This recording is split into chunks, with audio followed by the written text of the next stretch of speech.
Chapter 1. I stayed up late until dawn, and this is what you show me. What is this? The plot is utterly insipid. I could write a better story myself. Jiang Yun lamented.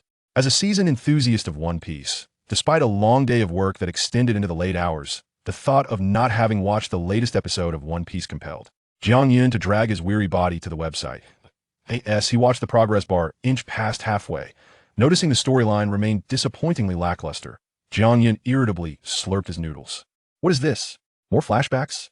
Jiang Yun absent-mindedly pushed with his right hand, causing the noodle cup to topple over. The broth cascaded down, spilling onto the computer. Witnessing this calamity, Jiang Yun hurriedly grabbed several sheets of paper to wipe it up, cursing under his breath if this computer were to break, I would be unable to bear the cost. The moment his hand brushed against the host, an invisible current surged upward, and Jiang Yun's consciousness vanished in an instant. Beneath a cerulean sky, seagulls flapped their pristine wings, soaring over vast expanses of fluffy clouds. East Blue, Kakoja Village. On the outskirts of the village, within a humble dwelling, a pale-faced youth lay upon the bed. Kate Reese opened his heavy eyelids, staring blankly at the slightly yellowed ceiling, offering a bitter smile. What is this predicament? Jiang Yun, or should I say Kate Reese, now have traversed into another realm? Though I adore One Piece, that does not imply I wish to inhabit its world. Above, the celestial dragons wield their power, trampling upon lives below.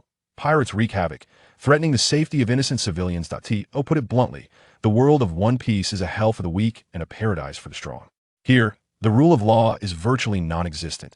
Calming his racing heart, Reese sought to recall the memories in his mind, hoping he might be a descendant of some noble lineage, living a life of affluence, or perhaps residing in a peaceful, prosperous nation where he could spend his days in tranquility. Moments later, despair engulfed Reese. The yellowed ceiling alone indicated he did not hail from a wealthy family. Through his memories, he learned that his parents were merely ordinary fishermen, long passed away.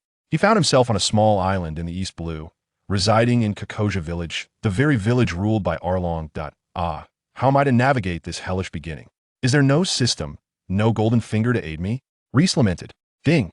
Congratulations, host. You have successfully bound to the favorability system. The sudden voice in his mind startled Reese, but he quickly regained his composure, his eyes glimmering with joy, a smile involuntarily curving on his lips. I knew it. How could a traveler like me lack essential benefits? This is wonderful. Eagerly, Reese opened the system, and before him appeared an ethereal interface. Ding!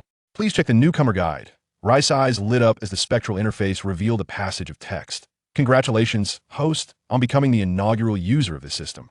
Here, I shall elucidate the methods of utilizing this system and its purpose. This system is named the affection system, which, as the title suggests, centers on the concept of affection. As long as the host can elevate another's affection towards themselves to a satisfactory threshold of 60 points, they shall receive a corresponding character-specific bronze treasure chest. Furthermore, for every additional 10 points above 60, the host shall be rewarded with progressively superior treasure chests, silver, gold, diamond, and supreme chests.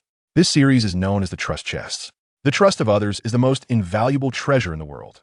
Thus, this system will reclaim all items obtained from the trust chests and allocate trust points based on their value. These trust points can be exchanged for auxiliary treasure chests, which include random chests, premium chests, epic chests, legendary chests, and unparalleled chests, among others. A spark ignited in Rice's eyes, captivated by the allure of trust points. He navigated to the corresponding interface, and with a mere thought, the display transformed once more. Before him, the chests evolved from rudimentary wooden boxes to exquisite crystal chests adorned with intricate patterns. Reese glanced at the prices: a random chest for 100 points, a premium chest for 1,000 points, followed by 10,000 points, 100,000 points, and a staggering 1,000,000 points. Goodness! Each tier escalates by an order of magnitude. Reese stared for a moment. An overwhelming surge of motivation swelling within him. A splendid life lay before him. According to the narrative, acquiring this system would undoubtedly facilitate rapid empowerment in the realm of One Piece. To grow stronger signifies wealth, power, dignity, freedom, beautiful women, and perhaps even immortality.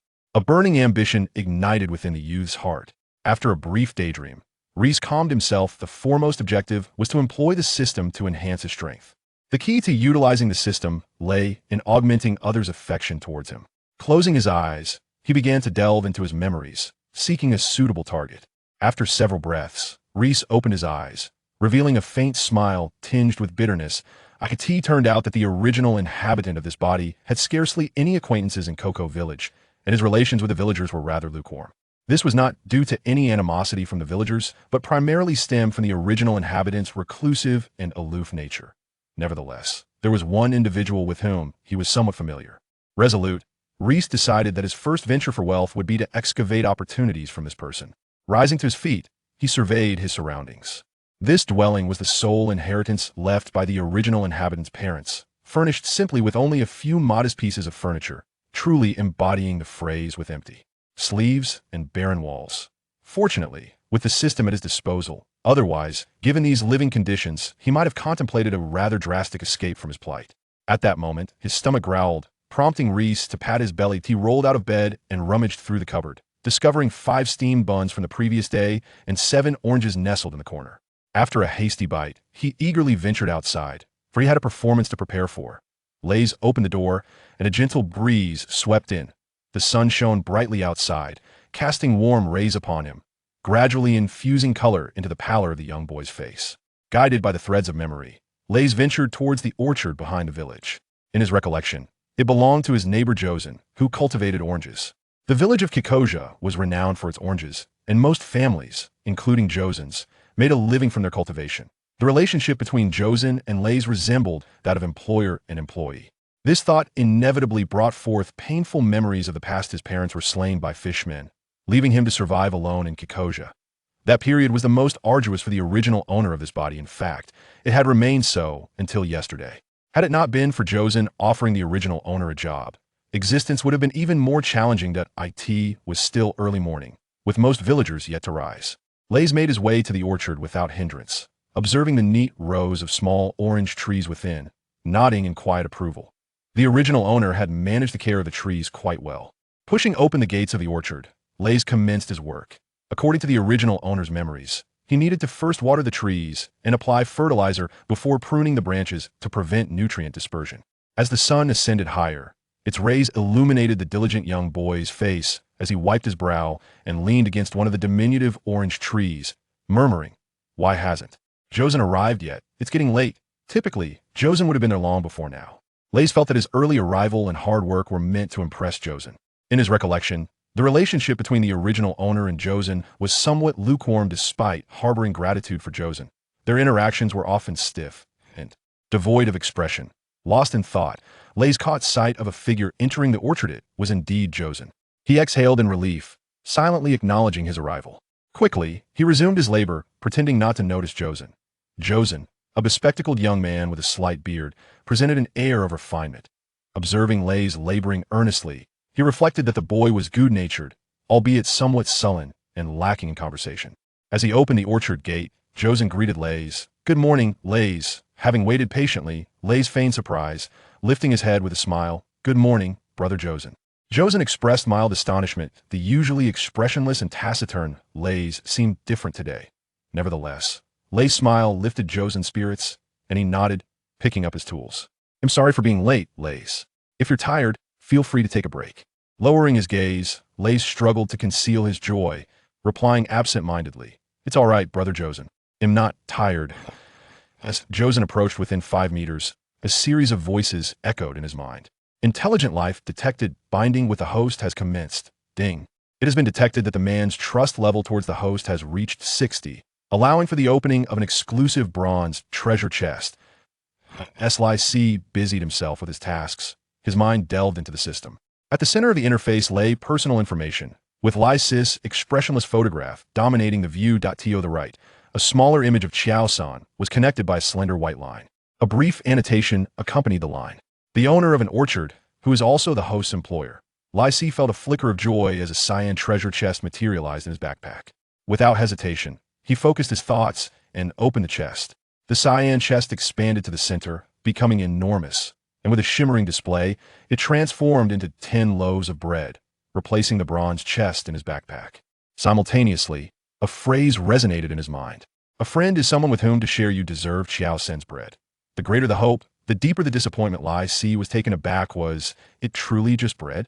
The ambition he had just kindled was extinguished by more than half. He had plenty of bread at home. Did he truly need this? How could he ascend to the pinnacle of life in such a manner? "System, are you there? Please explain. This is a bronze treasure chest. The host should not harbor overly high expectations. Ah, that's true. Lysi realized, noting the chest's rather unrefined hue. Well then, system, how many trust points can be redeemed? You may exchange for 2 trust points. Is that all? Forget it, I shan't exchange for now. Lysi sighed. It seemed he would have to put on a performance. Exiting the system, Lysi returned to reality and turned his gaze toward Xiao's son, who was diligently working, and a radiant smile graced his face. Approaching Xiao's son, he earnestly said, Brother Xiao's son, I can manage these tasks alone, you should take a break. I've got this. As he spoke, Lysi reached for the water bottle in Xiao Sen's hand. Xiao's son blinked in disbelief. Typically, Lysi toiled in silence, wearing a stern expression. What had changed today? Moreover, Lysi rarely engaged him in conversation, and they had never shared a chat. Xiao's son quickly waved his hands, saying, No need, no need. Yes, indeed.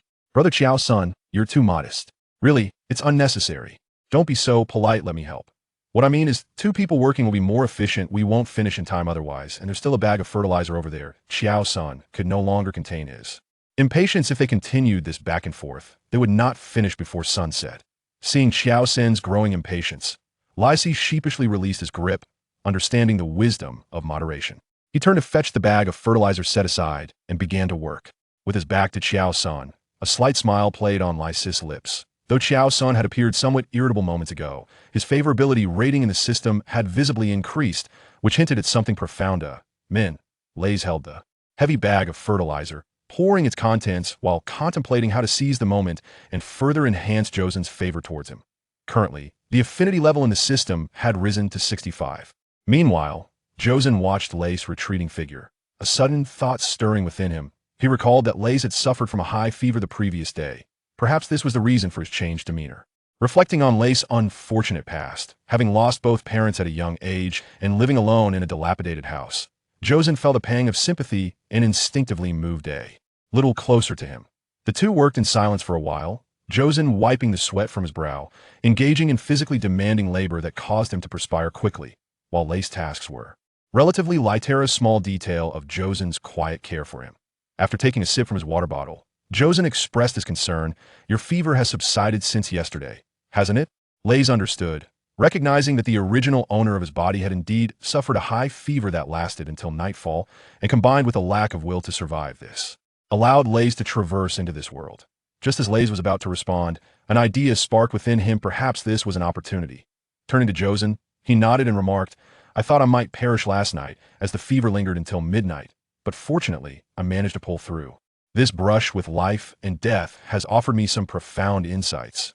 His words conveniently provided an explanation for his drastic change in character. Josen nodded in reassurance. I am relieved to hear that. I have some meat at home. I shall bring it for you to replenish your strength. Lays felt a tremor of gratitude, realizing this was indeed a fortuitous moment. With a tone that was half appreciative and half melancholic, he replied, Since my parents passed away, I have been indebted to you, Brother Josen, for your unwavering support since my arrival in Kiki West Village. You continue to look out for me, even now. Josen chuckled heartily. It's nothing, I have merely lent a helping hand. Lays shook his head, his gaze fixed intently on Josen. Perhaps for you, Brother Josen, it is but a trivial act, yet for me, it is an immense kindness. Josen raised an eyebrow in playful surprise. Lays, why have you become so sentimental today? Lays slightly shook his head, his eyes shining with newfound clarity. In the face of life and death last night, I realized a profound truth. The sun of tomorrow, and unexpected events are uncertain in their arrival. Hence, I believe it is time for me to transform. I no longer wish to be the Lays who wallows in self-pity like a mere shell of a person. I refuse to remain the Lays who is consumed by the grief of losing his parents. I will not continue to be the ingrate who accepts Brother Josen's generosity without gratitude. From this day forth, I shall become a new version of myself. I will strive to improve, courageously facing life ahead. More importantly, I wish to repay the villagers who have provided me with sustenance each month, allowing me to live. Most importantly, I owe a debt of gratitude to you, Brother Josen. I am fully aware of the many ways you have cared for me, that in my previous ignorance, I failed to see that besides my parents, the person who has treated me the best has been you. I apologize, Josen. I have troubled you in the past, and I shall repay you in the future. Josen's mouth fell slightly ajar. Taken aback, he had not anticipated such emotions concealed beneath Rice's seemingly indifferent exterior. As he gazed upon Rice's heartfelt revelation, a profound ripple of emotion surged within him. He stepped forward earnestly, his eyes radiating sincerity. I have completely disregarded past grievances. Your current sentiments bring me immense joy and comfort. Reese, gripping the hoe tightly, felt his eyes moisten as he replied, Josen, please oversee my progress in the future. I shall endeavor to change. Josen nodded emphatically, responding with gravity. Very well, Reese. I will watch you transform for the better. Keep striving. Rice's voice trembled slightly as he acknowledged with a soft After a moment of silence, the two resumed their labor, and the atmosphere shifted to one of warmth and camaraderie. Lysy silently marvels at himself as a true actor. However, it can't be said that it's all an act. The original owner's heart indeed has such thoughts. But due to face concerns, they can't be voiced. He is merely helping the original owner express them. As Reese worked, his mind entered the system, and he was surprised to find that Josen's favorability had reached 73. This was clearly due to the heartfelt words he had just expressed, which evoked sympathy and recognition from Josen, significantly increasing his favorability. Ultimately, the effect varied from person to person. If you bare your heart to a cold person, they won't feel anything. However, if you speak your true feelings to a kind-hearted person, it makes a difference. Reese was fortunate that Josen was indeed a kind-hearted person. No, one could say that the people of the entire Cocoa West village were generally good. Lays reined in his thoughts and looked at the silver treasure chest in his backpack, silently praying. Great three pure ones, Jade Emperor, Buddha, Tathagata, please bless me. Give me something good this time. As the light flickered, a glowing orb appeared in his backpack. This was the profound knowledge accumulated over 5 years from Chiaosen. Upon hearing this, Reese felt a mix of disappointment and anticipation. Josen was a rare scholar. In the original owner's memories, not all children had the opportunity for education. At least the original owner had never attended school properly, while Josen was one of the few in the village who had studied outside. Moreover, he had studied for 5 whole years, so there might be some valuable insights.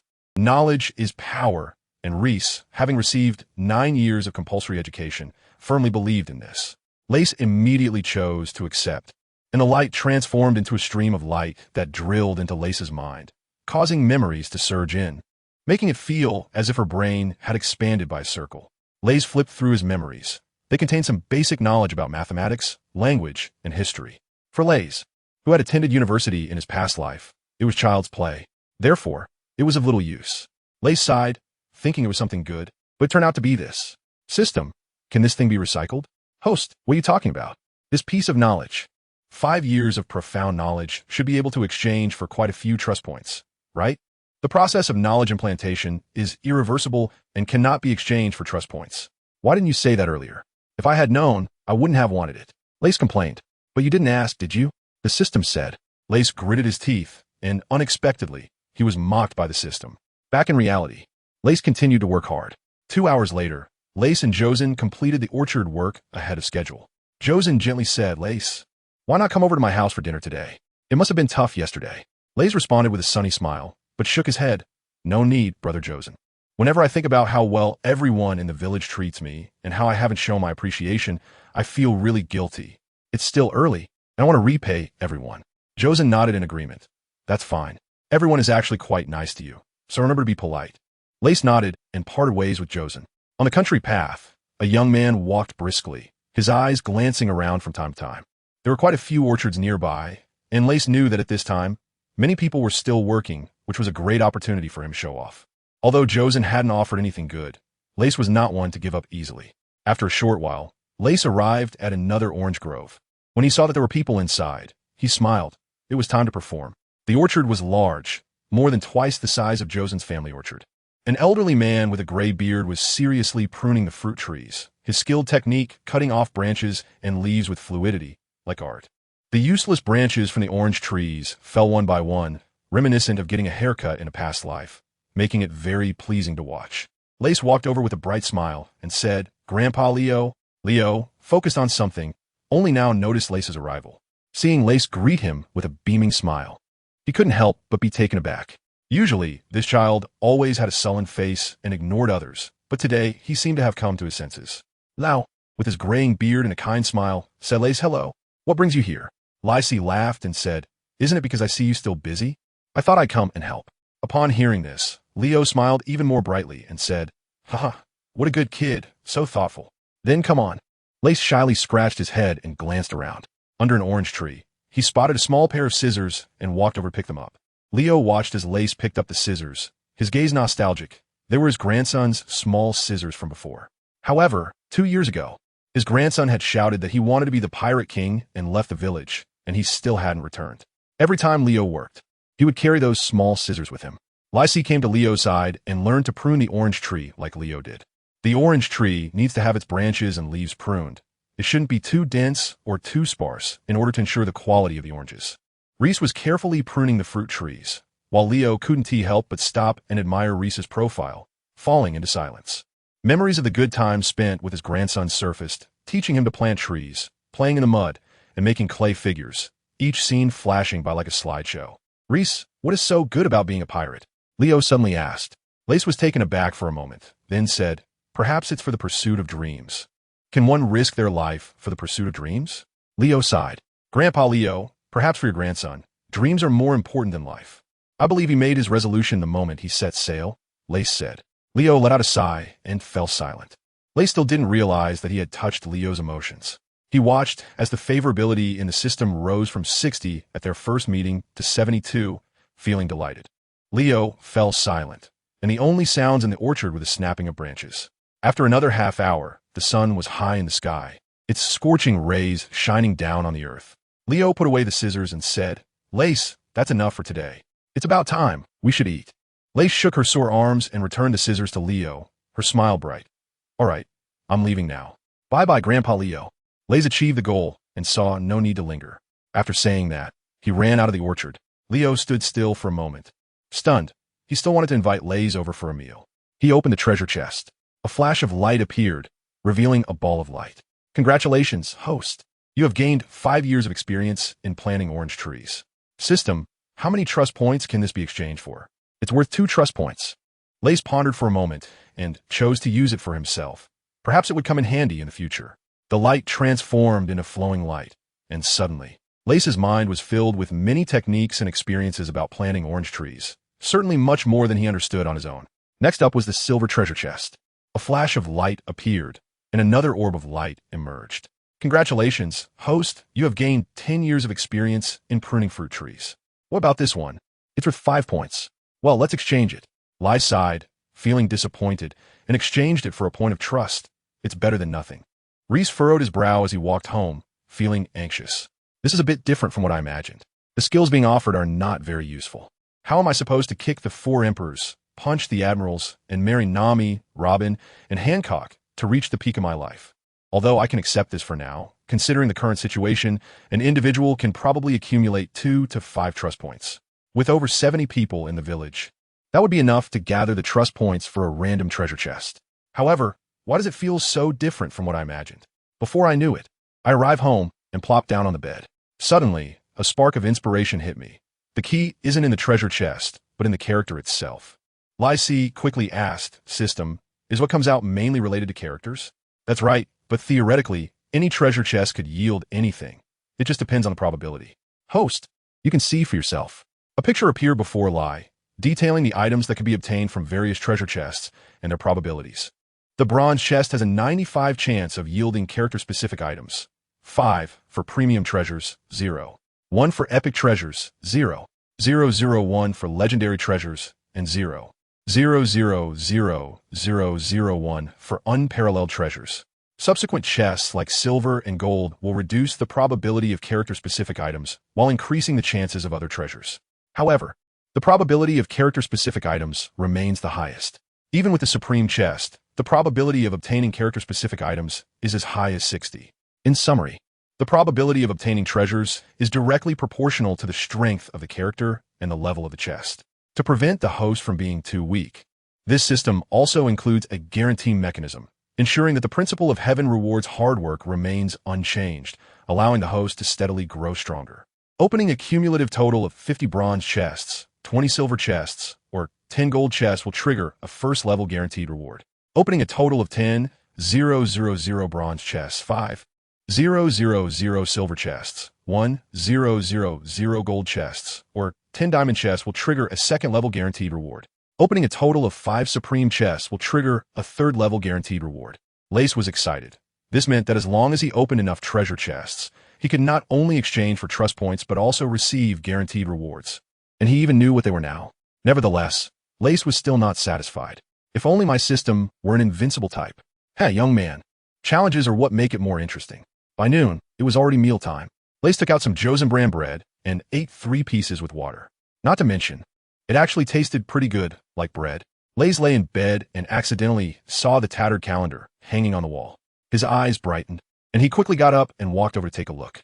The calendar read April 5th, 1520. Lace murmured to himself, trying hard to recall the memories of his past life when Luffy set sail that year, vaguely remembering that it seemed to be in this very year. Reese let out a sigh of relief. This meant that Luffy would soon meet Nami and then deal with Arlong. Before Luffy arrived, he had to stay safe and couldn't just recklessly put himself in danger. After all, he now possessed a system which promised a bright future. But at the moment, he was still quite weak, completely just an ordinary person.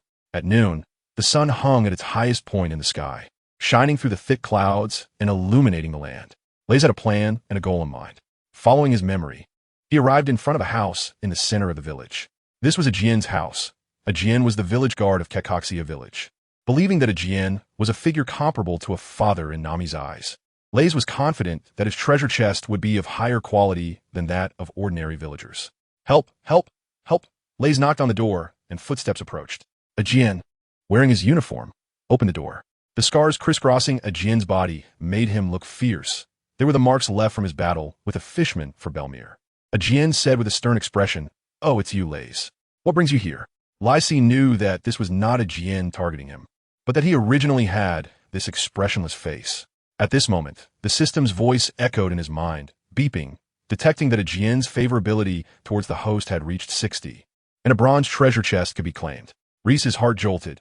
He initially thought the villagers were very indifferent towards him, but to his surprise, not only did Josen, but even Leo and a Jien reached 60.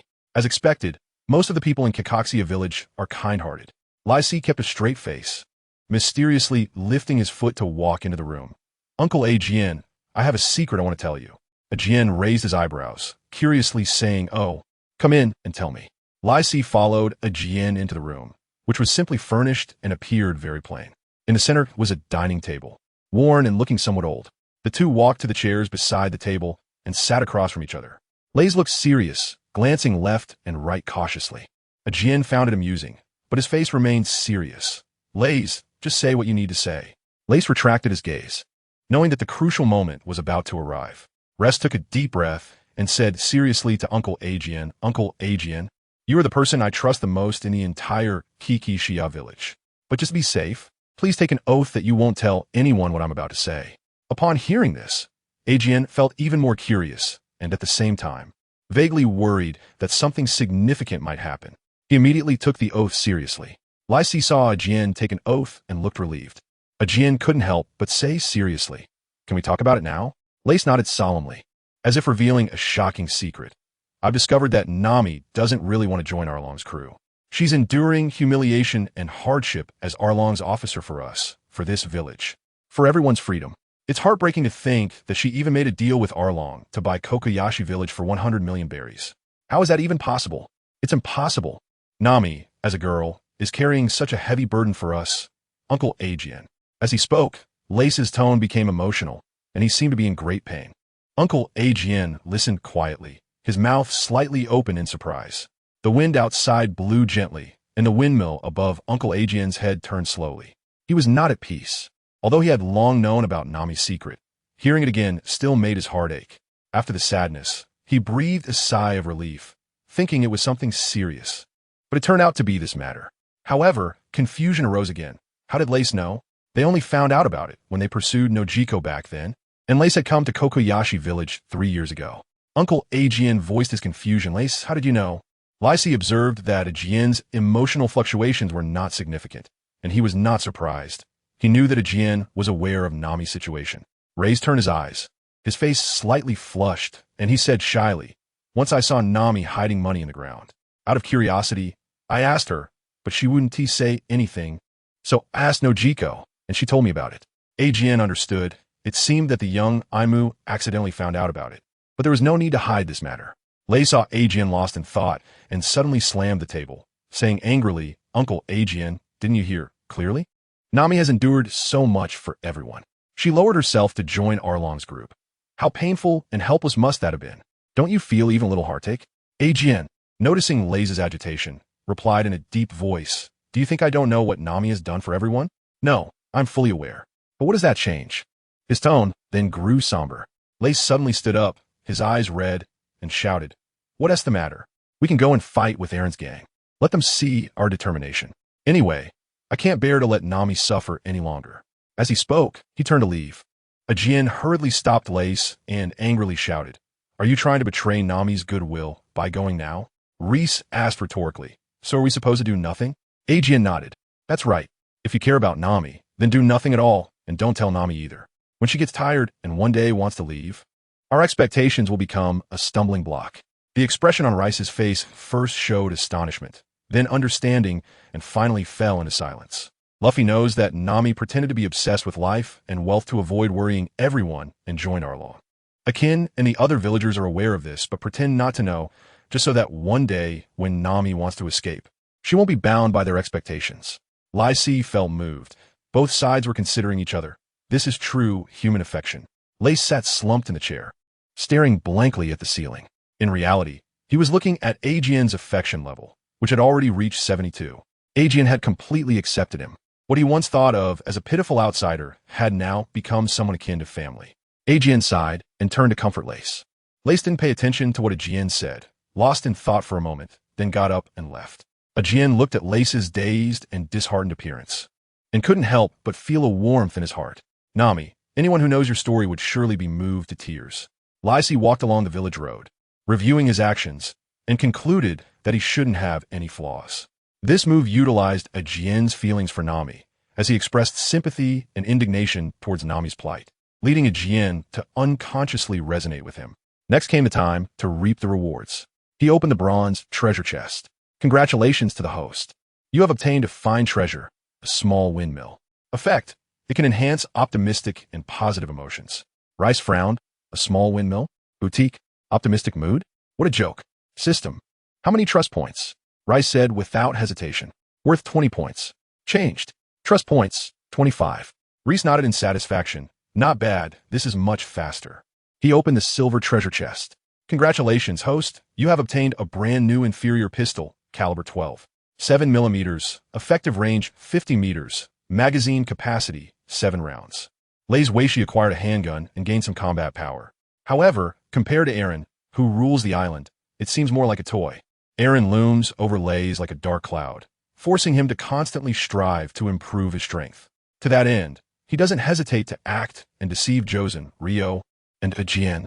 Yet, these actions also reflect Lei's genuine feelings. He is grateful to Jozen, respects Rio, holds Aegean in high regard, and sympathizes with Nami. Lei sighed, saying that life is like a play, and the play is like life, but it's still far from enough. Lei's urgently needed strength to enhance his sense of security. Rai's eyes flashed, and then it was Noki Gao. Lace followed the path and walked all the way to the edge of the village, where he finally saw a house standing there all alone. But this was much better than Lace's broken house. Lace walked up to the door and glanced inside, seemingly seeing no one. He shouted, "Noki, are you there?" A clear and pleasant voice replied, "Who is it?" "I'm here." Lace turned in the direction of the sound and saw a blue-haired beauty with short hair coming out, holding a basket of oranges. She was stunningly beautiful, with delicate features and a graceful figure, although her waist-to-chest ratio was quite unbalanced. It was Noki Gao. Noki Gao was a kind girl who had once helped the original owner, but the original owner's self-isolation had caused their relationship to become distant. And Noki Gao also disliked the original owner's self-destructive behavior. As a result, her favorability was even lower than that of the average villager, only slightly over 50. Noki Gao looked at Lays with some curiosity, wondering why this solitary guy had come. "Lays, what brings you here?" Reese said, "There are some things to tell you." Nochi Gao. Nochi Gao nodded, unconcerned, and walked into the room with an orange in hand, saying, "Let's talk inside." Lays caught up, and Noki Gao put down the orange. The two sat on chairs, separated by a table. Noki Gao looked at Lace, his gaze filled with a hint of curiosity about what brought this reclusive guy to seek him out. "What do you want from me?" Lace lowered his head and said sincerely, "I have something to say." Ever since I came to Kokosha village, I have received a lot of care from everyone. Especially after the unfortunate death of my parents, when I fell into a low point, it was everyone's encouragement and concern that I am truly grateful for. I really like Kokosha village. The people here are kind and united, which gives me a sense of home. At this point, Noki slightly nodded and listened quietly. In the past, I thought Nami was the disgrace of this village. She was afraid of death and craved wealth and luxury, even going so far as to ally with Arlong, who killed Belmere. But I was wrong. Uncle Ajin told me the truth. Nami, she did it for everyone. As he spoke, Lays choked up. Noki looked at the tearful Lays and couldn't help but feel a surge of goodwill. Previously, she only thought Lays was avoiding reality and was a fallen person. Now, she realized he was still a person with feelings and loyalty, and there was still hope for him. Lays heard the system's notification sound and knew that it had reached 60. But that wasn't enough. His goal was a favorability rating of 70. Liz continued with a sorrowful tone. 8 years ago, Nami was only 10 years old. She suppressed the pain and hatred in her heart and joined Arlong's crew for the sake of everyone's lives and future. How cruel this was for her.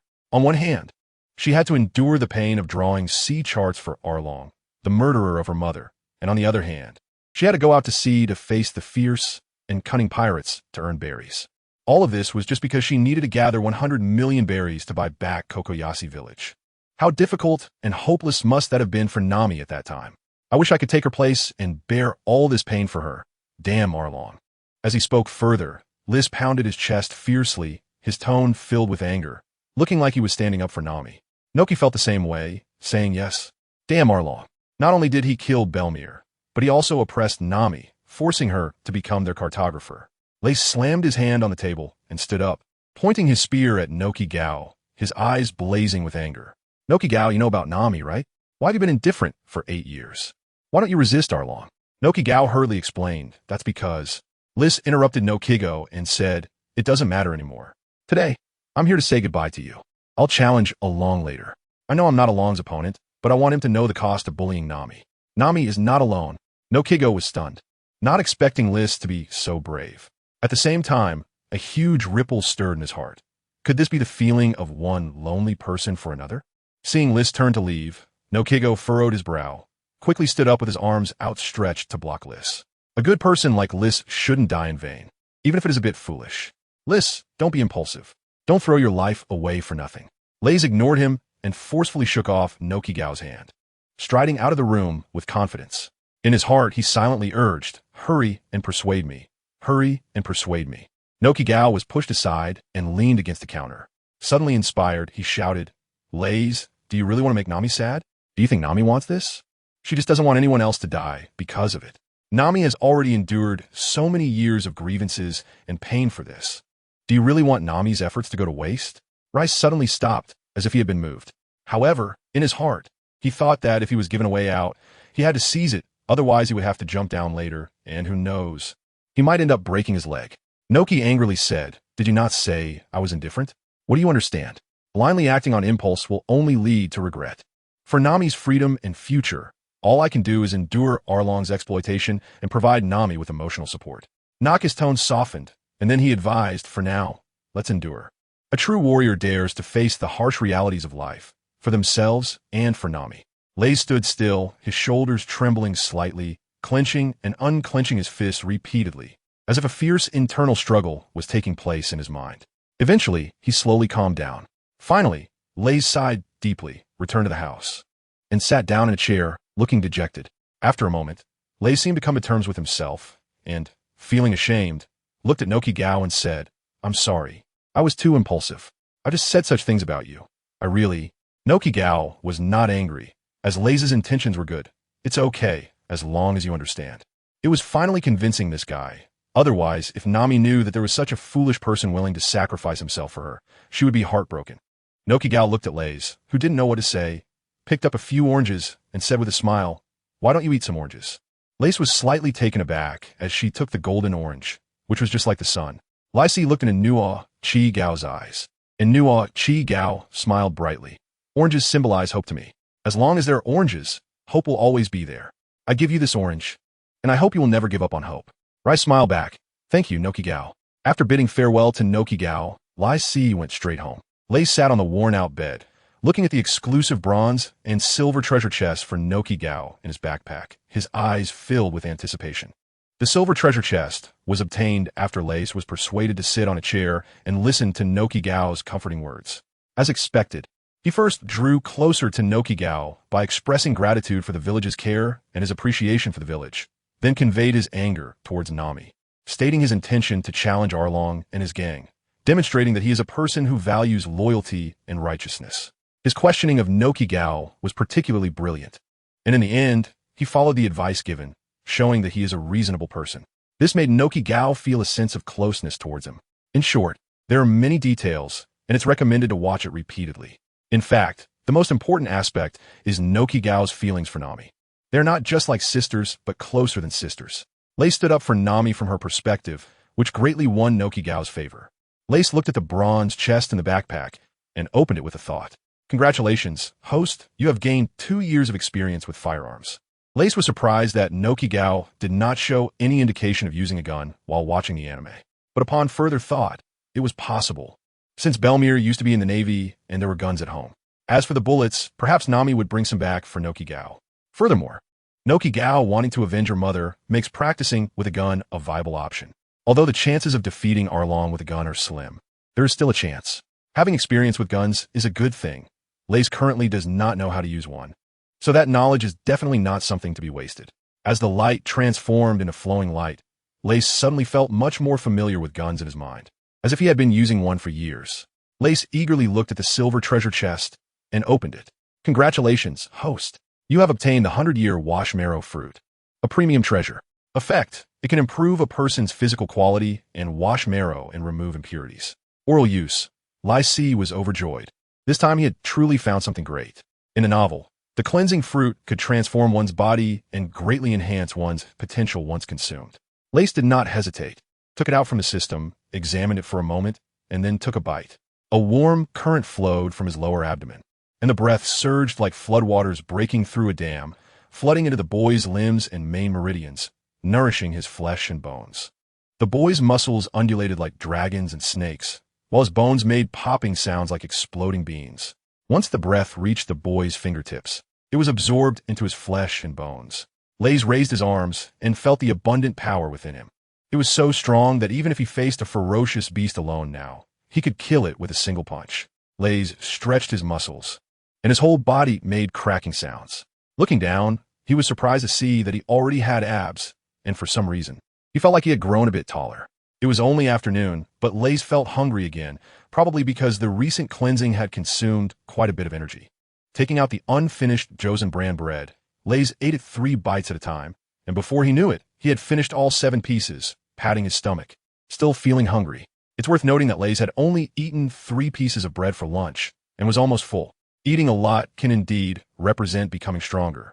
Just like Luffy, whose appetite is far beyond that of a normal person, his stomach is practically a bottomless pit. Not only can he eat, but he also digests quickly. Perhaps this is what it means to be a protagonist. However, this makes sense. Eating more means the body stores more energy, which leads to greater stamina. Lysiked, just eating bread wasn't enough, and his stomach felt completely unsatisfied. He should go eat some meat. Now that he had caught some fish, it was a good opportunity to test his current strength. In his memory, his parents had left behind some fishing tools. Lace rummaged through the room and found some fishing tools in a large, dusty box in a corner. Most of them were rusted due to lack of proper maintenance. Rice frowned, picked through the items, and only took a metal harpoon and a rusted iron bucket. Lai Si stepped out with a harpoon and an iron bucket, walking for about 15 minutes until he arrived at the seaside. The coastline here is indented with a relatively gentle shore, and the land descends in steps. With a sandy beach about 10 meters away from the sea, Lace stood on the grains of sand, gazing at the vast expanse of the ocean. How should it be described? Majestic and boundless? Wide and limitless? Awe-inspiring? No, none of these could even begin to capture the essence of the sea. Lace sighed. As a former shut-in in his past life, this was the first time he had seen the ocean in 2 lifetimes. Lace let out a long breath, feeling a bit nervous. In his previous life, he had also learned to swim, but that was only in a pool. He had never tried in the ocean. Bending down, stretching his legs, expanding his chest, shaking his head, Lace first did some simple warm-up exercises. Lai's gaze became resolute. No matter how powerful one becomes, one must learn to use that power. Now, it's time to test one's strength. Lay surrounded the iron barrel with stones and secured it, then tightened his grip on the spear and swam into the sea.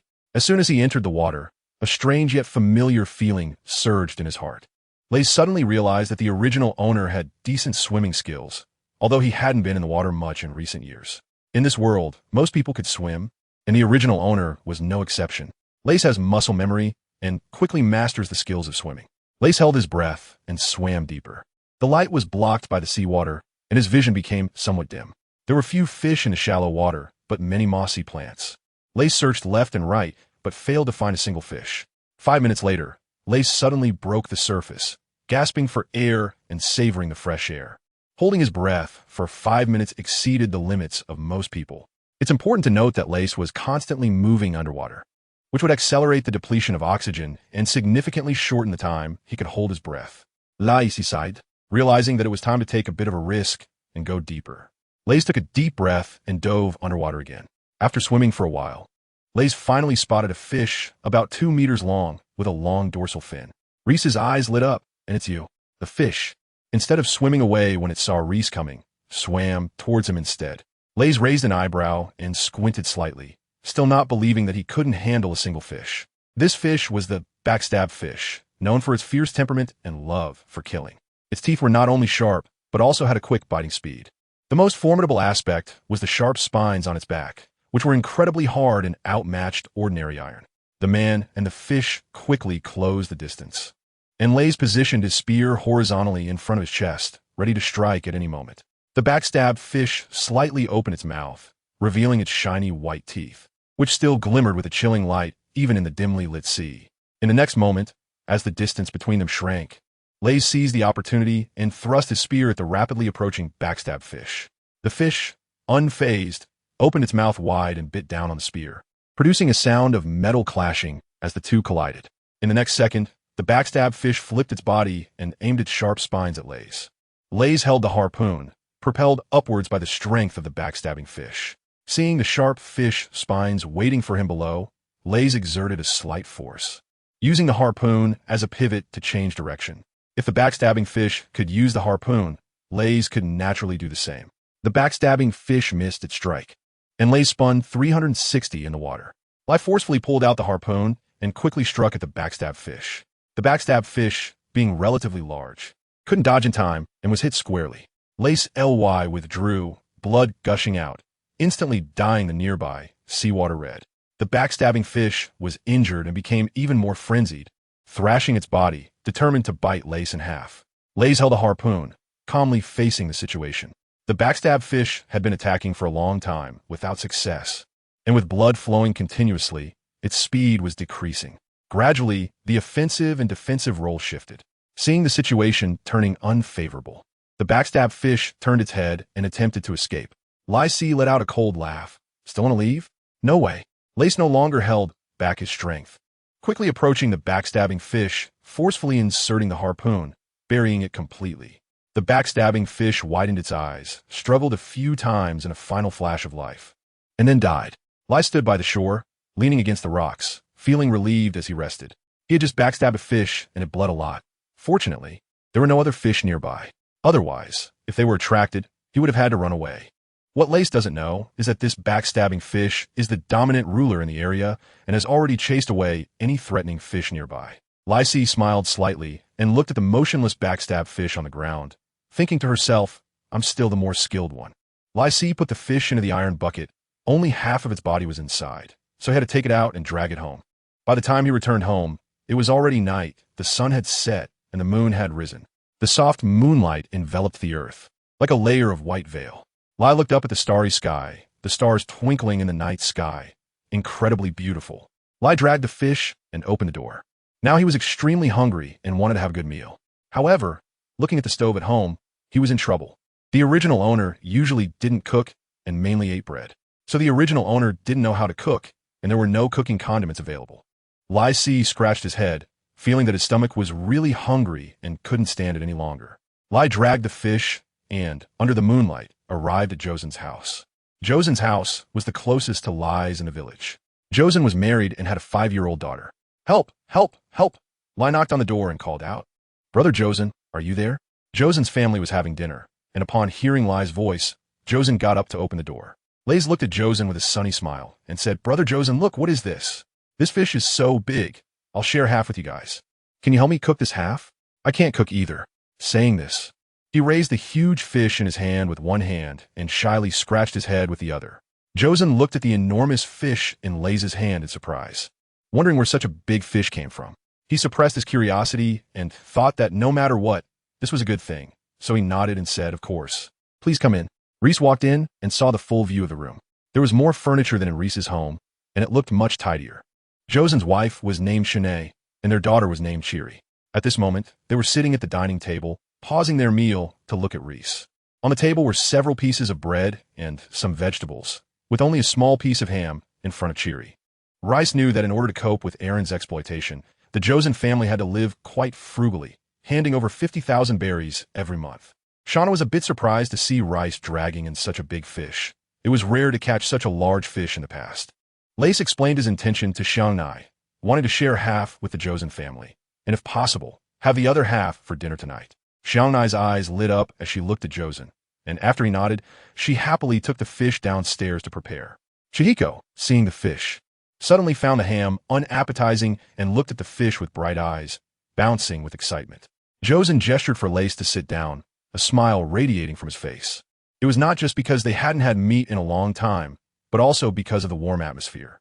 Rice was also not polite, sitting down with a thud, amused by Qian Lizi's cute appearance, laughing heartily. Josen asked Rice, "Rice, where did this fish come from?" Lai Si pretended to be shy and scratched his head. "I had some free time today, so I went to the beach to take a look. I didn't expect this fish to foolishly swim into the rocks. And I got lucky." Qiao Sun frowned slightly, wondering if there really were such foolish fish. Lei said, "This fish is too big. I can't finish it by myself. Since Brother Qiaosan has taken care of me quite a bit, I'll bring it to share." Qiaosan nodded repeatedly, feeling very pleased. Xiangnai had slightly dark skin and wasn't particularly beautiful, but she was very good at her work. In less than half an hour, a fragrant fish hot pot was served on the dining table. Qian Lizico was banging her knife and fork on the table, staring intently at the fish hot pot and drooling unconsciously. Qian Lizico swallowed her saliva and muttered, "Fish hot pot, fish hot pot." Qiaosan shot her a glare, saying, "Qian Lizico, be a lady." Qian Lizico immediately shrank her neck, looking deflated, and stopped making noise, letting out a listless, "Oh." Lai Si said, "Brother Josen, what does it matter? Being a little happier would make it more lively." Josen was taken aback for a moment, then smiled and nodded in agreement. Lays patted Qianli's head, and she looked at him. Lays imitated Qianli's style and shouted, "Fish hot pot, fish hot pot." Qianli's eyes gradually lit up, and she got energized, shouting along with him. Josen looked at them with a mix of amusement and exasperation, laughed heartily, and joined in shouting. Kana watched the childish antics of the three with a smile, and gently served each of them a bowl of fish soup. Lays raised his fish soup and said, "Let's toast." Josen and Shanai raised their fish soup and clinked glasses with Lays. Chica's little hand was raised high, but couldn't reach, and she anxiously wanted to stand on a stool. The three of them exchanged smiles and lowered their hands, finally clinking their cups. Chica cheerfully called out, "Cheers!" The bright lights flickered as the four enjoyed delicious fish, with bursts of laughter and joy echoing around. Late at night, Lays returned home with a satisfied burp. He lay down on the bed and fell into a deep sleep. The next morning, Lays shook his head, opened his eyes, and looked at the mottled wall, momentarily stunned. Suddenly realizing he was already in the world of One Piece, he couldn't help but feel a bit melancholic thinking of the warmth of Josen's family from last night. Lace shook her head and looked at the 5 extra treasure chests in her backpack. 2 for Qian Lizi, 2 for Xiangnai, so what is this one? Rice had a thought, and information about a treasure chest appeared. Silver-level family treasure chest. "What is this?" Rice asked. "This is a type of special treasure chest that requires family harmony and affection to reach above 70 points.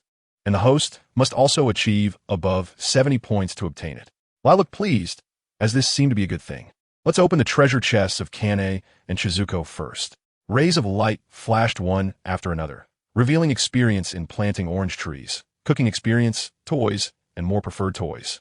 Lai Si was not surprised either, exchanging it for trust points, totaling 35 points. Open the silver-level family treasure chest. Congratulations to the host. You have obtained a premium vitality pill. Effect: oral administration can enhance a person's strength and physical vitality, and to some extent, improve physical fitness.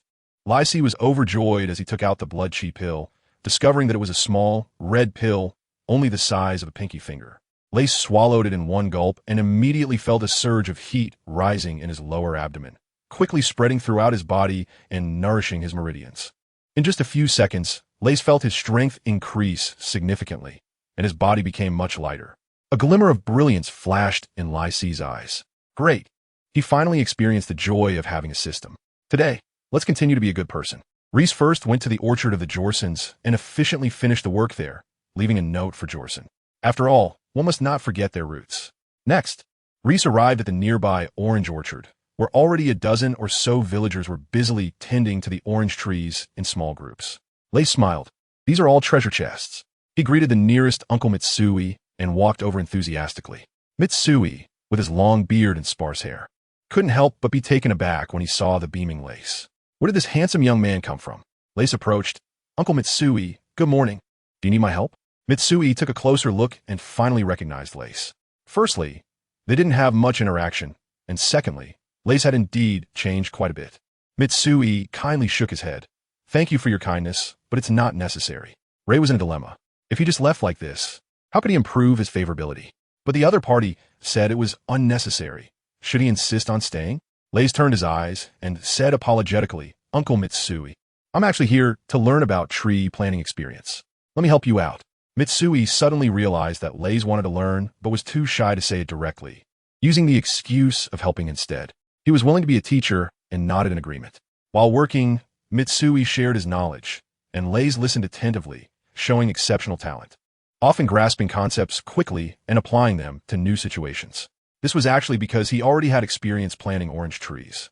Soon, Mitsui found that he had nothing more to teach. He looked at Lace, who was working skillfully, feeling proud in his heart, thinking, I really am amazing. I taught Lace so quickly. Thanks to Lace's help, their efficiency greatly improved, and they soon finished the work. I said gratefully, Uncle Mitsui, I really appreciate the knowledge you've taught me. I've benefited a lot. To repay you, I'm willing to help you for a month. Mitsui, originally quite pleased, shook his head repeatedly upon hearing that Rice wanted to help him. Rice, a person's energy is limited. Helping with the Johnson family's orchard is already quite tiring. Don't overwork yourself. It's not good for your health. Lysy is feeling frustrated. Even when trying to help, he gets rejected. However, he shouldn't rush things. It's important to take it slow. Good feelings can't be built in a day. Anyway, he has already obtained a treasure chest. Lysy didn't insist and said goodbye to Mitsui. He still needed to make the most of his time to become familiar to everyone. At this moment, the sun hung in the sky, and some villagers had already finished their work. Lace seized the opportunity and saw an elderly grandmother still working. So he hurried over to curry favor. For him, every treasure chest was not to be missed. Lace, under the pretext of learning experience, helped the old lady with fertilizing and watering. Some middle-aged strong men who had come to help the old lady saw Lace take the initiative and couldn't help but laugh, feeling a great sense of goodwill towards him. The old lady had some gray hair and a kind expression, but she was still quite vigorous. Otherwise, she wouldn't be able to do the work. At first, she seriously taught Lace the skills and precautions, but when she realized that this kid was incredibly skilled at working, she understood that seeking advice was just an excuse. Touched, the old lady took a break and then came to help Lace with the work. Several uncles nearby also stopped watching and joined in. What was originally supposed to take 2 hours to finish was completed in just over 10 minutes. In this way, Lace spent the whole morning helping and gained a lot of goodwill. Naturally, he also received a dozen treasure chests. This was because most people in Kokoja village were kind-hearted. Their goodwill was already high, and a simple act of kindness could earn even more goodwill in return. As he was leaving, he could still hear praises for Lace. This kid is smart since he was little. He's truly kind and hardworking. Lace, come to my house for lunch. Lace curled the corners of his mouth and politely declined the kindness of an older man. In fact, going would have made it easier to improve their rapport, as the older man's favorability was already nearing 70. However, for some reason, Lace still chose to give it up. He himself didn't know that he had yet to integrate into this world, and loneliness always surrounded him. On the other side, Josen had arrived at the orchard early in the morning, full of energy and ready to work. As soon as he opened the door, he saw a note stuck to it, which read, Young man, you are so lucky. I, the mighty general, heroic and charming, with a graceful demeanor and unmatched prowess, have taken care of your orchard. Go ahead and sleep. Josen was taken aback and couldn't help but chuckle. Looking into the orchard, it was indeed well organized. Brother Rice, it's really great, but there's a bit of a catch. At noon, Rice specially saved up the treasure chest to open them all at once. Even though he had already prayed to all sorts of deities beforehand for a lucky break, it seemed that the world of One Piece was not under their control, and he still didn't win anything, just some food items and a few experience points.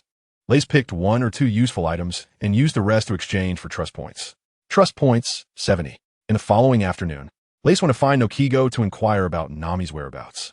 The response he received was that she didn't know either. Nami was indeed unpredictable while sailing out to deceive pirates for treasure, and the timing was also uncertain. Lay sighed and had no choice but to ask Nokigo to call him when Nami returned, as he had important things to say to her. Lai's deep inner self still yearned for strength, especially after obtaining the system. This desire became even stronger. However, this system was a favorability system, and it was related to the strength of others. Surrounded by ordinary people, how could he become stronger? There was no choice but to wait for Nami to return. Someone like Nami, one of the children of the world, should have some good treasure chests. In the following days, Lai dedicated himself to doing good deeds, becoming the lay foam of the pirate world. The entire village had only about 70 to 80 people, and Lai helped each household, even if he couldn't do much. He at least became a familiar face. Although there were some suspicions of being a sycophant, the treasure chests he received every day were indeed tangible. Besides, this was about doing good deeds. How could it be considered sycophancy? After several days of effort, Lai averaged 7 to 8 bronze treasure chests and 3 to 4 silver treasure chests each day. Through constantly opening treasure chests, Lai had learned most of the skills that the villagers possessed, such as cooking, medicine, navigation knowledge, and so on. Many of the useless items were exchanged for trust points, which had reached an unprecedented high of 310 points. Lai's plans to save up first and then exchange for a premium treasure chest. Deeply affected by pay-to-win games, he no longer believes in the probabilities of random treasure chests. Among them, there are 75 bronze chests and 19 silver chests. There are no gold chests. Lays understands that the higher the favorability, the harder it is to increase. The highest, Josen, has also stagnated at 79 without any movement. As for the guaranteed rewards from opening 50 bronze treasure chests, they are ordinary health potions, which are far inferior to the premium health potions Lays has consumed. Now, Lays can only hope for the guaranteed rewards from the silver treasure chests. Today is the 15th day since Lays arrived in the world of One Piece on April 20th. 1520 of the Sea Circle calendar. Reese waved goodbye to the Catons after just having a meal at their home. Caton also waved. Reese, come to my house for dinner again tomorrow. Reese hasn't replied yet, and the neighbor Leo angrily said, "You brat. We agreed that Reese would rotate to our house every day in the future. Why are you trying to steal it?" According to the rules from 10 days ago, Reese is supposed to come to his house for dinner tomorrow. Kate earnestly said, "Can you eat the food you cook? It's fine to manage with just yourself. But do you want Reese to suffer with you?" Leo was furious and grabbed a broom, ready to teach this kid a lesson. "Didn't you grow up eating my food too? Your father died, but I raised you, and now you dare to look down on me." Kate dodged the broom attack and angrily replied, "I could only hold back my anger when I was a child, but now, heh." Seeing the two about to start fighting, Reese hurriedly went over to mediate. After some negotiation, they finally reached a satisfactory agreement. Kate's family would come to Leo's house for dinner too, and as for the cooking, Reese could handle it. After more than 10 days of interaction, the villagers' attitude towards Reese changed rapidly. Not only because of Reese's tragic family background, but also because he had helped the villagers a lot. An independent, self-reliant, cheerful, kind, and hardworking orphan always elicits sympathy. Moreover, through their interactions, Reese was able to warm them up in subtle ways. On the road, passing villagers greeted Reese enthusiastically, and he responded with a beaming smile. In just over 10 days, Reese had fully integrated into Kokoja village, becoming a true part of it. Lace looked at the 2 bronze chests and 2 silver chests that had just arrived in his backpack today, feeling a long-lost excitement rise within him. Today, he would finally see the guaranteed rewards from the silver chests. Once back home, Lace opened the 2 bronze chests and received a hoe and an iron pot. He then went on to open the 2 silver chests, earning 15 years of farming experience and 15 years of dishwashing experience. He didn't care about these useless items at all. The 20-time guarantee for the silver chest was completed, and he received a high-quality health elixir as a reward. Lai's eyes sparkled with joy. Without comparison, there is no harm, and the gap between ordinary and premium is indeed quite large. Lays no longer hesitated. Taking out a premium blood chi pill, which was entirely red, crystal clear, and much larger than an ordinary one, looking very appealing. Reese swallowed it in one gulp, and immediately felt relaxed and refreshed, feeling great. This enhancement in strength was truly invigorating. One premium chi blood pill was more powerful than 5 ordinary chi blood pills.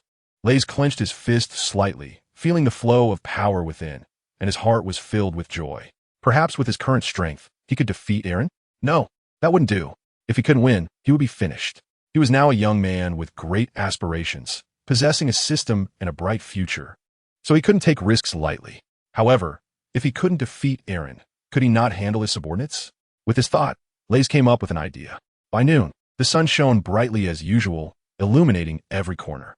3 kilometers outside of Koko, Shili village, stood a luxurious house with its own independent yard.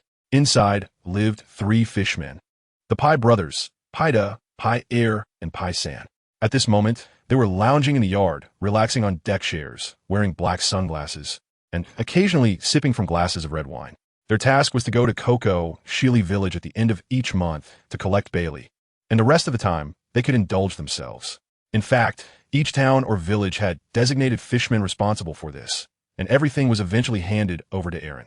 Next to the house was a dense forest, home to unknown tree species that reached over 10 meters tall, along with plenty of lush vegetation. Rustling sounds came from the woods as a boy dressed entirely in black peeked out, his agile eyes gazing at the house before him. It seemed this was the place.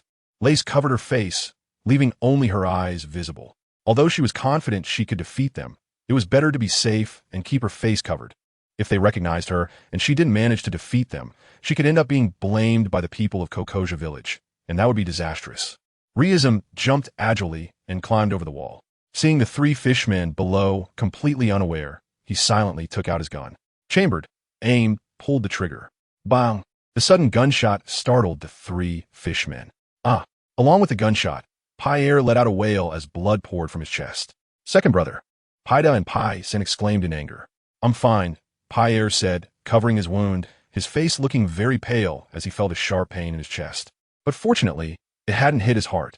Fishmen are tough and resilient. If it hadn't hit a vital spot, it wouldn't have killed them. Speaking of which, guns are not highly regarded in the world of One Piece. Very few people die from gunfire, except for a few exceptional experts who possess strong deterrent power. Guns do not play a significant role in the hands of ordinary navies or pirates. I heard that you fishmen are strong. I, an unknown person. How come I challenge you? Following the voice, the 3 fishmen saw Reism standing on the wall. Damn it, despicable human. How dare you ambush my brother? Paida was even more furious upon seeing a human. He took 2 steps forward and swung his fist, smashing the wall to pieces. Lace kicked off the ground and jumped back to create distance. Through the dust and smoke, Paida vaguely saw the human on the opposite side give him the middle finger. Although he didn't understand what it meant, he was still very angry and let out a roar as he charged towards Lace. Lace smiled slightly and turned to run. This wasn't the best battlefield. It was in the woods. When Paida saw Lace running away, his anger intensified, and he took off after her. Pai Air and Pai San didn't hesitate and quickly followed Paida. As the 4 of them chased and ran, they soon reached the depths of the woods. Pai Air had an injury, and every movement pulled at the wound, causing him intense pain, so he had to slow down. Pai San, worried about Pai Air's condition, also stopped. Meanwhile, ahead, Lace and Paida had already created a distance of several hundred meters between them.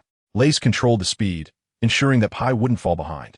After a few hundred meters, Lace stopped on a tree, quietly waiting for the fishmen. After a few seconds, the blue-green fishman finally arrived, and seeing that Lace wasn't running anymore, he panted heavily. Kid, why aren't you running? Lace looked at the blue-green merman and smiled slightly. I've been waiting for you. If Reese runs with all his might, he can easily shake off the fishman. This also gives Reese a great deal of confidence. Even if he can't win, escaping will be more than enough. The fishman laughed heartily, arrogantly saying, wait for me?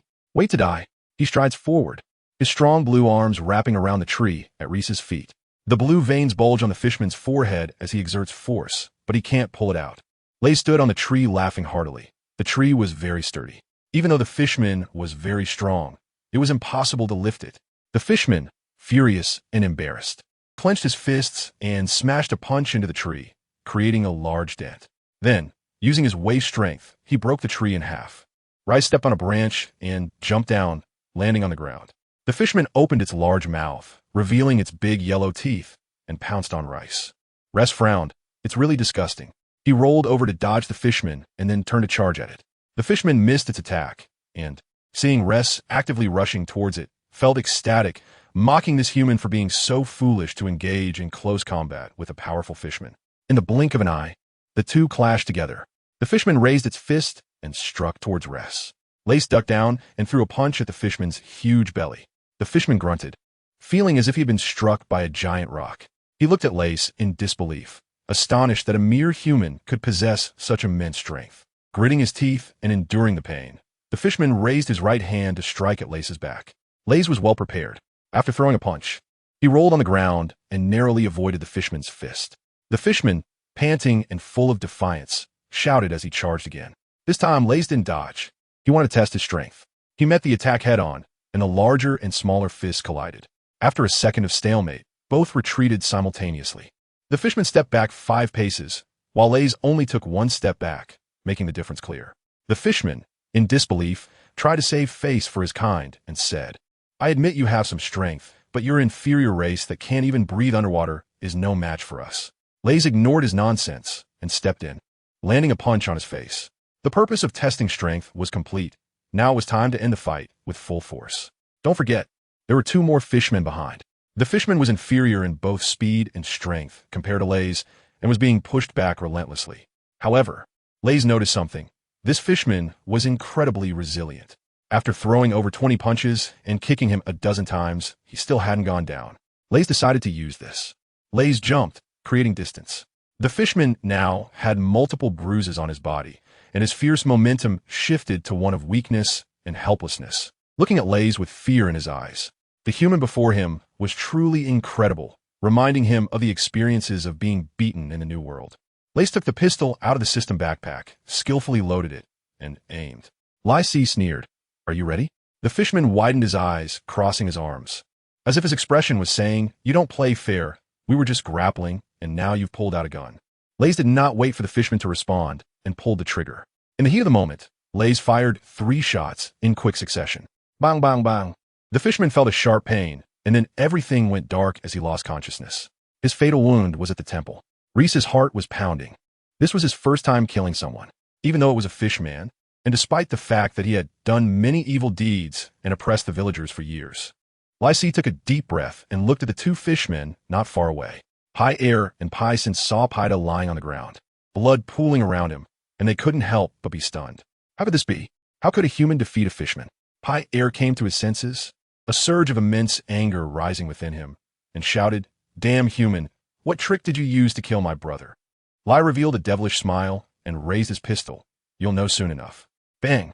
Pai Air's pupils dilated sharply, and before he could react, he was shot in the forehead. His vision went dark, and with a loud thud, he fell. Seeing this, Pai San felt a mix of anger and fear in his eyes. Bang! Another shot ended Pai San's life of crime. It turned out she aimed for the forehead. A regular handgun might not be effective against experts, but it was more than enough to deal with you. After thinking about it, in this world without surveillance, Long wouldn't suspect an ordinary boy from Kikishia village. Lays relaxed and prepared to lure in the Moo. In the afternoon, to the south of the lush forest was an endless sea. The azure waves rolled in one after another, crashing onto the yellow sand beach. At this moment, the sun was low in the west, and it was already past 3 p.m. On the beach, Lay stood on a rock beside a huge bonfire, crackling and burning. Several large fish, about 3 to 4 meters long, were grilling over the fire, perfectly cooked on the outside and tender on the inside, with plenty of seasoning sprinkled on top, filling the air with a delicious aroma. However, Lays did not start eating the grilled fish. Instead, it was bait. No, it was bait for sea beasts. He was fishing for Moo, that creature resembling a manatee. Lays has been persistently changing the position of the grilled fish for 5 consecutive days, all to attract Moo. Among Aaron's group on this small island, the only ones Lays has a chance to obtain the treasure chest from are Moo and Xiaoba. He remembers that Moo is very greedy, which can be well utilized. More than an hour has passed. Looking at the tender, juicy fish meat, Lays swallowed and couldn't help but tear off a large piece of meat and put it in his mouth. Lai Si happily swallowed the fish. The meat was firm and had a great texture, and with a unique spicy seasoning, it was simply amazing. As Lai stretched out his hand, ready to take another piece, The surface of the sea suddenly stirred. Lay's gaze sharpened as he stared at the sea, silently thinking, it's here. With a swish, a curtain of seawater rose from the calm surface, and as the water fell, a gigantic sea beast emerged. Its massive body resembled that of a bull, with a mix of blue and white all over, and large scales on its belly. It was the sea beast brought back by Along and his crew from the Grand Line, Moo. Moo's eyes shifted and fixed on the grilled fish beside Lay's. The enormous body suddenly moved, stirring up a large amount of seawater and creating splashes. Moo's eyes remained locked on the grilled fish, eager to devour the delicious treat. Lay stood up, his eyes fixed on Moo, a smirk forming at the corner of his mouth. Come on. Soon, Moo stretched its long neck out in the sea and took a bite at the roasted fish. In that direction, it could swallow Lay's whole. Clearly, Moo intended to gulp down Lace as well. You really don't take me seriously, Lace said, a glint of determination flashing in his eyes as he threw a punch at Moo's head. Moo, inherently savage and fond of delicacies, didn't regard Lace, this little guy, at all. In its eyes, Lace was merely an unappetizing snack. Lyce's fist hit Moo's mouth hard, causing Moo's head to tilt back from the immense force. Lyce chuckled and thought that when dealing with such creatures, it was best to subdue them first. Lace took a few steps and reached the position of Moo's head. He grabbed one of the horns to prevent it from escaping and then delivered a heavy punch on top. Immediately, a large red bump appeared on Moo's head, and it looked at Lace with pitiful eyes. Mo is considered weak among sea beasts, possessing only a massive body. However, it is timid and afraid of strong opponents, and it wouldn't dare to fight back when faced with someone slightly more powerful. Lace looked at the system, found the picture of Moo, and noticed that the affection had dropped from 45 to 35. Lai understood that although Moo seemed obedient now, he actually loathed himself quite a bit. Once he realized he had no power, he would not hesitate to consume himself. This was not surprising. A favorability of 35 could already be considered enmity. Lace swung his fist again and hit hard. It seems you're a bit unconvinced. How does that feel? Mo instantly had many big lumps and bruises on his body, and his eyes became frightened. Lace looked at the system and found that Moo's favorability had actually increased by 5 points, reaching 40. Lace secretly nodded. It was almost done. Finish the big stick and then give a sweet date. Reese's goal is not to vent his anger by beating Moo or to kill him to weaken Aaron's group's combat power. Instead, is to win his favor and open the treasure chest. Clearly, this is a challenging task, as Moo is inherently malicious, and merely trying to please him would be ineffective. Lace retracted his fist, seemingly done with the fight. He snorted coldly and said, I hit you just now because you wanted to eat me too. Do you know how angry that made me? Moo couldn't speak, just looked at him pitifully. Lace let out a light sigh and said with reluctance, seeing you like this makes me feel a bit guilty. As an apology, I'll give you a grilled fish to eat. Moo's eyes, which were already wide open, widened even more upon hearing this, filled with disbelief. Getting a grilled fish to eat just for taking a beating? Lace smiled slightly, and Moo's good impression had already begun to rise. She picked up a skewer of grilled fish, which was twice the size of Lace herself, and placed it in front of Moo. In a gentle tone, she said, Go ahead and eat. Moo couldn't believe that the bad person who had just beaten him up was now being so kind. But ultimately, he couldn't resist the temptation of the grilled fish, so he slowly opened his mouth. Seeing that Lace didn't react, he quickly devoured the grilled fish. Lace chuckled softly. Moo, is this all you've got? Lace smiled gently at Moo and asked, Do you want to eat more? Moo lifted her head and nodded vigorously, thinking that she had eaten the grilled fish too quickly just now and hadn't really tasted it. It had slid straight down to her stomach. She was determined to savor the next one. Lace picked up another skewer of grilled fish and placed it in front of Moo. Now Moo's affection level had reached 50. Moo's eyes lit up and without hesitation took another big bite. With a movement of the throat, the grilled fish went down into the stomach. In Moo's not-so-smart mind, he could only regret how he ate it so quickly and still didn't taste the flavor. He then looked at Lace, his big eyes full of pleading. Lace smiled and said, Do you still want to eat? Moo nodded vigorously, looking at Lace with anticipation. Rice shook his head. This is the last grilled fish, and I haven't eaten yet? Why should I give it to you, unless you're my friend? Then I would be willing to give it to him. Moo heard this and looked anxious, as if there were 1,000 words he wanted to say, only regretting that he couldn't speak human language. Lace is understanding. Do you want to be my friend? Moo nodded, looking at Lace with eyes that seemed to be waiting for something. Lace gently persuaded. All right, I am also willing to be friends with you. But friends should be united and loving. You should see me as your big brother along. Only then can we be good friends. Moo was taken aback for a moment, looked at Lays for a while, seemed to understand Lays' words, and nodded. Lays let out a sigh of relief. Although the favorability rating had increased quickly, 60 is a threshold that distinguishes whether the attitude towards you is benevolent, malicious, or neutral. Now that Moo's favorability has reached 60, the mission is accomplished. Lays gave a last grilled fish to Momo and patted Momo's head. Momo eagerly swallowed it and looked at Lays with lingering desire. Rice twitched the corner of his mouth.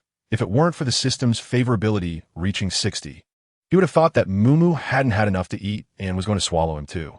Lai Si smiled and said, Moo, there's none left today, but I'll roast fish for you tomorrow. I have to go now. Moo seemed a bit reluctant, even though this friend had just given him a beating when they met. But after all, it was his own fault, and the key was that he had given him so much roasted fish. What a good friend he is. Rice smiled, stepped back, waved goodbye, and entered the forest. It went even more smoothly than he had imagined, and Rice was very satisfied. Lay sat cross-legged on a tree branch. Entering the system with focused mind, Lays opened the Moo bronze treasure chest. Congratulations to the host for obtaining a premium chi and blood pill. With a flash of light, a premium chi and blood pill appeared. There was also a message on it. What I Moo have the most is chi and blood. Lays, 6 Reese did not hesitate and directly swallowed the chi blood pill. Instantly, a warm sensation spread through his abdomen, and his strength surged once again. However, this time, Reese clearly felt that the increase in power was less significant. If he had enough chi blood pills, wouldn't he be invincible in the world? Rice couldn't help but think, can the chi and blood pill be taken continuously to enhance the body? The effects of the chi and blood pill on the human body have a limit, and with continuous use, the effectiveness gradually decreases until it becomes ineffective. Lays felt a bit disappointed, but it was also understandable, just like how one can develop a resistance to medication. Meanwhile, in a long paradise, there was the only high-rise building nearby, with yellow walls and an orange roof, topped with a unique iron shark and a pirate flag next to it. In front of the building was a large, open space, with a swimming pool connected to the sea. In the open area, several tents were set up, and over 20 fishmen were reveling and having fun. A long-nosed fishman named Shio was lying on a bench, looking around and not seeing his little brothers. He touched his parted hair, puzzled, and said, strange, we're the 3 Pi brothers. Beside him, Xiao Ba chimed in. Did they not come? Shio pouted his red long nose and replied, yeah, isn't today the gathering? Everyone else is here. Xiao Ba scratched his 5-pointed hair and said foolishly, maybe they overslept. Shio's expression darkened, a bit displeased. This is really getting out of hand. Usually, it doesn't matter, but today we need to report on the village situation. Xiao Ba thought for a moment and said with a silly smile, then I'll go find them. Shio's expression softened. Although Xiao Ba wasn't weak, he was honest and had been bullied often, so it was fine to send him on an errand. Shio nodded in agreement. Seeing him agree, Xiao Ba jumped into the pool and headed to Kokoasia village. Shio crossed his arms behind his head, gazing at the sky that resembled the blue sea, with a few drifting white clouds scattered among it. Shio's eyes became dreamy, half asleep. How beautiful and comfortable it was. Along sat in a luxurious recliner, casually munching on a banana. Beside him was a burly man with 2 small braids, dressed in a black training outfit, with a serious demeanor called Haidai. At this moment, fishmen were reporting on the towns they were responsible for, totaling 253 people, with 65 million berries collected. Along looked on disinterestedly as a large stack of berries on the table rustled in the wind. A fisherman stepped forward to collect the berries. Just then, a human woman walked in from the front door. Facing the room full of fishmen, she showed no signs of fear. Nami looked at Along and said, I'm back. Along, rarely smiling, showed a rare smile and stood up, spreading his arms. Come on, comrades. Our partner is back. Let's start the feast. Suddenly, over 20 fishmen erupted from the calm pool, cheering, it's Nami. Nami raised her arms and joined in the cheering. Along looked at the sack on Nami's back. You did well this time, right? Nami smiled and said, it's not bad. Pirates are easy to trick. Along laughed heartily, his eyes glinting with meaning. Yes. Betrayal is your specialty. Nami smiled and agreed. As the banquet proceeded, Along lost interest in the reports about the towns. He joined the fishmen in joyous singing and dancing, while Along and his crew were engrossed in the feast. Nami quietly slipped into the house and walked to her own small room. Nami opened the door, let out a long breath, and carefully placed the sack on her back onto the bed, counting it again. After counting, Nami sighed in relief. She looked out the window at the vast blue sea. her orange hair fluttering in the wind. She murmured, "There are still 36 million berries left. I'm almost there." Nami showed a genuine smile, her eyes determined. "Belmare, I will succeed." In that moment, Nami was incredibly beautiful. On the other side, Xiaoba quickly arrived at Kokueja village. Following his memory, he made his way to the residence of the Pai brothers. The place where the Pai brothers lived was quite large, and even Xiaoba's memory easily led him there. Standing in front of the luxurious house, Xiaoba was puzzled as to why a section of the wall was broken. Could it be that they were playing around here? Xiaoba shook his head, deciding not to think too much and just call him out first. "Bida, Pai Pai-san, Xiaoba Sautet," cupping his hands like a trumpet. The house was silent, with no response. Xiaoba scratched his head and had no choice but to walk inside and look around. As he opened drawers, he eagerly called out, "Paida?" No one. Xiaoba moved the sofa and shouted, "Pai-er?" Still no response. He lifted the curtains. "Pai-san?" Still nothing. In this way, Xiaoba searched haphazardly, turning the Pai brothers' home upside down. Ultimately, Xiaoba scratched his head in regret, feeling extremely troubled. How could he explain this to Xiao? He walked out of the room, deep in thought. Suddenly, Xiaoba noticed a pool of blood next to a lounge chair in the yard. His expression changed, and he quickly walked over. Could it be that the Pai brothers have been harmed?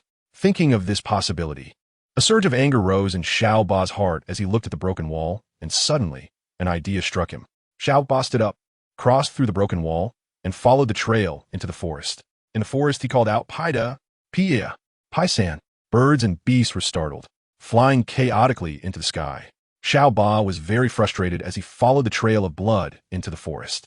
However, at a tall tree, the blood trail suddenly stopped, and there was no sign of the Pai brothers. With concern, Xiaoba was unwilling to give up and shouted loudly in the forest, trying to find the Pai brothers.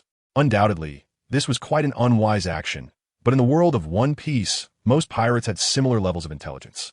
Not far away on a tree lays, who had just finished deceiving Moo Moo, paused, and stopped at the foot of a tree. Rice's eyes narrowed. It was the voice of Xiaoba. Xiaoba's voice was very recognizable, and Rice remembered it from watching anime in his previous life. Lace was hiding in the trees, thinking that he should have known that the three fishmen were missing, and they arrived quite quickly. However, it was just right for him to test his own strength. With this in mind, Lace put on a black veil and nimbly jumped from tree to tree. In the final leap, he landed in front of Xiaoba. Startled by the sudden appearance of a person, Xiaoba exclaimed, "Who are you?" Just after saying that, his expression changed, as if he were asking Lace a question. And he answered himself, "Me? My name is Xiaoba. Please call me Xiaoba." Lace looked at Xiaoba's not-so-smart appearance and couldn't help but change his mind.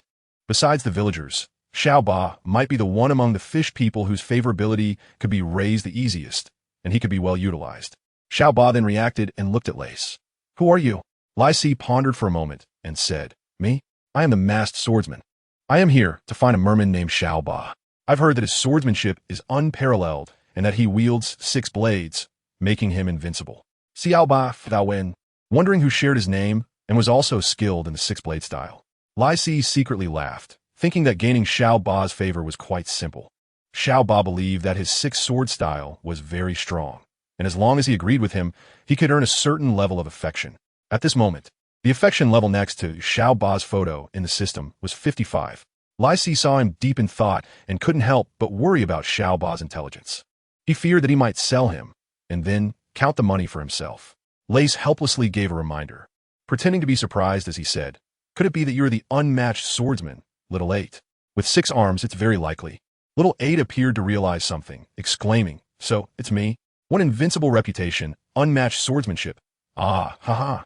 Thinking about how widely his name was spread in the East Sea, Little 8 immediately broke into a broad smile. "Congratulations, host. Little 8's favorability towards you has reached 60, and you can claim the exclusive bronze treasure chest." Lace smiled, feeling quite good. This guy was much easier than Moo Moo. He effortlessly obtained a bronze treasure chest. Open the chest. A burst of light flashed, and a ball of light appeared. "Congratulations, host. You have obtained the Little 8 8-year swordsmanship." Raise an eyebrow. 8 years. The swordsmanship in the animation isn't that impressive. Although he looked down on Xiaoba's sword skills, his body obediently accepted it. No matter how poor Xiaoba's swordsmanship was, it was still better than having no sword experience at all. Memories flooded into Ray's mind, and he instantly grasped Xiaoba's understanding of swordsmanship.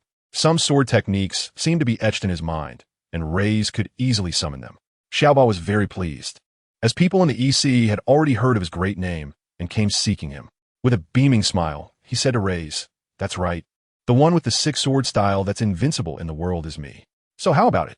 Do you want to learn my swordsmanship?" Rays had already changed his mind and shook his head, saying, "No, actually I also know a bit about swordsmanship.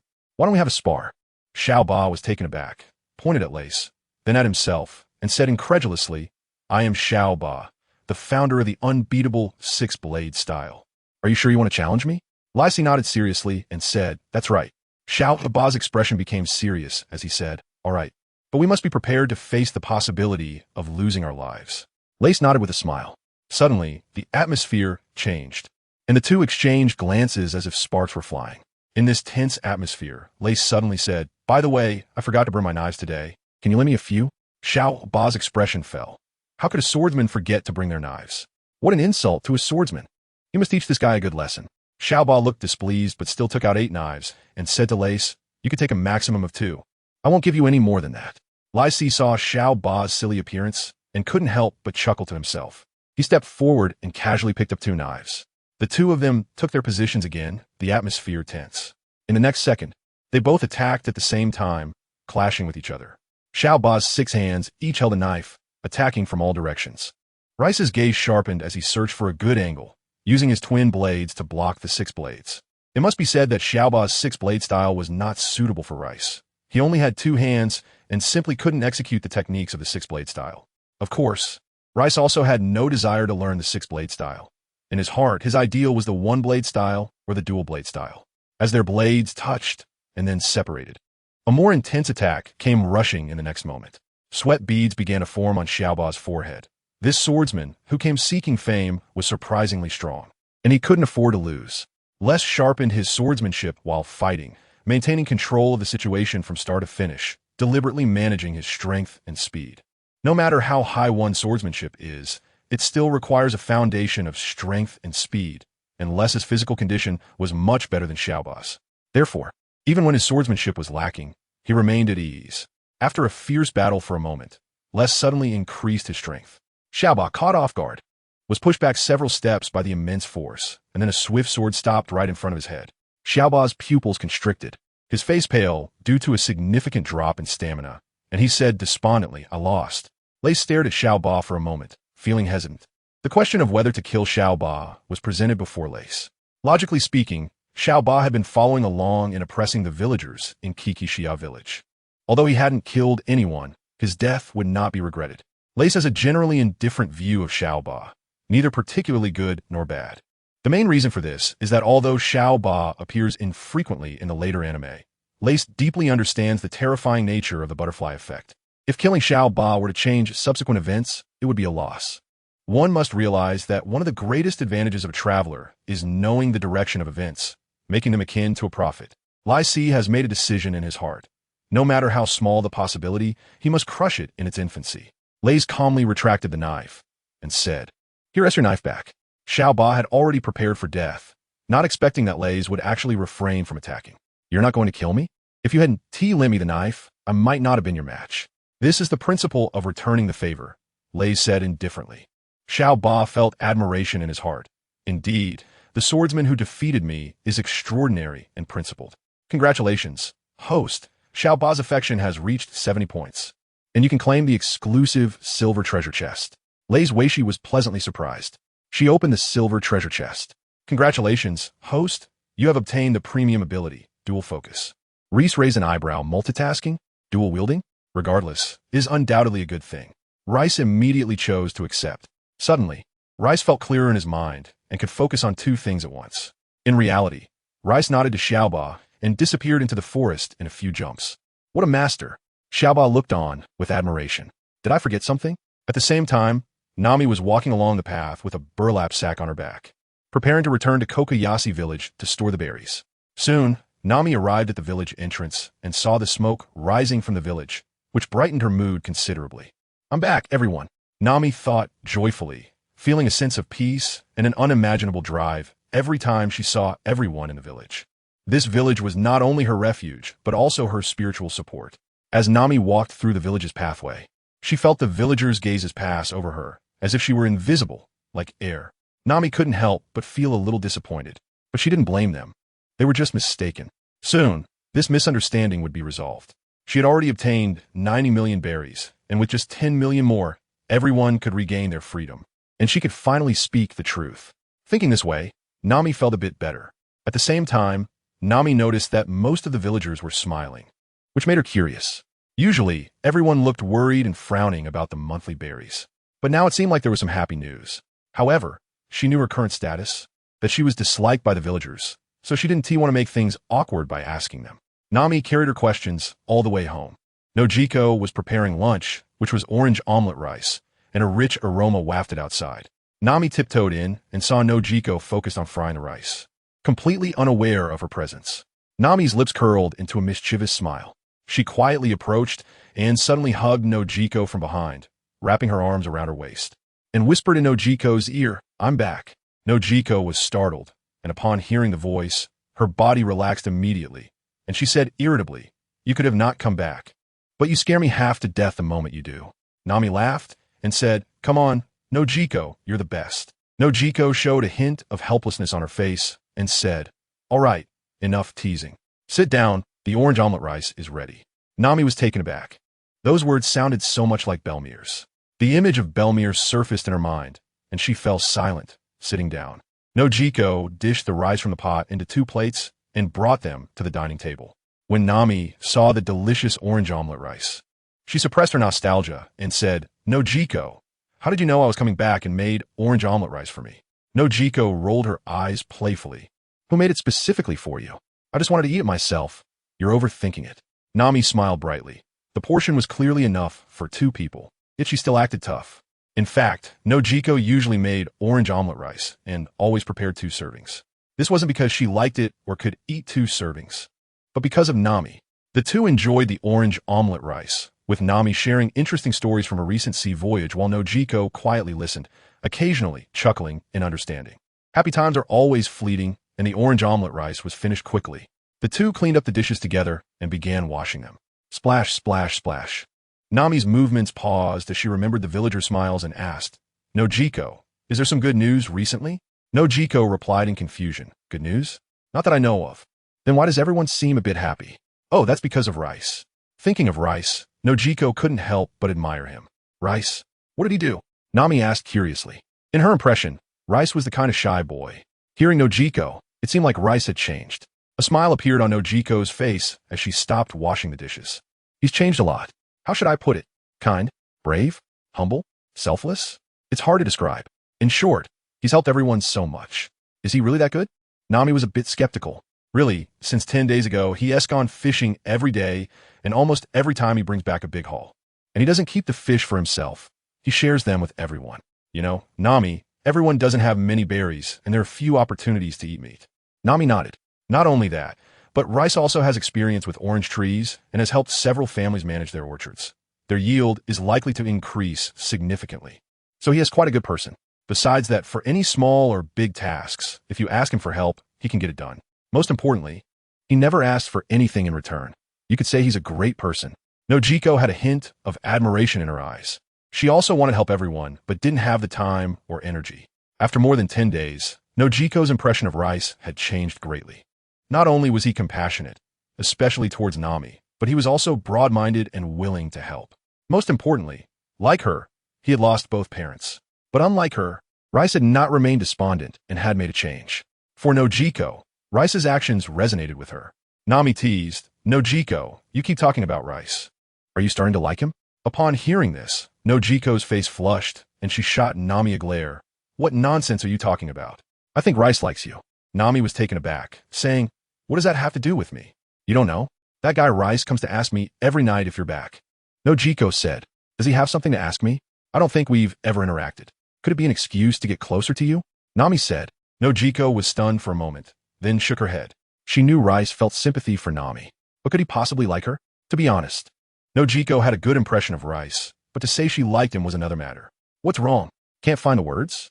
I think you two would make a perfect pair," Nami said with a mischievous smile as she noticed Nojiko's silence.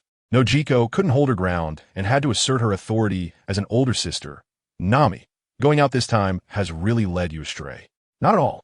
Nami laughed, her face showing a long-lost, genuine smile. Nojiko playfully reached for Nami's waist, starting to tickle her. Ah, Nojiko, you naughty sister. Nami, of course, wouldn't just sit back and take it.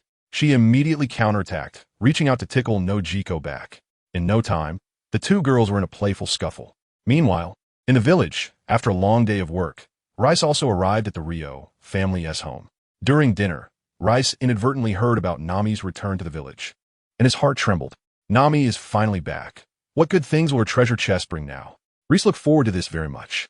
Today, after fighting with Little Eight, he had a rough idea of his own strength and realized he still needed some more training to defeat Arlong. Originally, Rice planned to slowly wear down Arlong's fishmen, subordinates, and officers, taking revenge bit by bit. As for dealing with Arlong, he thought it could wait until Luffy arrived. But now, with Nami returning to the village, Rice saw an opportunity to end Arlong early. As night fell, after Nami and Nokigo played around for a while, they prepared to store the berries safely. Under the soft moonlight, Nami's beautiful face was covered in sweat, yet she radiated a satisfied smile. Somewhere in the orange grove, Nami crouched down with a shovel, gently digging into the soil. As the dirt gradually fell away, a wooden box was revealed. The box was large and sturdy. Although the wood wasn't expensive, it was resistant to rot. Nami and Nokigo worked together to lift the wooden lid, and suddenly, a dazzling golden light burst forth. The golden light reflected on Nami and Nokigo's faces under the moonlight. Nami's mouth curled into a smile, her face beaming with satisfaction as her eyes fixed intently on the treasure, seemingly mesmerized. Nokigo, who understood Nami very well, knowing her well-known love for money, couldn't help but nudge her. All right, stop staring. They aren't going anywhere. Nami snapped back to reality, wiped away the non-existent drool, and sighed. These are all the hopes for saving the village. They're my life. Nokigo looked at the treasures in a box, and was also moved. There must be close to 90 million berries here. Nami opened the bag beside her, which was also filled with berries. She carefully took out a stack, noticing bloodstains on the berries, hinting at how hard-earned they were. Nami neatly placed the stacks of berries into the box, organizing them well, berries on the left and golden treasures on the right. Some berries were covered in blood, some were badly damaged and pieced together, and others showed signs of being burned. Nami gazed at these berries like they were precious treasures, her eyes scanning the rows of berries. They were taken from pirates during a fierce battle. They were snatched from the fire.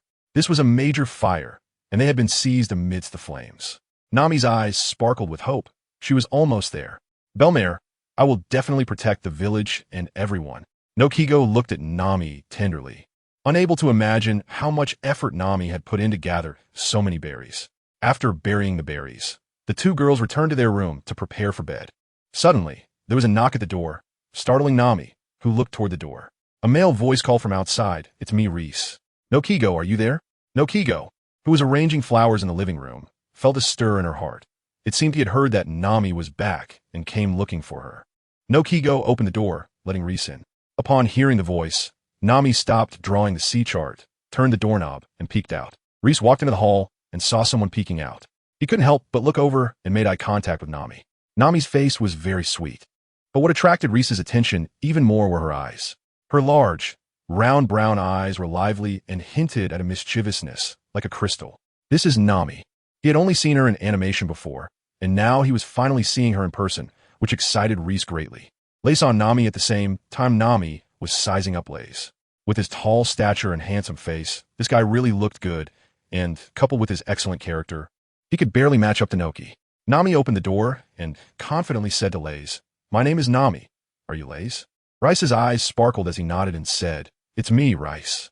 Nice to meet you, Nami. Congratulations, host." Nami's affection level for the host has reached 60, and you can claim Nami's exclusive bronze treasure chest. Rice felt a surge of joy in his heart. It seemed that Nami had heard about his good deeds. This is the power of reputation. He opened the bronze treasure chest. "Congratulations, host, you have received 10 million berries." A dazzling light flashed, and a large stack of berries appeared. You will never know how much money Nami has. Rice's heart trembled. 10 million berries is neither too much nor too little. But without a doubt, whether spent on himself, the villagers, or Nami, this amount of berries is a great choice. How to choose? A flash of inspiration struck Rice's mind, and he immediately came up with a plan. Noki Gao said, "Rice, did you come for something?" Noki Gao was a bit curious.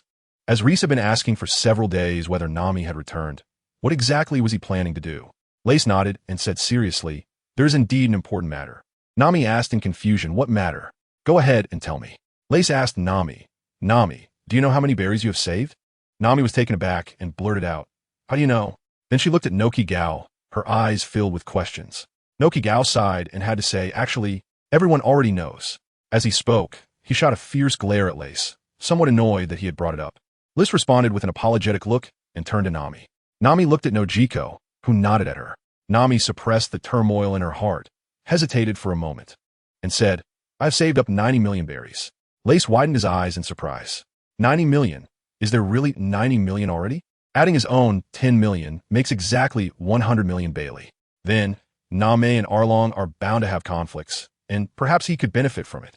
His thoughts raced, and in just a few seconds, Lace came up with a lot of ideas. After the shock on Reese's face, he burst into laughter, looking extremely happy. Seeing Reese so joyful, Nami also felt a sense of agreement in her heart. Indeed, 90 million is very close to 100 million berries, which is certainly something to be happy about. Noki said, all right, Reese, stop laughing. Although we're almost there, there is still 10 million berries to go. Lace stopped laughing. His mouth curved up, and his tone was filled with excitement.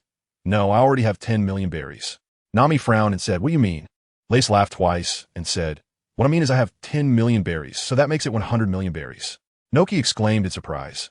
What? You have 10 million berries? Nami's eyes widened in disbelief. Then she looked at Lace with hopeful eyes, her big eyes blinking, as if saying, you should agree. Lace nodded under the expectant gazes of the two, putting away his smile. I really have 10 million Bailey, but it's a long story. Lace's eyes were filled with memories as he recalled 2 years ago when he learned about your agreement with Aaron to buy Cocoa Village for 100 million berries. I was deeply moved by you. What a heavy burden to bear, and you took it all upon yourself. You are like the sun in the dark night, illuminating my dark life. Over the years, I have been frugal and saved some berries, but it is far from enough.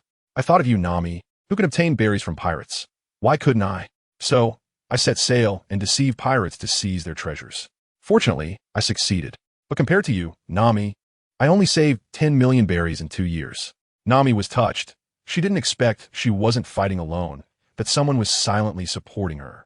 Moreover, they were acquiring berries in the same way, risking their lives just like her. At this moment, Nami's sense of recognition for Lace surged to an unprecedented level. The same was true for Nojiko. She didn't expect Lace to care so much for Nami, and she felt deeply moved. She had also helped Nami save money. But it was just a drop in the bucket, far from enough. Lace chuckled and said, actually, I came to find Nami today just to leave this 10 million with her for safekeeping. I'm afraid that one day when I go out to sea, I might not come back, and I worry that this 10 million won't have anyone to take care of it. Now it's good. Nami already has 90 million berries. And with mine, we can buy Kokoyasi Village. Nami's eyes filled with tears, and she suddenly threw herself on a Lace, sobbing softly, that's great, thank you, Lace. Rice felt Nami's soft body, especially her full chest pressing firmly against his chest, making him feel lightheaded and quite comfortable. However, upon sensing the dampness on his chest, the romantic feelings vanished without a trace, leaving only compassion in his heart as he gently stroked her head. Nami cried for a while, her tears soaking Rice's shirt, and when the joy slightly faded, she realized and pulled away from Rice's embrace. Rubbing her reddened eyes, Nami saw the wet patch on Rice's chest and shyly said, I'm sorry, Rice, I got your shirt wet. Lysy let out a laugh and waved his hand, saying, it's nothing. He felt a sense of regret in his heart, thinking that crying a bit more wouldn't be a problem at all. He didn't care about clothes or anything like that. Raze looked into the system, and Nami's favorability was rising rapidly, breaking the 70 mark in just a few seconds and still climbing. Nojiko's favorability also increased significantly, reaching 78. Reese felt a secret joy in his heart, his mind immersed in the system, and claimed Nami's silver treasure chest. He immediately chose to open it, and a glow flickered, revealing a light orb. Congratulations, host, you have obtained an epic grade treasure, beginner observation haki. After hearing this, Laze was overjoyed. The observation haki is indeed a great thing. Not only can it see further and sense others, but it can also play an important role in battle by predicting the opponent's attacks. Reese didn't hesitate at all and chose to accept immediately. Instantly, Reese felt that even if he closed his eyes, he could perceive his surroundings to a certain extent, serving as a substitute for his eyesight.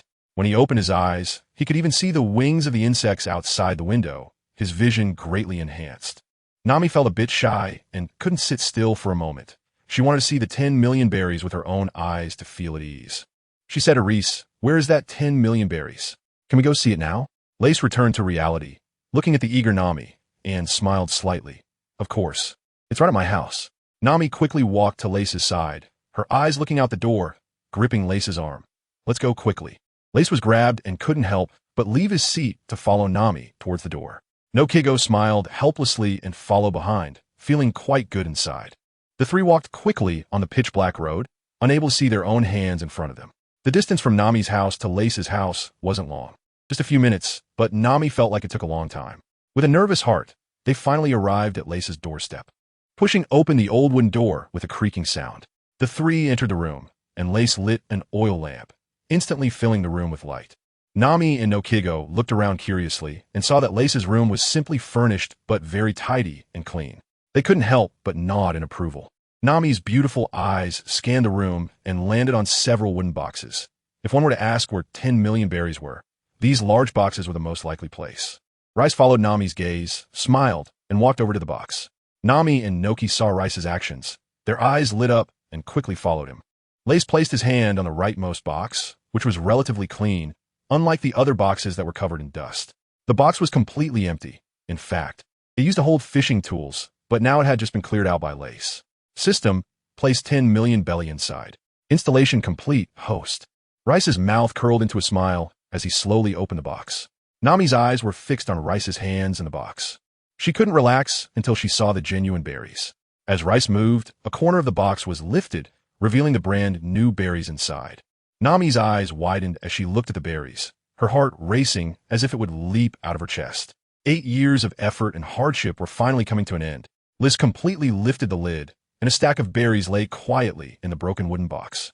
Nami could no longer contain herself, half kneeling on the ground, her index finger trembling slightly as it slowly brushed over the berries, her eyes filled with obsession. Noki's eyes sparkled with joy for Nami. Nami came to her senses and began to count the berries, her movements skilled as the berries swiftly flipped in her hands. One stack after another, neatly counted and placed back in their original position. The two quietly watched as Nami counted the money without speaking. Nami quickly finished counting. Having stolen berries from pirates for years, she was more than familiar with them. Tears streamed down Nami's face once again, overwhelmed with joy. "This is great, this is great. Now everyone will be saved, no one will die." Nami stood up and solemnly said to Liz, "Thank you, Liz. These berries are really important." Lace shook his head. "No, this is what I should do." Nojiko was also sincerely grateful to Lace. With this 10 million berries, Nami wouldn't have to work so hard anymore. Every time Nami went out to sea, Nojiko would worry that Nami might not return, that she could die at the hands of pirates. That feeling was truly unbearable. Now everything has finally come to an end. Nami decisively decided to put this 10 million berries together with her own right now. Lace put the berries into a small wooden box and followed Nami and Nojiko back. The night was as tranquil as water, and it was now late at night. The bright moonlight cast shadows of the three. They took out their tools and worked together to dig open the box, revealing the treasures and berries inside, shining with golden light, reflecting on Lace's face under the moonlight. Although Reese knew that Nami already had 90 million berries, he couldn't help but be surprised at the sight of so much money. Nami carefully stacked Reese's 10 million berries, moving them as if they were priceless treasures. The three of them then closed the lid and gently covered it with a layer of soil, and Nami meticulously checked every corner of the chest. Nami stood up, stretched, looked at the position of the treasure chest, let out a long sigh of relief, her eyes full of satisfaction. Noki watched Nami, thinking that she could finally lighten her burden. Suddenly, Noki's expression became serious as he caught the fainted Nami, who softly murmured, "I feel a bit tired." Noki smiled and patted Nami's head. After a day of running around, Nami was already exhausted, and now that she had completed the task she had buried in her heart for years, fatigue had washed over her as she relaxed. Noki and Reese went into the house and gently placed Nami on the bed. With the matter settled and the sky already dark, they wanted to maintain their gentlemanly image. Lace took the initiative to bid farewell to Noki. After returning home, Lace lit an oil lamp, opened the system, and purchased a random treasure chest. Upon opening the random treasure chest, he received a pack of fairy rice crackers. "Damn, I finally made up my mind, and you give me this?" Let's try again. Purchase a random treasure chest and open it. Congratulations to the host for receiving 10 grams of sea Lu stone. No, I admit that sea Lu stone is a good item, but this is just too little. Lace took out the sea tower stone, which was a rectangular crystal, only the size of a fingernail. The last one, give me something good to buy, open. Congratulations to the host for obtaining a premium grade treasure. A pair of jet dance shoes. Reese's eyes lit up. It's top quality, not bad. At least it's worth my time to see what this dance shoe can do. It will spray air from the sole when jumping, helping the owner reduce body weight and increase agility. A speed type item. I like it. Lace took out the jet dance shoes, which were black and white in color, stylish in design, and looked quite appealing. Lace put on her dancing shoes and tried to take a few steps. She felt a current beneath her feet pulling her body, making her feel much lighter. Lace tried to run and found that he was very fast at the start, as if there was a force pushing him forward. But he needed another second to unleash his power again. Reese frowned, realizing that the dancing shoes were not suitable for long-distance running, only for short bursts of speed. However, this was already excellent. As long as he mastered it, it could greatly assist Reese in battle. With the dancing shoes and his observation haki, Reese felt confident.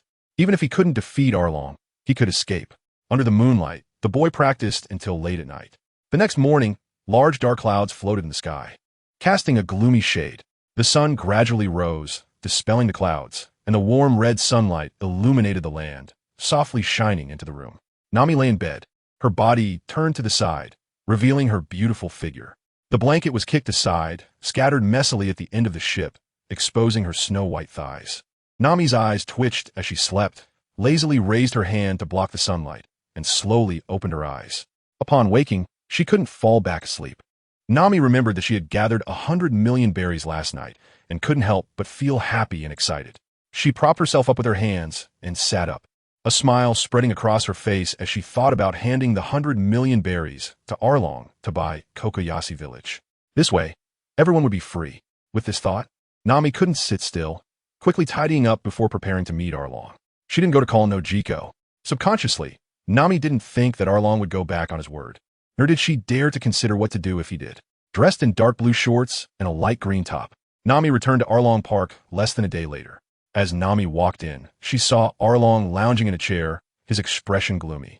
Nearby, Hachi stood slightly bent over, cautiously saying something. Nami frowned, sensing that something was wrong. Suppressing her unease, she walked past the pool, looking at Arlong from a distance of several meters. Arlong noticed Nami as well, grinning with his shark-like mouth. My genius navigator, why are you here so early today? Nami's arrival lightened Arlong's mood a bit. Yesterday, Hachi had told him that 3 of his fishmen had not shown up, and he hadn't thought much of it. It wasn't until Hachi returned in the evening and told him that the P family brothers had gone missing, possibly even harmed, that he realized something was wrong. He immediately scolded Hachi. Come on, they are our compatriots. Can't you pay more attention? Arlong decided he would personally go look for them today and vowed not to rest until he found out what happened to his compatriots. Nami walked over with a smile, saying, Arlong, I've fulfilled our agreement. Arlong's smile froze, and he waved his hand, signaling Hachi to wait. He looked at Nami, his expression eerily calm. Is what you said true? It was hard to believe. Arlong had been secretly watching Nami, probably knowing she had saved around 90 million berries and was planning to make a move in a few days. Now, hearing that Nami had 100 million berries was a bit overwhelming for him. Nami nodded solemnly. Of course it's true. Would I joke about this? I have 100 million berries.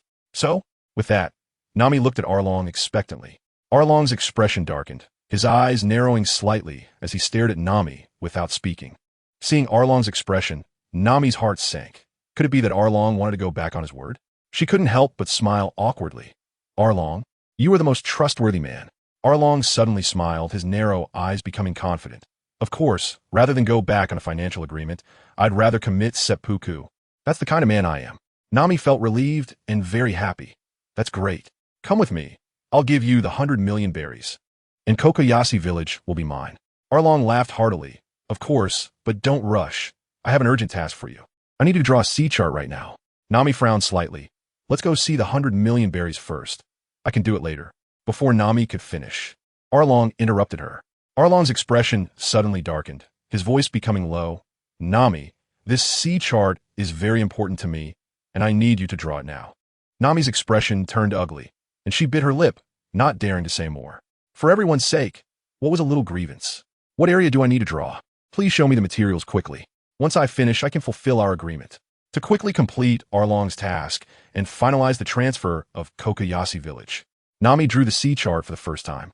Arlong clapped his hands cheerfully, and one of his subordinates understood the cue and brought over a thick stack of materials, about 20 to 30 centimeters high. Nami quickly took the materials and began to flip through them before drawing the sea chart. She needed to fully understand the conditions of the sea area. While Nami was looking at the materials, Arlong glanced at his subordinate, Karubi. Although Karubi was large and muscular, he was quite meticulous and was one of the smarter members of Arlong's crew. Seeing the look in Arlong's eyes, Karubi immediately understood and quickly turned to leave through the back door. Before stepping through the door, he looked back at Nami in the darkness, a smirk of disdain creeping onto his lips. Zonaive, Nami. Meanwhile, not far from Arlong Park, Raith stood atop a tall tree, using his observation haki to see everything happening in Arlong Park clearly. As he expected, Arlong was indeed about to go back on his word, but it seemed Nami was not in immediate danger. He also began to have a faint guess about Karubi's small actions and intentions. Raith's gaze was slightly cold. Black belt? Let's deal with you first. Black belt, with two small braids tied up, looked quite comical against his massive frame. At that moment, he wore a smug grin on his face, stomping heavily on the ground before quickly lifting his legs again, kicking up clouds of dust as he sprinted down the dirt road. Despite his large physique, he was surprisingly fast. In no time, he arrived at Nami's house, pulled out a sea chart, squinted his eyes, and searched carefully. The treasure was likely located in a small orange grove next to Nami's house. Recalling his memory, Black Belt arrived at the orange grove, unsure if his subordinate had said the second row was on the left or right. Forget it, I'll just dig everything up. Meanwhile, Nami was deeply frowning, her brows furrowing deeper as the information on her desk was completely mismatched and unrelated. Slamming her hand on the table, she glared and said, Arlong, this information is wrong, isn't it? Arlong leisurely lay back in a recliner, chuckling lightly at her words. What is going on? Did we get wrong? The fishman who had just brought the information immediately bowed. Brother Arlong, maybe I got it wrong. There were just too many documents. Nami gritted her teeth in anger, realizing she had wasted a lot of time being so serious earlier, and shouted, Go get the right one quickly. The fishman, unfazed by her outburst, stood still, waiting for Arlong's instructions. Arlong, didn't he let Nami feel embarrassed or seem to care much? Didn't you hear our genius surveyor speak? Hurry up. Only then did the fishman hurriedly leave. Nami coldly snorted, Arlong, you really need to manage your subordinates better. Arlong laughed heartily, unconcerned, and agreed, You're right. I should manage them well, so they don't have inappropriate thoughts. Nami's gaze flickered, and she fell silent, feeling a vague sense of unease. Under the blue sky and white clouds, the blazing sun shone down on the orange trees, where golden oranges hung from the branches, ripe and full. A small orange tree was laden with such oranges, truly bountiful. Suddenly, a dark blue hand reached for the orange tree and forcefully plucked an orange, chewing it without peeling. I'm so thirsty, this orange isn't bad. After swallowing it whole, he spat out the remnants. Black Belt rubbed his wrist and directly uprooted an orange tree, swinging it hard. Instantly, a large number of golden oranges fell to the ground. He swung several more times until there were hardly any oranges left on the tree, and even the green leaves were gone. Still unsatisfied, Black Belt broke off the excess branches, transforming them into a deformed stick that pleased him. He paid no mind to the oranges scattered on the ground, as if it were only natural. Then, Black Belt's expression hardened, and he began to dig in the orange field. Suddenly, a female voice rang out. Stop. What are you doing? Black Belt turned to see Nami's sister, Nojiko. It turned out that Nojiko had just woken up and, hearing noises from the orange grove, rushed outside to check. She saw a fishman destroying the orange trees. With a frown, Nojiko hid to the side, not daring to step forward. But as she watched Black Belt's digging actions, she could no longer hold back and approached him, calling out. Black Belt glanced at Nojiko, but ignored her and continued digging. Nojiko anxiously walked closer. Hey, what are you doing? I've paid the monthly berries. Why are you destroying this place? Black Belt scoffed, still ignoring her. Although the tools weren't ideal, Black Belt was very strong and full of energy. Each strike on the ground sent up large clumps of dirt. Just as it seemed Nojiko was about to intervene, Raith thought the timing was right. Nojiko, don't be afraid, I'm coming. Lei shouted and charged straight out from the nearby woods, covering a distance of several hundred meters in just a few seconds. The Black Belt heard the sound and turned to look. Seeing Lei's rushing toward him, He looked down on this human, thinking that although he was fast, he was still no match for a merman like him. Lay smiled confidently as he leaped up from 5 meters away from the black belt, clenching his fist and striking down fiercely. The black belt's eyes narrowed in surprise. He didn't expect this inferior human to actually dare to attack. His eyes reflected 3 parts disdain and 7 parts anger. The black belt reached out to try to catch Lay's fist.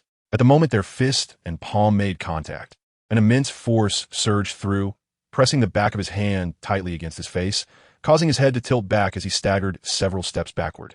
Reese's momentum came to a halt, standing still. After the black belt steadied himself, he felt an uncontrollable rage. Why does this inferior human have such great power? Lace was a bit angry and punched the black belt in the stomach again. Inferior humans? Then why are humans ruling the world now instead of fishmen? The black belt was caught off guard and took another punch, hearing Lace's words. So, this world will be ruled by fishmen instead of humans. What right do you inferior race have to occupy so many islands? Lace no longer talks nonsense. There is nothing good to say to such a person. Lace moved swiftly, attacking from left to right, and the black belt could only manage to defend against the blows. Lace is only about 9 meters tall, while the black belt is nearly 3 meters tall. It's like a child fighting an adult. Yet this child completely dominates the adult in the fight. The black belt keeps retreating, bruised and battered, turning into a punching bag. Lace was able to defeat Little 8 yesterday, and this black belt is only slightly stronger than Little 8. Even without the observation haki and dance shoes, Lace could still win, and now it's even easier.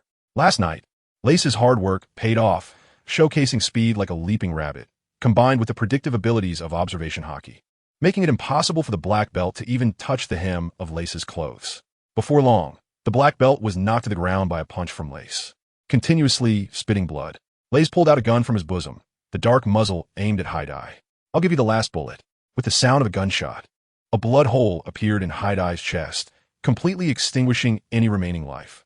Noki Gao beside him was stunned, not expecting Lace to be so powerful, easily defeating Aaron's subordinate.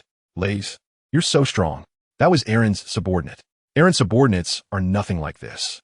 Suddenly, Noki Gao's expression changed to panic. Not good. If Aaron finds out you killed his men, he won't let you go. Reese's expression was calm. Then I'll just defeat Along when the time comes. Noki Gao advised. Raith, you don't know how powerful Along is. Nami once thought about killing Along too and tried countless methods, but none were successful. He is simply a non-human monster, much stronger than that merfolk with the ram horns. Raith smiled and said, No Kigo, I'm sorry for keeping this from you for so long. Actually, I ate a devil fruit called the Faith Fruit, which can enhance my strength and speed. It also has some amazing abilities. I believe I can defeat Arlong. No Kigo's eyes lit up in surprise and exclaimed, Devil fruit? Reese nodded and said, 17 days ago, I secretly went out to sea and encountered a group of pirates. By chance, I obtained a devil fruit, and I have been exploring its use these days. Naka's eyes lit up. The devil fruit was a treasure of the sea. With a bit more confidence in her heart, she thought maybe Reese could defeat Arlong. Liz said, by the way, where's Nami? If I can defeat Arlong, then I won't have to give him that 100 million berries. Naka's expression changed. She wouldn't have gone to Arlong, right? That girl, why didn't she call me? Lace also showed some concern on his face, but in fact, all of this was within his expectations. Noki Gao, I'll carry you. I'm a bit worried, Lace said earnestly. Noki Gao was taken aback for a moment, then nodded. Lace felt an incredible softness on his back as he carried Noki Gao, making his body feel a bit lighter. In Arlong Park, Nami's gaze was focused, her slender hand steady as she quickly sketched, the line she drew as straight as if printed. As Nami finished the last corner of the map, she let out a long breath and gently set down her pen. Seeing that Nami had completed the drawing, Arlong praised her, You're really amazing. I really can't bear to part with a genius surveyor like you. Nami's expression darkened, and she replied unhappily, Arlong, we made a promise. Arlong laughed heartily. Of course, I'm a man of my word. Nami's expression softened slightly. It better be so. The chart is finished. We can leave now, right? Arlong nodded. Sure, I actually have something to do in Kokasia village. Nami asked cautiously, What is it? Arlong waved his hand, his eyes fierce. This matter is none of your concern. Anyone who dares to harm my compatriots must die. Xiaoba, you come with me, and Xiao, you stay behind. Xiao opened his long red mouth. Brother Arlong, at your command. Xiaoba immediately stood straight. Yes, Brother Arlong. This time, he was determined to redeem himself. Arlong stood up and shouted, Let's go, my compatriots. Let's see where our folks have lost their way. Let's bring them home. The fishmen below cheered and surrounded Arlong as they set off. A dozen fishmen and the cadre show remained in Arlong Park. Thus, Arlong and his group set off towards Kokasia village with Nami. On the way, Arlong said, Nami, I want to bring the people of Kokasia village to help me find my compatriots. You don't mind, do you? Nami's eyes narrowed, showing her displeasure. Arlong, you better speak nicely and not hurt anyone. Arlong smirked. As long as you help me find my 3 compatriots, I won't make things difficult for the villagers. But if they get hurt or die, it won't be that simple. Nami gritted her teeth inwardly, thinking it was despicable for him to trouble everyone because his own fishmen were missing. Although she was angry, she didn't express it. After drifting outside for 8 years, she had long understood that power was the law of this world. Reason only mattered when spoken by the strong. Moments later, Arlong's group arrived at Kokasia village. The fishmen were numerous and imposing. One fishman blocked a villager, grabbing him by the collar and leaning against a house. The fishman's fierce face and tall stature exerted immense pressure on the villager. Do you know the Pika brothers? A deep voice asked. The villager had some acquaintance with the Pika brothers, but wasn't familiar with them, so he had no idea. Seeing the villager shake his head, the fishman frowned and raised his thick right arm to strike. At that moment, Nami quickly shouted, Stop! Don't harm anyone. This is what Arlong said. Upon hearing this, the fishman reluctantly released his grip with an annoyed huff. More villagers were stopped and questioned about the whereabouts of the fishmen. Some fishmen were pushy and rude. Nami was worried and said to Arlong, All right, the villagers have no idea about the missing fishmen. Arlong snorted, They're the closest ones, if I don't ask them. Who else can I ask? But they don't know anything, so there's no point in asking further. Nami frowned deeply, thinking that Arlong was being unreasonable. At this moment, Xiaoba said, Brother Arlong, I think Nami is right. Arlong turned to look at Xiaoba in disbelief, while Nami looked at Xiaoba gratefully. Seeing their gazes, Xiaoba scratched his head. The villagers don't know about this, but the Pika brothers should have disappeared in the woods next to his house. Arlong huffed, All right, compatriots. Let's go to the forest to find our compatriots. Nami, get these villagers to help too. Nami pursed her lips and agreed. Under Nami's persuasion and the fishmen's threats, the villagers suppressed their dissatisfaction and followed them to search for the missing fishmen. With Arlong's command, over 20 fishmen and more than 70 villagers marched towards the forest. Seeing Arlong about to leave, Nami anxiously called out, Arlong, what about that promise? Are you going to fulfill it? Arlong smirked, Of course, Nami, since you're so anxious. Let's go. By now, the black belt should have succeeded. He turned to Xiaoba and said, Xiaoba, take the compatriots to search. Even if we have to turn the woods upside down, we must find the missing compatriots. Xiaoba stood at attention, Yes, Brother Arlong. Meanwhile, Laze was running at full speed with Noki Gao, quickly arriving at Arlong Park. Just as Arlong had left, Laze arrived at Arlong Park. Laze and Noki are hiding in the woods outside, leaning against a large tree at the back. Laze, Noki Gao, wait for me here, I'll go check the situation. Noki Gao knew he couldn't help, so he nodded, but the worry on his face was evident. Laze smiled confidently and said, Don't worry, I've become very strong. Noki thought of Laze easily defeating the black belt, and her worries eased a bit. Laze pressed against the wall, his body clinging to it like a gecko, poking his head out to look inside. In fact, Laze had already sensed that Eren was approaching from the other side with his observation haki. And now was the perfect time to split their forces and defeat him. Reese looked at the pool, where groups of fish people were joyfully dancing. Eren, Nami, and Little 8 were nowhere to be seen. It turned out he hadn't sensed wrong. It was time to finish this quickly. Lace looked at the only Ilone cadre in the arena, who was leisurely sipping juice. Lycee's gaze turned cold, and with a slight exertion of the fingers hooked on the wall, he leaped up, standing on the wall. Reese looked coldly at the singing and dancing fish people, who didn't even notice him and continued to dance with abandon. They were really quite lax. Lace kicked off the wall, and his whole body flew out like an arrow. A swaying fishman just happened to turn his head and saw a person flying towards him. But he didn't react at all. Alcohol had dulled his brain. He was still swaying, with a dazed look in his eyes. What was this? The next second, a fist the size of a sandbag landed on the fishman's head. The fishman immediately spat out a mouthful of blood and flew backwards. The intense pain instantly sobered him up, and he rolled on the ground shouting, it hurts.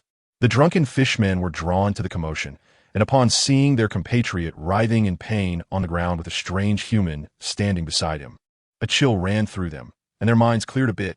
Everyone, we have an enemy invasion.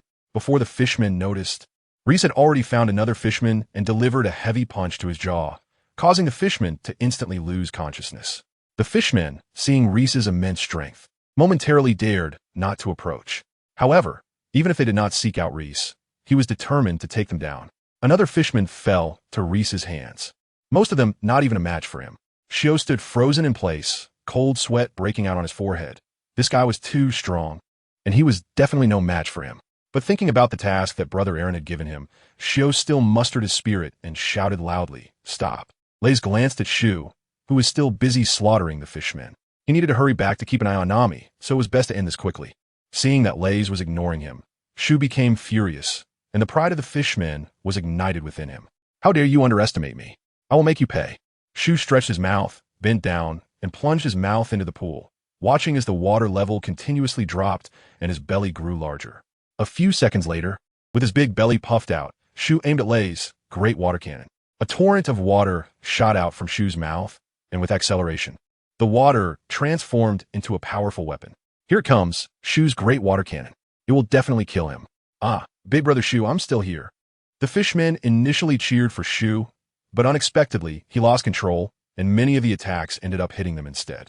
Lays watched as the torrents of water rushed towards him, or rather, a gigantic water cannon. He agilely jumped, evading the center range of the water blast. Two fishmen were hit directly by the water cannon, screaming in pain before fainting.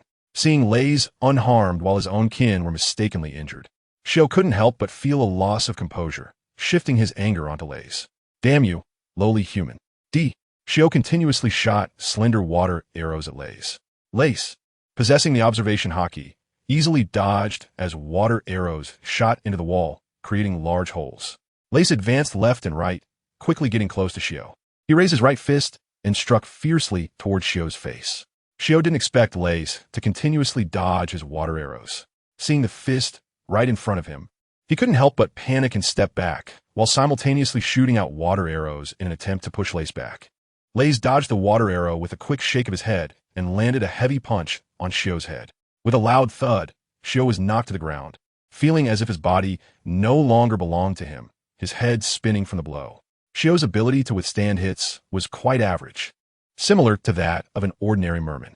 Lays stepped forward and kicked, and Shio was sent crashing against the wall. With a loud bang, the wall collapsed and fell on top of Shio, sending dust flying everywhere. Shio lay motionless on the ground, as if dead. The remaining 5 or 6 fishmen, seeing that Lays had almost instantaneously defeated their leader Shio, lost all their fighting spirit and scattered in all directions to escape. Lays saw the fishmen fleeing in different directions, and he chased them down one by one, bringing them down.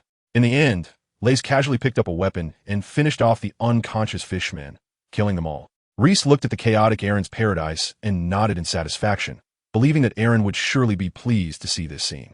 However, if all went well, he probably wouldn't get to see it. Liz found Noki hiding behind a tree and explained to her that Nami and Arlong were already in Kokoyashi village. Noki thought of something and felt very worried. "Let's hurry back." Lace nodded and continued to hurry back with Noki Gao at full speed. The return journey was even faster than the way there. Meanwhile, Eren and Nami arrived at Nami's home. From a distance, they saw the orange grove that had been destroyed by nearly half. Nami's face turned pale, cold sweat broke out on her forehead, and her pupils lost focus in an instant. What happened? Why did the orange grove become like this? My 100 million berries. Eren looked at the scene with appreciation. This black belt guy went a bit too far, destroying it like this, huh? Nami swallowed hard, forcing herself to calm down, her steps quickening until she finally started to run, her heart pounding as if it would jump out of her chest. Please, no, my 100 million berries. My hard work, my hope. Nami slowed down as she clearly saw that the location of the treasure chest had not been disturbed, and she couldn't help but breathe a sigh of relief, indicating that the treasure chest was likely still there. Eren quickly caught up with Nami, feigning comfort. Nami, it looks like a thief came. Don't be too sad. As Eren spoke, he took a closer look and noticed something was off. It seemed like there were signs of struggle. Before he could think more, he saw Nami had already reached an orange tree and started digging. Watching Nami's actions, Eren frowned, a bad premonition rising in his heart. Could be that black belt messed up? Then who stopped him? Finally, Nami dug through the surface soil, forcefully lifting the wooden board, eager to see if the berries were still there. Eren also stepped closer, wanting to investigate. The wooden cover was removed, revealing glimmering gold coins and heaps of berries inside. The overflowing berries reflected in Nami's beautiful eyes, shining together with her. Nami exhaled a long breath. Great. The berries were still there. This way, I can buy Cocoa Village, and everyone will be saved, and we won't have to pay berries every month anymore. Nami seemed to see a bright future. Nami said with a joyful tone, Eren, come on, count it. After I give you this 100 million berries, Cocoa Village will be mine. Nami looked up, her pupils constricting as she saw Eren's extremely grim face, his eyes slightly bloodshot, looking much more frightening and sinister than usual. Eren sneered and said, all right, from now on, Cocoa Village will be yours. Nami's eyes lit up, but just as she was about to smile, it froze on her face. Eren reached out his strong right hand, grabbed Nami by the neck, and lifted her up. Eren's mouth curled into a sinister smile. Now I've taken over Cocoa Village again. You can buy it back with 100 million berries. Nami's eyes widened in anger as she shouted, Eren, aren't you cheating? Nami struggled to breathe, her hands weakly trying to pry Eren's hand away, but it was futile. Eren laughed loudly. I am cheating. What can you do about it? Nami, just honestly be my surveyor. Your talent is meant for the Fishman tribe. After saying that, he mercilessly threw Nami to the ground. Damn you, Eren. How shameless. Lace roared, descending from the sky with a thundering fist aimed at Eren's back of the head. Eren's expression tightened. The powerful instinct of a fishman made him feel the crisis immediately. But Lace seized the moment perfectly.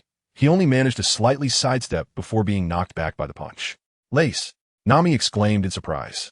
Noki Gao, anxious, quickened his pace towards Nami. Nami, are you all right? Nami's eyes were filled with excitement and joy as she shook her head at Noki Gao. I'm fine. The two girls got closer and embraced each other. Noki Gao, Eren is trying to take my 100 million berries. Nami's voice was low. Noki Gao held Nami tightly, hoping to bring her some warmth, speaking gently. It's okay, Nami, it's okay. Eren broke our promise and went against our agreement. Nami recalled this, feeling a pang in her heart, wanting to cry. Noki Gao's voice was dry, unable to find comforting words. How could it be okay? This was a girl's 8-year hope. All her hard work and effort. With one sentence from Eren, it was gone. The angrier Noki Gao became, the more she clenched her teeth. Eren, you despicable man. Why treat Nami like this? Noki Gao's fists were tightly clenched, her gaze icy enough to make one shiver. Her voice soft yet filled with an unbreakable determination. Nami, we can't endure this any longer. Since Eren dares to play with your kindness, we have no reason not to resist. I believe everyone is ready. Nami hesitated, her expression conflicted. Although Lace had just knocked Eren away with one punch, Nami knew in her heart that such an attack couldn't defeat Eren. For 8 years, she had never given up on assassinating Eren. She understood, too, well how powerful he was. His body was incredibly tough, and ordinary blades would only leave a shallow cut. If they resisted and failed, everyone would die. Suddenly, a pair of warm hands rested on her shoulder. Nami looked over and found it was Lace. Nami, you have fought alone for everyone's lives and have done well enough. Now let me handle it. His gentle voice reached Nami's ears. Lace looked at Nami with an exceptionally gentle gaze. I know what you're worried about, afraid that we might die. But what you don't know is that I'm more afraid of you being bullied and hurt while comforting me that it's okay. Noki, standing beside him, echoed with a firm tone. That's right, Nami. If I have to watch you get bullied, I'd rather die. Nami's heart trembled violently as she looked at Lace and Noki, tears streaming down her face. Nami, you don't have to worry. I'm not necessarily unable to defeat Arlong, Lace said confidently. Yes, Nami. You don't know that Lace has eaten a devil fruit and possesses amazing powers. He just defeated Arlong's subordinate, Usopp. Nami's beautiful eyes suddenly brightened, and an infinite hope surged in her heart. It was like walking in darkness for 8 years, finally seeing a ray of light. Lace smiled slightly. What I ate is called the fruit of belief, which can enhance my strength and speed to some extent. Nami, you just saw it, right? I just knocked Arlong away with one punch, and that's not the power of an ordinary person. In fact, my speed is even faster. Nami looked at Lace, making up her mind. This incident made her see Arlong's true nature, greedy, cunning, and untrustworthy. He would absolutely not let her and everyone else go. Since that's the case, why not fight to the death? What's up? Have you come to an agreement? Arlong brushed off the dust from his arm and stood up unscathed. Nami glared at him angrily. Arlong, I want you dead. I will no longer submit to your subordinates. Lai's mind sank into the system, looking at the 2 golden treasure chests in the backpack. Whether he could defeat Eren this time depended on the 2 of you, so don't let me down. Just now, the affection levels of the 2 girls both reached 80. He opened Nami's exclusive golden treasure chest. After a burst of light, a fruit with peculiar patterns appeared. Congratulations, host. You have obtained the epic treasure, the 10,000-year cleansing fruit. Lays was overjoyed. I wondered why it looked familiar. And it turned out to be the cleansing fruit I had eaten before. That was the beginning of Lays' transformation in combat power, which made Lays even more the effects of this advanced cleansing fruit. Raith no longer hesitated and directly took out the fruit to swallow it. A wave of energy, resembling both fire and water, spread out from his abdomen. Raith could feel this energy subtly altering his body, expelling some impurities. At the same time, it improved his meridians, making them broader and stronger, and it seemed as if his organs were being nourished, becoming more vibrant. Lays keenly sensed that his body felt lighter and stronger. Even the range of his observation haki had increased a bit. Most importantly, Lays could feel that his bowl of water had transformed into a large bucket, and his current strength only covered a shallow layer of the bucket. In short, his power had slightly increased, while his potential had greatly improved. This made Lays feel more confident. He opened the golden treasure chest from Noki, and a flash of light appeared. A completely white pill emerged, seemingly non-existent and ethereal. The mind detective of Raith has revealed information. Congratulations to the host for obtaining an epic treasure, a one-time consumable treasure called Essence, Vitality, Spirit Pill. It can enhance mental strength without side effects and can be stacked infinitely, usable with just a thought. It seems to be a good item. Very nice. Lays had a thought and made contact with the Essence, Vitality, and Spirit Pill. Instantly, the pill melted like water, turning into a mist that blended into Lays' spirit. Raith's spiritual power surged significantly, and his understanding and range of observation haki deepened and expanded. These things may sound lengthy, but in reality, it only took a few seconds. Orin, Nami, and the others only saw Raith stuffing a fruit into his mouth. Orin laughed and said, "Nami, is this the helper you found? Still not full?" Raith sneered. "You need to be full to have the strength to hit you." Aaron looked disdainful. The recent attack had only caused him a bit of pain, not even a light injury, which made him underestimate Raith. "Nami, are you sure you want to betray me? It's not too late to change your mind now. I can pretend I didn't hear what you just said. After all, I offer special treatment to geniuses." Nami shook her head, her expression firm. "Aaron, let's settle this today." Aaron's expression darkened, exuding a dangerous aura. "My special treatment for geniuses is also limited, Nami. Let this guy show you the reality." As Aaron spoke, he walked towards Raith, emanating a powerful presence. "Do you not realize the gap between you and me after that sneak attack, you foolish human?" Lace raised the corners of his mouth, his face filled with confidence. "The current me is different from the me just now." With a movement of his feet, a surge of power increased Lace's speed, and his right hand formed a fist, cutting through the air as it struck towards Aaron's abdomen. Aaron's eyes were fierce, and he opened his mouth wide, revealing sharp teeth inside. He slightly bent forward, intending to withstand Lace's attack and bite down on Lace's neck in the process. Luffy's observation haki allows him to perceive Arlong's intentions. Lace quickly retracted his fist, crouched down, and supported himself with his right hand to execute a sweeping kick. Aaron felt pain in both feet, caught directly by the sweep, and immediately lost his balance, falling backward to the ground. Nami and Nojiko cheered, their faces beaming with smiles. "Well done, Lace." Lace quickly stood up, took a step forward, and forcefully kicked Aaron in the abdomen with his left foot. Before Aaron could react, he was heavily kicked again and rolled away, flying over 10 meters. Aaron's hard body scraped a deep mark on the ground. Lace's eyes flashed, not wanting to give Aaron a chance to breathe. With a burst of energy, she arrived in front of Aaron in the blink of an eye and kicked fiercely again. "How infuriating. I can't believe I was hit by a lowly human." Aaron crossed his arms in front of his chest, trying to block Lace's kick. Raith sneered coldly in his heart. The power of observation haki allowed him to anticipate Along's movements in advance. He swiftly changed the direction of his kick and landed a heavy blow on Along's face. Along was sent flying again, kicking up a cloud of dust. As the dust settled, Along's towering figure was revealed. Gritting his teeth, Along stared at Raith, his eyes ablaze with a fire that seemed intent on burning him. For Along, being humiliated at the hands of a human was a great disgrace. Lace's steady breath fell on several bruises on Aaron's body. He frowned inwardly, wondering how strong Aaron's ability to take a beating was. His full-force strike had only resulted in bruises. Aaron bared his fangs, opened his bloody maw, and lunged at Lace. Lace deftly dodged and kicked Aaron away. Aaron stood up again and tirelessly launched an attack on Lace. Lace dodged left and right, counterattacking as well. Although Aaron's speed was not slow, it was very easy for Lace, who possessed observation haki, to evade the attacks. Lace breathes lightly, feeling more assured. Eren is like a tank, while he himself is like an assassin. If life is compared to health and stamina to mana, then Eren has high health and high mana. In contrast, Lace has low levels of both compared to Eren. However, Lace's advantage over Eren lies in his speed. With high speed, he can evade attacks. It's important to note that attacking requires more stamina than defending. Lace had a strategy to first wear down Eren's stamina and wait until Eren is weak before delivering a fatal blow. During this process, he must manage his own physical strength well. After all, his own attack power is not strong enough, so he has to rely on this gradual approach to defeat Eren. This is the safest way to fight, Raith thought to himself, constantly dodging Eren's attacks. As time passed, Eren's face was already bruised and battered, his patterned yellow shirt torn in the battle. He had even replaced his teeth, making them sharper. Meanwhile, Raith was only slightly out of breath, and even his clothes were completely intact. Eren was astonished. He never expected this human could fight him to such an extent. When did the East Sea produce such a strong warrior?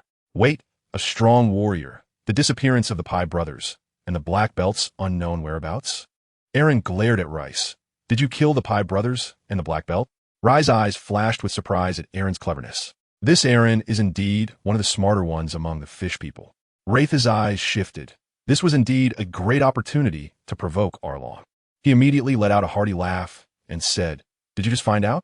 Not only them, but all the fishmen in your paradise have been killed by me." What? Arlong had prepared himself mentally, but he didn't expect the loss of his fellow countrymen to be far greater than he imagined. Damn it. Those are an indispensable part of my Arlong empire. They're my compatriots. You will pay for this. Nami, you will pay too. In his fury, Arlong was even unwilling to spare Nami. Kid, let me show you my power. Arlong's rage burned fiercely. He only wanted to tear Raith and the others to pieces. Shark flying arrow. With that, Arlong raised his sharp, knife-like nose, leaned forward, and stomped the ground, shooting towards Raith like an arrow. Lace was taken aback. In the anime, this move caused quite a bit of trouble for Luffy and was Arlong's ultimate trick. It seemed to have completely angered him, which was a good opportunity.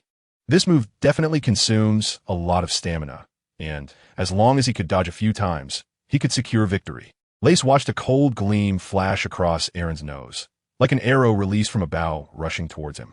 He immediately focused all his attention, his body darting to the side just in time to narrowly avoid it.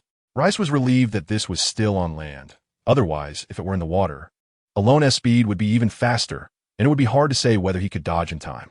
He also had to thank the jet-powered shoes on his feet, which increased his speed by at least 30% for short-distance movements.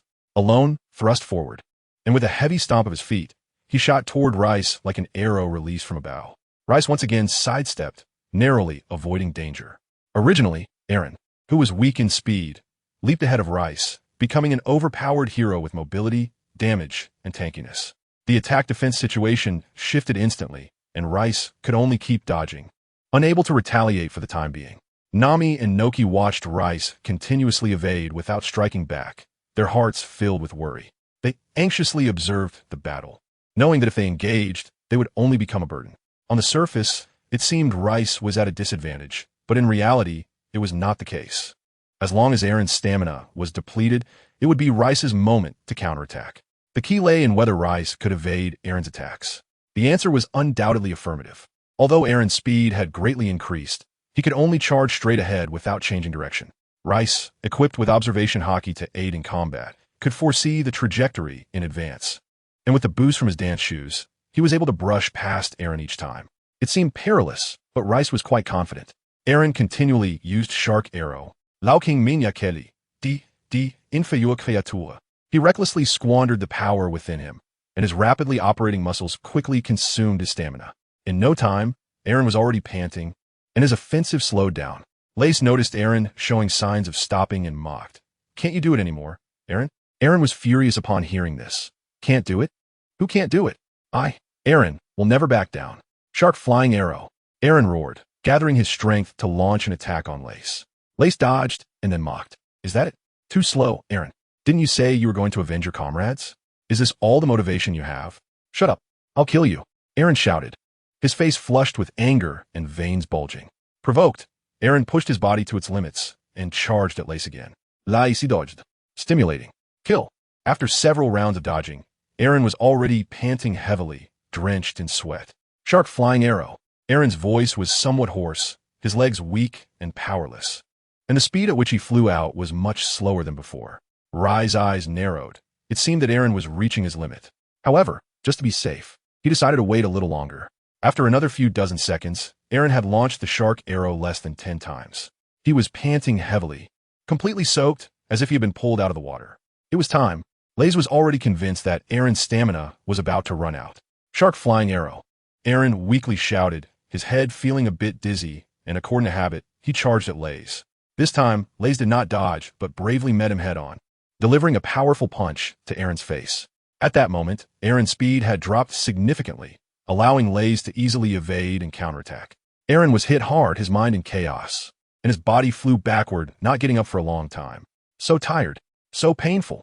Aaron struggled, but suddenly realized he had no strength left, unable to even perform the simple action of standing up. His stamina had long been exhausted through repeated shark flying arrows, even overdrawn. Once he stopped, he felt an overwhelming sense of weakness engulf him. Liz smiled and walked a few steps to Arlong, delivering a heavy punch. Bang! Arlong's head made intimate contact with the ground, creating a large pit. Then, a torrent of attacks followed, hitting his nose, eyes, and mouth, gradually turning them bruised, purple, and bleeding. Even if he was a fishman, he couldn't possibly recover his strength in such a short time. Arlong had no power to resist. Feeling his life force rapidly fading, wanting to fight back but unable to rise. This punch was for Belmere. It's truly hateful that a Marine who didn't die on the battlefield was killed by scum like you. This punch was for Joe-san. This punch was for Grandpa Rio. Do you know how much he suffered to pay your dam protection fees? This punch was for Nojiko. Do you know how worried she was about Nami? This punch was for Nami. Do you know how much an 8-year-old girl has to endure in terms of suffering, loneliness, and humiliation? All of this is because of you, Arlong. Every word Les speaks is accompanied by a punch. Aaron, remember this feeling of powerlessness is what those innocent people you killed felt. However, you are different from them. You are not innocent. So take this experience with you to hell. I hope you can be a good person in your next life. After Les finished speaking, he stopped swinging his fists. Aaron on the ground was already motionless, his head a mess, and he had lost his breath. Les, are you okay? Noki approached Les with concern. Lace shook his head and smiled. It's okay. Aaron is dead. Thank you, Lace. Nami threw herself into Lace's arms, her voice choked with emotion. Lace held Nami's soft body and gently stroked her back without saying a word. This time, being able to defeat Arlong was largely thanks to the observation haki and the jet shoes.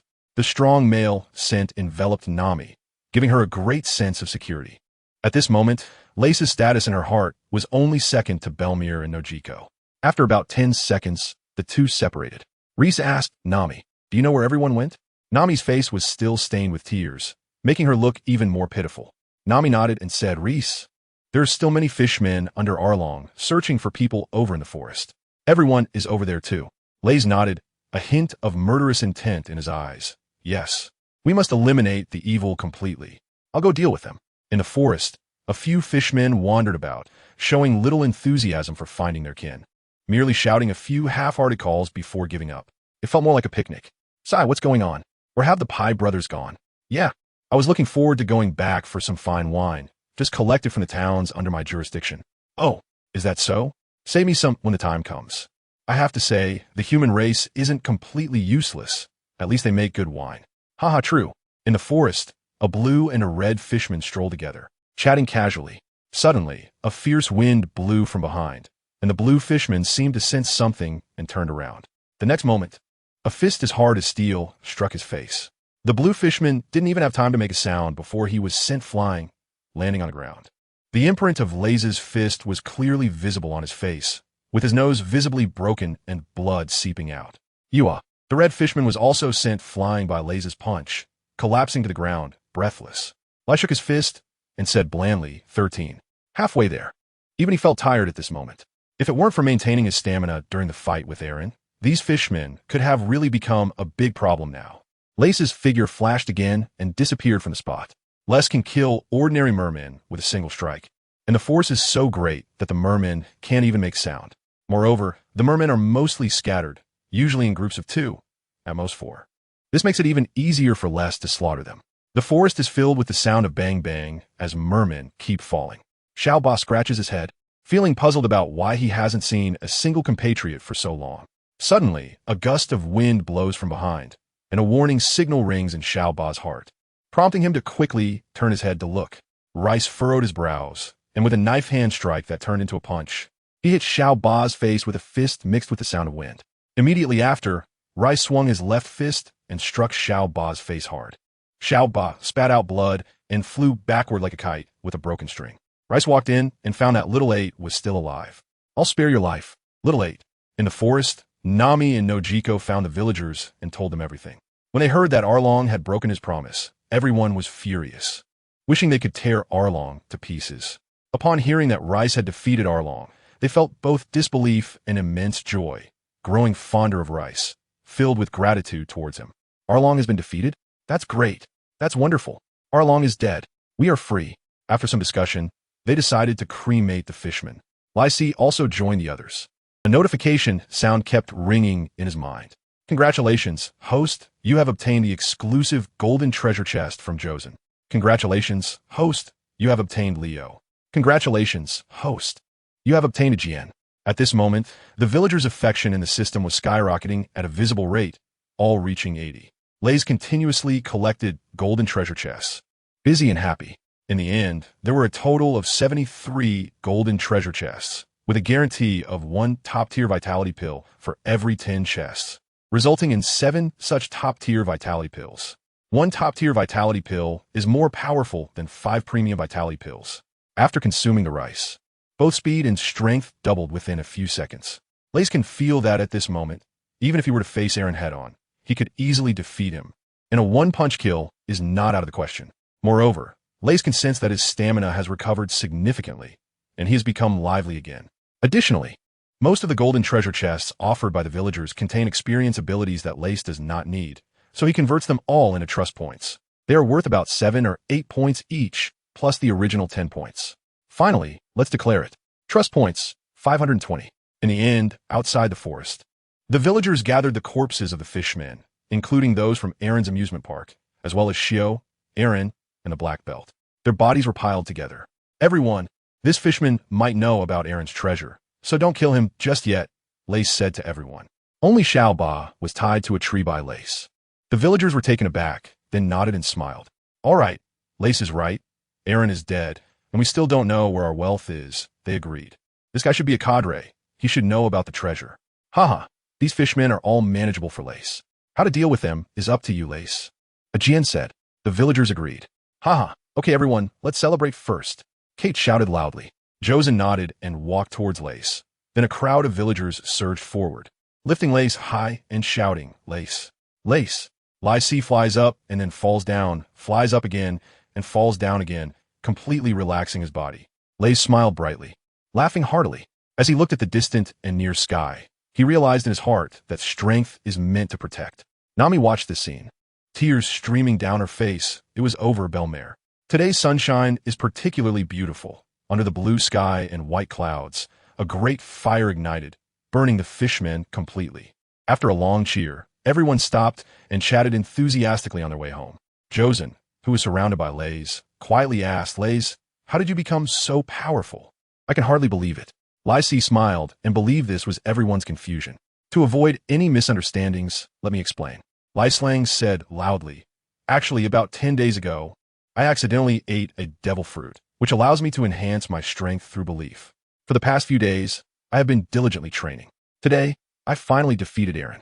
Upon hearing this, the villagers suddenly realized the devil fruit is something that only exists in legends, so it wasn't too surprising that he could defeat Eren. Ajian said, "Everyone, don't just focus on your own happiness. Hurry and tell the people on the island this good news." The villagers cheered and went to inform other villages. In the evening, the lights of Kexia village connected one by one, shining from the entrance of the village to the end. The main road in the village was filled with long tables of food, featuring meats that the villagers rarely saw, along with some homemade wine that a few villagers had saved. Lays sat at a large table, surrounded by villagers, who came one by one to toast him, intent on getting him drunk. Lace welcomed everyone and accepted them all. That night, the lights in Kexia village never went out, and the sounds of laughter and joy continued until the early hours of the morning. Lays was completely drunk for the first time, sprawled on the table, sleeping soundly. looking peaceful as if he had found a home. The next morning, Lay slowly opened his eyes, and in front of him was the familiar ceiling. Remembering that he had gotten drunk the day before, he must have been carried back to bed by someone, letting out a long breath of alcohol. Lays turned over and got out of bed. Lysy stretched lazily. The major concern had been resolved, but there were still loose ends to tie up. How should Xiaoba handle this? And where is the wealth that Along has been squeezing out over the years? Lays thought for a moment and then devised a strategy. Lysy quickly finished his breakfast and walked towards a tree in the village, where Xiaoba was tied up under the tree, unconscious. Lays squinted his eyes, formulating a plan in his mind. He walked over to Xiaoba, crouched down, and shook him awake. Xiaoba opened his eyes, and his dazed gaze instantly filled with hatred upon seeing Lace. His eyes blazed with fire, and he struggled violently. Lace, you despicable guy, you actually killed Brother Along. I'm going to kill you to avenge Brother Along. Lysy took a few steps back, almost getting scratched by Xiaoba just now. Lysy coldly said, Xiaoba, I killed Along because he brought it upon himself. He deserved to die. Xiaoba, filled with rage, waved his 6 arms wildly and shouted, You're talking nonsense. How could Along be deserving of death? He has been so good to everyone. He is a good person. You're the bad one. Not only did you kill Along, but you also killed so many of my compatriots. I will definitely kill you to avenge everyone. Reese sneered. Perhaps Eren is a great person to you, but to us, he is an unmitigated demon. Xiaoba, still fuming, stared fiercely at this enemy. Rai frowned tightly. Xiaoba, calm down. I only have 3 questions for you. Answer me seriously. Xiaoba's chest rose and fell repeatedly, letting out a cold snort. Reese said, Let me ask you, do you think mermen and humans are equal? Or do you, like Eren, believe that mermen are more noble? Xiaoba was taken aback, shook his head, and said solemnly, Mermen and humans are of course equal races. On this point, I do not agree with Brother Eren. Lays asked again, Since it is an equal race, do you think Eren's oppression of the villagers in Kikoja is right? Even the fishmen kill people at will. Shouldn't this be punished? Xiaoba was stunned and stammered. This is wrong, so I have never bullied anyone, and I have advised them, but they didn't listen. Lay smiled and said, It is precisely because of this that you are alive and they are dead. Do you still think it was wrong for me to kill Eren? Xiaoba's mouth slightly opened, his eyes flickering as if searching for flaw in Lay's words. But in the end, he gave up. It was completely right. Xiaoba lowered his head, unable to speak. Lay said, Xiaoba, can you tell me where Eren is keeping Bailey? Upon hearing this, Xiaoba raised his head to look at Lace and snorted angrily. Lace, even though what you did was right, I still hate you. Don't think you can get any information from me. Lace fell silent, sighing inwardly. It was indeed not that easy, having killed the other party's compatriots. How could they possibly help him in return? But it didn't matter. He could always search for it himself, even if it meant putting in more effort. Although Xiaoba glared at Lace with anger, Lace still provided him with enough food and water before leaving. Reese walked down the road, and the villagers he met were all vibrant, their eyes shining with light, cheerfully greeting Reese. Clearly, without Alone's oppression, everyone's increased by 100, while their quality of life temporarily increased by 0. Rai spent the entire morning helping the villagers build houses, although the villagers were unlikely to produce treasure chests anymore. After all, a 90 favorability was indeed too high, reaching a point of life and death together. But one must not forget their roots. Rice's strength relied entirely on them. Belmir and Nami, unusually, woke up very late. Nami had her hands clasped behind her head, resting it on them, gazing at the orange trees outside the window shimmering in the sunlight, feeling an unprecedented sense of relaxation. Belmir, you were right. As long as we keep living, we will always encounter joyful things. Everyone is safe now, and next, I can pursue my dreams. Just as Nami was lost in her fantasies about the future, a loud shout pulled her back to reality. Nami, are you still in bed? The sun is burning your butt. Nojiko stood at the door, hands on her hips. Nami made a face. Is there food? I'm so hungry. Nojiko snorted coldly. No, those still in bed don't get to eat. You might as well starve. Nami made a bitter face. All right, I'm getting up. Saying this, she threw off the blanket and put on her clothes. Seeing Nami obediently getting dressed, Nojiko didn't look again. She really was becoming more like a child. Nami followed Nojiko to the dining hall, where lunch was already set on the table. Grilled fish, honey glazed meat, and orange omelet rice. Nami giggled. Nojiko, today's lunch is great. Nojiko also smiled. We don't have to pay Eren, so naturally, we can have something good. Nami paused, then quickly replied with a sweet smile. Emichung. The two sat down to eat. Nojiko cut a piece of meat and casually asked, Nami, Eren is gone. What are your plans for the future? Nami's hand trembled, and she laughed. What plans? There's nothing to do anymore, just plant oranges, tend to flowers, and play around. Nojiko looked directly at Nami. As her sister, how could she not know Nami's thoughts? Nami felt uncomfortable under Nojiko's gaze, unable to eat, and slammed down her knife and fork, puffing up like an angry cat. Hey, don't look at me like that. I'm serious. Nojiko sighed. All right, Nami, stop pretending. Don't I know you? You still want to go to sea, right? Nami instantly deflated like a deflated balloon, her momentum waning. Is it wrong to want to fulfill my dreams? Nojiko replied. I certainly don't oppose you pursuing your dreams, but it's too dangerous for you to go to sea alone. Nami dismissed it. Haven't I gone to sea before? I always came back in one piece. Nojiko sighed. Every time you went to sea, I was on edge, afraid you wouldn't come back. It turns out you're quite capable, not only returning unscathed, but also bringing back treasure. But this time, your purpose for going to sea is to draw maps of the entire world, which means you'll have to travel the whole world and face storms 100 times greater than before, with dangers 100 times more. Can you guarantee you'll come back alive? Nami felt warmth in her heart, lowered her head, and spoke softly yet firmly. I can't guarantee that. But I want to go. Nojiko's tone softened. I don't oppose your going, but I think you should find reliable companions first. That way, I can feel a bit more at ease. Nami sighed. Companions?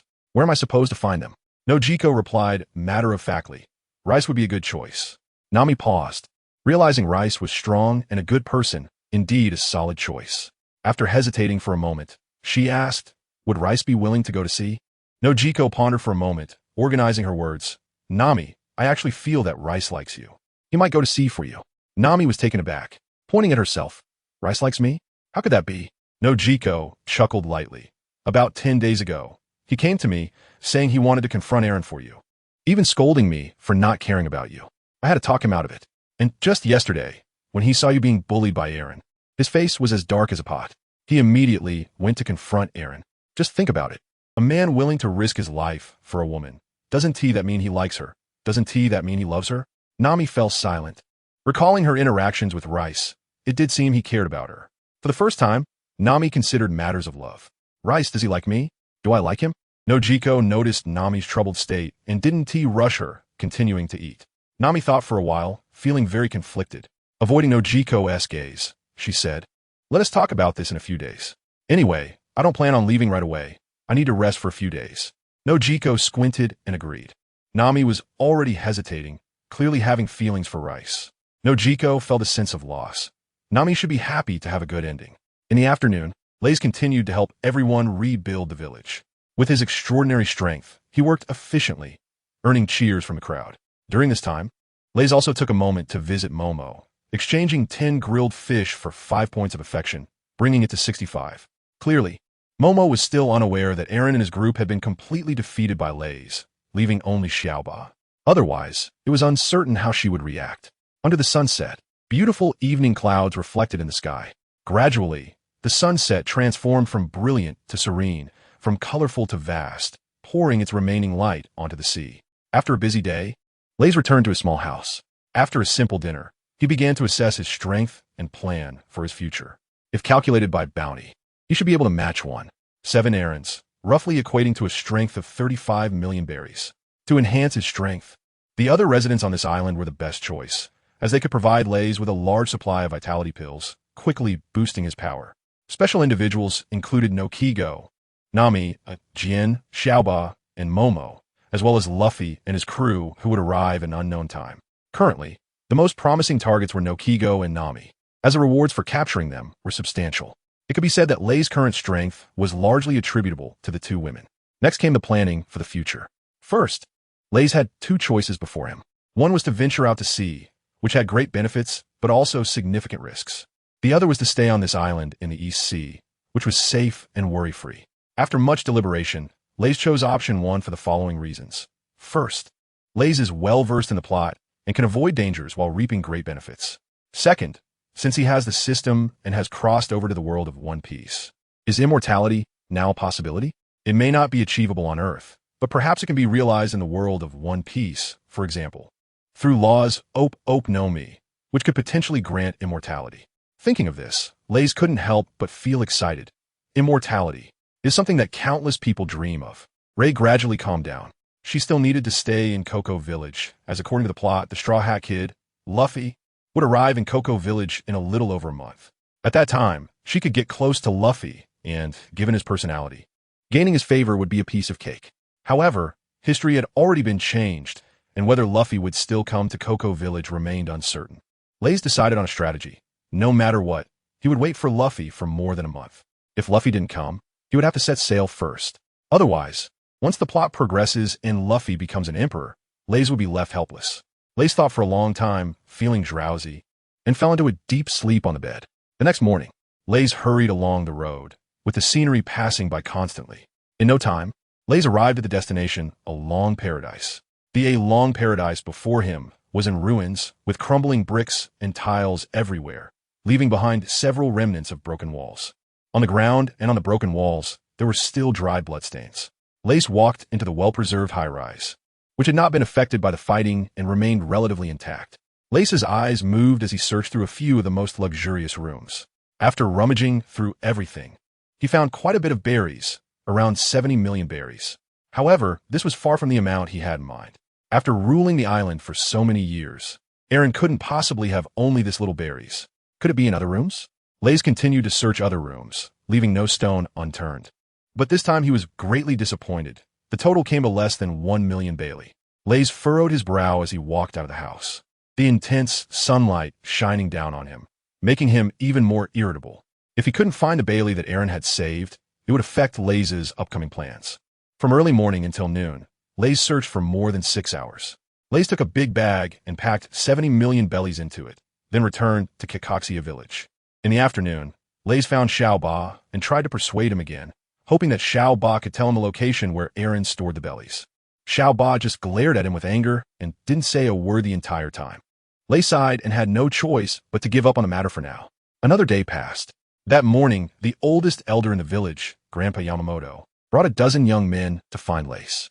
He explained the situation. The village had run out of supplies and needed to make a big purchase. Hoping that Lace could lead a team to the nearby town of Gosa, Lacey readily agreed, just in time to test his ideas. He immediately said to Old Man Yamamoto, "Just right, I also plan to see how things are in other towns and see if there's any way I can help." Old Man Yamamoto stroked his white beard, laughed heartily, and felt very pleased. A rough old man in the crowd said, "You kid, have a future. Our village is doing well, helping other villages. I have high hopes for you." Behind him, 10 young men felt proud, thinking that the great hero who would save this island was from Kashia village, which made them feel honored. When they talk to outsiders later, they'll say, "Look, this is Lai Si, who defeated Eren from our village." In the crowd, Xiao Sun was grinning widely, thinking not only is he from our village, but he is also my neighbor, and I'm his best friend. Xiao Sun squeezed through the crowd to the front, showing off. In poverty, one should cultivate oneself. In prosperity, one should help the world. Lai Si, as your neighbor and good friend, I am proud of you. Such kindness and diligence. No wonder you have obtained the devil fruit. Everyone laughed heartily, thinking of the envious looks from others, feeling even happier than Lai Si. Old Man Yamamoto stroked his beard, smiling with pride. It was time to showcase the prowess of Kashia village. Half an hour later, Lai Si set off with 16 men, carrying 8 carts of oranges. Gisa town is a port town located near the coast, not far from Kashia village, and is relatively rich in resources. In the original story, Eren destroyed Gisa town to set an example and intimidate other villages to submit to his rule. Now Lai Si had defeated Eren in advance, sparing Gisa town from disaster. Lace was holding 10 million berries of public funds, which were handed to him by Grandpa Yamamoto. This 10 million berries was actually part of the 100 million berries that Nami had distributed. Yesterday, Nami publicly divided the berries. Lace received 10 million berries. Nami got 10 million berries, and the remaining villagers shared the rest. A significant portion of that 100 million berries had been saved with the help of the villagers. About 20 minutes later, Lace and his group arrived at Gosa Grand Harbor Town. As they entered, the pedestrians on the street walked briskly, their faces relaxed and filled with enthusiasm for life. The group chose a spot, planning to sell the oranges they had first before replenishing their stock. Just as they sat down, a resident of Gosa Town came over to greet them. "Dog Egg, what brings you here?" said a man with freckles on his face. Caden smiled and replied, "Sean Pao, are you blind? I'm here to sell oranges." Sean Pao chuckled wryly. "Bro, these oranges might be hard to sell. You know everyone's been tight on money lately." Although Along had been defeated, the impact he brought was still lingering.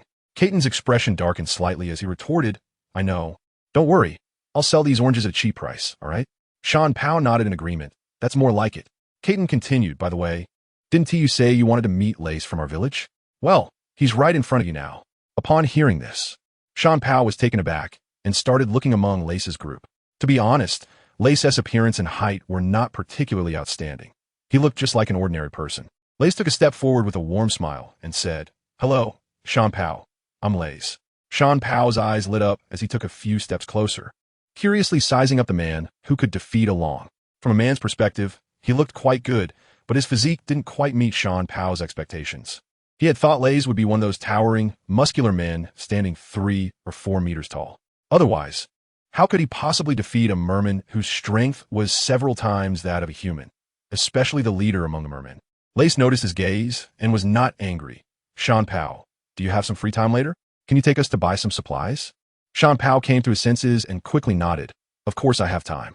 Lace, you defeated Aaron and saved everyone. How could I not help with this little request? Rai smiled and nodded. This is also for myself. No need to worry. Lace looked into the system. The young man, nicknamed Sean Pow, had a favorability rating of 67, allowing for the collection of a bronze treasure chest.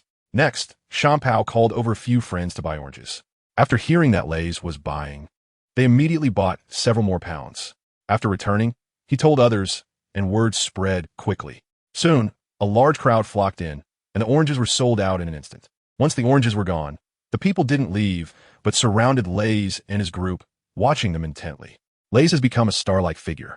After much persuasion, the crowd finally began to disperse. Sean Pow, looking excited, stood tall and said, Brother Lace, if you need to buy anything, just let me know. Lace smiled and took out a piece of paper from his pocket, which had the shopping list for this trip. He extended his hand to hand it to Sean Pow. Take a look. Sean Pow received it with both hands, showing his respect for the hero, and carefully examined the note. After just one glance, Sean Pow patted his chest, indicating that there was no problem. Before long, Lace and his group stood in a furniture store. As soon as Sean Pow entered, he shouted loudly, Old Jew, the great hero Lace is here. Hurry and come out. A middle-aged man opened the inner door and jogged over, glaring at Sean Pow. No manners. Turned to look at Lace. His face was full of smiles, and he slightly bowed. You must be Lace. Thank you so much. If it weren't for you defeating Aaron, I wouldn't be able to keep this store open. Lace quickly waved his hand. No need to be polite. That villain Aaron deserves to be punished by everyone. The store manager nodded repeatedly in agreement. Next, Lace explained his purpose, mentioning that he needed to buy some farming tools and household items. The store manager waved his hand grandly, indicating that he could take whatever he needed without paying, as this was a small token of appreciation for a hero. Lace was unwilling to take advantage of the situation and insisted on giving it to Bailey, but the store manager was unwilling, leading to a tug-of-war between the two sides. Ultimately, Lace abandoned Bailey and fled with a group of people to put an end to it. In the following hours, every store owner they encountered was incredibly enthusiastic, basically repeating this process, and by the end, a large crowd was chasing after Lace, trying to give them things. Lace, along with a large group of people, simply could not escape and ultimately had to accept the kindness of the residents of Gosa Town, returning home fully loaded with carts of goods. Lace and his group were walking back to Kekaxia village. Someone exclaimed, The people of Gosa Town are really warm-hearted. They only charged a little bit of belly for so many things. They probably didn't even cover their costs. That's all thanks to Brother Lace. That's what you call reciprocation. No matter what, saving so much money is still a good thing. Lace is also very happy. In this half-day, a total of 86 bronze treasure chests and 26 silver treasure chests were received, including those opened before. The guaranteed rewards are 2 regular health pills and 1 premium health pill. Trust points, 790. Lace sighed, this is the benefit of fame. The group returned to Kekaxia village around 2 p.m. However, upon returning to the village, they felt a different atmosphere. The joyful ambience had completely vanished. The village was eerily quiet. Nara heard the commotion and cautiously peered out from behind the wall, her bright eyes spotting Lace and the others pushing their cargo. Her eyes lit up, and she ran towards Lace, shouting, Brother Lace, the Navy is going to take Nami away. You have to hurry and save her. Lace recognized that it was Mitsui's daughter Nara, who was only 8 years old. Upon hearing her words, his expression changed. Could it be that Colonel Mouse? Rice hurriedly asked, What's going on? Where are they now? Nara's little face was flushed, looking anxious, Brother Rice, they're at Nami's house. Uncle Aegeon has already stopped them with everyone. Lysy nodded and smiled slightly. Nara, don't worry. Everyone will be fine. I'm going first. He turned to the men behind him and said. Lysmy took a step forward and rushed off at the fastest speed. The men did not hesitate either. They dropped their cargo, shouted loudly, and followed Lysmy. Rice's speed was fast. It only took him a few seconds to reach the vicinity of Nami's house. From a distance, he saw more than 20 Navy soldiers confronting around 40 to 50 villagers. Luffy focused his gaze and saw Nami being controlled by 2 Marines positioned right in the center. Reese was worried about Nami and shouted from 50 meters away, Colonel Mouse, let Nami go. This shout attracted everyone's attention. The villagers turned to see Reese and immediately cheered. Great, Reese is back. Nami is saved. Brother Reese, please save Nami. In stark contrast to the villagers' reaction, the Navy side had a different response. Colonel Mouse glared at Reese, thinking, is this the one who defeated Arlong? Damn it. Where will I collect money from in the future? The distance of 50 meters closed and almost instantly. Reese ran the last 20 meters and stopped about 10 meters away. Nami also saw Reese, her beautiful eyes sparkling with hope. Lace walked over to the villager's side, his eyes fixed on Colonel Mouse, a subtle yet palpable aura surrounding him. Rice said, Captain Mouse, why are you capturing Nami? Captain Mouse replied with a forced smile. She's a member of Arlong's gang. Of course, I have to capture her. Ajian's eyes blazed with anger as he said, Nami joined Arlong's gang for a reason. You can't take her away. Why didn't you come before when Arlong was still around? Lace's eyes were fixed on a treasure chest in the hands of a Navy officer.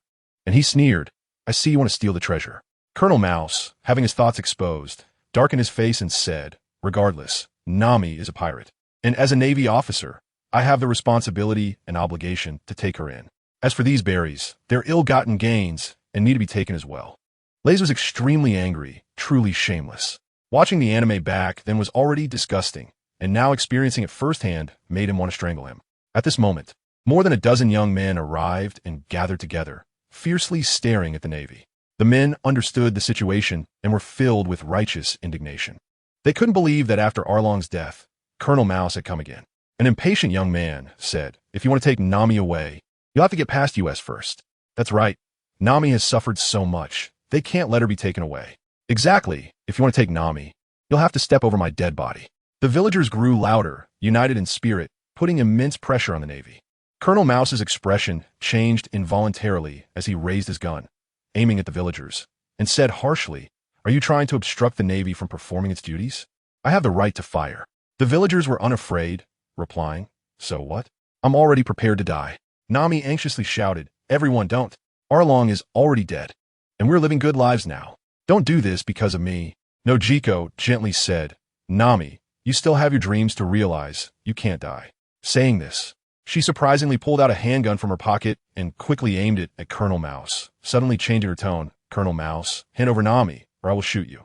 Nojiko's eyes were as cold as snow, filled with a determination that was willing to burn everything. Akan stared at Nojiko's capable and decisive figure, momentarily stunned. At that moment, she resembled Belle Ree so much. The villagers were all taken aback, then immediately cheered for Nojiko. That's right, hand over Nami.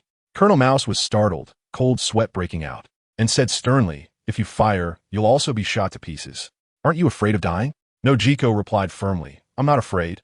I am Nami's sister, and I will risk my life to protect her. Nami's heart trembled upon hearing this. Tears blurred her vision as she shouted, no, Nojiko, what are dreams compared to you? Colonel Mouse trembled at this, cursing in his heart, this madwoman, there really are people who aren't afraid of death. Reese looked at Nokigo's brave demeanor and couldn't help but admire him, silently vowing, don't worry, Nokigo, as long as I'm here, you won't die. Colonel Mouse hesitated for a moment, but ultimately decided that his life was more important than money. He waved his hand and reluctantly said, let her go. The Navy soldiers under him hesitated for a moment, but then released their grip on Nami. The villagers cheered, Nokigo, well done. Nami, come here. Nami untied her restraints and breathed a sigh of relief, glad that Colonel Mouse was willing to compromise. This way, everyone would be safe. Nami responded and ran towards the villagers as fast as she could.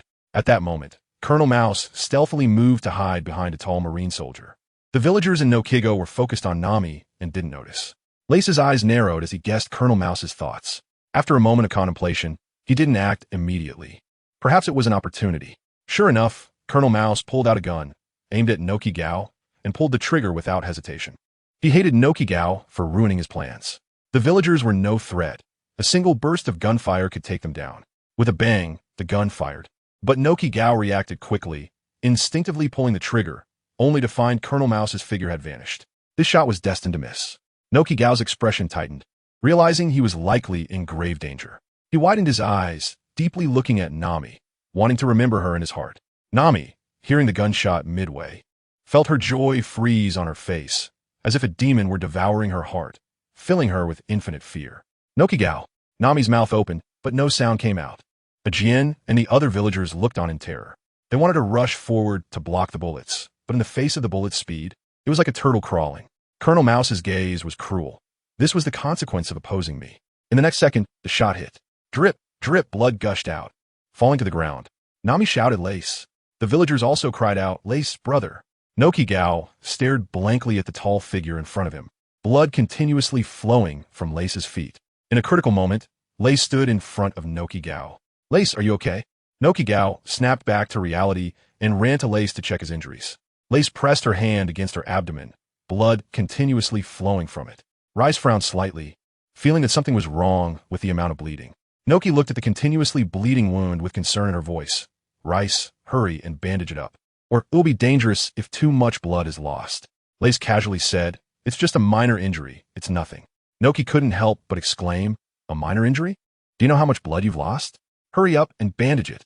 Lace stepped forward, then walked faster and faster until he charged. Let me deal with him first. Then I'll take care of this wound. Colonel Mouse was shocked to see Lace, who had been shot, still running vigorously towards him. His gun was specially made, with twice the power of an ordinary handgun. A normal person would have already been blown apart with a large hole in their abdomen from such a hit.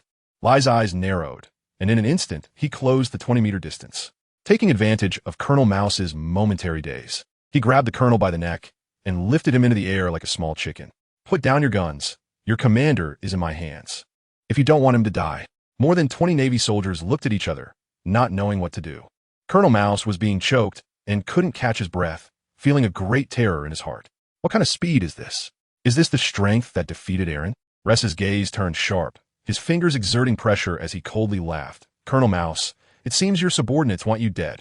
Colonel Mouse nearly lost his breath from the grip. Sensing the approach of death, he tried to speak but couldn't make a sound, so he could only plead with his eyes to rest. Lace smiled slightly and loosened a bit. Colonel Mouse hurriedly said, are you trying to kill me? Put down the guns, Colonel Mouse was once again squeezed to the point of being speechless. Upon hearing this, the Marines hesitated and lowered their guns. Lace gestured to Noki, and Noki understood, running to collect all the guns. Lace chuckled lightly and increased the strength in his hand. You don't even dare to provoke Eren. So what gives you the courage to come after me? The one who killed Eren. Foolish. Colonel Mouse's face turned a deep shade of green, feeling extremely uncomfortable, as he sensed death approaching once again, desperately pleading with Lace with his eyes. Lace swung his arm and threw Colonel Mouse on the ground, coldly saying, from now on, you'll be doing labor reform in Kakaxia village for a month before you go back. Colonel Mouse lay on the ground, gasping for fresh air, filled with fear. Hearing this, he couldn't help but smile wryly and cautiously said, Sir, the Navy can't stay out for that long. We need to go back to report. Otherwise, the consequences could be a reprimand at best, or dismissal from the Navy at worst. Lace sneered, what does it have to do with me? If you dare to run, I'll kill you. Colonel Mouse's face turned bitter, and he didn't dare to say more. Lysy continued, from now on, you'll listen to Uncle AGN. If he tells you to go east, you mustn't go west. If he tells you to work, you mustn't slack off. Do you understand? The same goes for you all. Rice looked at the Marines again. Colonel Mouse could only nod, and the other Marines dared not voice any dissent, remaining silent. At that moment, they had lost their guns. Like a tiger without teeth, unable to fight back against the villagers armed with hoes. This Colonel Mouse was indeed as annoying as a mouse. Killing him would only lead to a naval manhunt, turning him into a pirate. Not killing him would be too lenient, so they had no choice but to make him do some work to atone for his sins. Noki rushed over anxiously, covering Rice's wound with both hands, the blood staining Naka's hands and continuing to flow out. Noki shouted urgently, Doctor, Doctor, hurry and save Rice. Ajien and the other villagers fell behind but soon caught up, surrounding Rice. The doctor pushed through the villagers, parting the crowd to closely examine Rice's wound. In an instant, the doctor determined that the bullet needed to be removed immediately, followed by dressing the wound to prevent further bleeding. He couldn't help but say, "Quick, lift him to the house. I need to treat him right away. Otherwise, it could be life-threatening." Upon hearing this, the villagers immediately became flustered and lifted Rice. Heading towards Nami's house, Lace forced a bitter smile. Although his injuries were serious, his physical condition was excellent, and the situation wasn't as bad as the doctors had said. Lace was carried into Noki Gao's room by anxious villagers and laid flat on the bed. The room was small and quickly filled with people. The doctor furrowed his brow and said loudly, "Everyone, get out. Crowding here will only affect the air quality." Everyone complied and exited in a hurry. Outside, the men saw the Marines and Colonel Mouse and were immediately filled with rage, rushing in to beat them up. The Marines dared not fight back and could only cover their heads and endure the blows, while Colonel Mouse suffered the worst, surrounded by a growing number of men who were punching and kicking him. Noki Gao and Nami, unable to relax, stayed outside the door, fetching water for the doctor and assisting him.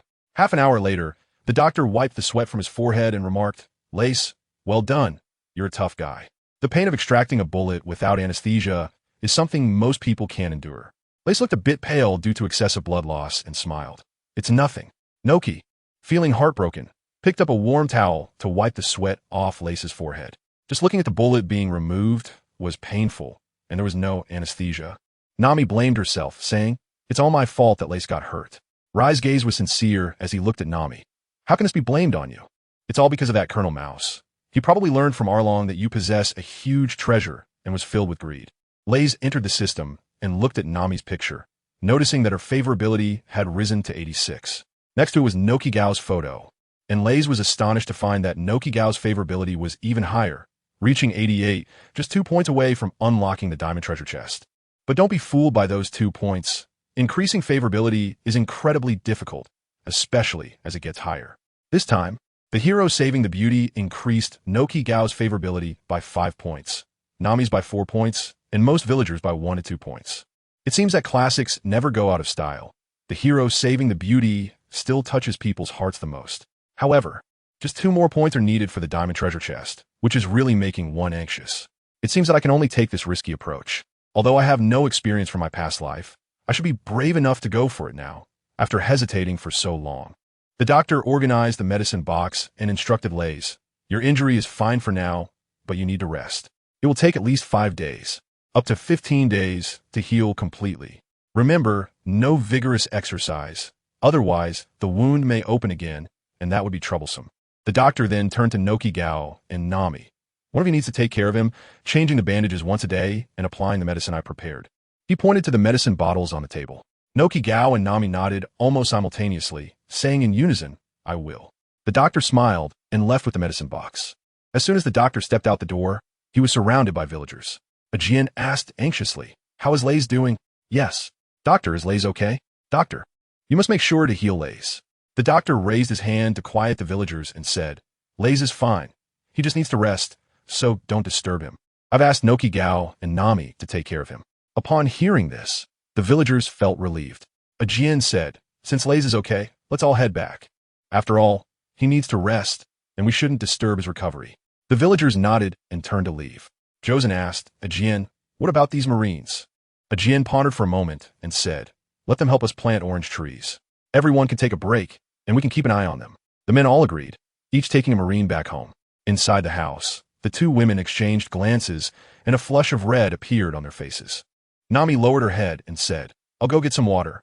Saying this, she hurriedly took the basin and walked out the door. Noki Gao sighed with relief. The atmosphere had indeed been a bit awkward. Looking at Lace lying on the bed, she leaned down and gently asked, "How are you?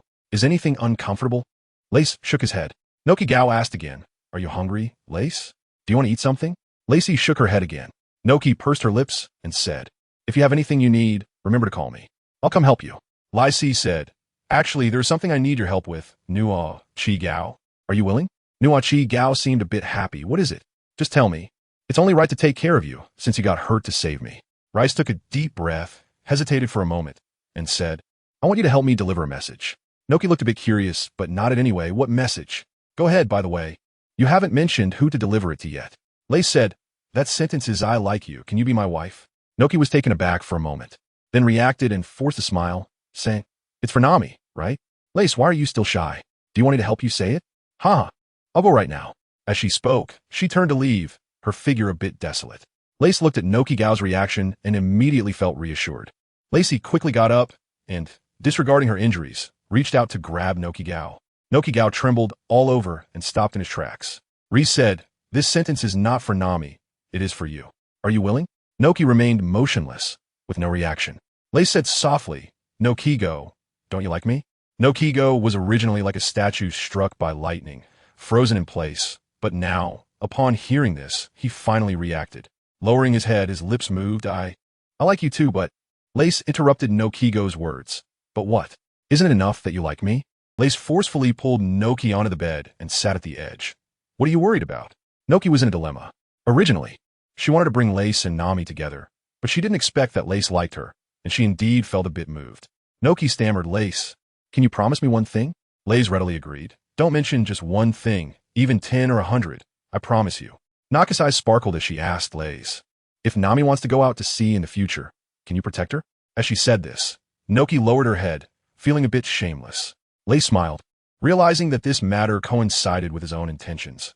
"I promise you, Noki Gao, if Nami is going to set sail, I will definitely accompany her and protect her well."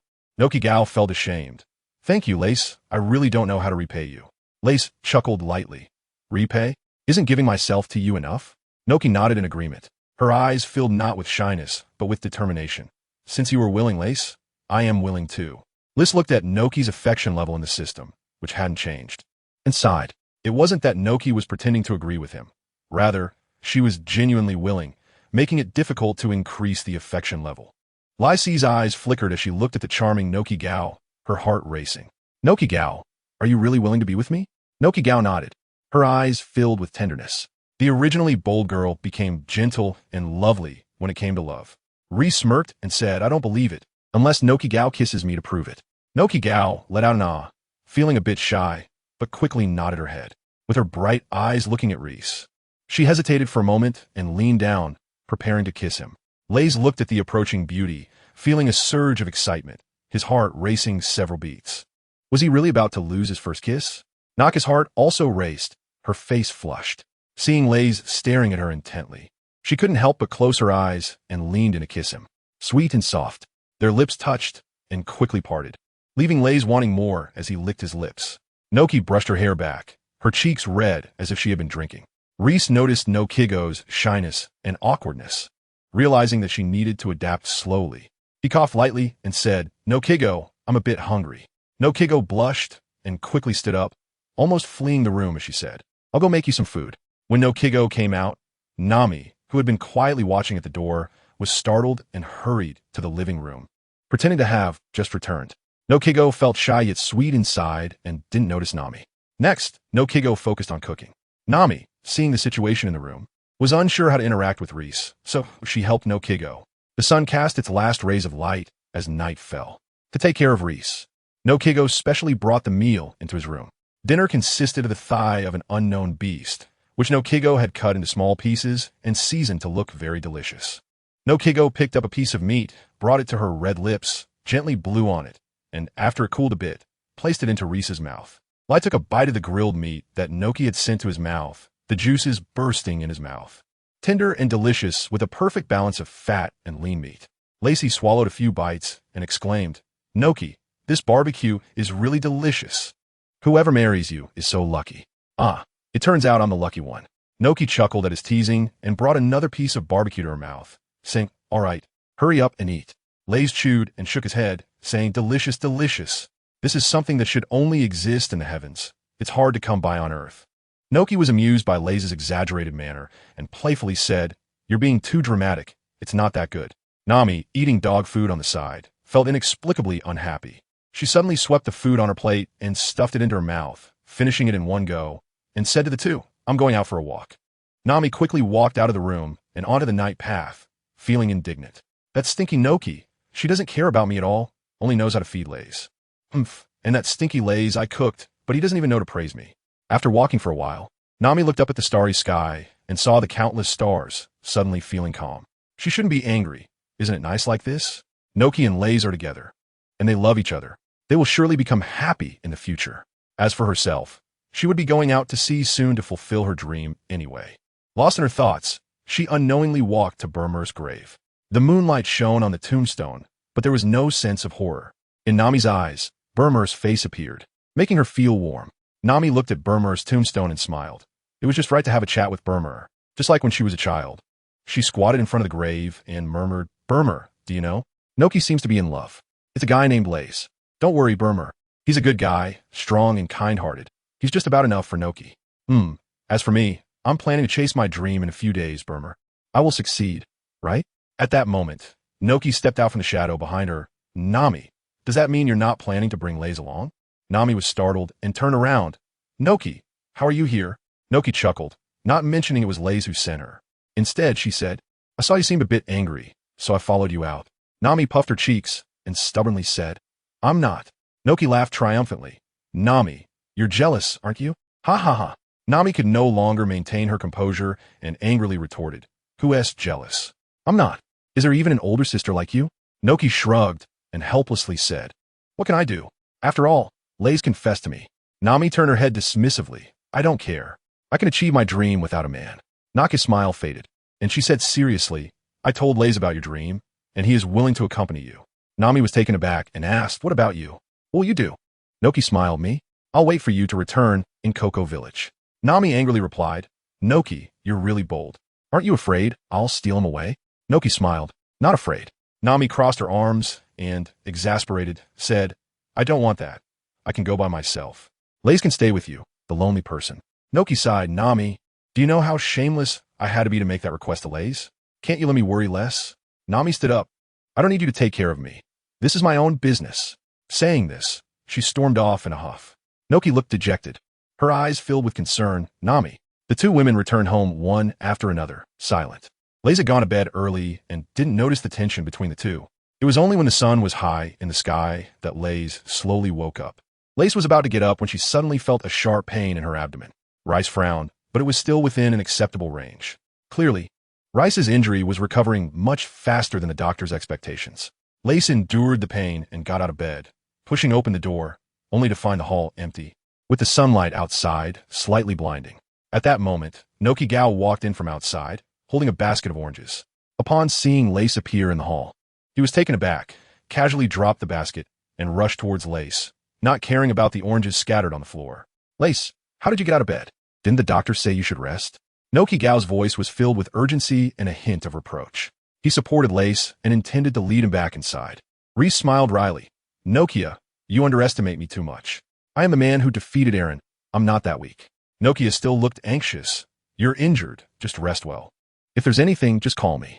Lace was dragged into the room by her and sat on the bed, temporarily conceding. All right, just get me something to eat first."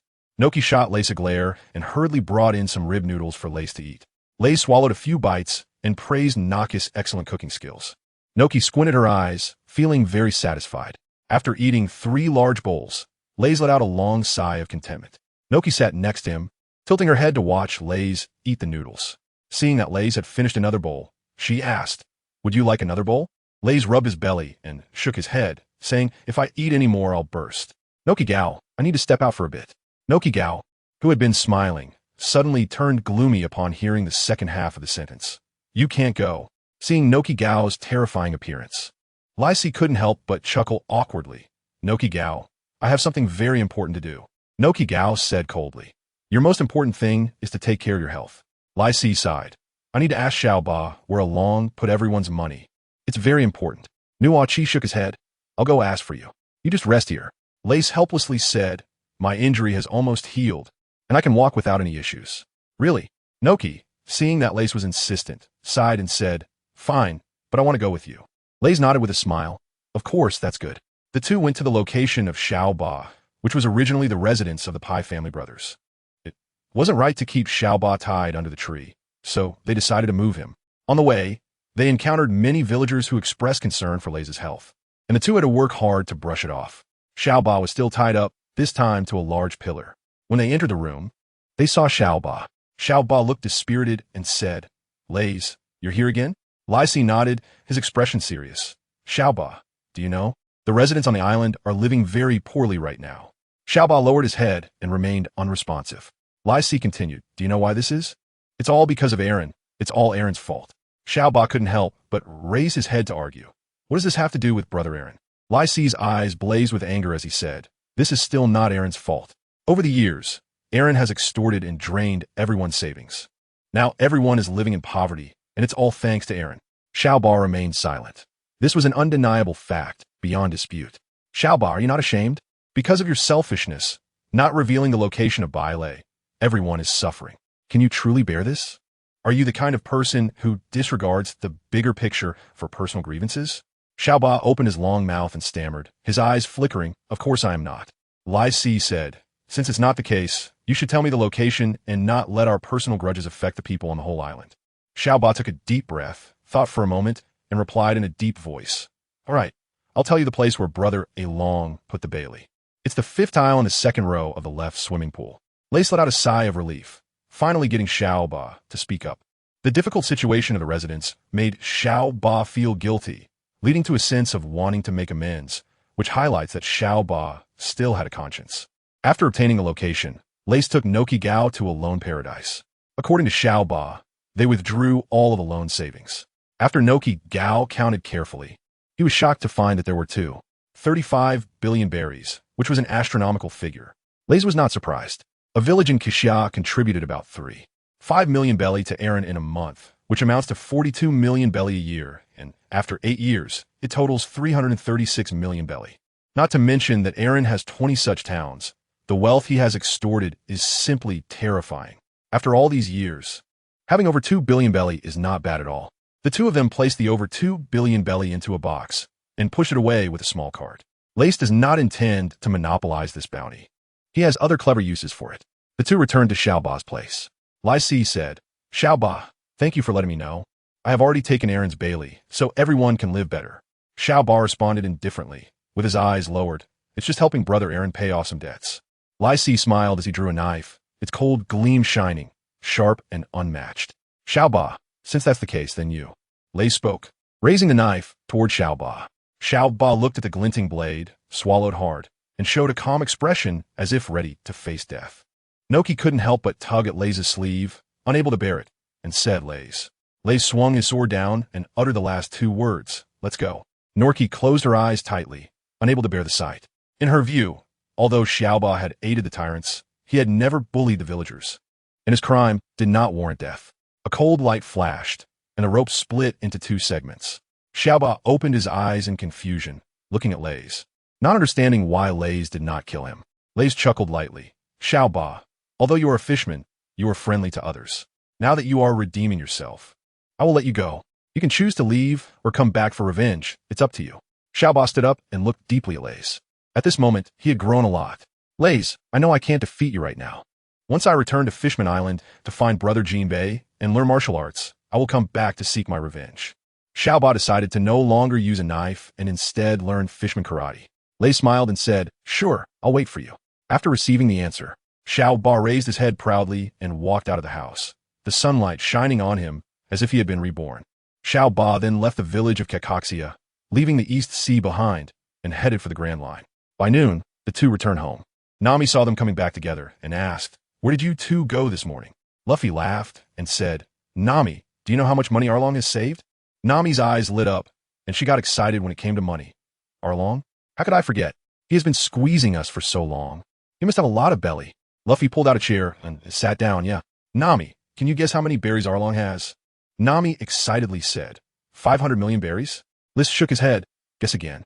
Nami, 1 billion berries? Liz shook his head. No Kigo, you tell Nami. No Kigo could no longer hold back and wanted to share the good news with Nami. There was a whopping 35 billion berries. Nami's eyes seemed to light up as she leaned closer to No Kigo, shaking him. No Kigo, where is it? Where is it? No Kigo, feeling dizzy from Nami's shaking, pressed down on her. Listen, I've already brought back 2 billion berries. It's on the cart outside. Nami let out a scream and dashed out the door. No Kigo shook his head with a wry smile. Perhaps it was years of caring about berries that had made Nami develop this habit. Soon, No Kigo finished cooking and Nami returned. Looking very satisfied, the three of them sat at the dining table and began to eat. Nami took a bite of the orange omelet rice and said, Liz, how should we use so many berries? Lace laughed and said, of course, it's returned to the villagers. Rice surely understands Nami's thoughts, which happened to align with his own. Nami immediately beamed with joy, her eyes sparkling. Although she loves money, she doesn't want to earn it through hard labor. Lace said in a low voice, "This is a good opportunity. Nami, Nojiko, how about we share this 2 billion berry with everyone on the island?" Nami and Nojiko both agreed, secretly admiring Lace's selflessness. Raith naturally has his own considerations for doing this. Over 2 billion berries is indeed a lot, enough to cover his expenses for several lifetimes. But what use is that? Will this make Raith stronger? It's important to know that in the world of One Piece, strength is the most important thing. Now that Raith possesses a system, it is undoubtedly the right choice to exchange over 2 billion berries for the goodwill of everyone on the island. Raith said, "Let's distribute the berries in our village today." Noki nodded happily, but soon faced a dilemma.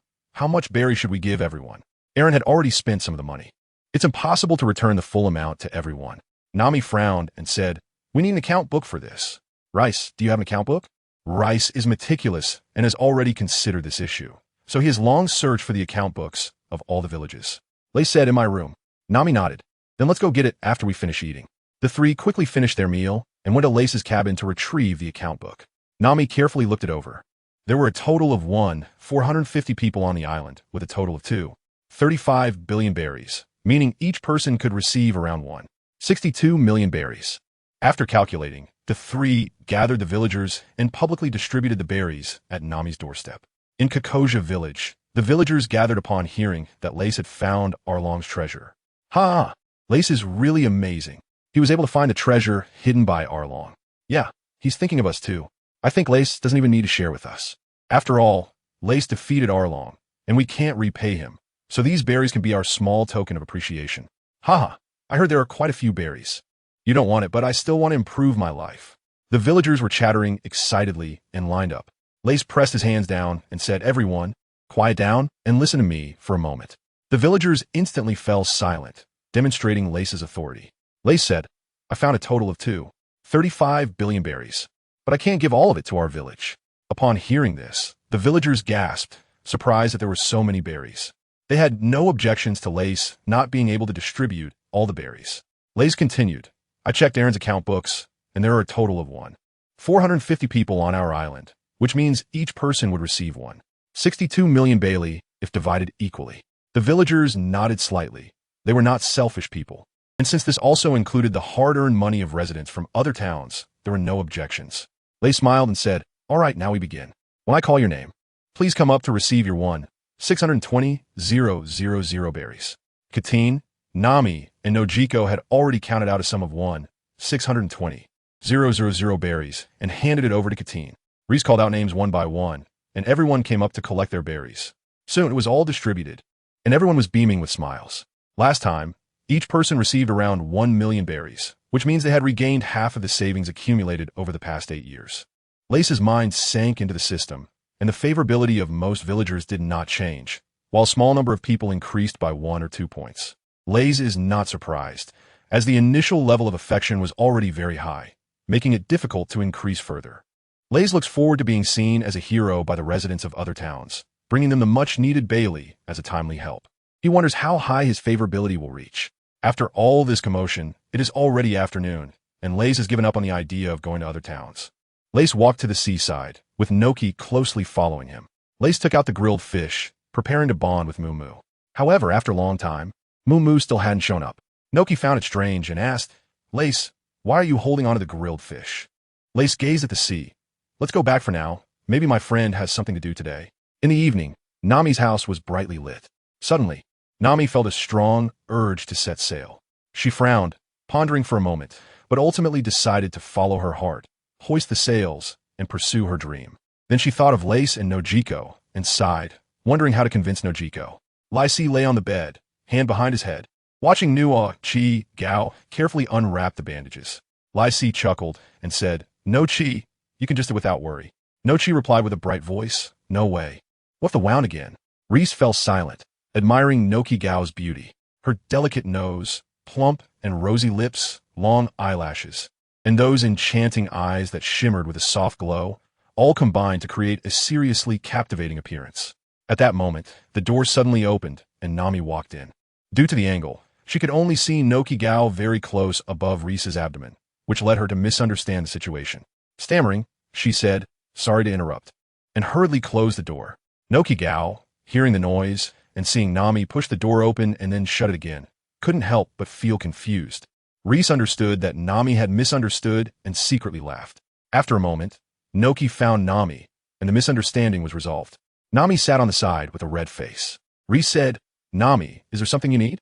Nami pushed the recent misunderstanding out of her mind and said, "No Kigo, Raith, I want to go out to sea tomorrow." Raith frowned. "Going out to sea? This doesn't align with my plans." Noki also frowned. "Nami, you can go out to sea, but you must go with Raith." Nami said helplessly, "Isn't it good for Raith to stay in Cocoa Village with you? There's no reason to push someone you like away." Noki glared at Nami. "That's because I care about you more." Nami refused to back down. "But I also want you to be happy. I care about you just as much." The two women stared at each other, unwilling to give in. Lace laughed heartily. "Don't argue anymore. I have a good idea." Nami and Nojiko turned their heads at the same time to look at Lace and said in unison, "What idea?" Lace said, "It would be great if the three of us went out to sea together. That way, no Kigo can be with me, and I can protect Nami." Nami shook her head. No Kigo has no reason to go out to sea and shouldn't bear the dangers of it." Lace let out a laugh and expressed Nojiko's true feelings. "Reason? Nami, Nojiko asking you to fulfill your dream is the reason. As for the safety issue, I can't guarantee it, but I swear if you want to kill Nojiko, you have to step over my dead body first." Nojiko's eyes sparkled with brilliance, nodding repeatedly, as if she had found a soulmate. Nami was speechless. A warm current surged in her heart. Lai's gaze was sincere. "Of course, Nami, the same goes for you. I will definitely protect you all." Nami's eyes turned red, and she really couldn't refuse their kindness anymore, so she nodded slightly. Lace showed a hesitant expression. "But my injury hasn't fully healed yet. It might be a bit rushed tomorrow." "The injury is secondary. Mainly I'm worried because there's still over 2 billion Bailey that haven't been distributed to everyone, and I really can't rest easy about it." Nami listened and quickly said, "It's okay. I'm not in a hurry. It was my sudden suggestion. We can wait until Lace takes care of things before leaving." Lace apologized. "Saw the Nami." Nami waved her hand and said, "It's fine. It's been a while anyway." After the earlier fluttering feeling was suppressed, it now disappeared without a trace. Nami just thought it was a whim of hers. Raith said, "Then it's settled. Nami, you mustn't sneak away." Nami chuckled and replied, "I won't, Raith, don't worry." Noki let out a sigh of relief, feeling that a burden had been lifted. April 25th, see Circle Calendar. Lays and his two companions got up early, found Josen and Kaiten, and brought along 2 billion in cash to go to Gosa Town. Since Gosa Town was the closest and they had visited before, it was perfect for comparison. As the sun began to emit a little warmth, Lays, dragging a cart full of Bailey, found the mayor of Gosa Town and stated his intention. The mayor was an old man with gray hair, dressed in a well-tailored suit, looking quite sprightly. The mayor was very pleased to know Lays' purpose, as someone was coming to deliver money, and who wouldn't be excited about that? He immediately announced the good news to all the residents through a loudspeaker, inviting everyone to gather in the square to hear about the distribution of Alone's deposits. Lays stood on a high platform in the square early, watching the people gradually gather. Lyce's mind entered the system, continuously collecting bronze treasure chests. Time passed, and the residents quickly gathered, standing loosely. Lace held up a megaphone and said, "Hello everyone, I am Lace. A few days ago, I defeated Eren. After several days of searching, I found everyone's berries. Unfortunately, most of this money has already been used by Eren, and only a little over 2 billion berries remain. I will divide these berries equally among you, and each person will get about 1.62 million berries. Do you all agree?"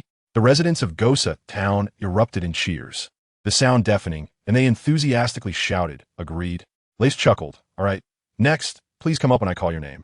The distribution of Bailey was proceeding in an orderly manner.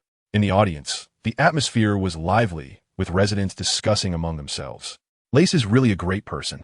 He found Bailey and didn't keep it all to himself, but instead shared it with us strangers. Yeah, thanks to Lace, who killed Eren. Everyone can live a happy life now.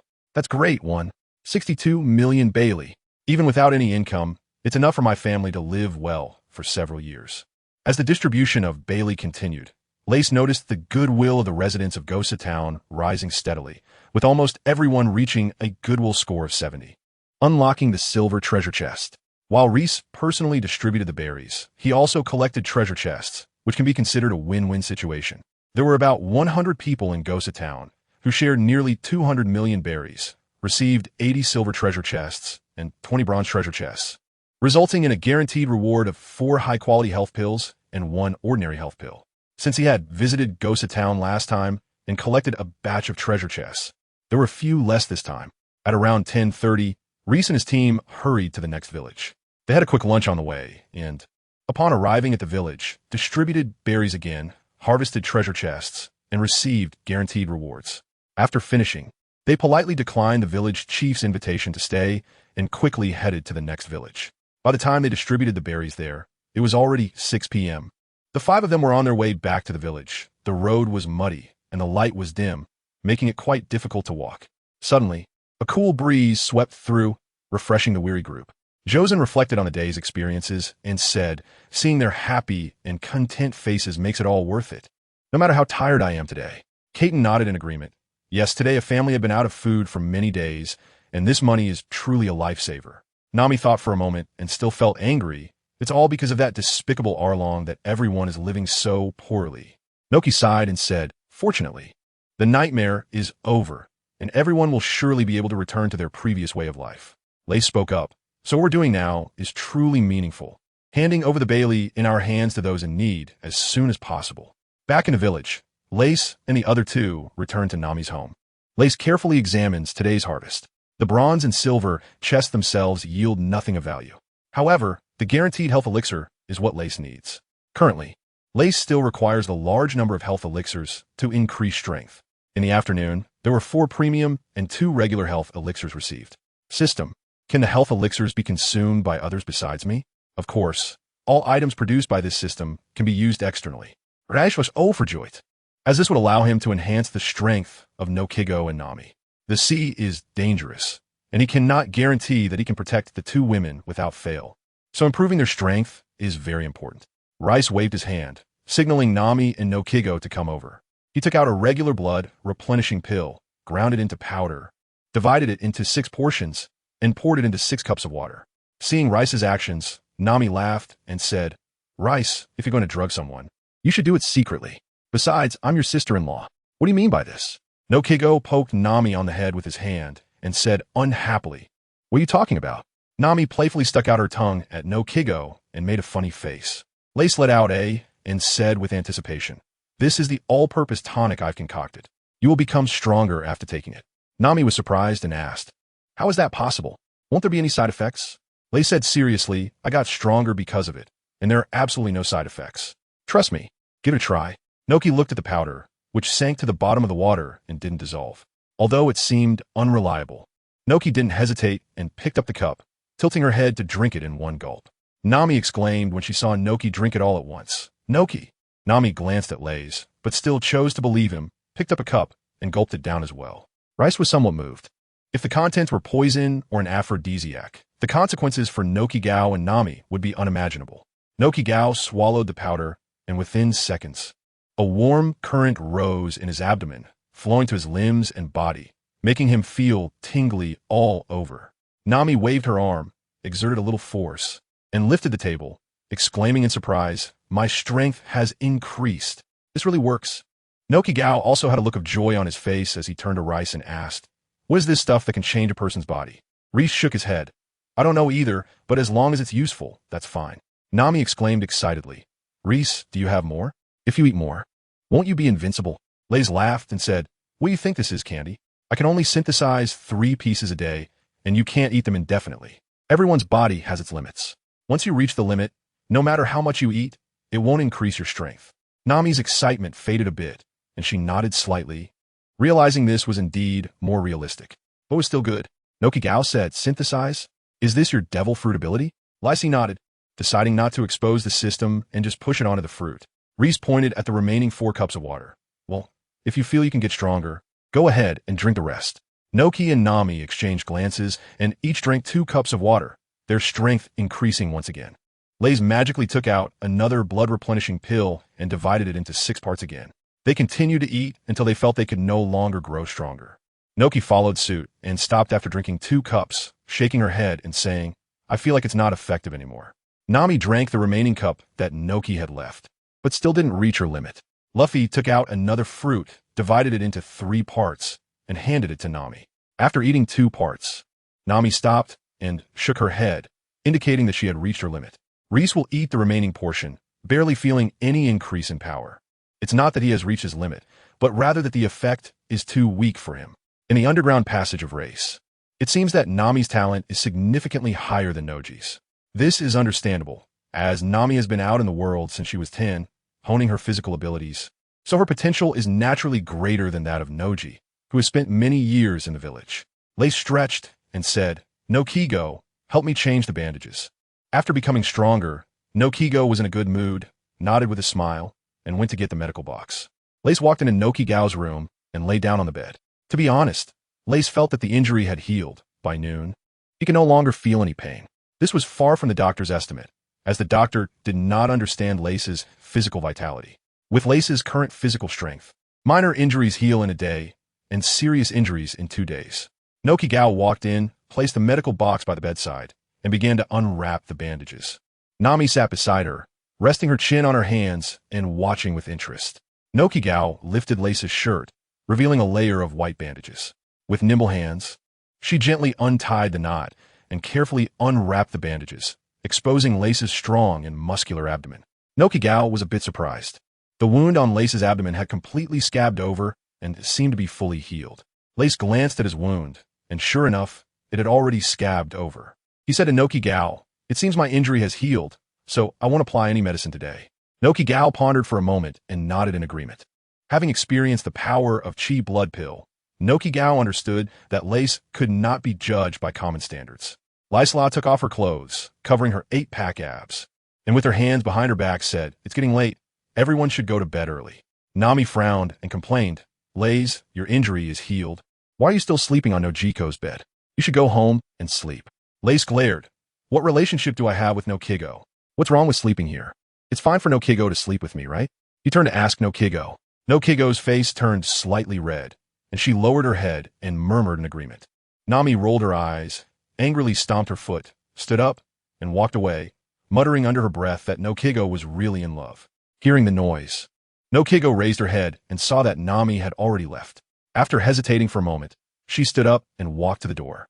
Suddenly, Noki paused, her fingers trembling slightly as she closed the door. She turned around, leaned against the door, and looked down at her toes, her cheeks flushed.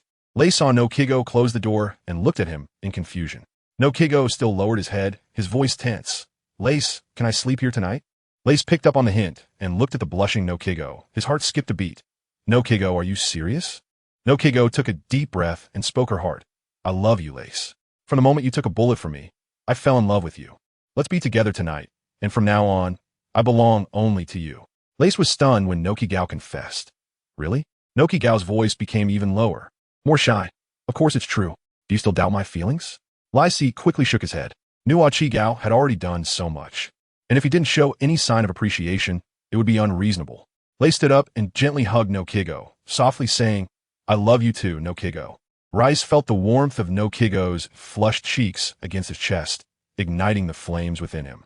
Looking at Noki's slightly trembling, rosy lips, he leaned down and kissed her. Noki was still inexperienced and nervous, but she had decided to become Raith's wife, entrusting everything to him, and gradually became more comfortable. As they kissed, they unknowingly fell onto the bed. That night, Raith bid farewell to his first experience in another world. An hour later, amidst the stormy winds and rain, Noki's voice still carried a hint of a charming, soft moan. "Am I now your wife?" Liz hugged Noki and said, "It's already done. From now on, I will be your husband." Noki sweetly responded with a soft and hugged Liz a little tighter. Raith smiled and asked with concern, "Are you tired?" Noki's eyes were full of spring. "I haven't moved, so I shouldn't be tired, but my body feels sore and weak, and I have no strength at all." "Then how do you feel? Do you still find it scary?" Noki thought for a moment and said with a blush, "It's fine, as long as you're comfortable. You're really too gentle and considerate." Raith laughed. "Isn't that what a wife should be like?" Noki said naturally. Lysi said, "Well, with a wife like this, what else could a husband ask for?" Raith's mind sank into the system, looking at the photo of Noki, eagerly glancing at the affinity level beside it. It had unexpectedly reached 91, which meant that Raith's first diamond treasure chest had been born. Raith was excited and clicked to claim it without hesitation, choosing to open it directly. A burst of light flashed, revealing a fruit with strange patterns, resembling a pineapple on the outside but shaped like an apple. "Congratulations, host. You have obtained a legendary treasure, the perception fruit. Reese quickly used his mind to connect with the fruit, revealing information. He sensed that the fruit was a paramecia-type fruit, with the ability to enhance the user's 5 senses and potential for development. Lace was overjoyed. This fruit was simply a radar detector. Imagine a battle where one side possesses the perception fruit, allowing them to know the opponent's movements in advance and change their own course of action. Whether to fight or flee is completely in their hands. However, despite the fruit's advantages, Lace did not intend to consume it. Eating the devil fruit would grant an unimaginable ability, but also came with a fatal drawback, the inability to swim. And being restrained by sea prism stone, Lace smiled. Although he couldn't eat it himself, this divine fruit shouldn't go to waste. Since it had grown on Nokigo, he decided to give it to her. Back in reality, Lace gently touched Nokigo's hair and found that she had already fallen into a deep sleep. Lace, it's better to take it out now, but I don't know how to explain it. I'll find a chance to tell Nokiheo tomorrow. With this thought, Lace fell asleep. Just as dawn broke and the sun began to rise, Nami opened her eyes, rubbed them, lifted the blanket, revealing her snow-white fullness. Nami looked at the slightly red sun slowly rising, filled with vitality, and her mood naturally improved, full of infinite hope. Nami got out of bed, dressed herself, humming a little song when suddenly she paused, puzzled, and asked towards the bed, "Where's Nokiheo?" Nami opened the door, her eyes fixed on Lace's room. With a click, the door opened a crack, and Nokiheo, with her waist bent, peeked out from the gap, scanning the hall. Suddenly her gaze froze when she saw Nami. Nami, with her hands on her hips, angrily said, "Nokiheo, how could you come out of Lace's room?" Nokiheo, looking pitiful, replied, "I can't get used to your bed." Nami looked at her with disappointment. Nokiheo, "You won't be with Lace, right?" Nokiheo lowered her head, waiting to be scolded. Suddenly, Nokiheo thought, "Wait a minute. I am Lace's wife. Isn't it normal to do this? Besides, I am Nami's sister. How could I let her scold me?" With this thought, Nokiheo opened the door, held her head high, and walked out confidently. As she walked, she said, "I am Lace's wife. Isn't it normal to live in the same room with him?" Nami couldn't help but choke, stamp her foot, but had nothing to say. Nami was used to being with her sister, and suddenly her sister became someone else's wife, and she couldn't adapt to it right away. At this time, Lace also woke up, wearing only his shorts, and came out rubbing his eyes. "Good morning, beautiful ladies." Nami blushed and spat out a response, turning to Nokiheo. "Hurry up and make breakfast. I'm starving." Nokiheo glanced at Lace's body and hurried to cook. After the three finished eating, Kate and Josen arrived. The 5 of them prepared and set off toward a village.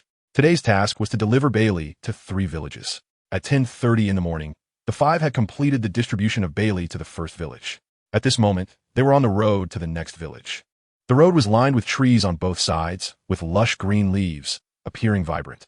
Ahead to the right was an apple grove, with plump, red apples hanging from the branches, swaying in the wind. Lai's eyes lit up. "This is a great opportunity."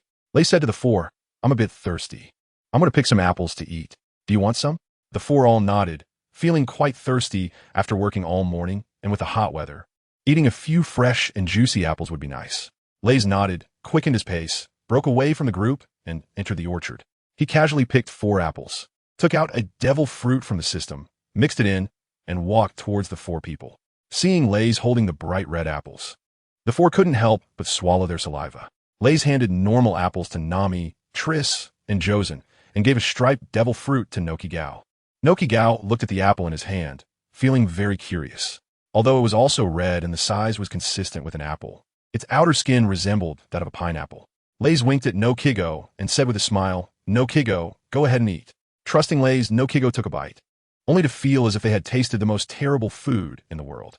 Bitter, spicy, sour, and salty flavors instantly stimulated their taste buds. Just when Nokigo was about to spit it out, Lays said, "Nokigo, swallow it. It will give you incredible power." Nokigo forced down the nausea and swallowed the fruit's flesh. Nami looked at the fruit in Nokigo's hand, surprised, feeling it was something extraordinary. After taking a bite, Nokigo felt a mysterious power within and understood how to use the devil fruit. Nokigo activated their ability, enhancing their vision, and instantly the view before them became clear, spotting a distant insect with its wings visible. Nokigo was astonished and amplified their hearing, suddenly flooded with countless sounds, chaotic yet distinct, the sound of earthworms burrowing through the soil, the trickling of streams. Nokigo's eyes sparkled as they looked at Lays. Reese smiled slightly and asked, "How is Noki Gao? Is this a devil fruit?" Noki Gao nodded and excitedly said, "I can see far places and I can hear very subtle sounds. I think I can also smell tiny scents. It tells me this is a perception fruit." Nami exclaimed in surprise, "I didn't expect there to be a devil fruit here. Noki Gao, you are so lucky." Katine and Josen were also surprised and filled with envy. Lace pretended not to know. "I saw this fruit was a bit strange, so I picked it. Maybe it's a devil fruit. Let us have Noki try it." To his surprise, it really was. Noki happily hugged Laze's arm, stood on tiptoe, and gave him a kiss on the cheek. Laze looked at Nokigo's charming appearance and couldn't help but kiss her forehead. Nami watched Laze and Nokigo being intimate, smiling on the surface, but with a hint of sadness deep in her eyes. After a brief interlude, the five of them set off again, and before long, they arrived at the next village to distribute berries to the villagers. Time passed slowly, and soon it was evening. The five of them concluded their day's journey and returned home. Lace naturally went to Nami's house, already accustomed to sleeping on Nojiko's fragrant bed. After having dinner, the three sat together to study Nojiko's new abilities. Nojiko continuously used her abilities to enhance one or more senses, having a great time. Lace asked Nokiga, "Can you enhance my senses?" Nokiga thought for a moment, then gently touched Lace's ear. After a moment, he shook his head and said, "No, I sense a strong obstruction." Rice nodded regretfully, pondering the reason. Perhaps it was because Noki Gao had just acquired his ability and hadn't developed it well, or perhaps he couldn't enhance others' perception.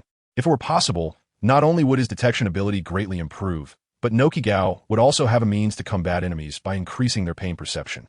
A mere scratch could make the opponent feel unbearable pain.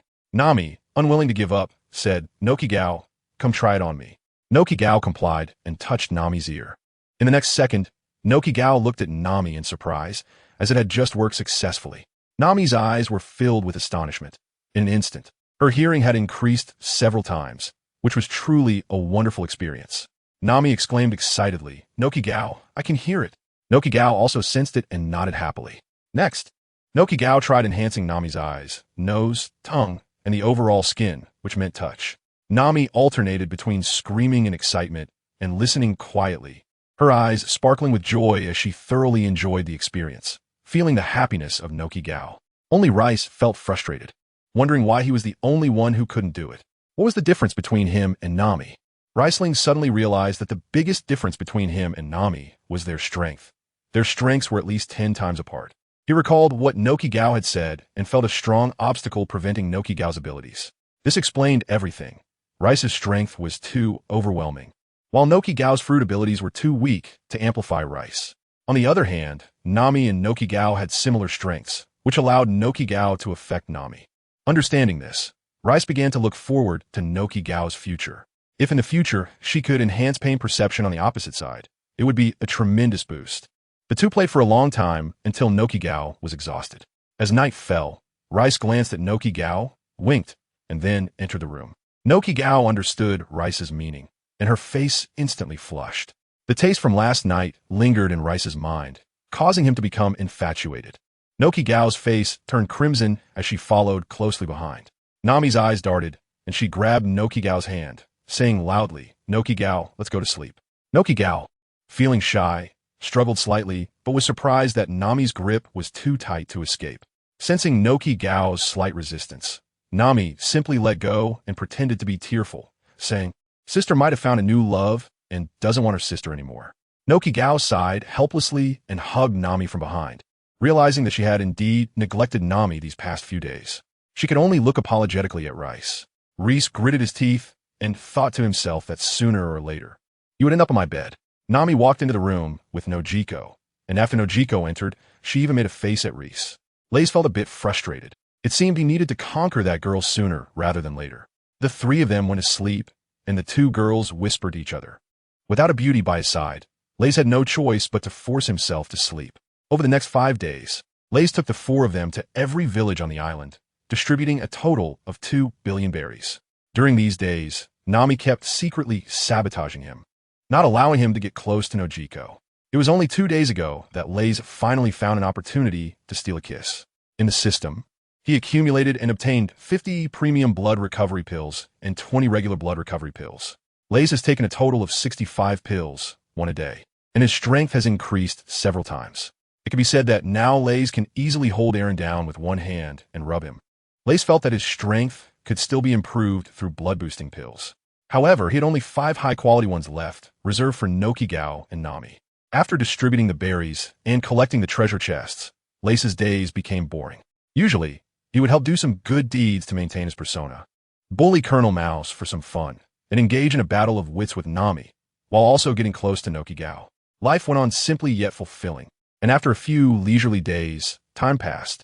One afternoon, Lace was lazily lying in the fields, inhaling the fragrance of nature and watching the graceful figures of the 2 women in the distance. It felt so comfortable. Suddenly, a bounty notice floated down from the sky. Curious, Lace jumped up and grabbed the notice to take a look. When he saw the person on it, Lace's eyes widened in disbelief as he looked again and again. After a moment, Lace accepted the reality. There, in bold letters, was Monkey D. Luffy, with a bounty of 30 million berries. Reese was shocked. In the original story, Luffy defeated Arlong and received a bounty of 30 million berries, but Luffy clearly never came to Kokoyashi village. So how could he have defeated Arlong and received the 30 million berries? Now it is already May 15th, and logically, Luffy should have arrived by now. Could it be that Reese had a terrifying guess? Perhaps it was his interference that prevented Nami from setting sail, causing her not to meet Luffy, and as a result, Luffy never came to Kokoyashi village. Lace sighed, thankful that he had a backup plan.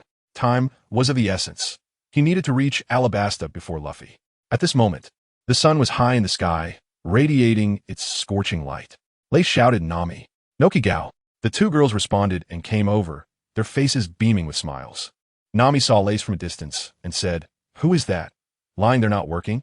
Lace said, "I finished it a long time ago. Is being efficient a problem?" Noki smiled wryly, really not knowing what was going on. Nami always had to argue with Lace for a few words. Nami said, "You called us over, what's the matter?" Lace smiled, his eyes seemingly filled with stars and the ocean.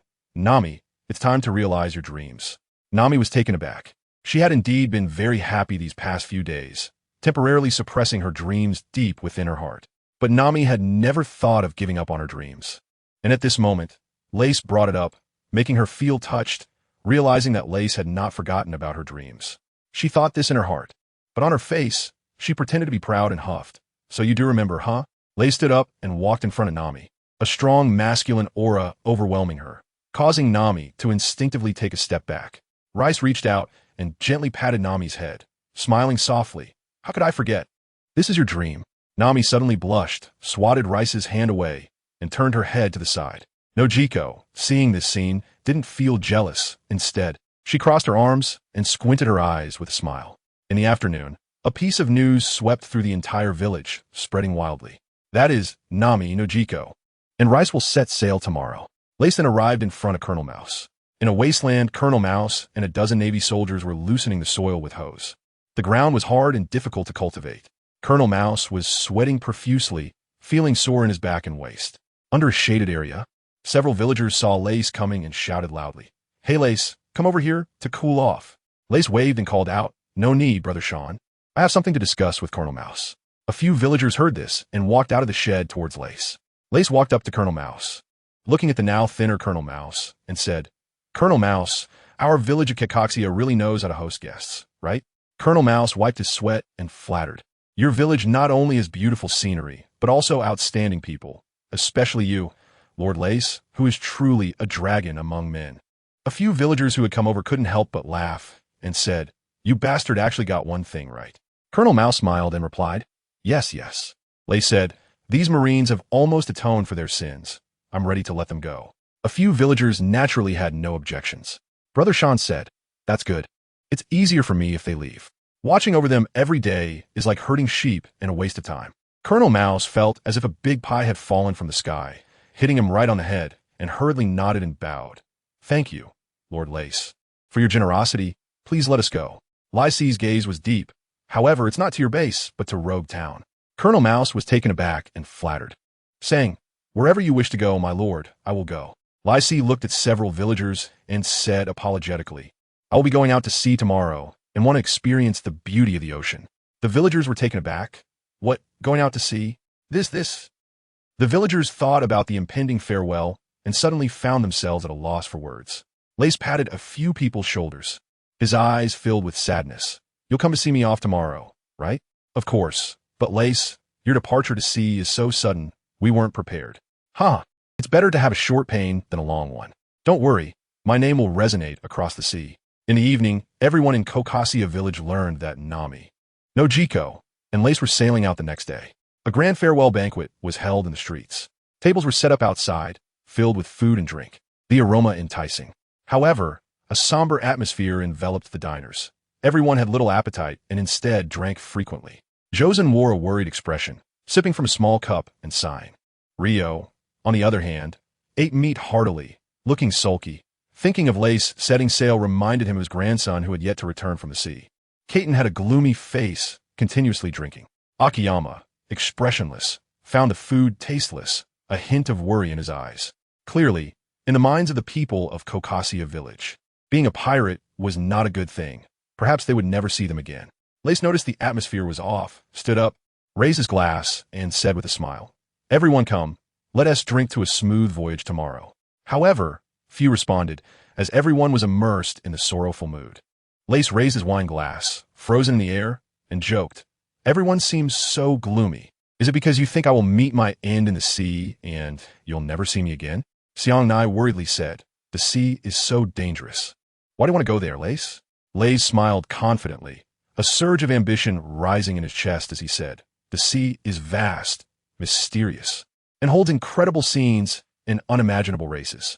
It would truly be a regret not to experience it." Ajian was moved and couldn't help but nod, thinking yes. What reason could there be to stop a man from yearning for the sea? He spoke up to console everyone. "Everyone, we all know Lace's strength, so let's not worry needlessly. Yes, Lace will definitely come back safely." That's right, Lace even defeated Aaron. Thinking of Lace's exceptional strength, many people responded, and the atmosphere became lively. No one mentioned Lace's departure for the sea anymore. They just chatted among themselves and kept drinking. Everyone understood that, despite Lace's power and ability to defeat Aaron, he was heading to the Grand Line, and although they had never experienced it, they knew there were monsters there far stronger than Aaron. But since Lace had decided to leave, they would support him and not let him worry about their feelings. Nami and Nojiko also drank to their heart's content that night, getting so drunk they passed out on the ground. And so, everyone drank until they were completely intoxicated, sleeping until dawn. The next morning, Lace looked at the villagers sprawled across the street and couldn't help but sigh. This way, it would be better to bid farewell quietly. Rice woke up Nami and Nojiko, saying, "Let's say goodbye quietly like this." Nami and Nojiko, feeling dizzy from the drinks, nodded sadly. The three of them remained silent as they slowly walked through Kokoyashi village, arriving at the shore where a warship was docked. They had already packed their luggage yesterday and loaded enough food and water. In fact, there was a large amount of bread, fruit, and meat in Rice's system backpack for emergencies. On the warship, Colonel Mouse and 15 Marines were already standing on the deck waiting for Rice, looking at him with fear. Rice looked back at the tranquil and peaceful village and suddenly thought that it would be quite nice to retire here in the future. Turning his head, he saw Nami and Nokigo also gazing towards the village, lost in silence. A gentle breeze came, fluttering Rice's clothes, lifting Nami's hair, and brushing across Nokigo's cheek. Rice's lips curled up. "Let's go. Nami, Nokigo, our journey has begun." Nami shot Rice a glance, completely uninterested, and turned to board the warship. Nokigo, on the other hand, smiled and nodded, wrapping her arms around Rice's. On May 11th, 1520 of the Sea Circle calendar, Rice set sail from Kokasia village. The warship departed from Kokasia village, gradually becoming a black dot in the vast ocean until it disappeared from sight. On the deck, Colonel Mouse put on a smile, crinkling the wrinkles on his face, and bowed, saying, "Lord Rice, please let me know if you need anything." Lace did not hide the disgust in his eyes as he said, "Just sail the ship properly. If you dare to run, you can try." Without waiting for Colonel Mouse to respond, he entered the cabin. Colonel Mouse chuckled awkwardly and said, "I wouldn't dare." He did not dare to show any dissatisfaction on his face. After Lace left, a vicious look flashed in his eyes, and he shouted at the soldiers, "What are you looking at? Get back to work." The sailors fell silent, not daring to look any longer. Rice walked into the main room, where Nami and Nojiko were tidying up the beds. Rice helped assemble the bed. There were a total of 10 small rooms on the ship for the soldiers, with a main room in the center and 2 larger side rooms that were closer together, designated for the ship's commander. After a busy period of work, the room looked completely refreshed. Nami lived on the left, Nojiko on the right, and Rice in the middle. Lace delved into the system and found that Nami's affection had gradually increased from 86 to 89 points, while Noki was at 91 points. Captain Mouse was at 30 points, and most of the other sailors were between 40 and 50 points. After tidying up the room, Lace went to the deck. It was his first time at sea, and he felt a mix of curiosity and worry. The sea was very calm, with only the small ripples created by the ship slowly spreading out and eventually disappearing. Nami came to Lace's side, carefully observing the condition of the sea, then took out a compass and compared it with the sea chart. After a while, Nami frowned and looked at Lace. Not good. We've already deviated from our course. Lace said, from now on, you will be the navigator on our ship. You will have the final say on the course. Nami nodded at the sailors, her pretty face full of confidence. Adjust the course to 15 northeast. The sailors looked at each other. This course was set by Colonel Mouse, and for a moment, they didn't know whether to change it or not. Reese frowned, his expression darkening, about to lose his temper. Colonel Mouse, skilled in reading the room, immediately shouted, "What? Didn't you hear Miss Nami's words? 15 degrees north by east, move it." Several sailors quickly took the helm and adjusted the course. Reese smiled a bit. The old mouse colonel was quite clever. Seeing that the ship was on the right course, Nami let out a sigh of relief and gazed at the sea, her eyes sparkling. Lace watched for a while and soon felt bored. The sea was an unchanging shade of blue. At first, it seemed vast and spectacular, but after a while, it felt just like that. Checking the time, it was already mealtime, so Lace set up a hot pot on the deck. The steaming hot pot was prepared with various seasonings, and the aroma gradually became rich. Then, he added different types of game meat and some vegetables, which made one's appetite increase. Nami and Noki were attracted over, their eyes sparkling as they stared at the hot pot. Lace's cooking skills are not that great, but he is quite adept at making his hot pot. The sailors and Colonel Mouse were also attracted by the aroma, secretly swallowing their saliva, but no one dared to approach. They silently took out their rations to eat. The three of them were happily devouring their food, which eased the sadness of leaving their hometown and the nervousness of their first voyage. The day quickly passed, and the sailors and Lace's trio mostly kept to themselves. On the contrary, they had to follow the orders of Lace's group.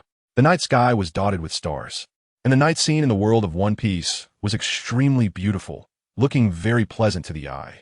The three stood on the deck, enjoying the night breeze and gazing at the night view. Lace's voice came through the wind, sounding ethereal and deep. "Nami, are you afraid?" Nami's eyes sparkled in the darkness, showing a bit of excitement. "Why should I be afraid for my own dreams?" Lace sighed, firm in his belief. "Yes, I've already started down this path, so I will keep going." Nami suddenly said, "Lace, do you have a dream?" Lace was taken aback. "Dreams? Yes, I have one. It's to be able to live happily forever." Noki covered her mouth, stifling a laugh. "Lace, how could a person live forever?" Lace fell silent and sighed. "It really is a difficult dream to achieve." "What about you, Noki? Do you have any dreams?" Nami asked. Noki wrapped her arm around Lace's and smiled. "Me? If that counts as a dream, it's to be with the person I like. I should have already realized it." The waves suddenly became turbulent, crashing against the small warship. The sailors panicked as they tried to control the ship, but after some chaos, they managed to stabilize it. Night gradually deepened, and low conversations could be heard in the main cabin. "Noki, can you enhance your senses?" "Huh? I think I can." Noki replied shyly. "Try it quickly." Lace urged impaciently. I've already used it, and the sensations have become very intense. It's like a small boat facing a storm. Sigh, if only it could enhance my fruit abilities." Lace said with some regret. After 2 days of sailing, Lace and his companions could see Rogue Town in the distance. Rogue Town is known as the town of beginnings and endings, located in the East Sea near the entrance to the Grand Line. The previous pirate king, Gold Roger, was born here and was executed here as well. Undoubtedly, it is a place full of legends. Reese looked at the town in front of him, which was continuously growing larger, his eyes flickering as he carefully considered whether there were any flaws in his plan. Nami and Noki stood together, their eyes shining with anticipation as they looked at Rogue Town. Colonel Mouse stood behind them, and as they approached Rogue Town, a flash of ecstasy crossed his eyes. He knew that Rogue Town had a powerful Colonel Smoker, known as the White Hunter. Even among the many skilled individuals at the Navy headquarters, he was one of the top fighters. As long as Reese dared to enter Rogue Town, he would secretly report to Smoker. Having already prepared his statement, Reese not only defeated Arlong, who had a bounty of 20 million berries, but also took a Navy branch colonel hostage and was extremely dangerous, requiring immediate capture. Reese was not afraid of the defense. After all, he was a Navy officer. Who would Smoker believe? Moreover, at that time, he would have 16 Marines as witnesses, and Smoker would definitely stand on his side. Colonel Mouse's mouth was almost stretching to his ears in a grin. Just as he was lost in this fantasy, he suddenly felt a heavy gaze fixed on him. Lay said with a half-smile, "What is making you so happy?" "Colonel Mouse, share it with me, so I can be happy too." Colonel Mouse wiped away a cold sweat and chuckled dryly. "I'm happy because Lord Lace is about to arrive in Rogtown. As long as the Lord is happy, I will be happy." Lysy chuckled, realizing that this Colonel Mouse was indeed a petty person. However, the situation was unclear, and it was not certain that he would carry out his worst plans. He couldn't kill him, but he also couldn't let him cause destruction. Lace walked towards Colonel Mouse in a leisurely manner, exuding an almost imperceptible aura. For some reason, Colonel Mouse's heart trembled, and he involuntarily took a step back. He chuckled awkwardly and said, "Lord Lace, this." Lace took a step forward and quickly struck Colonel Mouse on the neck with a knife hand. Colonel Mouse paused mid-sentence, rolled his eyes, and then weakened, collapsing to the ground. The 15 Marines were instantly startled by this scene, looking at Lace with terrified expressions. Lace smiled as he knocked them out one by one and tied them up with Colonel Mouse.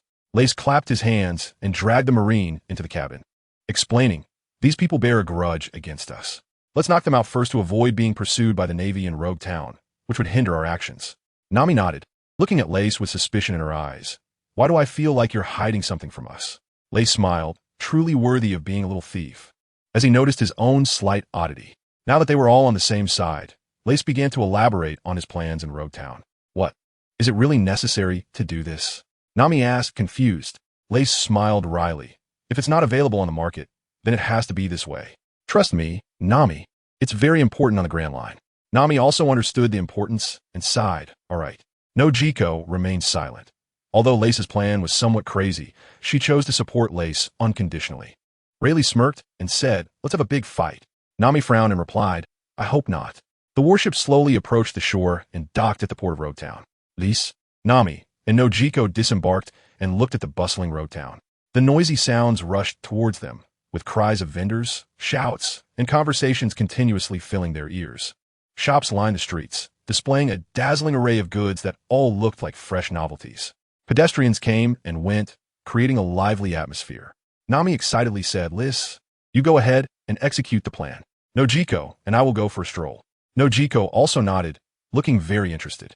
Lace nodded helplessly, as they indeed had some free time in their plan. Nami and Nojiko cheered and rushed into the street. Lace shook her head with a bitter smile. The desire for beauty is a woman's nature. As for safety, Lace was not worried that they would encounter danger. After all, they had already consumed the blood-chi pill, and their strength had surpassed that of ordinary people. Moreover, Noki Gao possessed a devil fruit, which allowed her to sense danger in advance. Lysy looked at the bustling street, squinting his eyes. "Next, let's implement the first step." Lace walked down the street, looking around at the shops. Clothing stores, barbecue restaurants, noodle shops, general stores, weapon shops. Lace then stopped in his tracks, looking at the weapon shop in front of him. This was the place. He remembered that Zoro had obtained the Snow Walk and the Sandai Kitetsu here. Lace walked into the shop and looked at the boss sitting in the lobby, who had a unique hairstyle resembling wings and a red nose. That asked him for sure. Ibn Song, who had been bored and daydreaming, suddenly lit up when he saw a young man walk in, secretly thinking that a customer had arrived. Ibn Song walked down from the lobby, rubbed his hands, and approached Lace, sizing him up for a moment. The young man had a strong appearance, a well-proportioned physique, and perfectly defined muscles. His deep-set eyes exuded a compelling presence. Ibn Song nodded to himself. It seemed he was undoubtedly a skilled fighter. Perhaps even a pirate? Reese casually glanced at the knives on the rack, looking somewhat indifferent, with a hint of disdain in his eyes. Seeing Reese's expression, a man named Song spoke up. "So, guest, are you satisfied with any of the knives?" Reese raised an eyebrow, glanced at the knife rack a few more times, and shook his head, saying, "Not a single one catches my eye. I heard you have a treasure in your store. Let me take a look." Ibn Song gritted his teeth in secret, not expecting this person to be so arrogant. Although the knives on the rack were not famous, they were still considered fine pieces. Now, he was being asked to show his family heirloom, but he couldn't produce it because he had given it to Zoro 2 days ago, the young man he admired. Ibn Song could only smile awkwardly and say, "Unfortunately, our family heirloom has already been given to someone fated." Lysee's eyes lit up. "Oh, but it's the pirate hunter Zoro." Ibn Song nodded. "That's right, it's him." Rorinoa's Zoro narrowed his eyes. "Is Zoro still here?" Abenomatsu chuckled. Guessed you might not know, but Zoro has joined Luffy's Straw Hat crew and was kicked out by our Lord Smoker 2 days ago. Luffy and Zoro clearly escaped, but that also confirms that Smoker is not in this town. Fortunately, it was as I expected. However, I need to hurry, or else by the time Luffy rescues Alabasta, I won't be able to do anything. Lysteo, since there are no treasures of the shop, then bring me the 5 best knives. I'm taking them. Even Song was surprised, wanting them without even looking at them. He really is generous. Although the other parties seemed to lack knowledge, even Song, unusually, didn't try to be sly. Instead, he selected 5 good knives for Lysteo. Even Song placed the 5 knives on the counter and raised his hand to gesture. Please take a look, esteemed guest. Lai picked up a knife, drew it out. The blade was hard, the edge sharp, and the lines were smooth. It was indeed a masterpiece. Lai nodded secretly. If the shopkeeper was trying to deceive him by offering some inferior knives, then he would have to teach him a lesson. Lace has 2.5 years of experience in sword forging, although he has never practiced it in reality. After checking the 5 knives, Reith said with satisfaction, "How much is it?" Even Song smiled and replied, "1 knife is 200,000 berries, so 5 knives total 1,000,000 berries." Raith slightly nodded, saying that the 3rd generation ghost would cost around 1,000,000 berries, which could buy 5 high-quality swords. Lai took out the cash, handed it to the shopkeeper, packed up, and left with a knife. Lai C, carrying a knife, arrived at the front of the naval base. The naval base in Rogtown is a large blue building with a seagull printed on the wall, holding a scale in its beak. And beneath, it is the word Marine, all in blue. This symbolizes the Navy's maintenance of justice and suppression of the sea.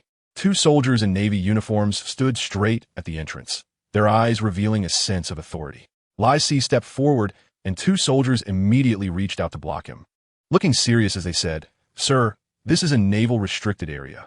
No unauthorized personnel allowed." Reith said, "I have news about Straw Hat Luffy. Take me to see your commander." The 2 soldiers were taken aback, exchanged glances, and saw the tension in each other's eyes. The soldier on the right said, "I'll go report to the commander.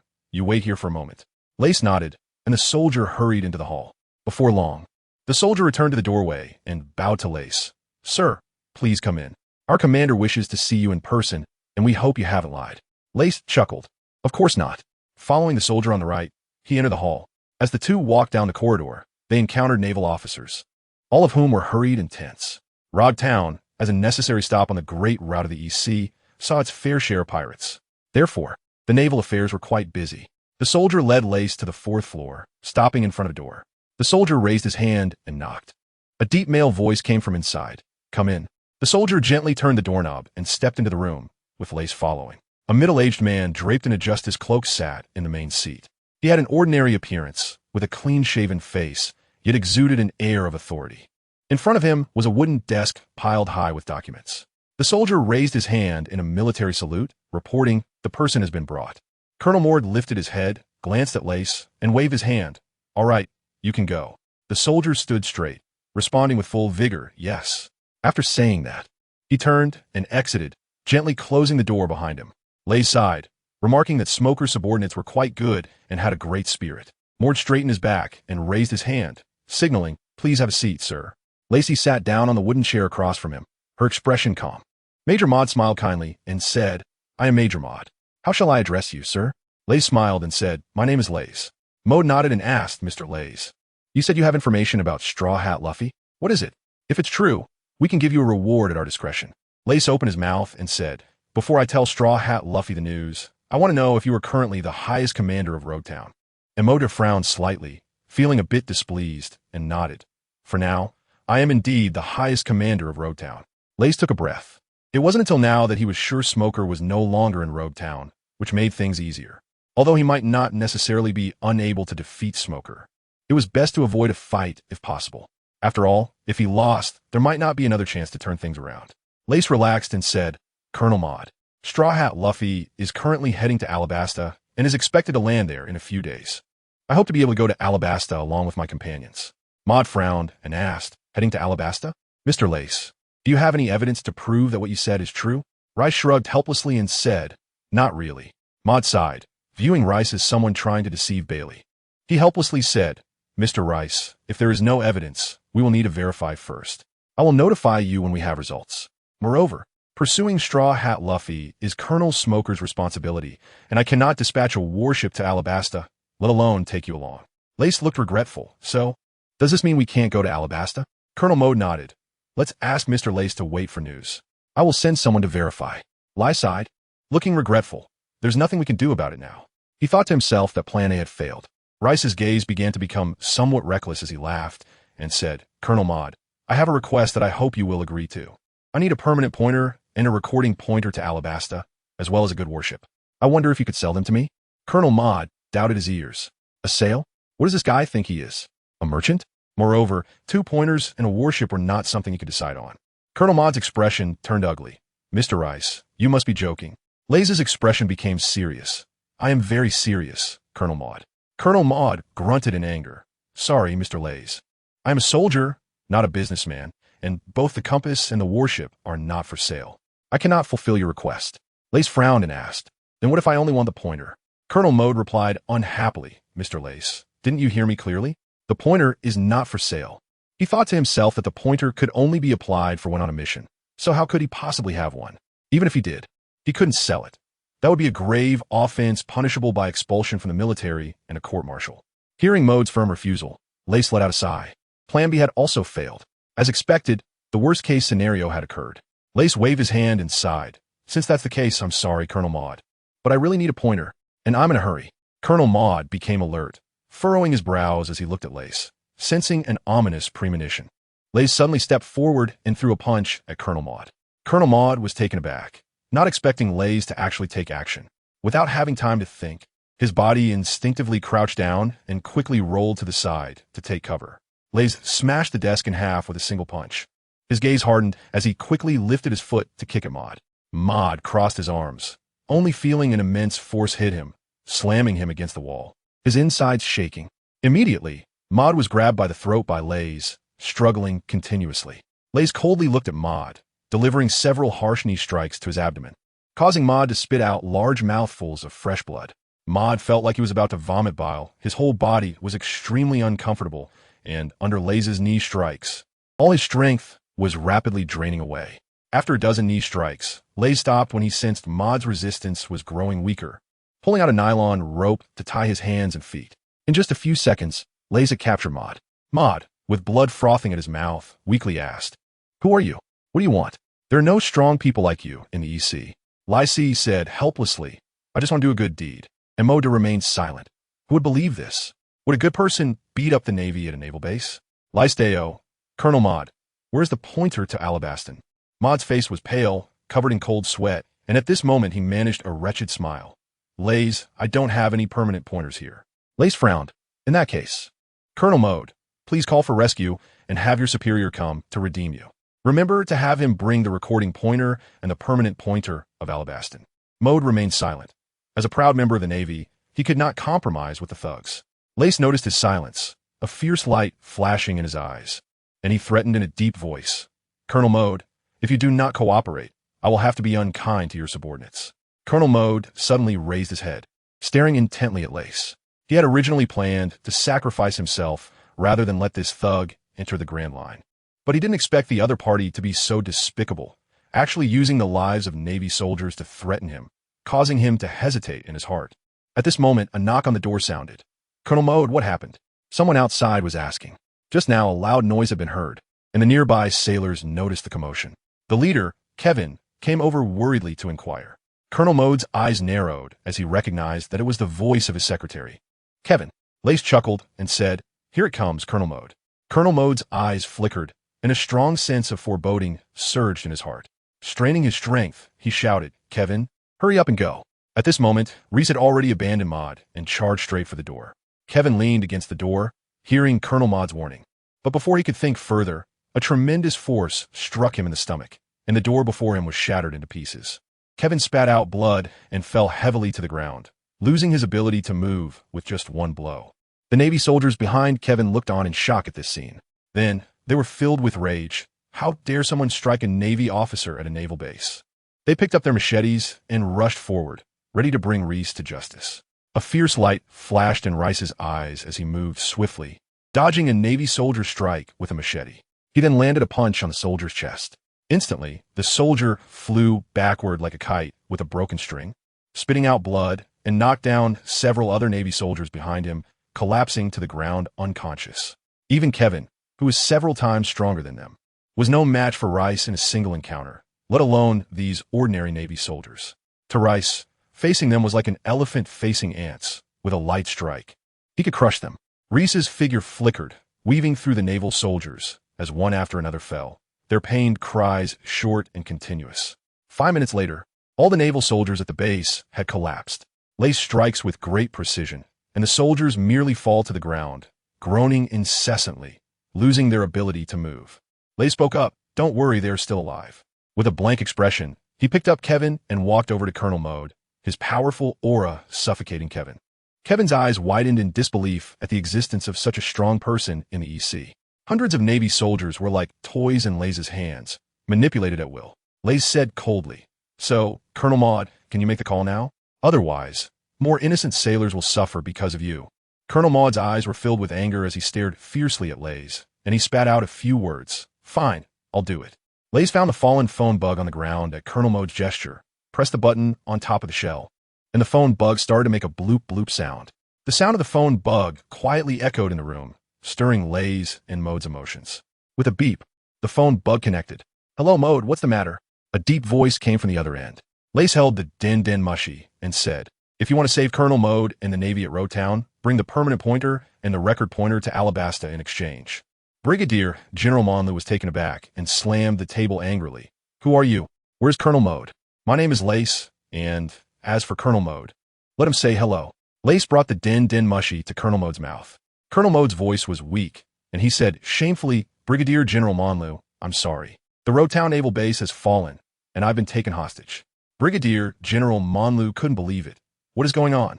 Who is this Lace? Even if Smoker isn't here, it shouldn't be like this." Colonel Mode said hoarsely, "I don't know who this Lace is either, but he is very strong and subdued me in just a few moves." Brigadier General Monlu fell silent. Defeating and capturing someone were two different concepts, and it would be quite difficult for him to capture a colonel alive. Colonel Mode bitterly said, "Lace came to me saying he had news about Straw Hat Luffy and wanted to buy the permanent pointer to Alabasta. I refused him, and he suddenly attacked and subdued me." Rice laughed and said, "All right, things are basically clear now. Brigadier General Monlu, what do you plan to do?" Brigadier General Monlu's face turned ashen. Being captured alive at the base was an utter humiliation. However, Colonel Maud was his close friend, and he couldn't just ignore it. He said in a deep voice, "Don't act rashly. I agree to your terms. The permanent pointer and the record pointer for Alabastan, right? Fine, I'll give them to you." Rice smirked, "All right. I hope to see what I want before dark." Menglu snorted, "If you dare to kill, I will never let you go." Lays laughed and said, "Don't worry, I'm not the one who committed the murder. This reckless action was due to unavoidable circumstances." Brigadier Menglu snorted, "It better be so." With a snap, he hung up the phone.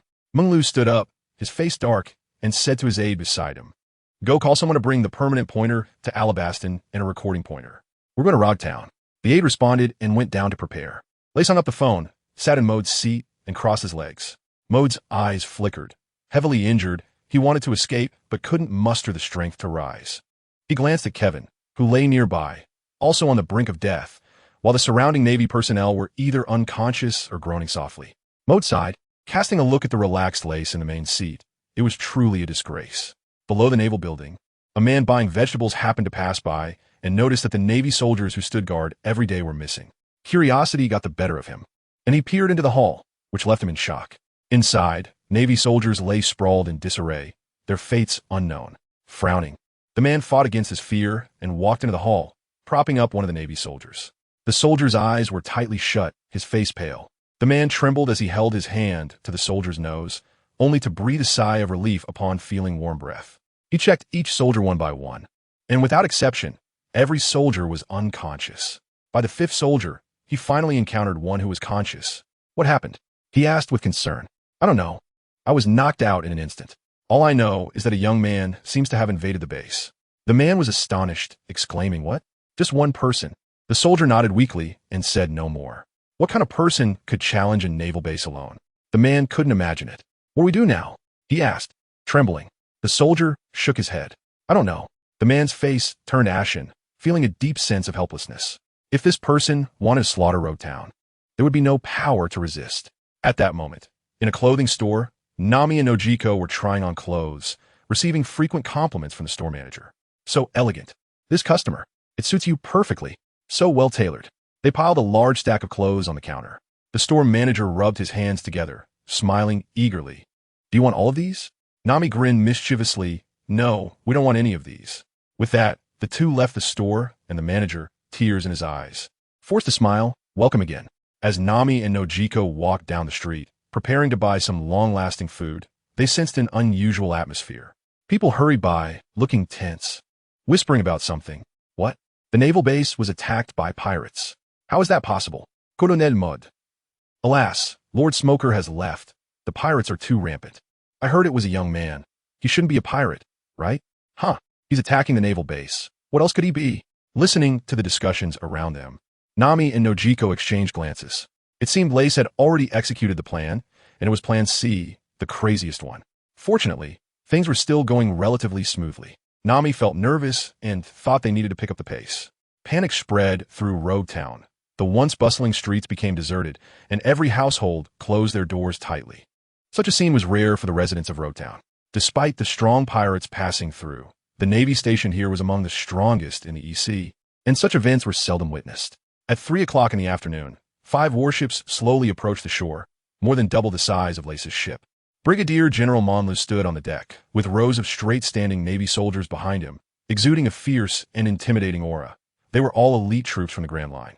Brigadier General Monlu was also a formidable figure who had defeated a 50 million berry pirate. At this moment, they had come to Road Town not to eliminate pirates, but to rescue their comrades. Brigadier General Monlu raised his hand and said solemnly, "Go." The Navy soldiers responded in unison, their voices echoing yes. Brigadier General Monlu led over 100 Navy personnel into the streets of Road Town. As he surveyed the town, which was empty, his expression darkened further. The synchronized footsteps of the Navy echoed in the streets.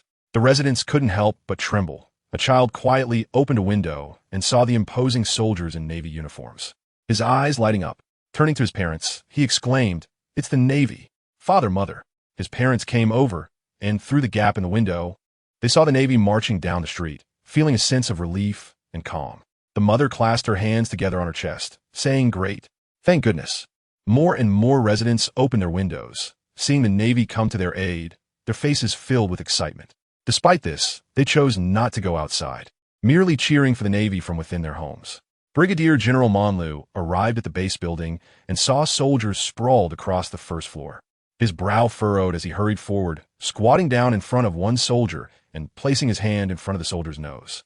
After feeling the warm breath, he rolled his eyes and checked the soldier's heartbeat, confirming he was merely unconscious. With a gesture, Brigadier General Monlu signaled the medics to come forward and provide treatment. Leaving a team of soldiers to assist, Brigadier General Monlu took a group of soldiers upstairs.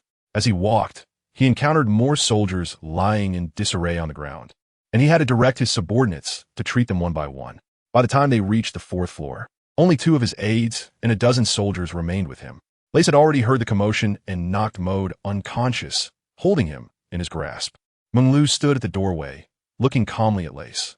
"I brought the pointer, so let him go." As he spoke, he noticed something was off with Mode, and his expression sharpened. "What's wrong with Mode?" Lai held Mode hostage with his left hand, while Mode tilted his head, eyes tightly shut, unconscious. Lace examined Monru and said, "Don't worry, he's just unconscious." Monru had a rough face, a lot of facial hair, a tall and muscular build, and he wore a cloak of justice behind him, looking quite imposing. Monru felt relieved. In his perception, Mode was indeed still alive. "So how do we exchange?" Lace chuckled. "No hurry. Let's change the place for the handover." Saying this, he walked towards Menglu. Menglu's eyes narrowed, contemplating whether to take action. With a clap, Lace quickly approached Menglu, 3 meters, then 2 meters. In the end, Menglu slightly turned to the side, clearing the way. Lace walked calmly, confidently leading Mode through the door. Menglu watched Lace's back, clench his fists, but ultimately relaxed them. He really wasn't sure he could take Lace down in one hit, so he gave up on the idea of ambushing him. Lace's mouth curled up. Not daring to take action was good enough. Although he was not afraid of him, he also did not want to resort to violence. Lace believed in using intelligence rather than force. Then, Lace pressed on, leading Mode out of the naval base, with Meng Lu and dozens of naval soldiers closely following behind. On the way, Meng Lu, worried about his impulsive soldiers, shouted, "Don't take action, just follow him." The soldiers responded, holding flintlock guns, their bodies slightly bent, taking a combat stance as they slowly surrounded Lace and advanced. Lace pressed Maud onto the street, surrounded by the Navy in a 360 formation. Residents peered through the gaps in their windows, astonished to see such a scene, not expecting someone would dare to take a naval officer hostage. As time passed, Lace walked out of the street and had reached the coast near the ferry terminal. Monroe couldn't help but ask, "Lace, where are you going?" Lace smiled and said, "We're almost there." Unknowingly, they had arrived at the dock, where 5 warships were stationed nearby. Suddenly, Lace grabbed Maud and took a few steps to one of the warships. Leaping aboard, the surrounding sailors dared not act rashly, fearing they might accidentally harm Colonel Maud, and had to step aside, watching helplessly as Lace took Maud onto his warship. Brigadier General Meng Lu followed behind, his expression dark. "Lace, what are you doing?" Lai Slang chuckled, "Of course the trade is here, but we need to add this warship." Meng Lu's expression darkened, his eyes filled with anger. "What kind of joke is this? The conditions you proposed didn't mention a warship." Lace said with a sense of inevitability. "What can I do? How can I escape without a warship? If you don't agree, Colonel Maud will suffer." Meng Lu's eyes were ablaze, his face pale with anger, and he gritted his teeth. "Fine, I can give you the warship. Let's exchange pointers now." Meng Lu's initial goodwill towards Lace for not killing the soldiers had completely vanished. After rescuing Colonel Maud, he would definitely send this bastard to an underwater prison to keep him there for life. Rice laughed and said, "All right, you now give the pointer to your subordinate. Let him walk onto the warship and leave immediately after placing the pointer down. I will simultaneously release Colonel Maud and let him return." At that moment, there were 3 knocks on the hatch.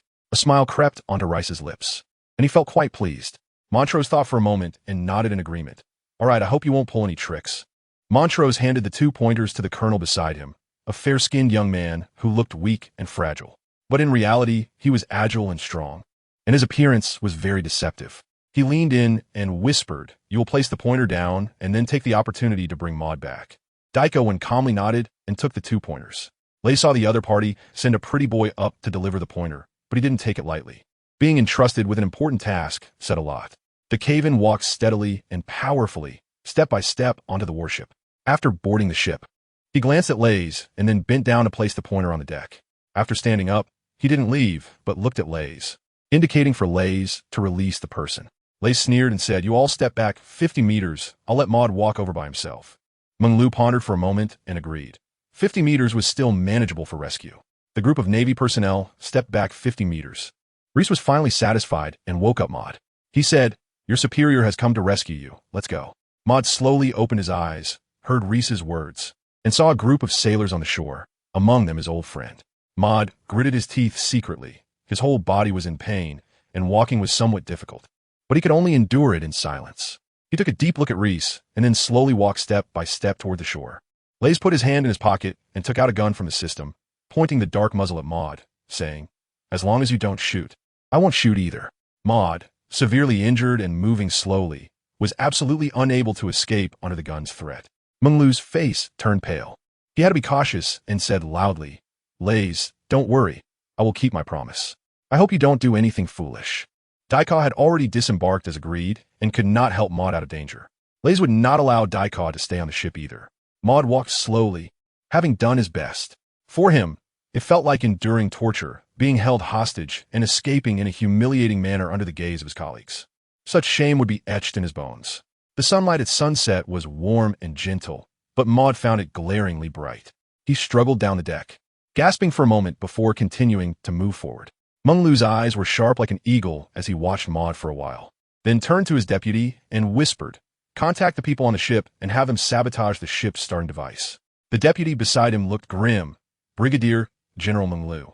I just tried to contact them, but I couldn't get through." Meng Lu's eyes narrowed, a thought flashing through his mind. Could Lays have accomplices? The more he thought about it, the more likely it seemed. Otherwise, he wouldn't have jumped onto the warship. Lai Slang chuckled, "Nami, start the ship."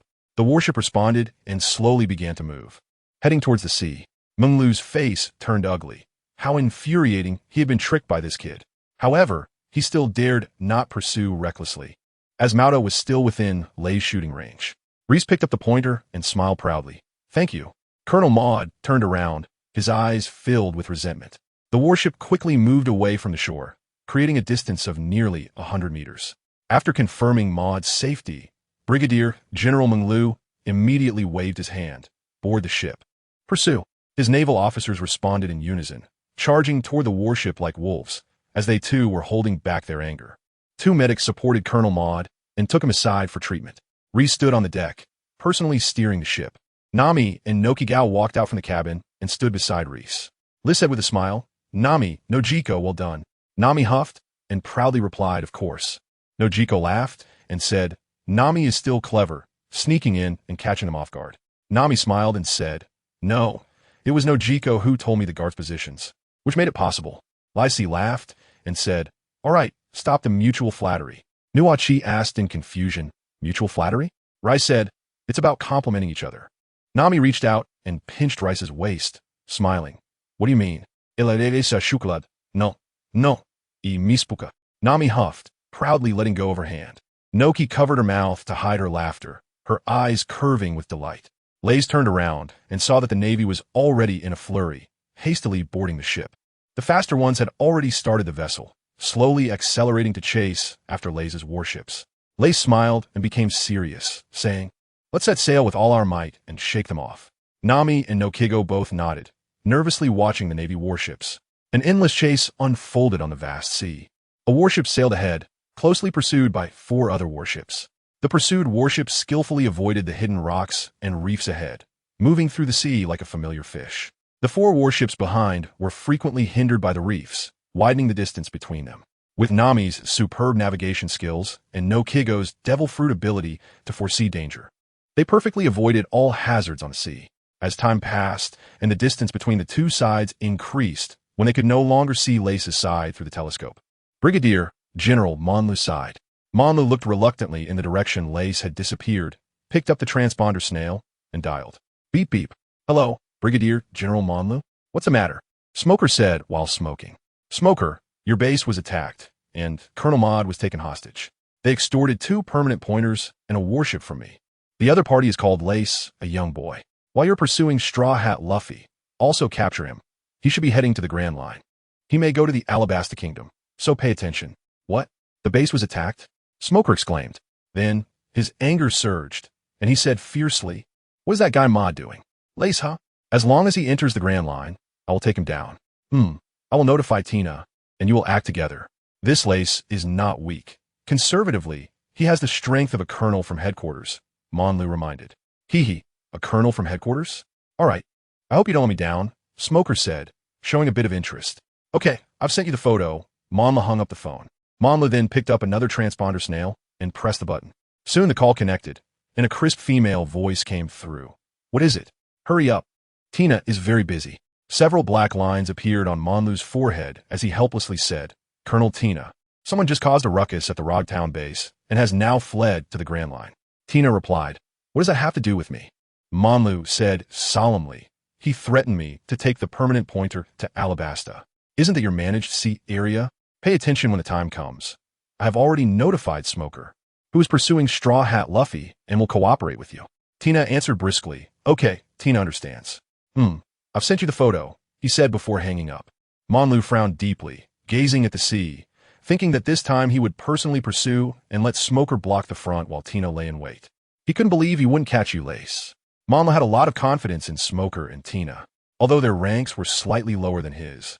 Both were elites from the Navy headquarters with powerful abilities, especially Smoker, who was a natural fruit user. This time, Lace could not succeed in Rogtown. After simple treatment, Colonel Maud regained mobility and came to Brigadier General Monlu's side, feeling ashamed as he said, I'm sorry. Monlu, I was careless this time.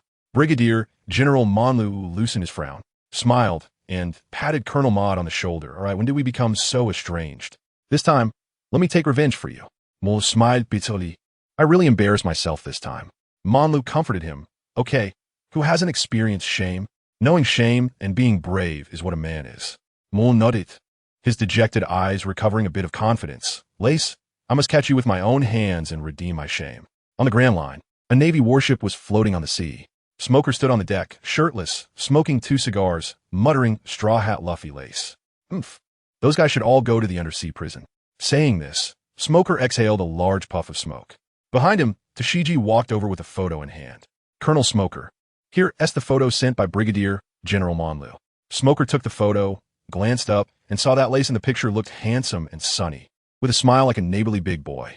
After looking at it for a while, he handed it back to Tashigi, disdainfully saying, "Doesn't look like a criminal. Rather, he resembles a pretty boy." At this moment, in the Grand Line, Tina was chasing a pirate crew with her warship.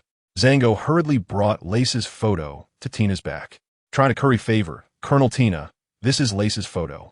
Tina took it, glanced at it, but didn't take it to heart. She had seen many pirates like this. Although he was a bit handsome and young, he wasn't unique, so she naturally didn't pay much attention. Tina returned the photo to Zango, looked at the pirate crew ahead, and said with her hands on her hips, "Speed up and catch up with the Scarface pirate crew." The sailors immediately responded energetically, and with such a beautiful superior, they all sprang into action, pushing their speed to the maximum. Zango retreated somewhat disappointed, while Finbooty beside him let out a sigh of relief, finding it amusing. The Navy warship's speed far exceeded that of the pirate ship, and once in cannon range, the Navy's continuous bombardment severely hindered the Scarface pirate crew's speed. When Tina saw they were close enough, she shouted, "Iron barrage!" Iron bars shot from her body, piercing through the pirate crew's ship. The Navy warships on both sides also sped up, surrounding the pirate crew. With Tina's command, Zango and Finbooty led the charge into the enemy pirate crew, followed by Navy soldiers rushing in like they were on steroids. After a fierce battle, they captured the Scarface pirate crew entirely. In front of the Rogtown Sea area, there was a lighthouse, and the direction illuminated by the lighthouse was the entrance to the Grand Line. At this moment, Lace and the others had arrived at the entrance to the Grand Line, in front of the Red Line. The sky was overcast with rain, and strong convective movements caused severe winds. Mist filled the air, even affecting visibility. Nami stood behind the railing, her expression grave, taking out the sea chart to examine it closely, looking puzzled. The sea chart indicated they had to sail over a mountain, and she couldn't help but ask Lace, "What's going on?" Reese, however, remained calm and said, "Don't worry, the strong ocean currents will take us up." Nami was taken aback and suddenly realized, "I see. Such powerful currents are enough to help us climb the mountain." Reese hummed and said, "No Kikyo, pay attention to the direction of the entrance next. We just need to steer well." Luffy spoke lightly, but inside he was very nervous. In the animation, the Mary had still deviated from its course, and it was only because Luffy transformed into a rubber balloon that they avoided the disaster of shipwreck and loss of life. He didn't have that ability, so he had to aim carefully. Noki made a sound of agreement, feeling a bit excited as they were about to enter the Grand Line, with his fruit ability fully activated, focusing on the entrance to Reverse Mountain. Suddenly, Noki exclaimed, "I see it." He pointed ahead to the right direction, approximately 10 degrees off. Lays immediately began to steer, precisely controlling the direction. After some adjustments, Noki nodded. "Good, this is the direction." The currents around them grew, increasingly intense, with turbulent waves rushing toward the red Earth continent, engulfing the warship where Lays was located. The three of them from Lays could already see the towering red Earth continent, with its red cliffs stubbornly blocking wave after wave of the sea. In the middle, there was a small gap, the only path to survival, and Lays' warship was already aimed at the entrance. The red Earth continent was magnificent, its width seemingly boundless and its height seemingly limitless. The red rocks appeared as a unified whole, more breathtaking than any mountain or building on Earth. The turbulent waves sent Lays' warship towards the red Earth continent, while the unstable currents constantly changed the direction of the ship. Lays frowned, firmly gripping the warship with both hands, striving to maintain the correct direction. If they failed to enter the only entrance, it would surely lead to the ship's destruction and loss of life. Although Lace was physically strong and an excellent swimmer, it would be difficult to escape death in such turbulent waters. Nami and Nojiko also put away their smiles, nervously watching the direction of the warship. With Lace's efforts, the warship narrowly squeezed into the small gap, and the violent currents generated immense energy, pushing the warship to start climbing. Lace let out a sigh of relief, glad to have made it in. This was the first major hurdle in entering the Grand Line, and it is said that half of the people fail here. Nami and Noki joyfully embraced each other, their eyes curving into crescent moons. Under the influence of the warship's current, they sped forward and soon reached halfway up the mountain, passing through a thin layer of clouds. Liz saw a shimmering rainbow ahead, dreamlike and beautiful, instantly feeling a surge of grandeur. The ocean waves surged upward, propelling the warship to the mountaintop. Liz, Nami, and Nojiko exclaimed in surprise as the warship made a turn and began to dive down. Before them lay a vast expanse of blue sea. That was the Grand Line. The strong wind rustled through Liz's clothes, making a flapping sound. He felt invigorated, wondering about the wonders of the Grand Line and the exciting stories unfolding above. Nami and Nojiko cheered joyfully, raising their hands high, their eyes sparkling with excitement. As they dove rapidly, the scenery changed before their eyes at an incredible speed, stimulating their brains and eliciting cheers. Nami and Nojiko simultaneously hugged Liz, their eyes captivated by the sea before them. It was quick going up, but even faster coming down. In just a few minutes, Liz experienced an unparalleled roller coaster ride. The scenery here was enough to be etched in his memory for a lifetime. The two girls pressed closely against him, but Liz focused his thoughts, looking down at the sea, his eyes narrowing as he recalled that a gigantic island whale named Labu was beneath them. After a veil of mist, however, there was no sign of Labu's massive gaping mouth, just a deep blue sea. The warship surged down the currents, maintaining its speed as it raced towards the ocean. Ray felt a sense of loss in his heart. It seemed that Luffy had already made a pact with Laboon, rendering his own methods useless. However, he also breathed a sigh of relief that Laboon had not shown up, despite the absence of an unknown reward. But now time was of the essence, and he needed to rush to Alabasta as soon as possible. Not to mention Luffy's crew's treasure chests. Just the citizens of Alabasta numbered in the hundreds of thousands to millions, which was simply unimaginable. There would be countless healing pills. With his current strength, as long as he followed Luffy to stop Crocodile and made a name for himself in the battle, he could win the favor of the citizens of Alabasta, which would lead to an endless supply of treasure chests. Lace collected his thoughts and said to Nami beside him, "All right, let's stop here for now." Nami was still in a daze at that moment.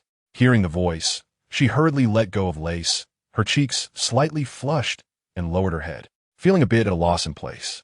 She didn't quite catch what Lace had said. Lace felt a surge of joy upon seeing Nami's shy appearance. It seemed that his relationship with Nami had become quite close. Lace steered the ship carefully, and as the Gemini gradually came to a stop, he dropped anchor and secured the vessel. The compass needed to absorb magnetic force to navigate to the next island. And Reverse Mountain was the starting point of the Grand Line, where one could choose from 7 different routes. During the waiting period, they could also look for Crocus. Although he looked strange, he was actually a highly skilled doctor with a kind heart, and to Lace, he was like a moving treasure chest. Once the ship was secured, Noki and Nami, who had never been to the Grand Line and were unaware of its circumstances, looked at Lace with questioning eyes. Lace smiled and took out 2 fingers to say to Nami, "Nami, do you know how to navigate next?" Nami naturally replied, "Of course," with a compass and a sea chart. Reese shook his head and smiled. "Nami, you may not know this. The magnetic fields, celestial phenomena, ocean currents, and air flows in the Grand Line are all in chaos, making it very difficult to confirm one's position, let alone find islands. The sailing techniques and experiences from the 4 seas are unreliable. Only the log pose and eternal pose are trustworthy. This is because each island is only connected by magnetic force, and a log pose can record the magnetic force of the island, pointing to the next island. There are a total of 7 routes in the Grand Line, and we will choose the first stop to be Whiskey Peak." Nami nodded thoughtfully, finally understanding why Reese dared to risk stealing the log pose from the Navy. "Then what is the eternal pose used for?" Lace explained, "A permanent pointer is a pointer that permanently records a certain island. It can permanently point to that island. It can prevent getting lost at sea." Nami nodded in realization, excitedly studying the record pointer.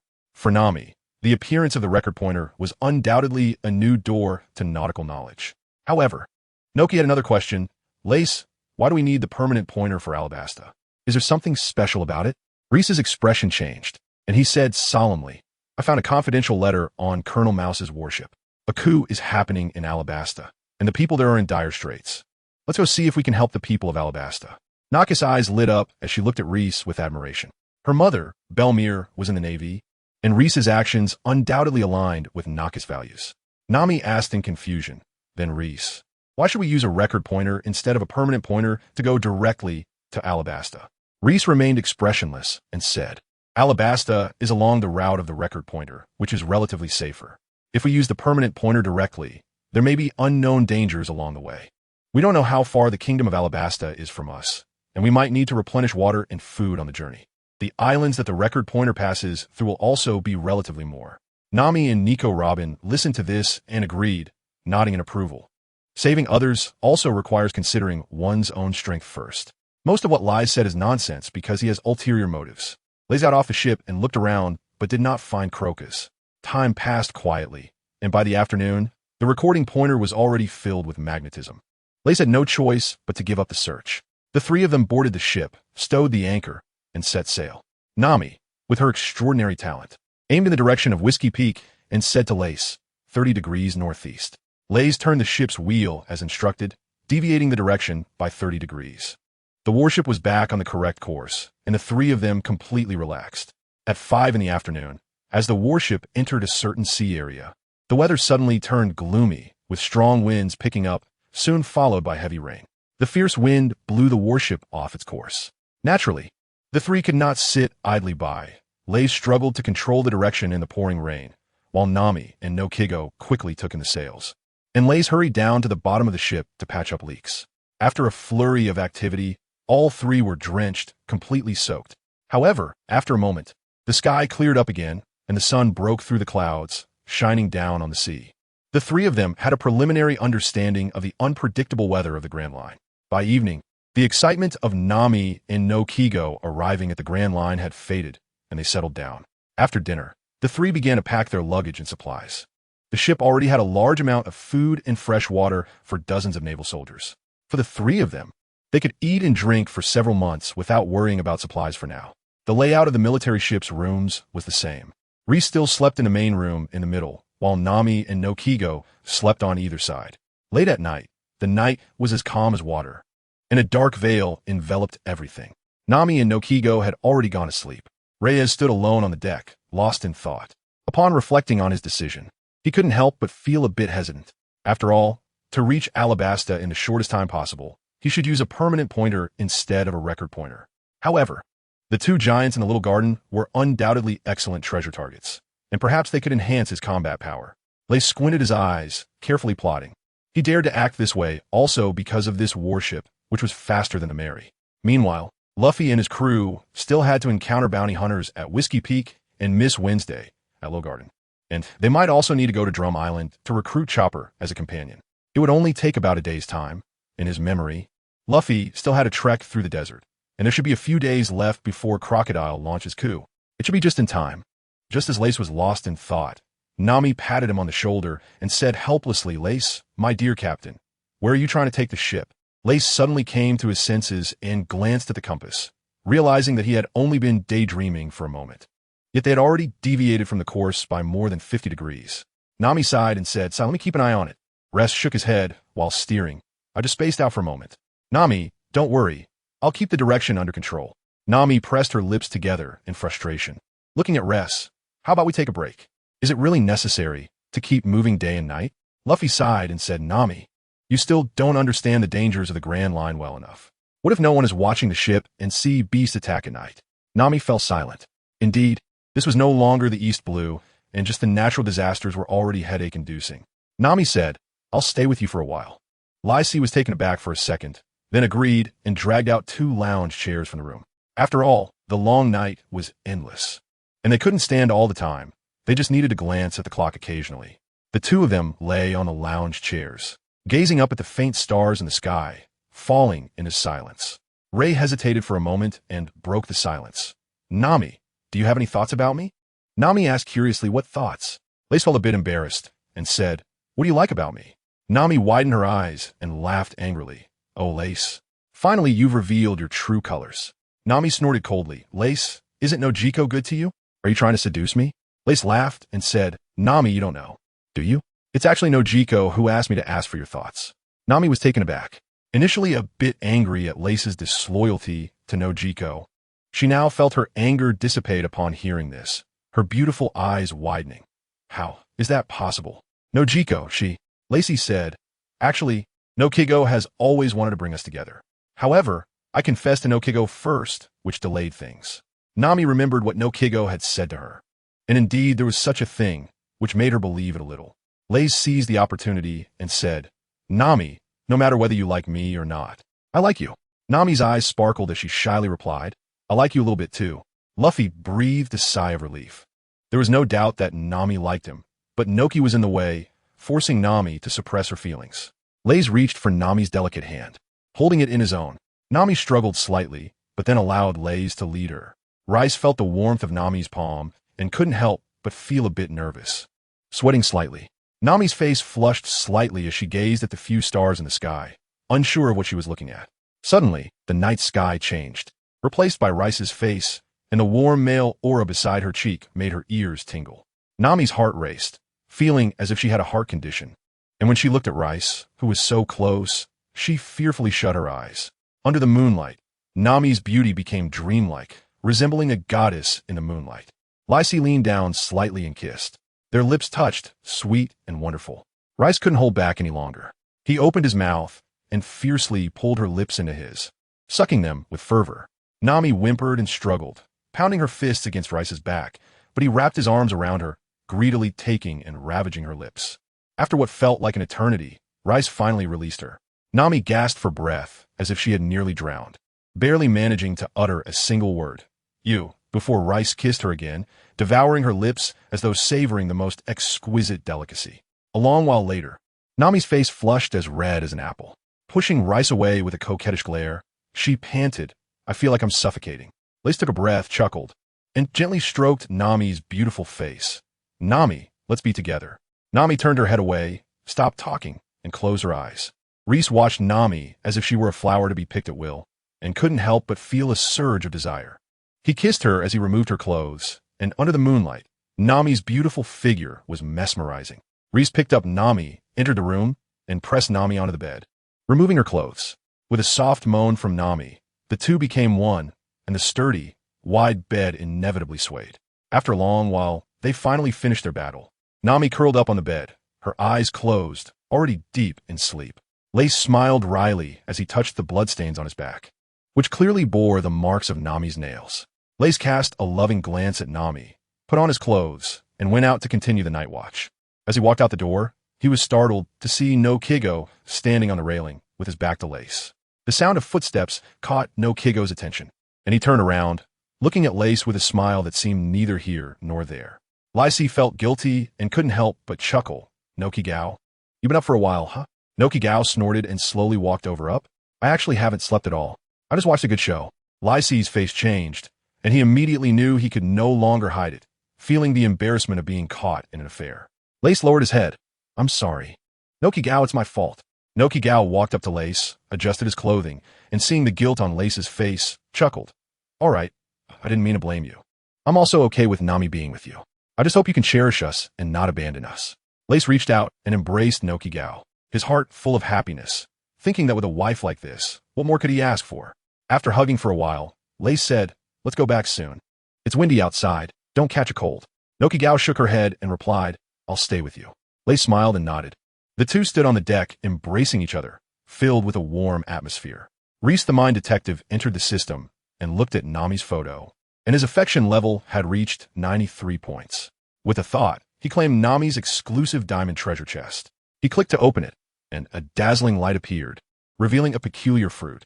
Congratulations to the host for obtaining the legendary treasure, the natural system cloud fruit. Rice's eyes widened in surprise as he realized it was a Logia fruit. In the early stages of the anime, Logia fruits were almost a cheat-like existence. After consuming one, not only did it grant immense attack power, but it also allowed the user to elementalize and evade damage, making them virtually invincible. Moreover, their potential in the later stages was also incredibly strong. All three admirals of the Navy were of the Logia type, paired with powerful martial arts. Standing at the pinnacle of the seas, the Union fruit, just by its name, sounded like a very powerful fruit. Now the dilemma was whether to eat it himself or give it to Nami. After a moment, Rice decided to stick to his previous path, not eating the devil fruit and opting for a pure martial arts route. As the sky turned a fish belly white, Noki lay sleeping in Rice's arms. Lace picked up Noki and took her to the room to let her sleep well. He then continued to monitor the course to prevent any deviation. At 8 in the morning, Nami rubbed her eyes, stretched, and felt the pain in her lower body, secretly annoyed that Lace had gone too far. Nami got dressed, got out of bed awkwardly, and made her way outside the cabin, where she saw Lace standing on the deck gazing at the sea. A happy smile spread across Nami's face as she quietly approached Lace from behind, wrapped her arms around his waist, and hugged him. Rice smiled and said softly, "Awake?" Nami hummed in response, Ly leaning against Rice. Rice patted his belly and took Nami to the kitchen to make breakfast, and they ate their fill. In the afternoon, Rice took a short nap and regained most of his energy. When Nojiko woke up, the three of them gathered together and enjoyed each other's company. After a day of sailing, Rice and the others arrived at Whiskey Peak in the evening. From a distance, the island was covered with gigantic cacti, towering like mountains. The giant cacti had clusters of smaller cacti growing on them, resembling horns or spikes, with quite a peculiar shape. The soil on the ground was very barren, exposing gray fine particles, and there was little greenery, giving off a somewhat desolate vibe. Lace steered the warship into the narrow coastal entrance of Whiskey Peak Island, where mist filled the air, obscuring the vision of Lace and the two others. Nami and Noko stood beside Lace, their eyes filled with curiosity. Is this Whiskey Peak? Lace nodded and maximized his observation haki to check for any ambushes, as this was the lair of bounty hunters. In Lace's perception, there was no one around, but he still said uneasily, "Nokigo, can you see if there is anyone?" Nokigo nodded and activated his fruit ability. After several days of training, the range of his ability had increased to 200 meters. After a few seconds, Nokigo shook his head and said, "I haven't found anyone at the moment." Rice nodded, thinking that it seemed Luffy and his crew had come here to engage in a fierce battle, causing the original bounty hunters to not come out to greet guests and lay in ambush. The backbone of the bounty hunters, Icolum, was also blown away by Robin and went missing, only to appear later in Alabasta to make a final effort. The warship sailed through the narrow inlet, entering the interior of Whiskey Peak, where houses were densely packed, situated not far from the shore. Reese's eyes flickered as he remained highly vigilant. Looking at Noki Gao, "What's the situation? Still no one?" Noki Gao shook his head, frowning, and said, "No, but there are signs of a battle." Ray squinted his eyes, estimating that there was no danger left on the island, and suggested, "Let's go down and have a look, and wait for the recording pointer to fill up with magnetic power." Nami and Nojiko happily agreed to go down. The three of them parked the boat and went ashore. The three of them walked into the town and found it in disarray. Leftover food scraps, tables and chairs in disarray, and empty wine bottles scattered on the ground. Nami looked around and frowned, saying, "What happened here?" Lace speculated that the bounty hunters who originally gathered here had temporarily abandoned this stronghold. Noki frowned and sighed. Could it be that this place has been raided? Rice opened his mouth and said, "Maybe let's stroll around here and leave when the magnetism is full." Nami and Nojiko noticed that there might be towns that had been plundered, feeling a bit gloomy. The three of them wandered around the small town and discovered some untouched alcohol in a house. Inside the small house, there were more than a dozen unopened jars of alcohol that had not been taken for some reason. On the left shelf, there were also some fruits scattered in a messy manner. Ray's eyes lit up. What a good opportunity. He turned to the two girls and said, "Check if these wines are poisoned. If they're not, let's take some and drink."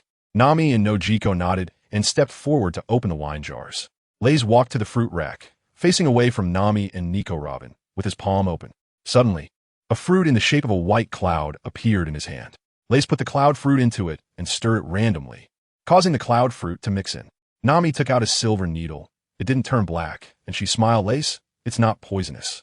Should we take some with us?" Lace nodded, took a bite of the apple, and mumbled, "Nami, Nokigo, there's no rush for the wine. You should try the fruit here. It really tastes good." Nami and Nokigo got up, and seeing Lays eating with great enjoyment, they curiously picked up a peach and took a bite each. Nami took a large bite of the flesh, and the taste was both astringent and unpleasant, making it very hard to swallow. After forcing it down, she frowned and said, "This peach isn't sweet." Nokigo also took a bite, and indeed, the texture was lacking, and there was insufficient juice. Lace chuckled and said, "Try changing it." Nami rummaged through the items and suddenly spotted a cloud-shaped fruit. Her heart skipped a beat as she exclaimed with a tremble in her voice, "Lace, look what this is." Lace was surprised and picked up the fruit to examine it closely. He said happily, "Nami, this could very well be a devil fruit."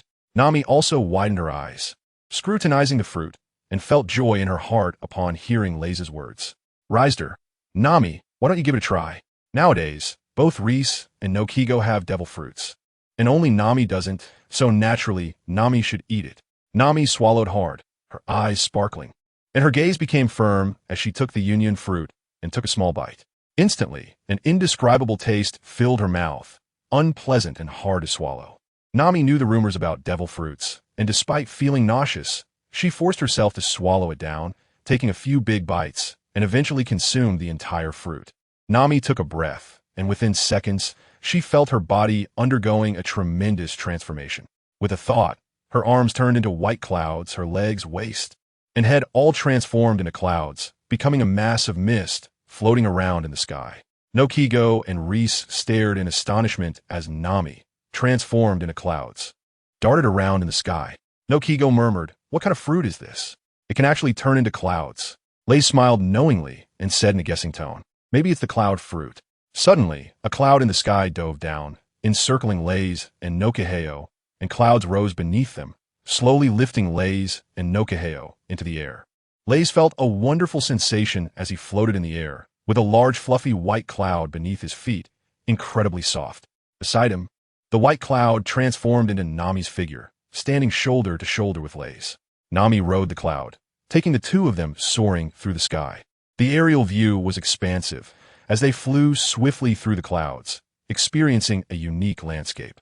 The three of them spread their arms wide, joyfully shouting and cheering. However, the happy time was short-lived. After just a little over 10 minutes, Nami was exhausted. The three of them were forced to land, with Nami leaning against Noki, drenched in sweat and very tired. Yet her face was filled with excitement, her eyes sparkling. Raith chuckled. "All right, Nami, you take a rest first. I'll go move the wine onto our ship. Once the compass is fully charged with magnetic power, we'll set sail." Nami nodded, extremely excited. This was a Logia-type fruit, and it was in the form of clouds. Regardless of its attack power, at least she would have a means to escape if she couldn't win in a fight. This way, she could contribute as well. All along, Noki was responsible for reconnaissance, and Raith for combat, while she felt like she couldn't help much in battles. Now, with this fruit, she at least had a guarantee for escape. Moreover, she might even have offensive capabilities. Nami's eyes sparkled with confidence. 3 hours later, the compass was fully charged, and the three set sail again. At that moment, somewhere in the Grand Line, on a warship, Brigadier General Monlu stood against the wind in his justice coat, which billowed behind him. A naval soldier jogged over, stopping 5 steps away to salute straightly, his voice booming. "Report. News about Raith." As he spoke, he handed a freshly gathered piece of intelligence to Monlu. On the wreckage of Raith's ship, "We found the bodies of 16 Colonel Mouse's men, dead from an explosion. As we followed the investigation, we discovered that Raith defeated Arlong, who had a bounty of 20 million berries, along with 2 accomplices, one named Nami and the other Noki, both from Cocoa Village." Monlu listened while looking at the report in his hand, which detailed the collusion between Arlong and Colonel Mouse. Monlu silently scoffed, feeling ashamed for this naval disgrace. Raith killed Colonel Mouse, and Monlu felt a surge of pleasure instead of anger. However, Raith was too much of a rule-breaker and couldn't be left unchecked. Monlu waved his hand and said, "No need to say more, I understand." The naval soldier stopped reporting, saluted, and withdrew. Brigadier Monlu frowned and returned to his cabin to prepare a report to headquarters. Initially, he had set Raith's bounty at 20 million berries, but now it seemed it needed to be raised a bit. Time passed, and, as Raith headed to the small garden, his bounty notice was flying everywhere. Smoker was the first to receive the bounty notice about Raith. Smoker raised an eyebrow, put down the bounty notice, and exclaimed, "Wow, it's actually 35 million berries. That's even higher than the Straw Hat Kid." At that moment, a naval soldier approached with a black den mushy and nervously said, Colonel Smoker, we've intercepted an interesting transmission." Smoker raised an eyebrow and asked curiously, "What?" Smoker stood up and shouted, Tashigi, what are you doing, you sword fanatic?" Tashigi was admiring the famous sword, Rigoku, in her room. Upon hearing Smoker shout, she became anxious and hurriedly came out, saying, "Yes, did you call me for something? Colonel Smoker, would you like some coffee?" In her haste, she tripped on the stairs and rolled down, her sword spinning in the air before landing just a few centimeters in front of her, the sharp blade startling Tashigi, who instinctively crawled backward in fear. Smoker's mouth twitched in annoyance as he said, "All right, come over and listen to this." Tashigi looked up and recognized the black den mushy, saying, "Isn't that a listening den mushy?" As she spoke, Tashigi got up and jogged over to Smoker. The naval soldier asked, "Are you ready? I'm about to play it." Under the watch of Smoker and Tashigi, the black den mushy began to move its mouth. "This is Mr. Zero. The mission involving Princess Vivi and the Straw Hat crew has been completed. Future missions will be conveyed through the instruction book. The sound was a bit noisy, but Smoker caught the key information. Straw Hat crew, Princess Vivi, Mr. Zero, instruction book. Smoker sat down on a light pink armchair, holding 2 cigars, and said, Princess Vivi, I remember that's the name of the princess of the Alabasta Kingdom, and she should currently be missing. Tashigi added, speaking of Alabasta Kingdom, isn't there a coup happening right now? Could the Straw Hat crew be involved in this internal strife? Smoker replied, I don't know, but right now, this is the only clue we have about the Straw Hat crew's whereabouts. Smoker waved to the naval soldier and said, quick, contact headquarters for a permanent pointer. The soldier immediately saluted, yes, sir. Smoker's eyes were filled with confidence. Let's go check it out, the Desert Kingdom, Alabasta. The sun slowly set, rose, set again, and rose again. After 2 days of sailing, Lays finally saw the faint shadow of the small garden. Luffy shouted, Nami, Nojiko, come and take a look. We've arrived at the next island. Nami and Nojiko heard the voice and walked out of the cabin wearing aprons. Nami sensed the air conditions, noted the stable temperature, and nodded, saying, we have indeed entered the island's range. Nojiko pulled Nami back into the room, saying, let's change our clothes. A moment later, Nami and Nojiko walked out. Nami was wearing white shorts that showed off her long, beautiful legs and a light blue tank top that showcased her perfect figure. Nojiko wore a black skirt paired with a white shirt, exuding a mature charm. Lai appreciated it for a moment, but then said, this outfit won't do. There may be poisonous insects on this island, so it's best not to expose any skin. Nami and Noki Gao let out a disappointed gasp, and seeing Lai's serious and resolute expression, they had no choice but to put on black jackets and long pants, covering themselves up thoroughly. Lace nodded in satisfaction, remembering that Nami was bitten by a bug right here and almost died from high fever. Lace naturally wore a set of tightly fitted clothes. While changing, the ship had already sailed into a small garden, and at the shore was a vast forest. Looking up, there was a lush forest with stout trees growing haphazardly, each tree towering over 10 meters high, blocking the view.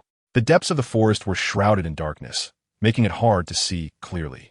The nearby land was soft and overgrown with weeds, along with unfamiliar flowers, mushrooms, and the like. It looked like it was in a tropical rainforest. As Nokigao emerged, he activated his ability and suddenly turned pale, exclaiming, I think I saw a dinosaur. Nami was also shocked. Dinosaur? Are you sure you didn't see it wrong? Nokigao, dinosaurs are creatures from a very distant past. Nokigao's expression was serious. It should be, although it looks different from the ones in books. Its front limbs are short, its hind limbs are robust, and when it stands upright, it completely resembles a dinosaur. Lace comforted, don't be afraid, with me here. Even if it's a dinosaur, I can take them down. Noki and Nami nodded, feeling reassured, believing that even dinosaurs were no match for Lace. Upon learning about the dinosaurs on the island, Nami and Noki set aside their excitement and became cautious. Noki, in particular, was fully alert, constantly reporting any developments. As a result, the three of them avoided dangerous beasts and walked freely through the forest. After walking for a while, Noki suddenly turned pale and exclaimed, what big footprints! Oh my gosh, is that a giant? Reese's eyes flashed, estimating it to be either a brokey or a dongli. Nami couldn't help but feel nervous. This forest was really too strange, with dinosaurs and giants. What kind of creatures were these? Nami said anxiously, giants? Norki, with his high vantage point 100 meters away, roughly estimated and exclaimed in surprise, what a huge person, probably about 20 meters tall. Not good. He has spotted us and is coming closer quickly. Nami swallowed hard in fear and said, 20 meters? Reese, let's take a detour.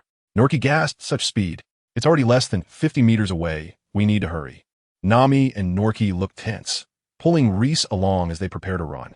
Lays held back the two women and smiled reassuringly. Don't worry. I can feel that he means no harm. Aren't we leaving? Nami said with a sad face. It's too late, he's coming. Nojiko said in a low voice. Nami and Nojiko's bodies tensed up, entering a state of combat. Boom, boom, boom. The sound of massive footsteps accompanied by the sound of falling trees shook the ground, which couldn't bear the weight. The footsteps grew closer and suddenly stopped with a thud. A gigantic head fell from the sky, stopping in front of Lays and the others. Instantly, Lay's entire field of vision was filled with Broggy's head, and he could clearly see the large pores on Broggy's face and his beard that was as long as a person's. Broggy scratched his head awkwardly and said in a deep voice, do you have any alcohol? Nami and Nojiko were stunned, frozen in place. as they saw that Broggy's head was several times larger than their entire bodies. Although Reese was mentally prepared, he was still amazed by the giant's grandeur. However, he maintained a calm expression and smiled brightly, saying, "Of course there is. It's on my ship. Do you want to give it a try?" Loki's eyes lit up with joy, and he exclaimed, "That's great. I haven't had a drink in a long time. If you invite me for a drink, then you're my friends." Nami and Nojiko quickly regained their composure and said, "You're welcome. You're welcome." To get Bloki some alcohol, the three returned the way they came. Since the ship wasn't far, they soon brought out a dozen barrels of wine. Bloki was very pleased to see the wine, opened a barrel, took a sniff, and laughed heartily. "Good wine, good wine." The wine barrels, which were as tall as the people, looked like small cups in front of Bloki, who couldn't help but drink straight from the barrel. After finishing the drink, Bloki smacked his lips, his eyes sparkling, and said, with good wine, "How can we not have roasted meat? Friends, wait for me a moment. I'm going to catch a dinosaur. It will be delicious." Without waiting for Reese and the others to respond, he excitedly dashed into the forest. Nami sighed in relief, saying, "This giant seems to be a good person." Nojiko nodded in agreement. "He is quite enthusiastic." Rice nodded and said, "Giants are mostly warm-hearted and straightforward. Let's ask him how long the recording pointer needs to be stored here." Nami happily nodded. "That's true." Not long after, Brokey caught a dinosaur in the forest that was as tall as he was and dragged it in front of Rice and the others. Amid Nami and Nokigo's astonished gazes, Brokey took out an axe and swung it at the dinosaur's body. The axe sliced through it as easily as cutting tofu, effortlessly splitting the dinosaur in half. After a few more cuts, the entire dinosaur was dismembered. Brokey lifted a piece of meat and said to Rice and the others, "Let me treat you to this meat. This part is my favorite." Nami and Nokigo looked at the chunk of meat, which was several times larger than a person, and awkwardly agreed. Lace nodded happily, seemingly very pleased. Seeing that the three agreed, Brokey's mouth curled up in a smile, and he began skillfully gathering stones to form a circle, placing wood inside to start a fire and roasting the meat. The chunks of meat were roasted to a golden brown, sizzling and crackling, releasing an enticing aroma. Nami and Noki couldn't help but swallow, their eyes fixed on the meat, and Lace also turned to look. The dinosaur meat was indeed tender and fragrant. Ray turned his gaze to Brokey and asked, "Do you know how long it takes for this island to be filled with magnetic force?" Brokey squinted and smiled, raising his index finger. 1 year. Nami's mouth fell open, looking stunned, and after a while, she finally reacted. "What? 1 year?" Brokey scratched his head, puzzled by Nami's strong reaction. "Yeah." Nami felt like crying without tears, lamenting in her heart. 1 year. Living in this place for a year, how can I stand it? Noki also showed concern, looking very distressed. Brokey, seeing their expressions, laughed. Is 1 year really too long for you humans?" Raze let out a helpless sigh and said to the two women, "Have you forgotten? We still have a permanent pointer. Let's set off to Alabasta from this island." Nami and Nico Robin's expressions changed, and they patted their heaving chests, feeling relieved. "That's right, they have a permanent pointer, so there's no need to stay here for so long." Brooke then asked, "Is there something important you need to do?" Lay said, "Well, it's quite important. We're heading to Alabasta, where a coup is happening, and we're going to see if we can stop it." Brokey nodded and murmured, "Alabastan? That name sounds familiar." At that moment, a volcano suddenly erupted, and hot magma spewed out of the crater, dense black smoke spreading from the volcano, with a thunderous roar echoing. Brokey's expression changed, and the fire of battle ignited in his eyes, casting aside his earlier doubts as he stood up abruptly. "Friends, I need to handle something first." Nami asked curiously, "Something?" Brokey replied, "Yes. This is a signal for a duel that has lasted for 100 years. Noki Gao asked, 100 years of duel with whom? What is the reason?" Brokey said, "The reason? I've already forgotten." Nami asked, "Do you have a deep-seated grudge?" Brokey shook his head, his eyes fixed on the opposing Dongli. It was as if sparks were colliding in the air. Brokey stomped the ground, and his whole body flew up, charging towards Dongli. At the same time, Dongli also rushed forward, and the two collided in midair, sword against shield, axe against shield, creating a tremendous impact that twisted and compressed the air, shaking the entire island. Reese watched in amazement as the two giants battled, truly worthy of being the best among the giant race.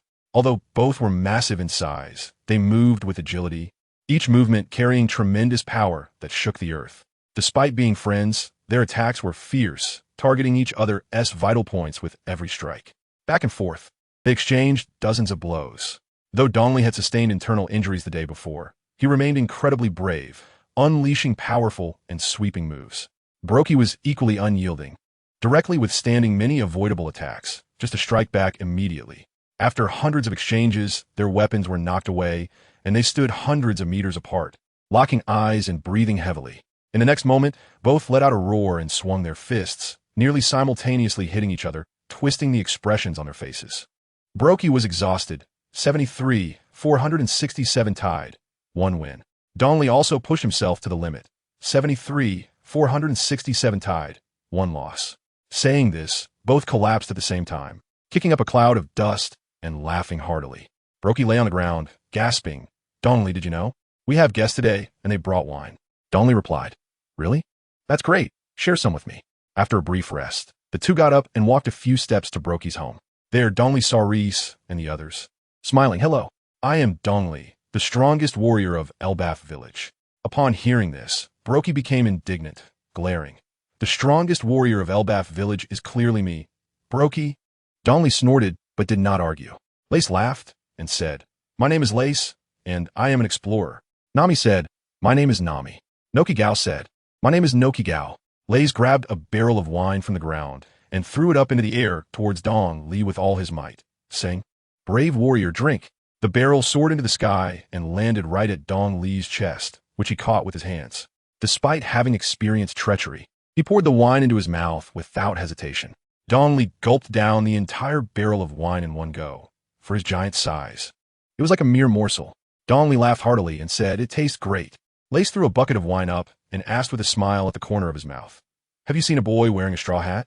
Dong Li took the wine. His memory was much better than Brooks. Are you talking about Luffy? Rai nodded, his eyes filled with a hint of anticipation.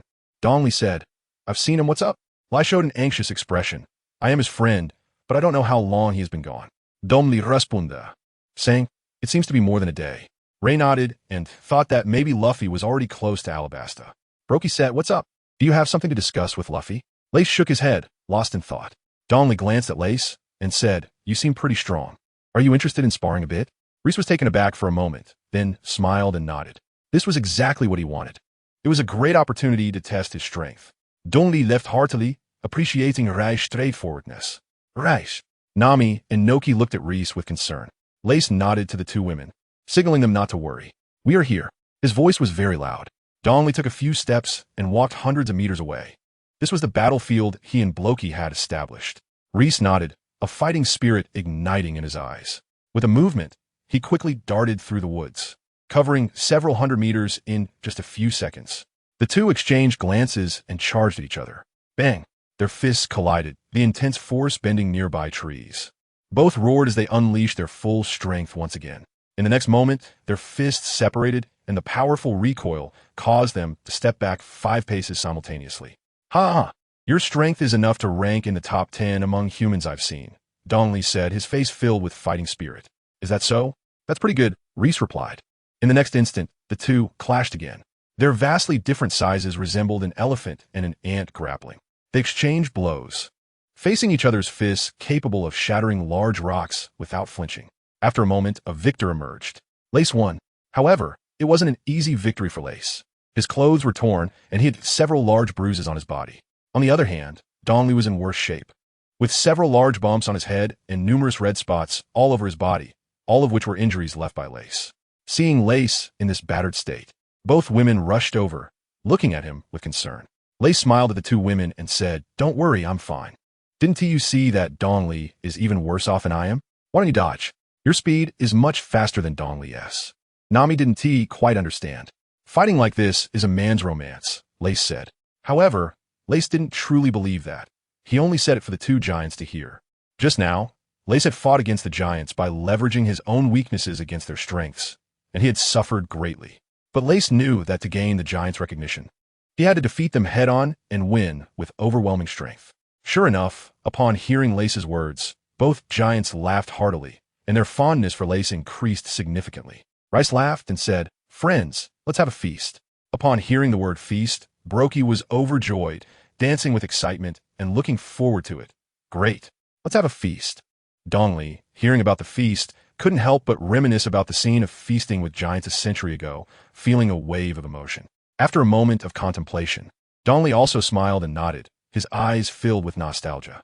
Nami and Noki naturally followed Rice's lead. The five exchanged glances, cheered, and began to take action. Dongley and Brokey caught two large dinosaurs, while Rice showcased his skills by catching an equally impressive dinosaur, earning admiration from the two giants. Nami and Noki picked a lot of wild fruits. The trees here were exceptionally tall, and the fruits were unusually large, weighing over 10 pounds each. Once everything was prepared, the giants started to roast the meat while Rice and the others waited. Soon, the meat was ready, and each of the three had a piece in front of them, with the five holding barrels of different sizes, laughing and saying, "Cheers." Under the dazzling bonfire, Brokey shared stories about his time living in Elbaf, while Dongley occasionally interrupted, causing Nami and Noki to laugh heartily. With the giant's frank and sincere attitude, Nami also opened up about her past, carrying the immense pressure of owing 100 million berries and enduring humiliation to join Arlong's crew. Hearing this, Brokey and Dongley were furious, cursing the previously unknown Arlong, their hearts filled with admiration and sympathy for the strong girl Nami. In Nami's words, Rice took on the role of a hero, and the giant's fondness for him soared. Amidst the laughter and joy, the bond between the giants and the three from Rice quickly deepened. While this friendship couldn't compare to the deep bond between Luffy and the two giants, it was still a genuine friendship, especially since the giant race had innocent hearts and were very easy to get along with as long as they clicked. As the sun set, the feast was nearing its end. The meat from the three dinosaurs had been consumed mostly, with the majority going into the giants' stomachs, while the alcohol brought by Rice and the others had long been finished. Lays looked at the time, the goal had been achieved, and it was almost time to set off. Reese said to the two giants, "Dongley, Brokey, the banquet ends here." Brokey was taken aback, a bit reluctant. "Are we leaving just like this?" Nami and Noki also paused, feeling a bit regretful. Lysy nodded and said, "Yes. There are no banquets that do not end in the world. I should set off to chase after my friend." Dongley nodded and said, "All right. I have also experienced the taste of a long-lost banquet." Rice laughed and said, "All right, then we'll be on our way. We'll come back again in the future." Dongley and Brokey nodded with smiles and stood up to see Rice and the others to the ship. The warship slowly left the shore, passing through the small garden. Luffy, Nami, and Chopper stood on the deck waving goodbye, while Dory and Broggy stood on the shore watching them leave. It wasn't until they could no longer see the little garden that Nami and Chopper averted their gaze. The two giants also slowly turned around and exchanged smiles. Nami remarked, "Giants are quite nice, just a bit scary to look at." Chopper nodded in deep agreement. Lace looked at the two top-tier blood chi pills and the Millennium cleansing fruit in the system backpack and felt troubled. These items were obtained from Dong Li and Brokey's bronze and silver treasure chests. After a moment, Lace made up his mind to consume the two top-tier blood chi pills himself and give the two cleansing fruits to Nami and Noki Gao.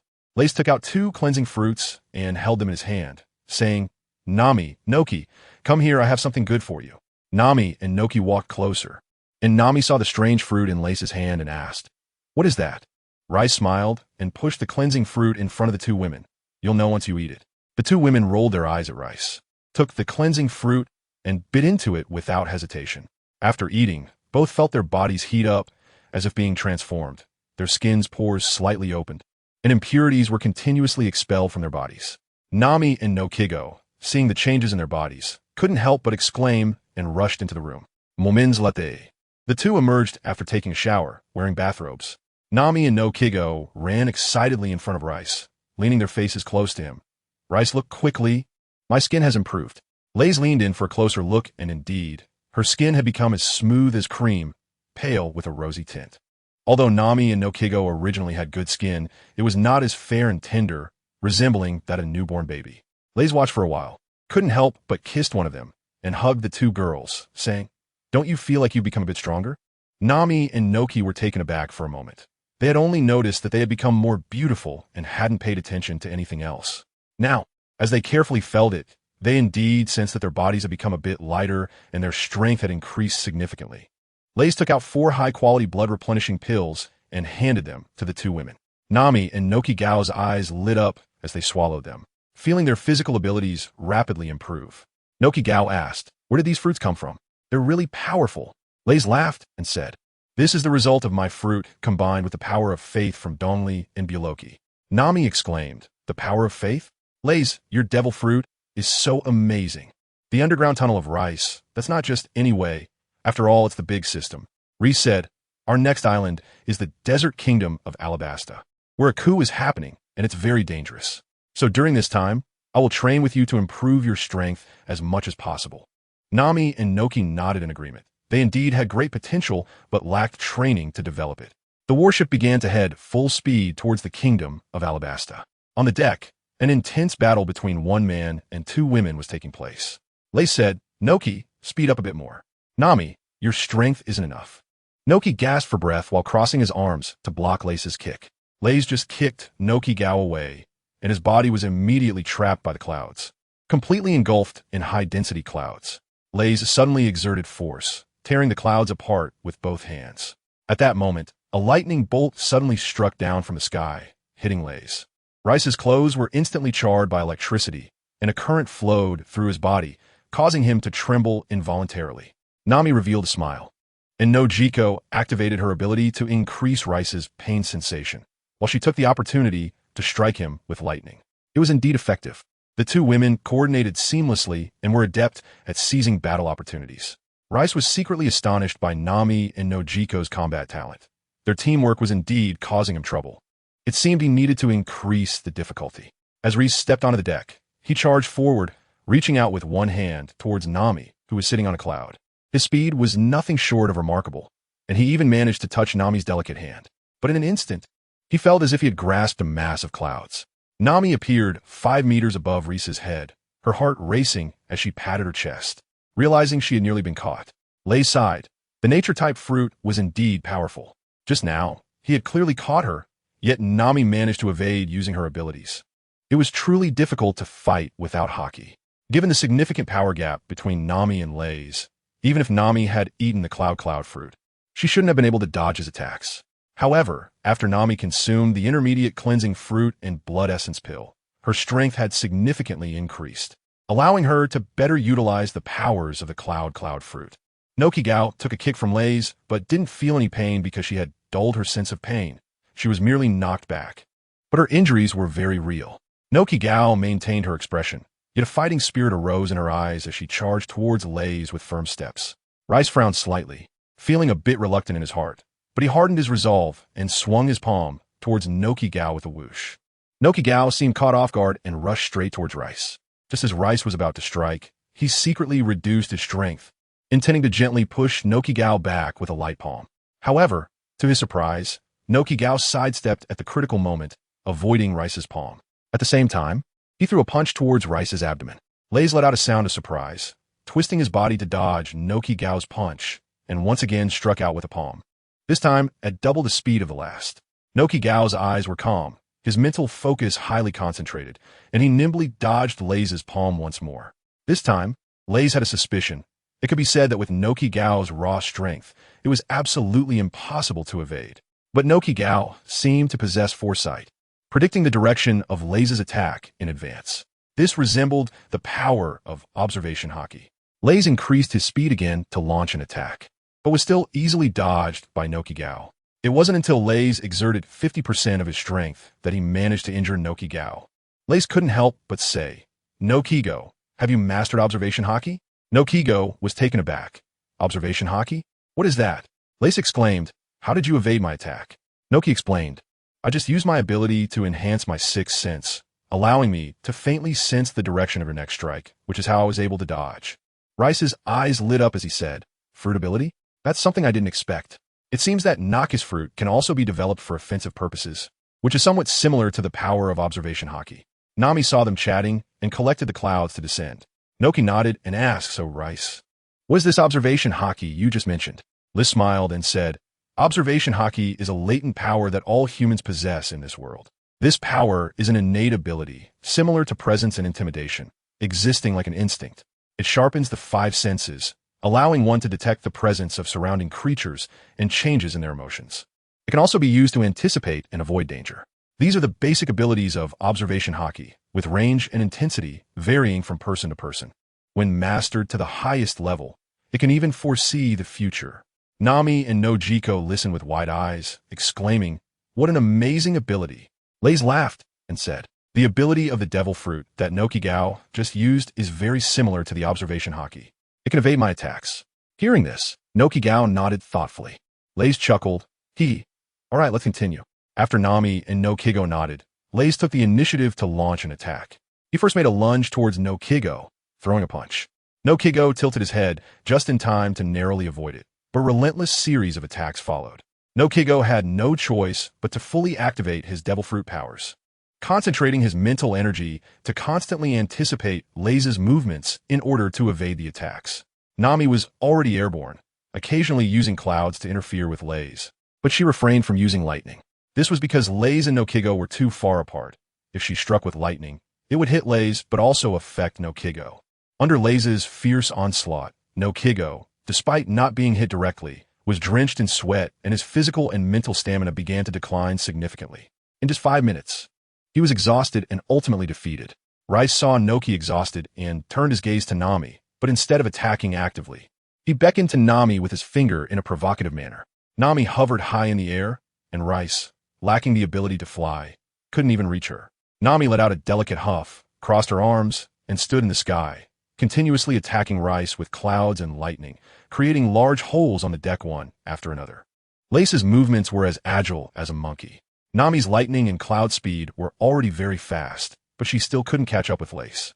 After a while of battling, Nami suddenly stopped using her lightning and controlling the clouds, wiped the sweat off her face, and felt a bit exhausted. Lace saw Nami stop her attack and smiled. "Nami, you've realized your problem, haven't you? Your physical stamina is your biggest weakness." Nami nodded. It was indeed the case. Controlling the clouds to generate lightning required a significant amount of stamina. The conditions for producing lightning were extremely harsh, as it required the clouds to be of very high density and to flow rapidly, generating positive and negative charges through high-speed friction to have a chance of producing lightning. However, aside from lightning, Nami had not thought of any other powerful offensive methods. Raith said, "All right, come down, Nami. Let's end today's training here. Come on, tell me what weaknesses I have." Nami nodded and slowly landed on the deck, riding on a cloud. Nojiko chirped in, "Raith, do you have any weaknesses?" Nami sighed, "Yeah. With your abundant stamina, neither of us can beat you." Lace shook his head and said, "My weakness is the lack of means to fly. If I could fly, I would have defeated Nami long ago during our battle." Nami pouted and said unhappily, "Isn't it because you can't fly that you have me? I can't take you flying." Raith shook his head and said, "Not to mention that there are limitations to cloud flight, it also consumes your mental energy. What if one day, during a battle, you're not around?" Nami pouted, "Fine." Luffy touched Nami's soft hair and said with a smile, "From now on, all you need to do is develop your fruit abilities. As for stamina and such, you could just use chi blood pills to make up for it later. As for me, I also have a direction to work hard towards." Nami and Noki both nodded. They were quite interested in developing their fruit abilities. Soon it was evening again, and after the three of them had dinner, they began practicing together once more. Reese first had a one-on-one training session with Nokigo, primarily to enhance Nokigo's fruit abilities while also improving her close combat skills. Once Nokigo was exhausted, she practiced with Nami to improve Nami's control over her fruit abilities. After a hard training session, both women were drenched in sweat. By late at night, having trained to exhaustion during the day, the two women went to bed early, lacking the energy and mindset to engage in any after-show activities with Reese. Laceapan sat on the wide bed, took out 2 top-grade blood-boosting pills, and swallowed them with water. The enhancement this time was particularly noticeable, and the effect was excellent, even alleviating some of the daytime fatigue. Reese clenched his fist, feeling the abundant power circulating throughout his body. "Next, let's try the moon step." In the deep night, the moonlight was like a wash, and the deck seemed to be covered with a layer of shimmering silk. A heroic young man was seen continuously lifting his feet under the moonlight, stepping on the air at an extremely fast speed. The young man had sharp sword-like eyebrows, piercing black eyes, a well-defined profile, and a tall, slender yet not rugged figure, resembling an eagle in the night. The air was subtly compressed by Reese's steps, and in just 1 second, he had stepped out a dozen times, his feet moving so quickly that even the afterimages were invisible. Lace's figure gradually floated into the air. The air beneath her feet emitted a faint sonic boom, propelling her body upward with a surge of force. Lace gradually mastered the technique of moonwalk and used it to ascend to the sky. After a quarter of an hour, Lace stopped, completely exhausted. The moonwalk was indeed too taxing on his stamina. Among the 6 styles of the Navy, the only one that caught Lace's eye was the moonwalk, and there weren't many techniques to practice. Mainly, it required physical strength, and with some rough training, one could learn it. Over the next 2 days, Lace sailed day and night, practicing with the two women during his free time and refining his moonwalk. During this period, he experienced various extreme weather conditions and attacks from more than a dozen different sea beasts. The more one sailed on the Grand Line, the more dangers one encountered. After 2.5 days since departing from the Little Garden, Lace finally saw the shadow of Alabasta Island in the afternoon. Lace stood on the deck, dressed casually, gazing at the faintly visible yellow sand dunes, thinking to himself, "We're finally arriving in Alabasta. I hope Luffy hasn't started his actions yet." Nami and Nokigo were also standing nearby, curiously looking through binoculars. Nami said, "Why is it all desert? I can't see any signs of people." Nokigo was also looking, moving the binoculars left and right, suddenly stopping and taking a closer look. He pointed in one direction and said, "Nami, there's a town in that direction." Nami followed his finger and saw the town, faintly spotting some pedestrians. She turned to Lace and asked, "Lace, are we stopping there?" Reese nodded and said, "Right there." A massive warship slowly approached the port city of Narahara in Alabasta. At the port, there were mostly passing caravans and busy workers. The arrival of the naval warship attracted the attention of many. The imposing steel behemoth, glinting with a cold light, caused several dock workers watching from a distance to drop their cargo in shock. For ordinary people who had never set foot outside the sea, it was indeed akin to a spiritual baptism. Ray's gaze was sharp as an eagle, scanning the nearby ships, and he shook his head in disappointment. It seemed that Luffy was no longer at Laughdale and had headed to Yuba. In that case, it was time to proceed with Plan B. The three of them docked the boat and walked towards the town under the curious and puzzled gazes of the workers. Looking out over the desert, there are sands on both sides, and near the oasis, some cacti stand strong. The contours of the sand dunes are clear and distinct, with smooth and flowing ridges.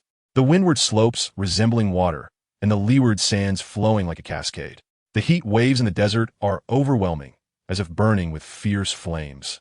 And the air is distorted by the scorching heat. The endless sand makes the world before them monotonous. The sun in the desert is scorching.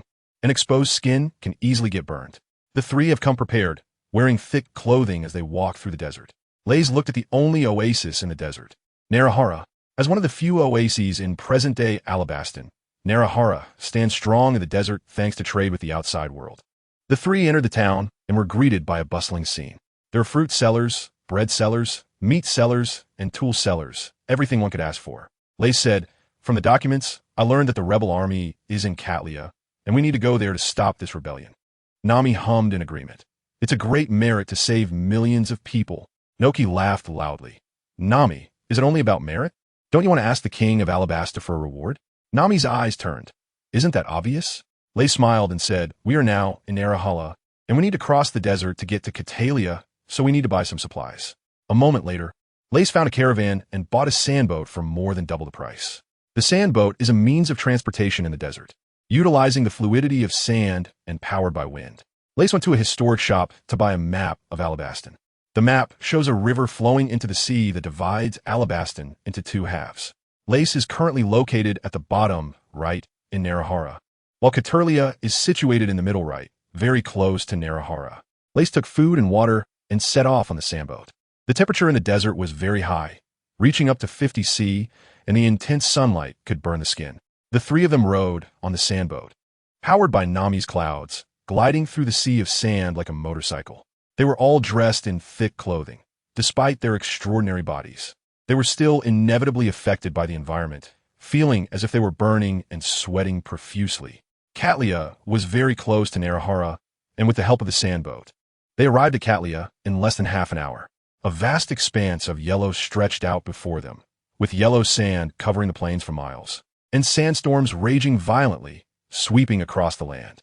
3 years of drought had ravaged the entire Alabastan, leaving living beings in despair and everything withered. In limited locations, the surviving humans and animals were barely holding on. Katlia was one of those survival points. Although Katlia was a sizable oasis, the influx of 400,000 rebels had drastically increased the water consumption, reaching astronomical figures daily. Despite everyone trying their best to reduce water usage, the need for daily hydration was still essential. Around the houses in Katlia, tents were scattered, weathered and old from the relentless sand and wind, housing the drought-stricken Alabastan citizens. Prolonged water shortages had left their faces parched, lips cracked, and wrinkles deepened, 20-year-olds looked like 30-year-old men. Eric, looking weary, lifted the dusty tent and said to Kusha, "Everyone's water and food supplies are running low. Kusha, what should we do next?" Eric was an advisor to the rebels, managing water and food expenditures. Kusha sat on a stone bench, arms crossed, pondering. "Let's wait a bit longer. Some weapons haven't arrived yet." Eric nodded and stepped back. Kusha adjusted his dark glasses, sighed, revealing a confusion never shown in front of others. With water and food running low, everyone would soon starve or die of thirst. What should I do? Should we attack Albana? But perhaps the king has his reasons. Yet if we don't act, everyone will die. With this thought, Kusha made up his mind to attack the capital and seize the rainwater. Suddenly, the tent was lifted again, and Kaibi entered, excitedly saying, "Kusha, there are people outside claiming they can make it rain." Kusha's eyes brightened, and he exclaimed, "Could it be the dancing powder?" The dancing powder was banned and unavailable on the market, but Kusha still wanted to use it, even though it would steal rainwater from other cities. He decided to prioritize the immediate crisis. Kaibi shook his head. "It's not the dancing powder. She can conjure clouds out of thin air to make it rain." Kusha's eyes widened in disbelief. "What? Take me to see." He stood up and quickly walked to the tent entrance. Kaibi agreed and led Kusha out of the tent. They turned a few corners and saw Raith and the rebel advisor, Eric, surrounded by a crowd. Hundreds of people were gathered in the street, with many on tiptoes, trying to see who could bring the rain. Inside, Raith was conversing with Eric. As they walked, Kaibi said, "Kusha, the three of them are led by a young man, and one of the women with orange hair can conjure clouds, and it started raining under those clouds. After a while, they asked to see the leader of the rebels." Kusha, having calmed down after his initial excitement, nodded steadily at Kaibi's words. As the leader, he maintained his composure. "Light rain? It might be a trick or some kind of method. I wonder what they want to see me for?" The more Kusha thought, the colder his heart felt, as if doused with cold water. After all, the idea of inducing large-scale rain was quite absurd. However, even if there was a glimmer of hope, he couldn't give up. Suddenly, someone shouted, "Leader Kusha is here." The crowd turned and opened a path, showcasing Kusha's prestige within the rebel army. Lei saw the crowd in chaos and couldn't help but look over. He saw a young man approaching with deep tea-green short messy hair, a scar across his left eye, wearing a red-brown long coat, with a dark green belt and orange gloves. He carried an exceptionally long sword on his back. He appeared to have the charisma and demeanor of a leader. Lace's dark tunnel. This is Kosh. Kosh quickly walked up to Lace and the other two, his gaze sincere. "Hello, I am Kosh, the leader of the rebel army. What can I do for you?" Lace straightened his expression and said, "My name is Lace, and this is Nami, and this is Noki Gao. They are both my wives. I heard that this country is experiencing a severe drought, and I think we can offer a little help. I hope Chief Kusha can cooperate with us." Kusha was slightly taken aback. Two stunning beauties were actually married to the same man. How charming could Lace be?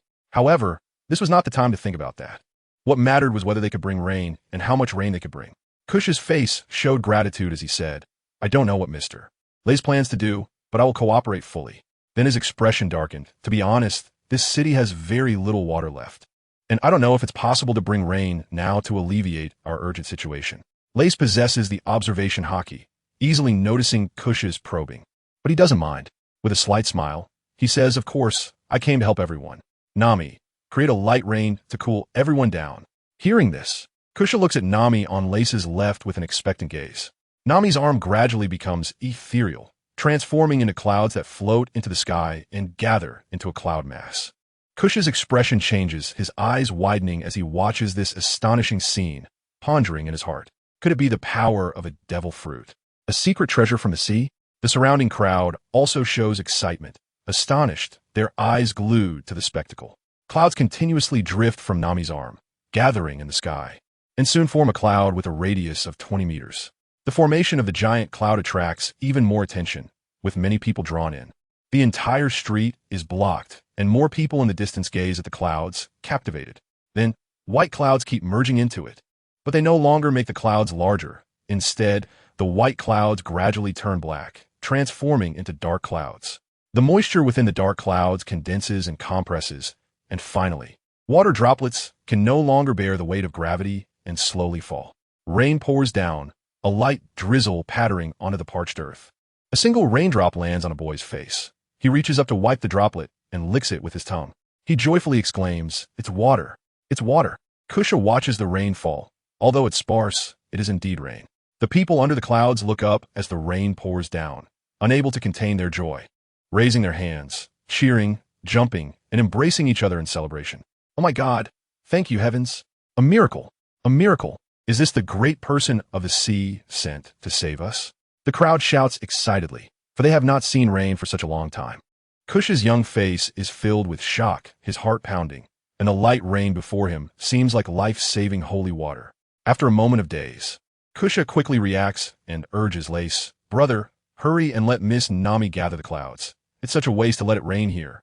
Kusha is very clever, understanding that Lace is the core figure among the three, so he chooses to request Lace. Lace nodded and said, "Nami, collect the clouds." Lace's original intention was merely to showcase, but such rain falling on the ground is indeed a waste. Nami nodded, controlling the clouds to flow towards herself, and the clouds mysteriously disappeared upon contact with her body. Nami let out a long breath, beads of sweat forming on her forehead. Controlling the cloud mass had consumed quite a bit of her energy. Even though she had retrieved it in time, it could only make up for a part of it. The crowd also calmed down, staring blankly at the vanished cloud mass. However, the wet clothes on their bodies reminded them that this was not a dream. Kusha was excited. Although the rain was not heavy and the water was not much, it could still alleviate some people's needs. Suddenly, Kusha deeply bowed, his voice trembling. "I hope you can save the people here, sir. Miss Nami has such abilities. It truly is a miracle for the people here." Lace helped Kusha up and said with a smile, "Haven't I already mentioned? I'm here to help everyone." Kusha looked at him with gratitude, filled with admiration.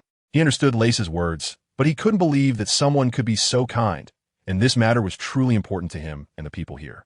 Kusha pondered for a moment, then looked at Lace with eager eyes and said, "Mr. Lace, I wonder if it would be possible for Miss Nami to direct the rainwater into the reservoir." Lace looked at the photo of Kusha in the system, and the favorability next to it had reached 65. He opened Kusha's bronze treasure chest and obtained an elite health pill. The nearby citizens also had their favorability towards Lace increase to over 60. Lace smiled and said, "Of course, Chief Kusha, I called you here because I want to work together to improve everyone's lives a little. How could I just stand by and watch everyone suffer from drought, even though I am not from this country?" Upon hearing this, Kusha felt both grateful and guilty, realizing that he had just doubted Mr. Lace's intentions. Standing behind him, Kaibi nodded excitedly and couldn't help but praise Mr. Lace. "You are truly a wonderful person." Saying this, he gave Lace a thumbs up. Reese smiled ly and said, "I'm just doing what I want to do." Nami nodded seriously beside him, fully agreeing. Noki Gao proudly linked her arm with Reese's. Kaibi was shocked, thinking to himself, is it really a noble principle to help the weak? Kusha was deeply impressed, and admiration was evident on his face. Mr. Reese's realm is truly humbling. Lace said lightly, "Let's start a bit earlier."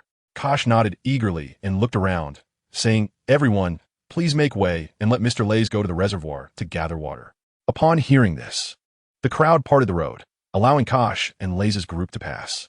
Although the people were desperately thirsty, they were also reasonable individuals. They did not shout demands for Lace to bring rain for them immediately. Rice and Kusha walked along the road, hearing some quiet discussions. "Wow, they created such big clouds out of nowhere. It's amazing. Why did it only rain for a little while? What's going on? It seems like Chief Kusha told them to direct the rainwater into the reservoir. I didn't expect it to actually rain. This is a relief for everyone." "Sigh, you're too naive. Just that little bit of rainwater is not enough for everyone to share." Even so, there's still some hope." That said, I just don't know if it will reach me." Lace was not angry to hear such discussions. It is quite normal for them to have such concerns. This is clearly reflected in Lace's system, where only about 3 out of 10 people passing by have reached a favorability rating of 60. Obviously, most people are still in a state of skepticism. Lace followed Kusha all the way, crossing 3 streets, and arrived at the square in the western district of Katlia. In the center stood a huge square reservoir, measuring 10 meters long and wide, and 5 meters deep, covered by a massive black curtain. Along the way, Lace encountered many people and opened over 600 bronze treasure chests, obtaining 12 chi blood pills. Clearly, the news that someone could bring rain had spread, as the square was densely packed with people, roughly estimated to be over 10,000. The vast majority had dry skin, cracked lips, wore dirty clothes, and emitted an unpleasant odor. Due to prolonged water scarcity, they had not had enough water for a long time, let alone the luxury of bathing. They had suffered from a severe drought for a long time. At this moment, they looked at Lace and his group with hopeful eyes, and upon seeing Kusha leading them, they couldn't help but call out, "Mr. Kusha, Leader Kusha." The crowd greeted enthusiastically, and Kusha responded warmly. feeling the attention of the multitude, filled with hope and longing. Kusha felt both comforted and pressured, his heart heavy. He turned to Lays and said, "Mr. Lays, this is the only reservoir we have. I beg you." He then bowed to Nami and said, "Miss Nami, I sincerely request you to do your utmost. On behalf of the hundreds of thousands of Alabastan citizens, I thank you. Please." Nami nodded solemnly, looking at the large crowd, most of whom were ragged and emaciated, their eyes full of anticipation directed at her. She quietly reflected that they were all suffering people, just like those in Cocoa Village, and she must help them. Nami smiled brightly and said firmly, "Leave it to me." Raith took out all the chi blood pills, which were the 12 pills he had just obtained, and said, "Wait a moment, Nami, let's eat the chi blood pills first." Nami's eyes lit up, and without hesitation, she took the pills and swallowed them all in one gulp. Her eyes sparkled as she nodded at Raith. The black curtain of the reservoir had already been removed, revealing a shallow layer of water inside. Raith looked at the dense crowd and said to Nami, "Let's fly up to the sky to make it rain." Nami was a bit confused and asked why. Raith shook his head and said, "Just do as I say." Out of trust in Raith, Nami agreed, "All right." With a thought, Nami summoned white clouds beneath her feet, lifting Raith and Noki high into the air, about 20 meters up. The crowd behind them, initially unaware of who was causing the rain, was suddenly captivated by the three soaring through the clouds, erupting in waves of admiration. Nami looked at Raith and asked, "Is this okay?" Lays looked around for a week and saw that the crowd's attention had been drawn to them. The three of them had become the brightest stars of the event, so he nodded. Nami began to blur her arms into clouds, which floated up and gathered above the reservoir. The clouds continued to drift, forming a pure white mass, which, after reaching a diameter of 10 meters, stopped growing.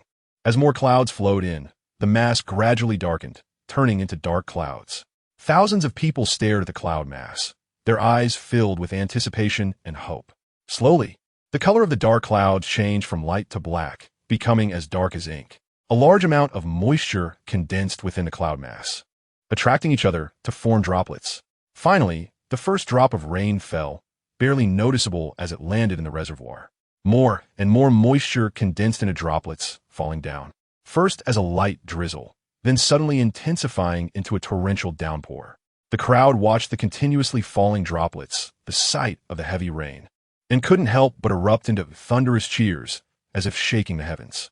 Ray watched the raindrops falling from the dark clouds and thought to himself, "Nami has indeed become much stronger." According to the law of conservation of nature, so much rainwater could not be generated by Nami's strength alone. But this is the world of One Piece, where the power of devil fruits lies in their ability to transform other substances into those of the fruit's nature. Nami's role in this is as a conversion tool, with her physical strength serving as the driving force. Let's let out a sigh.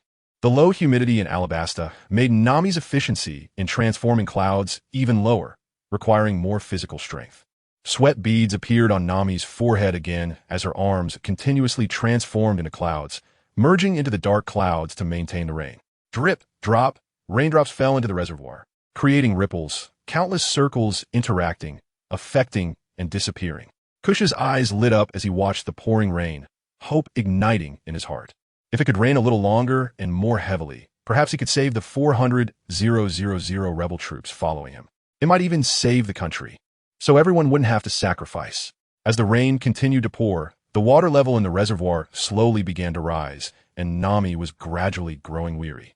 The surrounding crowd watched as the water accumulated, their cheers gradually fading as they held their breath, staring at the dark clouds. Time slowly passed. 1 minute, 2 minutes, 5 minutes. The water level in the reservoir had reached more than half. Nami was already exhausted, sweat pouring down her face, her complexion pale, breathing heavily. Yet, her gaze remained determined as she struggled to maintain the rain, wanting to bring down a little more. Raith felt a pang of compassion and advised, "All right, Nami, take a break. Don't push yourself." Nami pursed her lips, reluctantly nodded, realizing that her body had indeed reached its limit. She let out a long sigh, retracted the dark clouds, and the white clouds beneath her slowly descended to the ground. Her legs went weak, and she collapsed into Raith's arms. Liz wiped the sweat off Nami's forehead with concern and sighed. "Silly girl, why didn't you stop earlier?" Nami blinked her beautiful eyes and said aggrievedly, "I just wanted to hold on a little longer. Maybe more people would be saved because of it." Lay sighed, "You know, it really hurts me." Nami flashed a sweet smile. "All right, it won't happen again next time." Kusha squeezed through the crowd to Lay's side, and upon seeing that Nami was fine, He breathed a sigh of relief and apologetically said, "I'm sorry for putting Miss Nami in trouble." He was startled when he saw Nami fainting weakly just now. It was not only because he felt the fear of losing hope, but also because if Nami were to get hurt while helping them, he would feel utterly ashamed. Raith shook his head, remaining silent. Nami smiled, her eyes filled with satisfaction as she said, "No, I was just being stubborn." Kosha expressed his gratitude with sincerity, saying, "The rain that Nami brought is truly invaluable. Please feel free to ask for anything, Miss Nami, and I will do my best to fulfill it." Nami looked at Raith, her gaze filled with inquiry. Raith shook his head and said, "There's no need, but I hope this water can truly reach those in need." Kosha was taken aback, understanding Raith's concern, and immediately patted his chest to assure him, "Mr. Raith, please rest assured, I will make sure the water gets to those who need it the most. If I misuse this water, may I not die a good death." Raith nodded and said, "I still trust the character of Chief Kosha." In the arena, seeing Nami stop the rain, the crowd became noisy, with almost everyone looking at the half-filled water pool with shining eyes, feeling restless inside, especially those in the closest circle. Their eyes seemed to emit a green light. It was as if a wolf that had been hungry for several days saw a delicious rabbit lying on the ground. Gradually, the crowd began to push and move closer to the water pool. If it weren't for the hundreds of rebel soldiers forming a circle to block them, the crowd would have probably divided the water among themselves by now. Make way, make way. I'll take a bottle of water and leave. Big brother, please let me through." Some people pleaded, while others used connections. In the crowded tide, a young man whispered, "Big brother, hurry up and get some water. Our mother hasn't had water for a long time." Blocking him was his older brother, a member of the rebel army. The older brother, with a resolute face, couldn't help but hesitate upon hearing this, caught in a conflict of conscience. It would be easy to harden his heart against unrelated people. But what if it was his own brother coming for water?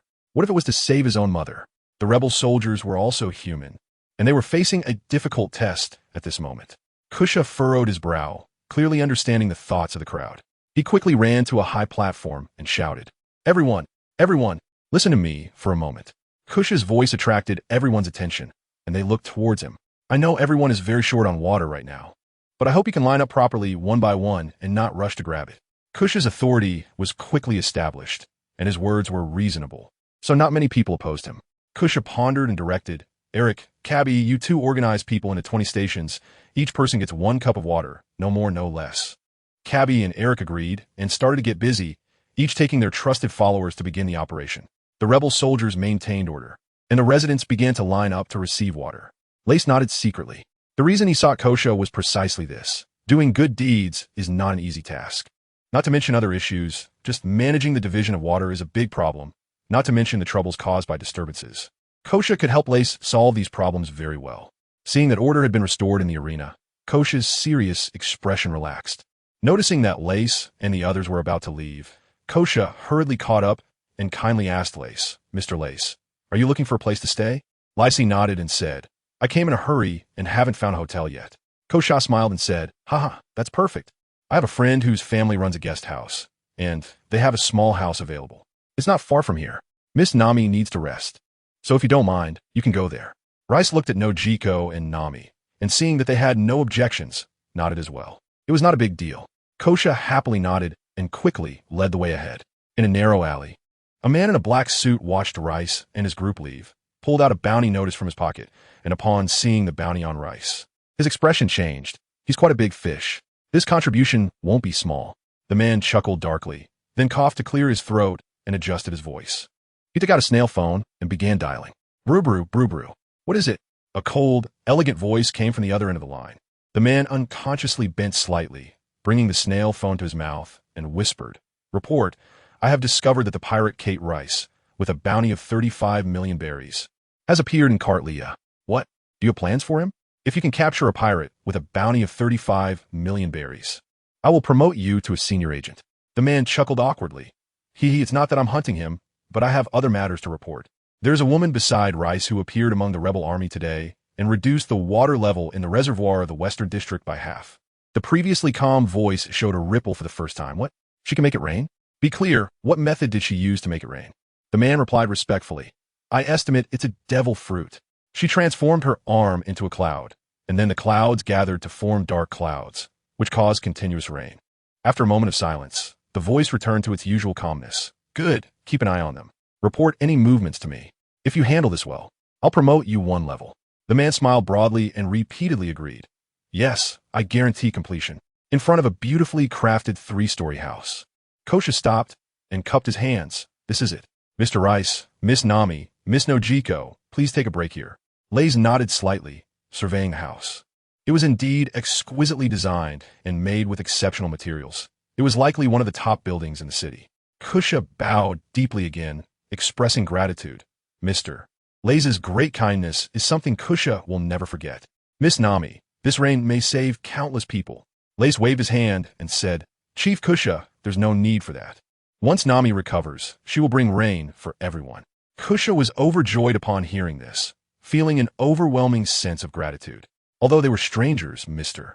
Lace was so considerate of everyone. He was truly the best person in the world. Kusha's lips trembled, and his eyes turned red. Mr. Lace, I really don't know what to say to express my gratitude. Years of struggle had made Kusha's heart as hard as iron, but at this moment, he couldn't help but shed tears. Thank you. Lace said, There's no need for that, Mr. Kusha. You are also a truly good person. Kusha stopped crying and replied, Compared to Mr. Lace, what I have done is insignificant. Lace shook his head and remained silent. A truly good person is someone who can empathize and think of others. Kusha saw Lace was quiet and assumed he wanted to rest, so he quickly said, Mr. Lace, Farafalla lives nearby. Just let him know if you need anything. As Kusha spoke, he patted the towering Farafalla beside him, who was over 2 meters tall. Upon hearing this, Farafalla nodded slightly and said, Mr. Lace, just call me if you need anything. Lace glanced at the man with the severed arm and said gently, All right, if there's anything, I'll talk to Brother Falafura. Kosha, fearing that Lace might misunderstand, explained, Mr. Lace, please don't get me wrong. I'm not trying to monitor you. It's just to prevent any harm from ill-intentioned people towards you. Lace smiled gently and said, How could I think that? Having the Farafla brothers by my side makes me feel much safer. Kusha nodded and said, That's good. Then Mr. Lace, you should rest. Reese nodded and bid farewell to Kusha. The 3 of them entered the inn, which was empty, clearly intending to let Reese and the others stay alone. Lace looked around. The decoration was quite nice, with a retro wooden staircase, exquisite marble floors, and beautiful chandeliers. The sofa, counter, and bed were all made of high-quality materials. The 3 of them took a tour and went up to the 2nd floor, each choosing 3 rooms, 201, 202, and 203, which were adjacent to each other. In room 202, Lace finally had time to check the rewards in the system. Matching the hard work with Nami, the system's upgrade sound had been continuous, with over 10,000 bronze treasure chests and more than 2,000 silver treasure chests. At a minimum, he could get 200 ordinary health pills and 100 elite health pills. As of now, there were still over 2,000 unopened chests, and this was just within a 500-meter radius around Lace. Outside, there were still many citizens who had not entered the system's range. Rice then opened the treasure chest, and amidst the continuous prompt sounds, a unique prompt sound rang out. Congratulations, host. You have opened a total of 10,000 bronze treasure chests and received the guaranteed reward of a basic life elixir. Lace was startled and quickly rummaged through the backpack, skimming over one bronze and silver chest after another. Suddenly, Lace's eyes focused as he spotted a blue background bottle in the backpack, a color exclusive to elite treasures. Reese takes it out and checks the attributes. Primary life elixir. Promotes the activity of living cells and has a certain healing effect. Lace was delighted. This was indeed a good thing. But he wondered how effective it would be. If he got injured in the future, he could give it a try. In room 203, a weary Nami lay lazily on the bed. Yet a satisfied smile appeared on her face. The recent rain should have saved quite a few people. So this was what it felt like to help others. Creak, the door opened. Nami looked over to see Lace and Noki walk into the room. Nami's eyes were drawn to a bottle in Lace's hand. It was filled to the brim with a light yellow patterned chi blood pill. Lace raised the high-quality chi blood pill in his hand and said, Nami, the chi blood pill is here, plenty of it. Nami was a bit surprised. Such a large bottle must contain nearly 100 pills. Considering Lace's fruit ability, she didn't doubt it. Nami pointed to herself and asked, Is it for me to eat? Lace nodded, sat down on the bed, and said with a smile, Of course, only by becoming stronger can you better save the people here, Nami. You should eat first. The more the better.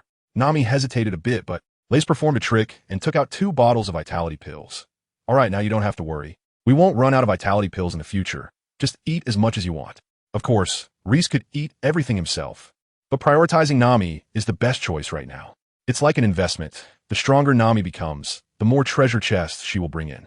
Nami nodded, touched, and took a premium vitality pill to swallow. After waiting for 5 seconds, she picked up another one.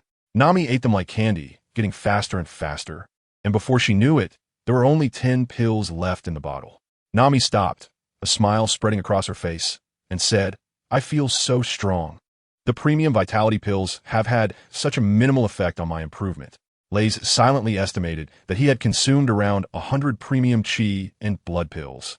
And now Nami's hard power should be not much weaker than his own. In terms of combat experience and skills, Nami was also not inferior to him. And with her fruit ability, her overall strength might even surpass his own. However, his potential had not yet been fully unlocked. Lays could feel that his body could still improve at least fourfold. Nami's complexion had become much rosier as she felt the powerful energy flowing through her body. The chi and blood pills not only enhance physical quality, but also replenish stamina to some extent. Rai smiled at Noki Gao and said, "Noki Gao, come on. It's our turn." Noki Gao nodded, looking forward to becoming stronger. Next, Rice and Noki Gao divided all the remaining health recovery pills, leaving none behind. Since they were ordinary health recovery pills, neither of them felt like they had reached their limits.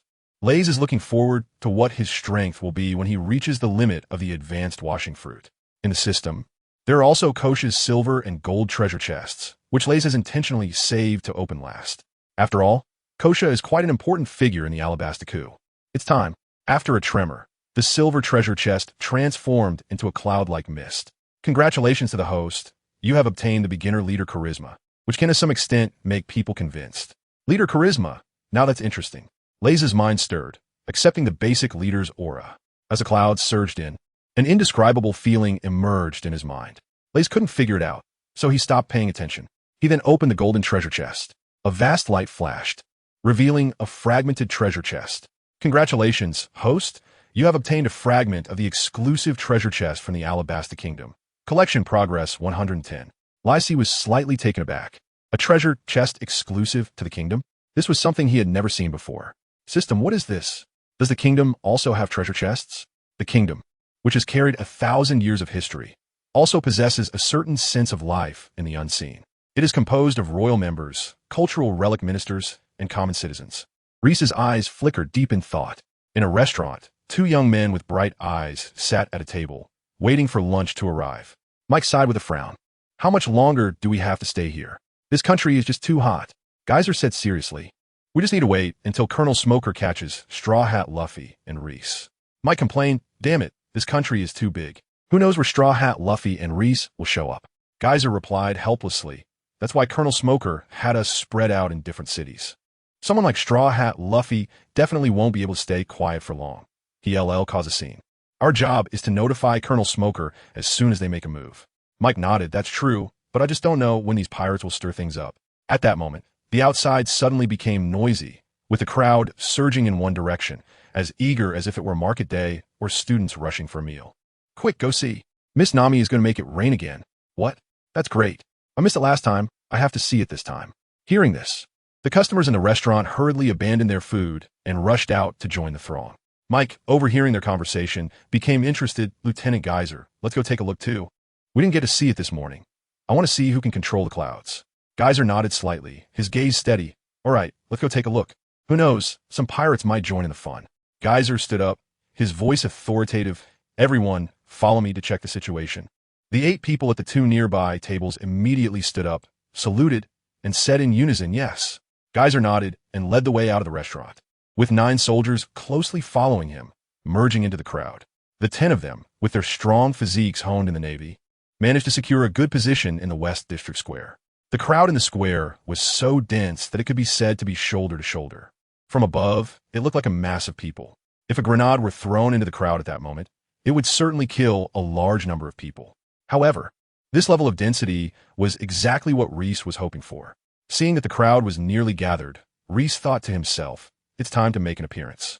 Lays let Nami fly to a high altitude, just like in the morning, and begin to rain.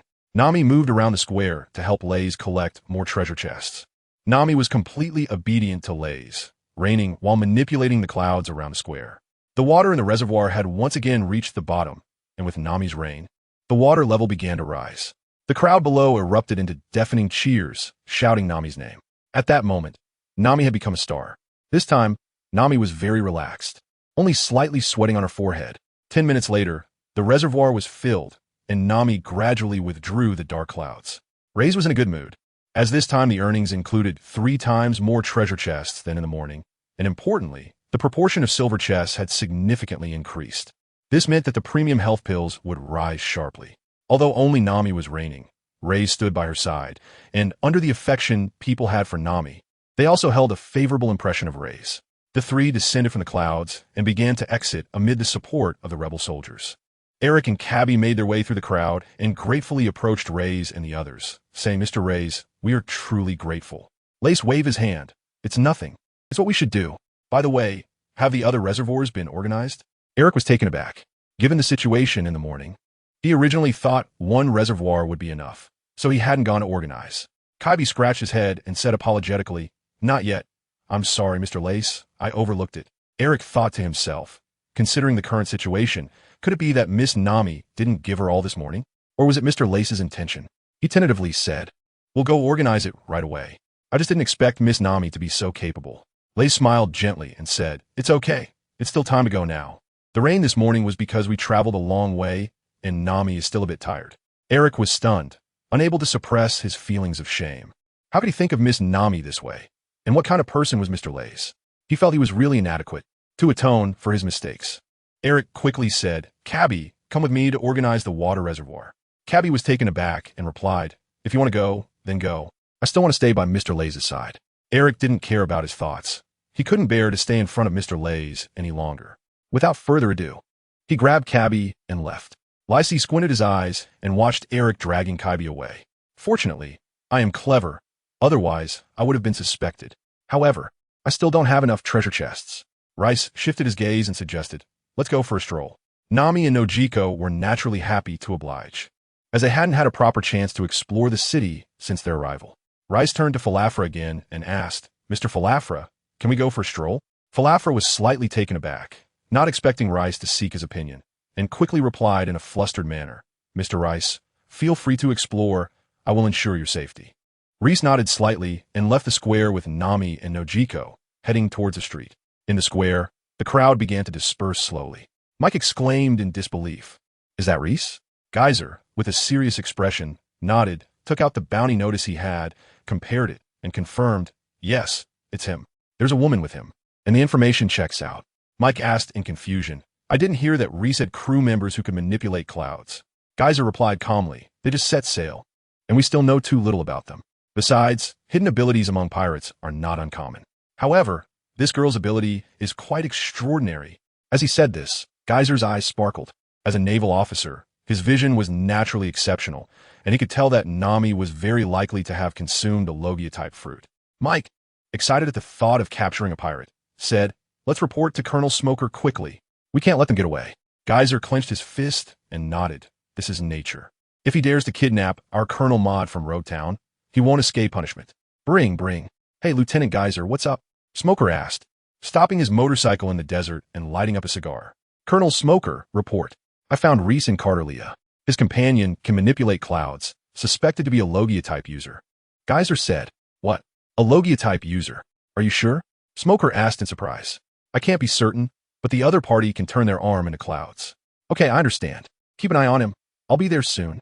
Smoker was 80% sure it was a Logia fruit, and he was surprised. What a hidden talent.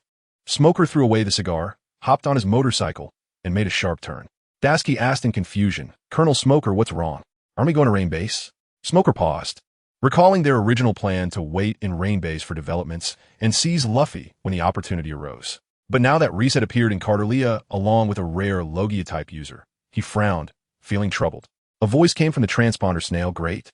When Colonel Smoker arrives, we will definitely catch that guy who kidnapped Colonel Maud."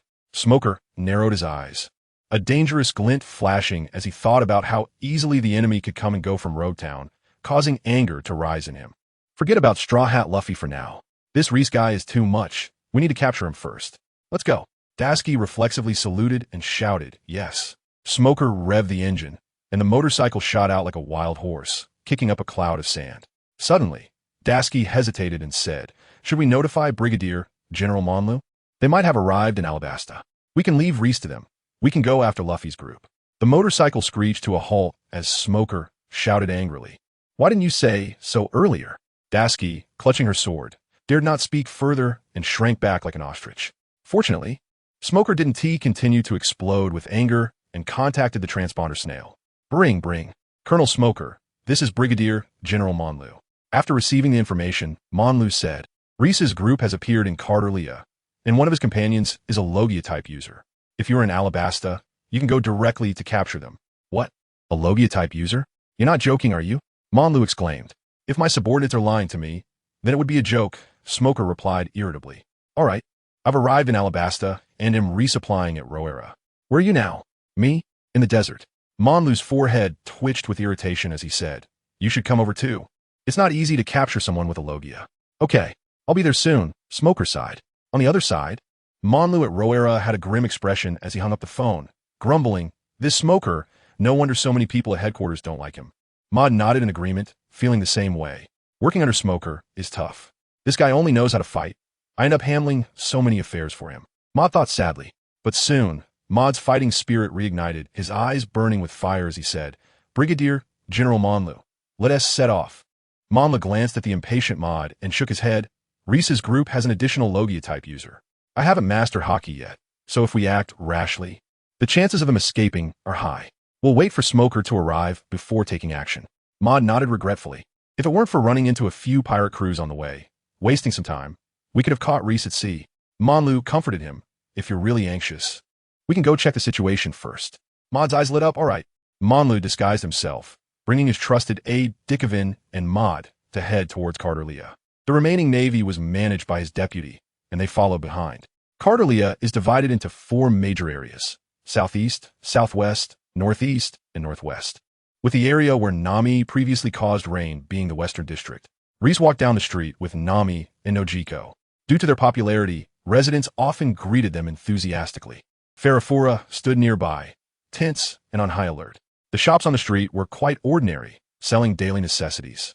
3 years of drought had significantly regressed Alabasta's economy, which naturally affected the prosperity of Catelia.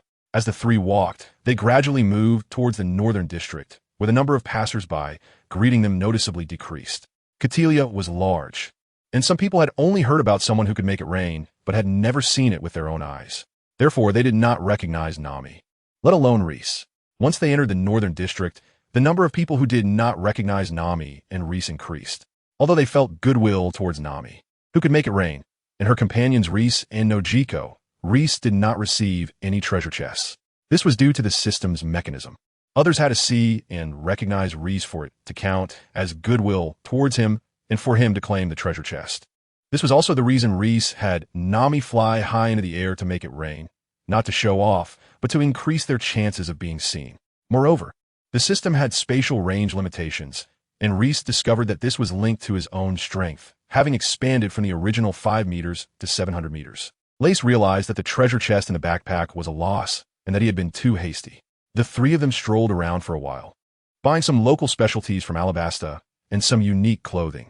A strong man ran up, catching up to Lace and the others, and shouted, "Mr. Lace, Miss Nami, Miss Nojiko, Commander Eric asked me to invite you to come over for the rain." Rice turned his head and smiled at him, saying, "All right, lead the way." In fact, he was even more anxious than Eric. As long as it rained, they could make an appearance, and as long as they made an appearance, they could collect treasure chests. The people in this area had not yet looted any treasure chests, which meant another significant gain of health potions. The man gasped for a moment, nodded excitedly, and led Rice and the others. Soon, the man brought Rice to the reservoir in the northern district, where tens of thousands of people were gathered nearby. The rain not only attracted spectators spontaneously, but also served as a morale booster that the rebel army needed to inject into the populace. As usual, the 3 floated in the air to show off, and Nami summoned dark clouds to continuously rain over the reservoir. 10 minutes later, the reservoir was filled to the brim. After the crowd was shocked, they began to erupt in deafening cheers, loudly shouting Nami. Nami, witnessing it firsthand, was far more shocking than hearing about it. At that moment, they finally realized what the miracles spoken of by those guys in the Western District were. The 3 descended from the clouds and landed on the ground. The common people looked at them with admiration and gratitude. Surrounded by voices of appreciation, they eventually broke through the protection of the rebel soldiers and approached them. "Miss Nami, I really don't know how to thank you." An old man said, "I have some perfume here. If you don't mind, please accept it." "Miss Nami, I have some freshly picked fruits. Please accept them." Many commoners brought out things they usually couldn't bear to eat to give to Nami.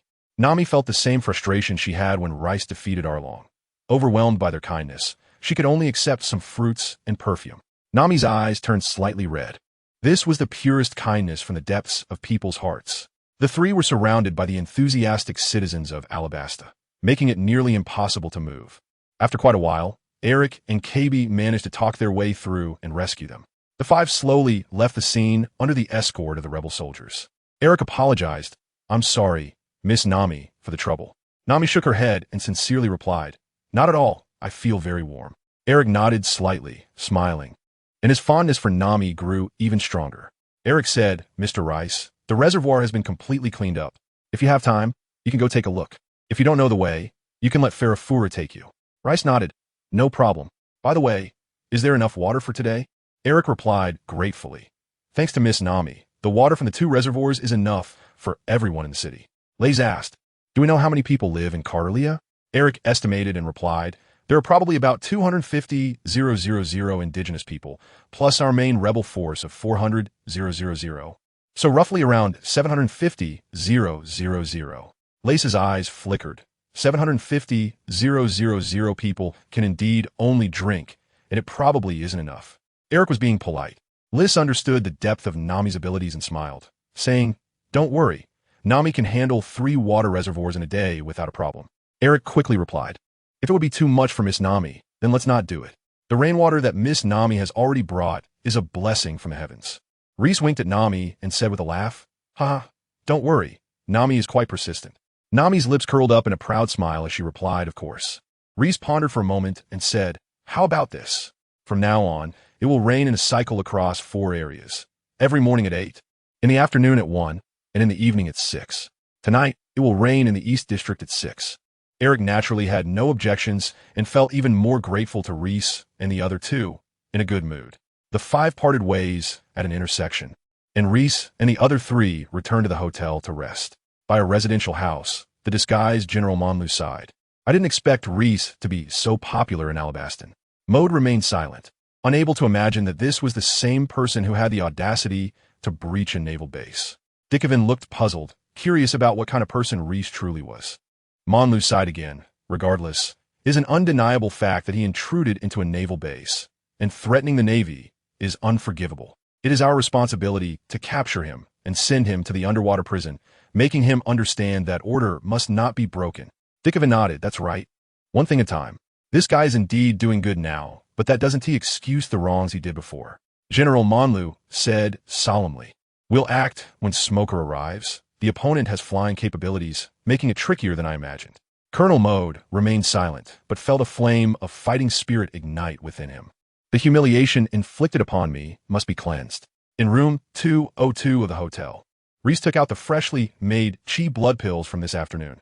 500 premium chi blood pills, 1,000 ordinary chi blood pills, 5 bottles of primary life essence, and 2 bottles of intermediate life essence. Noki consumed 90 premium chi blood pills, reaching a power bottleneck. Lays consumed 410 high-quality vitality pills and 200 ordinary vitality pills, reaching his strength bottleneck. At that moment, Lays felt a surge of confidence. In his calculations, he believed his strength could reach the level of a mid-ranking general. Although he might be at the bottom, he at least felt more capable of dealing with Crocodile. Later, at 6 o'clock in the evening, Lays met with Nami and Noki Gao at the square in the East District as promised. Amidst the bustling crowd, Nami filled the air with rain once again, while Lays eagerly collected treasure chests. After finishing, the 3 of them absorbed experience and flew back to the hotel under the night sky. The streets were filled with a joyful atmosphere, but in the rebel camp, intense discussions were taking place. Eric said, "The rain that Miss Nami has brought is enough for everyone to barely survive. I don't think we need to attack the capital, Albana." KB replied, unhappily, "Why? Shouldn't the king's actions be accounted for? He stole everyone's rainwater and caused the death of so many people." Eric retorted angrily, "Do you know how many people would die if we open hostilities? Do you want anyone to die because of this?" KB's momentum weakened. and he spoke with some frustration. Of course, I don't want anyone to die, but I can't swallow this anger. KB then recalled a concern and said, besides, Miss Nami can't keep bringing rain for everyone forever. Even if Miss Nami is a great person willing to reign for everyone her whole life, she will eventually die. And what will we do then? Upon hearing this, Eric thought for a moment and nodded helplessly. This is indeed a problem. We can't keep troubling Miss Nami.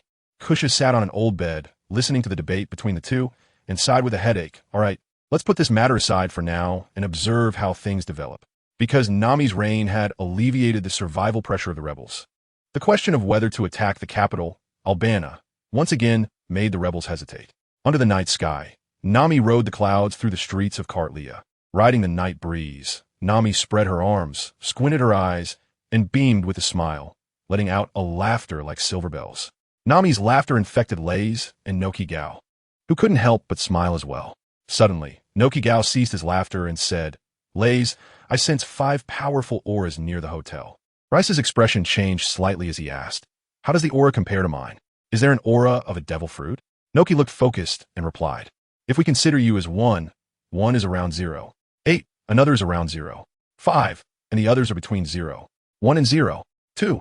As for the devil fruit, we need to get a bit closer to sense it. Rice's expression became serious. Realizing that what Nokigo said only referred to physical strength and did not include combat skills or devil fruit abilities.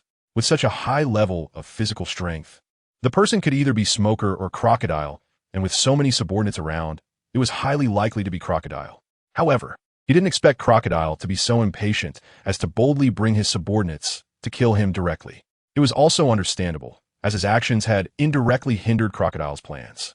Fortunately, after Nokigo's strength increased significantly in the afternoon, his fruit ability also made great progress.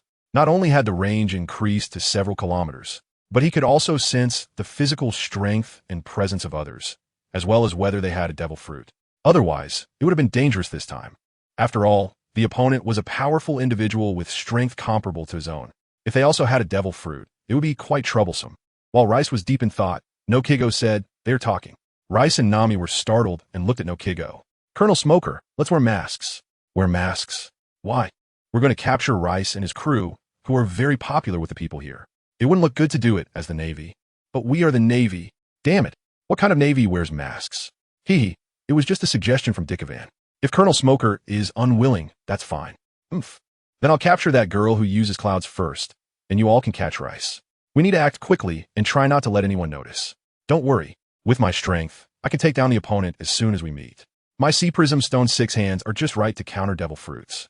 Nokigo rapidly recounted the words of the 5 people. Lace's expression became bewildered, as it turned out that Smoker and Brigadier General Monlu had come together. Noki Gao said, this voice sounds somewhat familiar, but unfortunately I can't see their faces in the dark. Lace smiled and said, Nokigo, have you forgotten? Dickavan is that Brigadier General Monlu's subordinate. Nokigo exclaimed in surprise, showing concern, Brigadier General Monlu. They actually chased us here?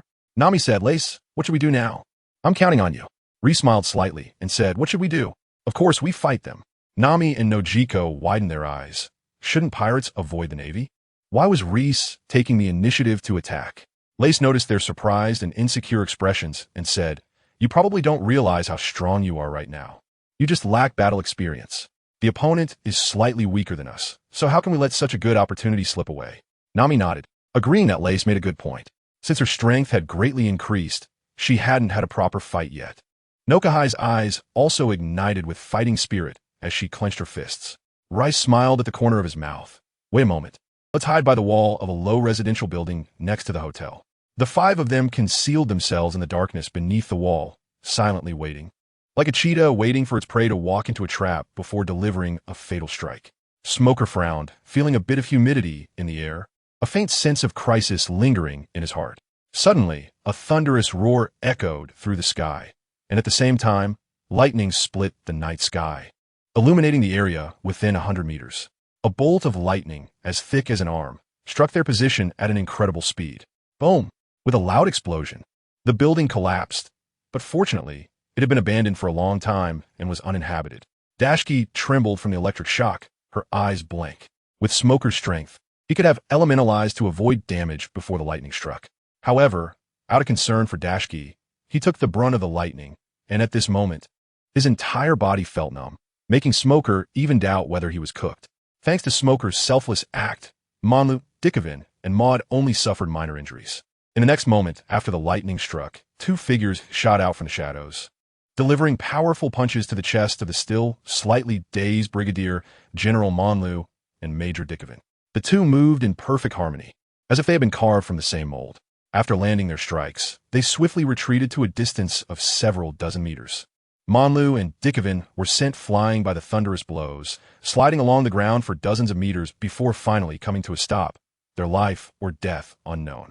All of this happened in the blink of an eye, and Smoker was the first to react, his eyes fixed on the two figures before him. There was nothing to say. Those attacking them were definitely enemies. Smoker let out a roar, white smoke launcher. His legs instantly turned into a mass of smoke, and with a bang, his speed surged as he shot towards the two like an arrow released from a bow. White fist. Smoker transformed his hands into smoke in midair, launching his fists like springs, attacking Rice and Noki Gao simultaneously, one from the left and one from the right. Lays, filled with fighting spirit, shouted, "Your opponent is me." With a heavy stomp, he shot forward like a bullet, arriving in front of Smoker. His fist, as big as a sandbag, quickly enlarged in front of Smoker's eyes. Smoker was taken aback, and his outstretched fists involuntarily froze, a warning ringing loudly in his heart. At the critical moment, he transformed into smoke and dodged Laze's thunderous strike. Cold sweat broke out on Smoker's forehead, and his expression grew serious. "This guy is incredibly fast. Who are you? Why are you attacking us?" Smoker asked in a deep voice. Rice threw a punch that missed, feeling a slight disappointment in his heart. Just now, Noki Gao had activated her ability to maximize Smoker's perception, yet he still couldn't land a hit. One could only say that Smoker truly lives up to his title as the White Hunter. Reyes chuckled lightly. "Aren't you here to catch me? Why don't you recognize me?" Smoker, puzzled, replied, "Reyes, you are actually this strong." At that moment, Tashigi also realized, hearing that it was the man who had embarrassed him in front of his colleagues. Tashigi was filled with rage. Old grudges resurfaced, and new grievances emerged as he drew his sword and charged at Reyes. Rice stood still and said lightly, "Colonel Mode, you'd better not overestimate yourself." His eyes fixed on Smoker, Rice didn't want to reveal any weaknesses in their evenly matched battle. Seeing that Rice didn't even glance back, a sense of humiliation surged in Mode's heart, and he shouted, "What? Do you look down on me that much? I'm still a Navy colonel." Just as Mode's large knife was about to strike Rice, Noki Gao seized the opportunity and kicked Mode away. "Please don't interfere with Rice's fight," Noki Gao said. Mode felt incredulous. He had fallen so low that he couldn't even defeat a crew member of the opponent, and despite looking like an ordinary girl, she possessed such great strength. Unwilling to accept this, Mode charged at them again with a saber. Noki Gao stepped forward and delivered another kick to Mode. Strangely, even though Noki Gao wasn't particularly fast, Mode seemed oblivious, watching as Noki Gao struck him. Damn it. Mode didn't suffer any serious injuries, but he experienced an unprecedented sense of powerlessness, feeling like a defeated dog, collapsing to the ground. Smoker squinted. This was abnormal. No matter how weak Mode was, he shouldn't be displaying such behavior. The only possibility for this inexplicable situation was one. Smoker turned to Rice and said, "Hey, what kind of ability does that girl have?" Lace smirked and said proudly, "Why should I tell you?" Smoker, feeling frustrated, turned to Mord and said irritably, "Hey Mord, pull yourself together. What happened to you? If you still have any dignity as a Marine, then get up." Smoker's loud shout didn't wake Mord, but it startled Dasky, who widened her eyes and said in a dazed manner, "Is this an enemy attack? Damn it, it's you, Lace. What have you done to Mord? Unforgivable." Brigadier General Monlu rubbed his chest and stood up from the rubble, and seeing Mord looking deeply affected, he couldn't help but roar in anger. Rice narrowed his eyes, not expecting Monlu's recovery ability to be so strong. After taking his full force punch, he was able to stand up so quickly. "I didn't do anything," Rice said lightly, "but you seem to be overly concerned about Moore." Monlu ignored Rice's words and instantly appeared beside Moore, helping him up with concern. Moore, are you all right?" Moore shook his head, his eyes dim, and said softly, "Maybe I'm really only suited to be a clerical worker." Monlu shook his head, his eyes filled with sorrow. "No, didn't we agree that you would become someone like Sengoku the Buddha, and I would become someone like Iron Fist Carp? I tell you, Sengoku the Buddha is both civil and military. How can you give up?" However, Moore's lips trembled, unable to speak. Lace looked at the two who appreciated each other and couldn't help but shudder at the thought that they might be gay. Seeing the deeply affected expression on Moda's face, Meng Lu was completely enraged. Shave, Meng Lu growled, and the several dozen meters of distance seemed like just a few meters in his eyes. In an instant, he was in front of Lace, throwing a punch straight at Lace's face. The force of the punch sent Lace's hair flying, as if in the next moment he would be beaten to a bloody pulp. Rice's gaze was calm, and without changing expression, he swiftly extended his right palm to catch Meng Lu's heavy punch.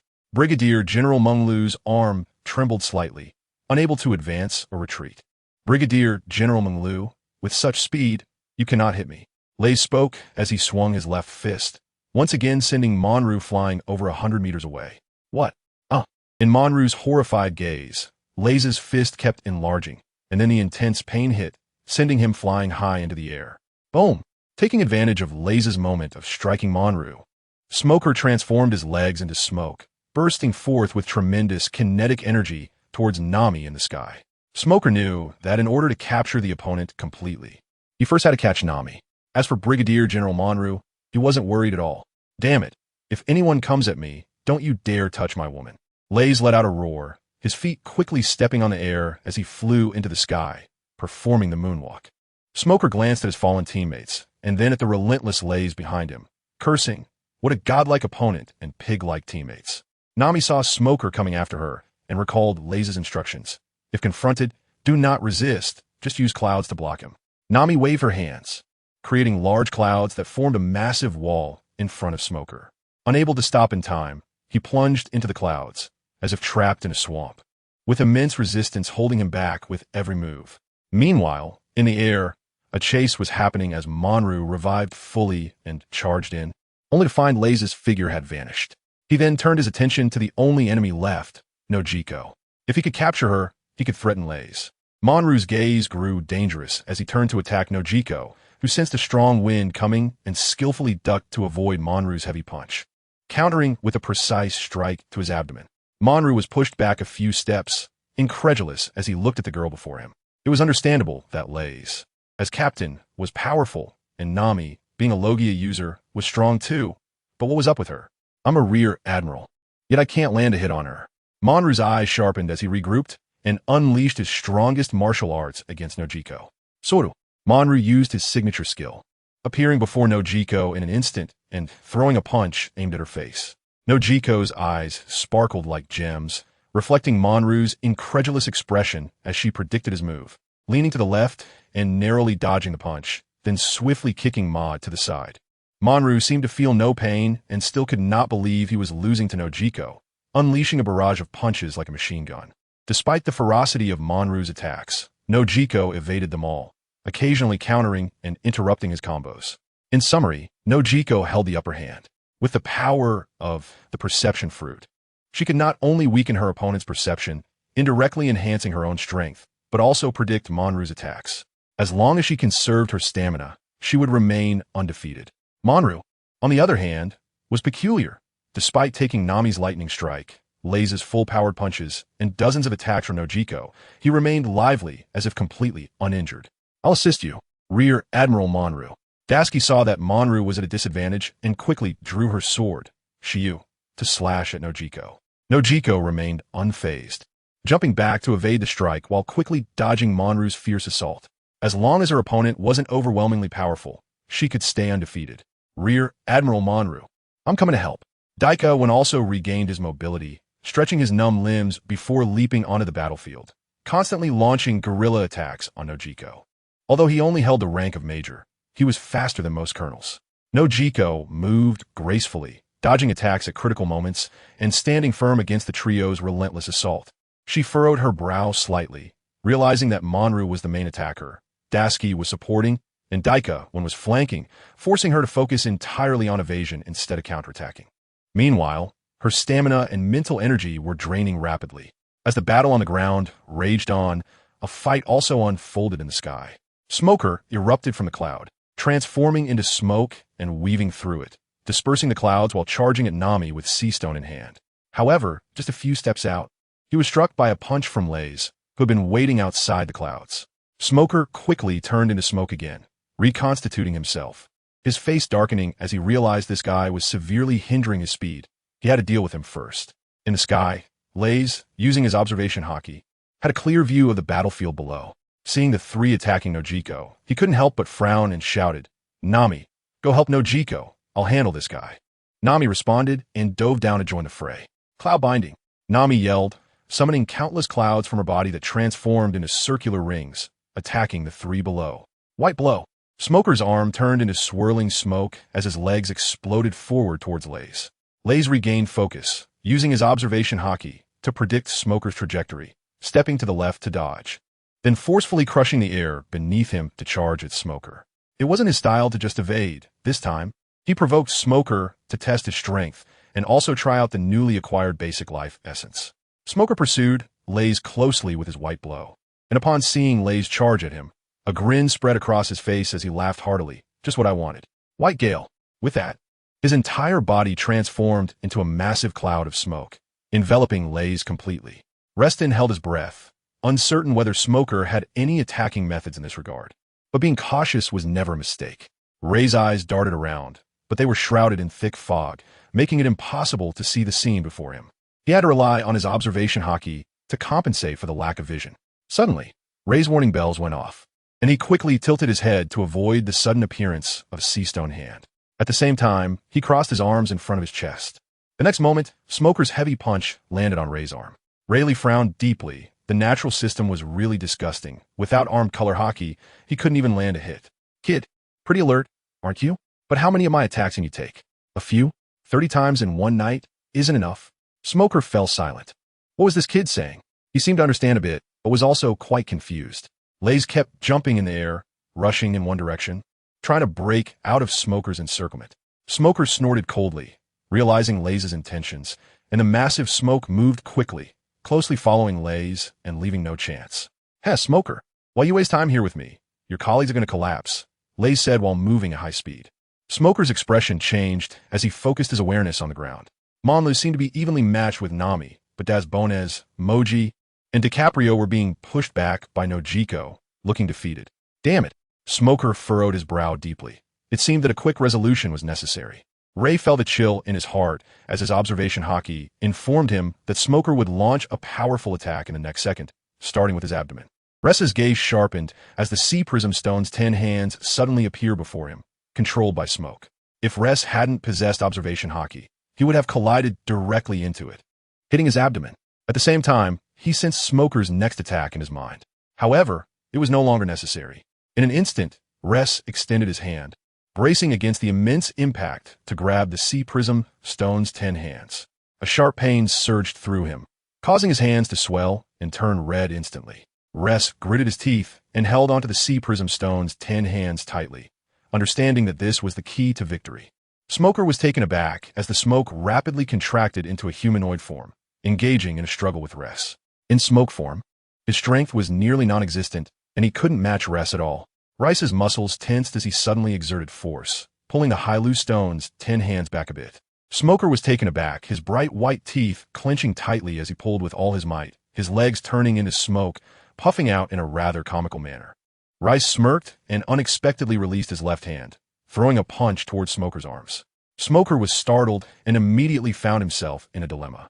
If he turned into smoke to evade the attack, he would lose his sea prism stone handcuffs. At that point, Rice would have the means to attack, making him even harder to deal with.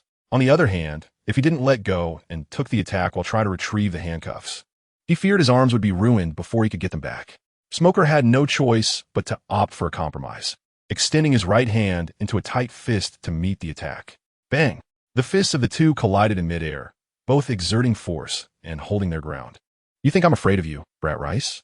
Bring it on." A punch for a punch is what it takes. Their fists separated simultaneously, only to collide again in the next instant.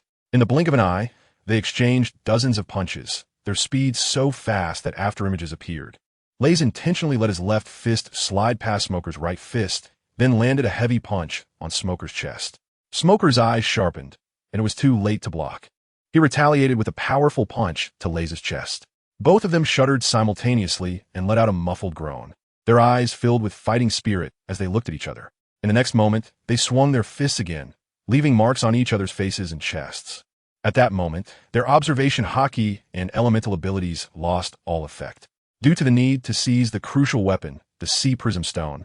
Both sides had to compress their evasion range to a minimum, relying solely on their bodies to withstand each other's attacks. Huff, huff, how's this guy so fierce? Doesn't he get tired?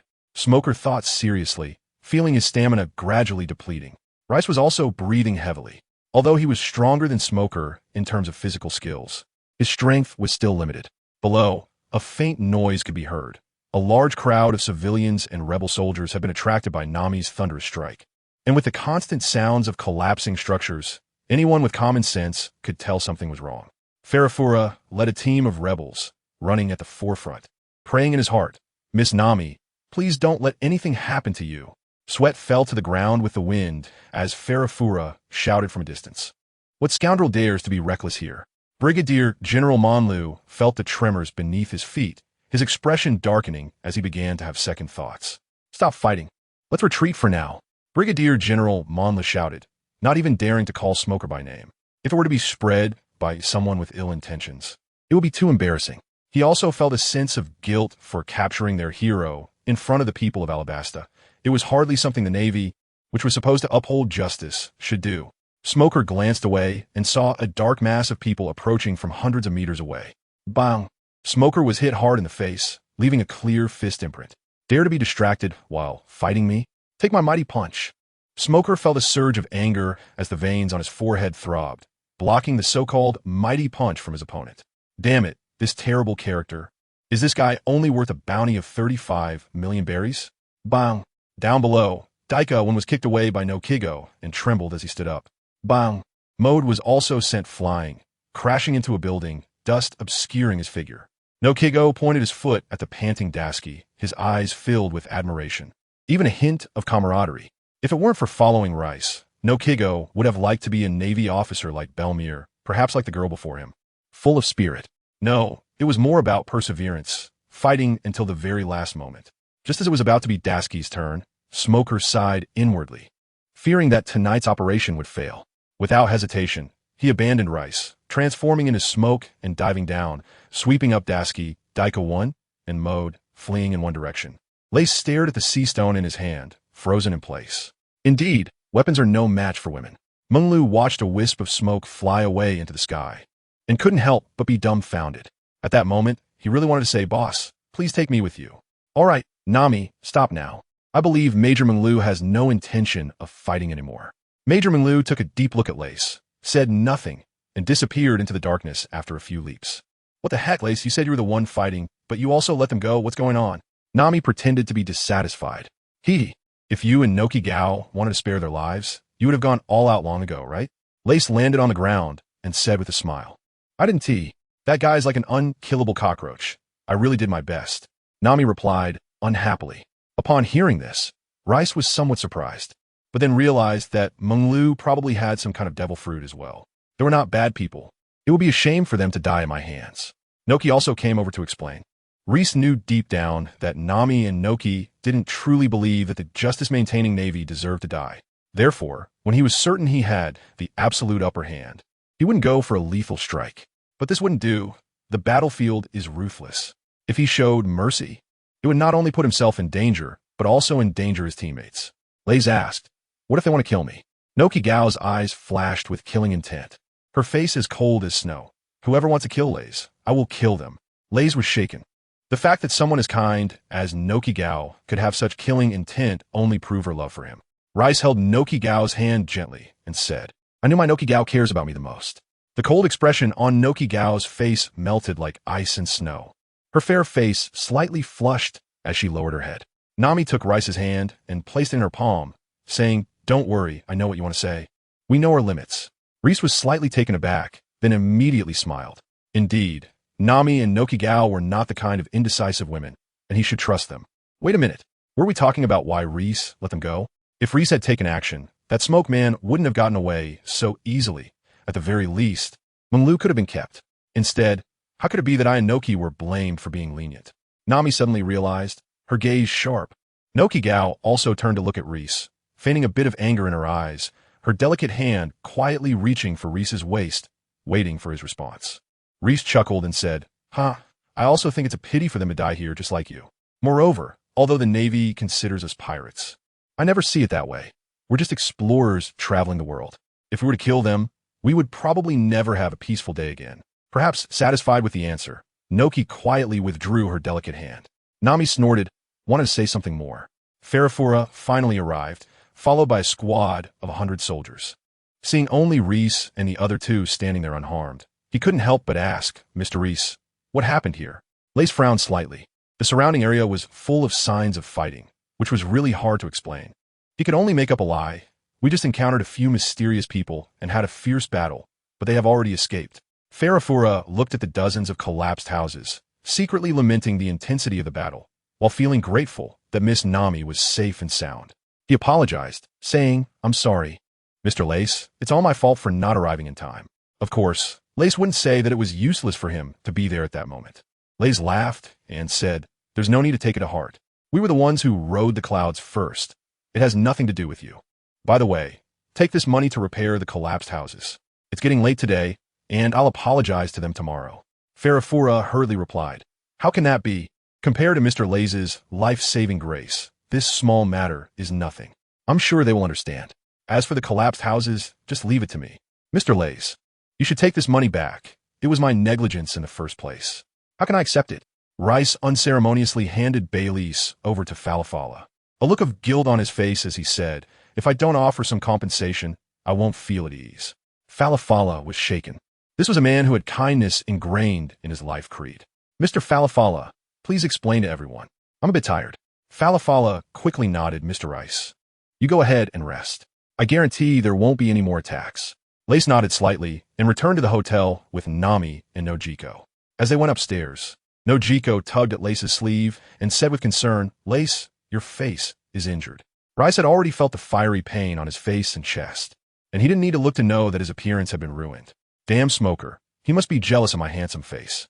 Nami also took a closer look upon hearing this, and sure enough, Rice's face was bruised and swollen. She couldn't help but secretly resent that smoke man. Reese took out the primary life essence, which appeared somewhat hazy under the light with its faint blue color. "Nami, Noki, did you get hurt in the battle?" "I'm fine. Just a few scrapes. There are a couple of spots that hurt a bit, probably from the recoil when I hit others." Reese's mouth twitched slightly, as if to say that I was the one who was hurt the most. While the three of them were talking, they arrived at room 201. Reese estimated that there were about 20 milliliters and took out 3 cups to roughly divide it. "Reese, what is this?" Nami asked curiously. "It's useful for recovering from injuries. We're just in time to test its effects." Lace picked up a cup and poured it into her mouth. Within just a few seconds, the bruises on her face visibly faded at an astonishing speed, and she felt the rapid regeneration and death of cells in her body, creating brand new cells.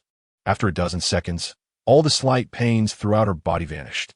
"Wow, this is incredibly effective," Nami and Nojiko exclaimed in astonishment.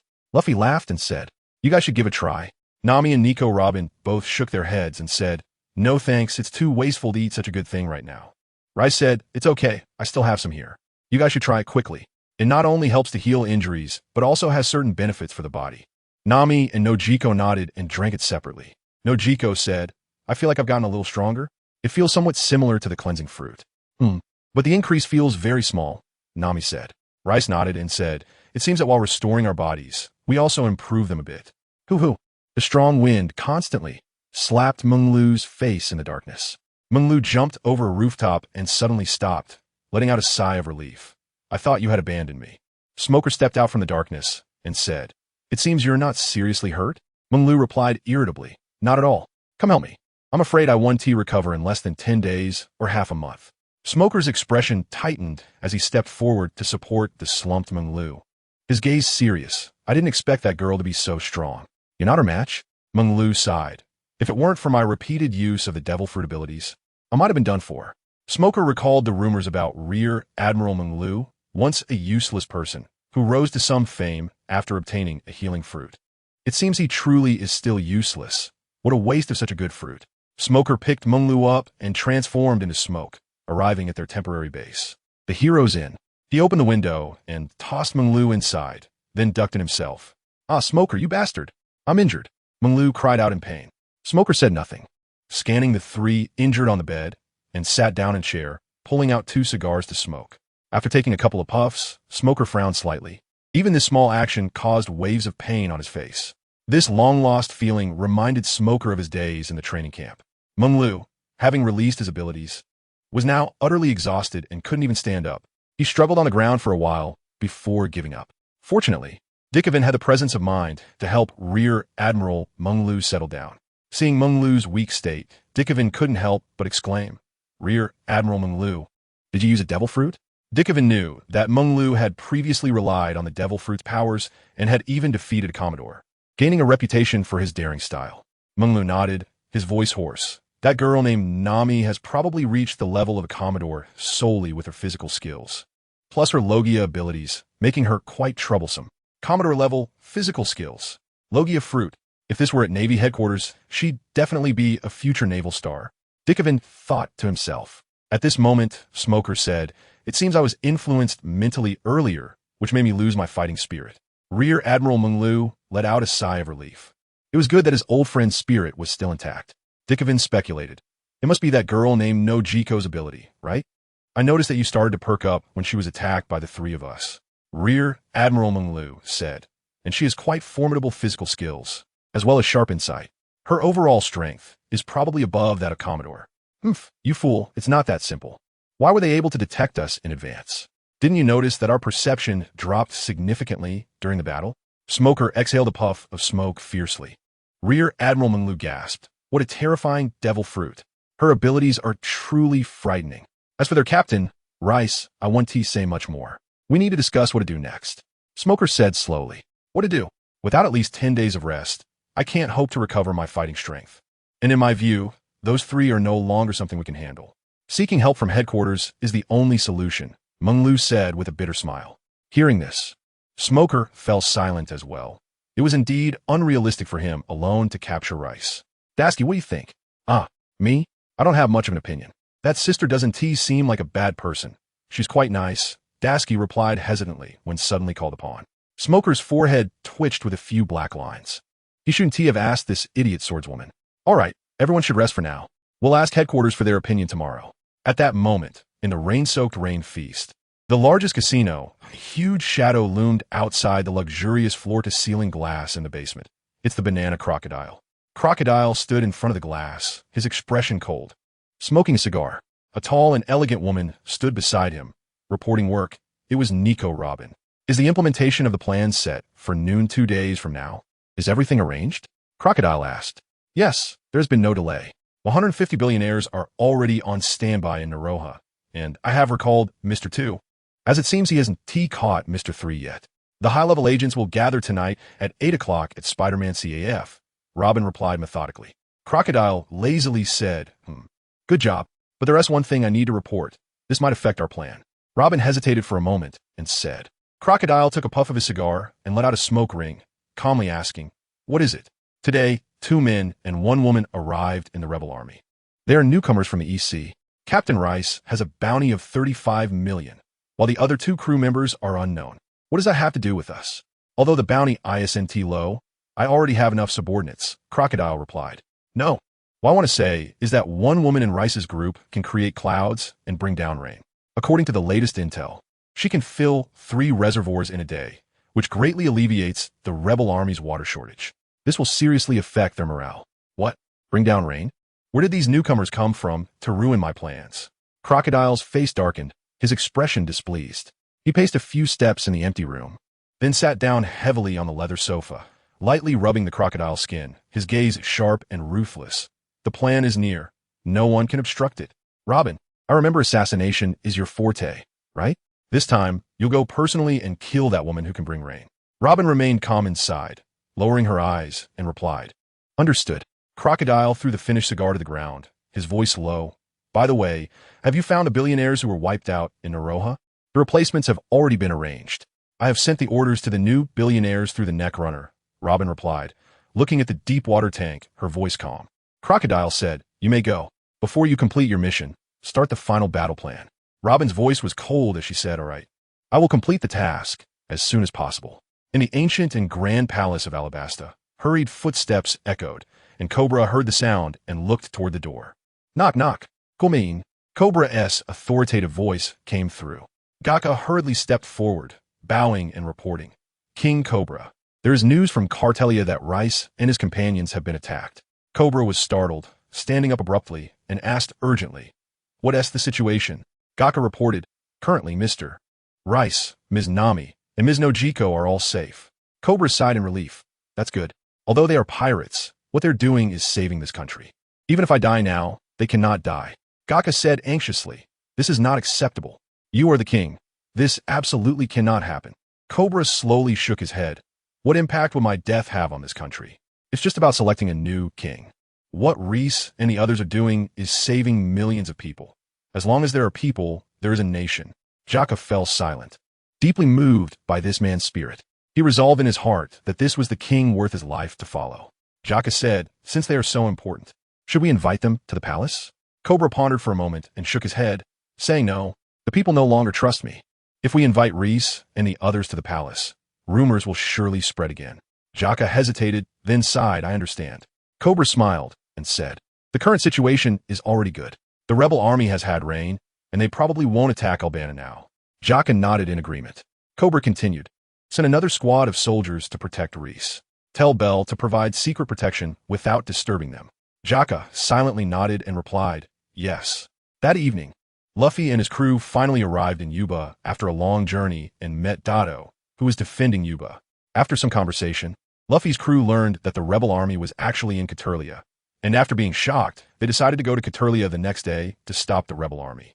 Due to the vastness of Alabasta, without the transponder snail for communication, news was nearly impossible to transmit. Therefore, Luffy's crew was unaware of the specific situation of the rebel army. The next morning, at 8 o'clock, the sun hung high in the sky like a giant furnace, continuously scorching the earth. In the square of the South District, the crowd was bustling. The people cheered and were inspired. Their enthusiasm so great that it seemed even the sun in the sky could melt. Lays stood on the cloud, deeply immersed in the system, continuously opening treasure chests.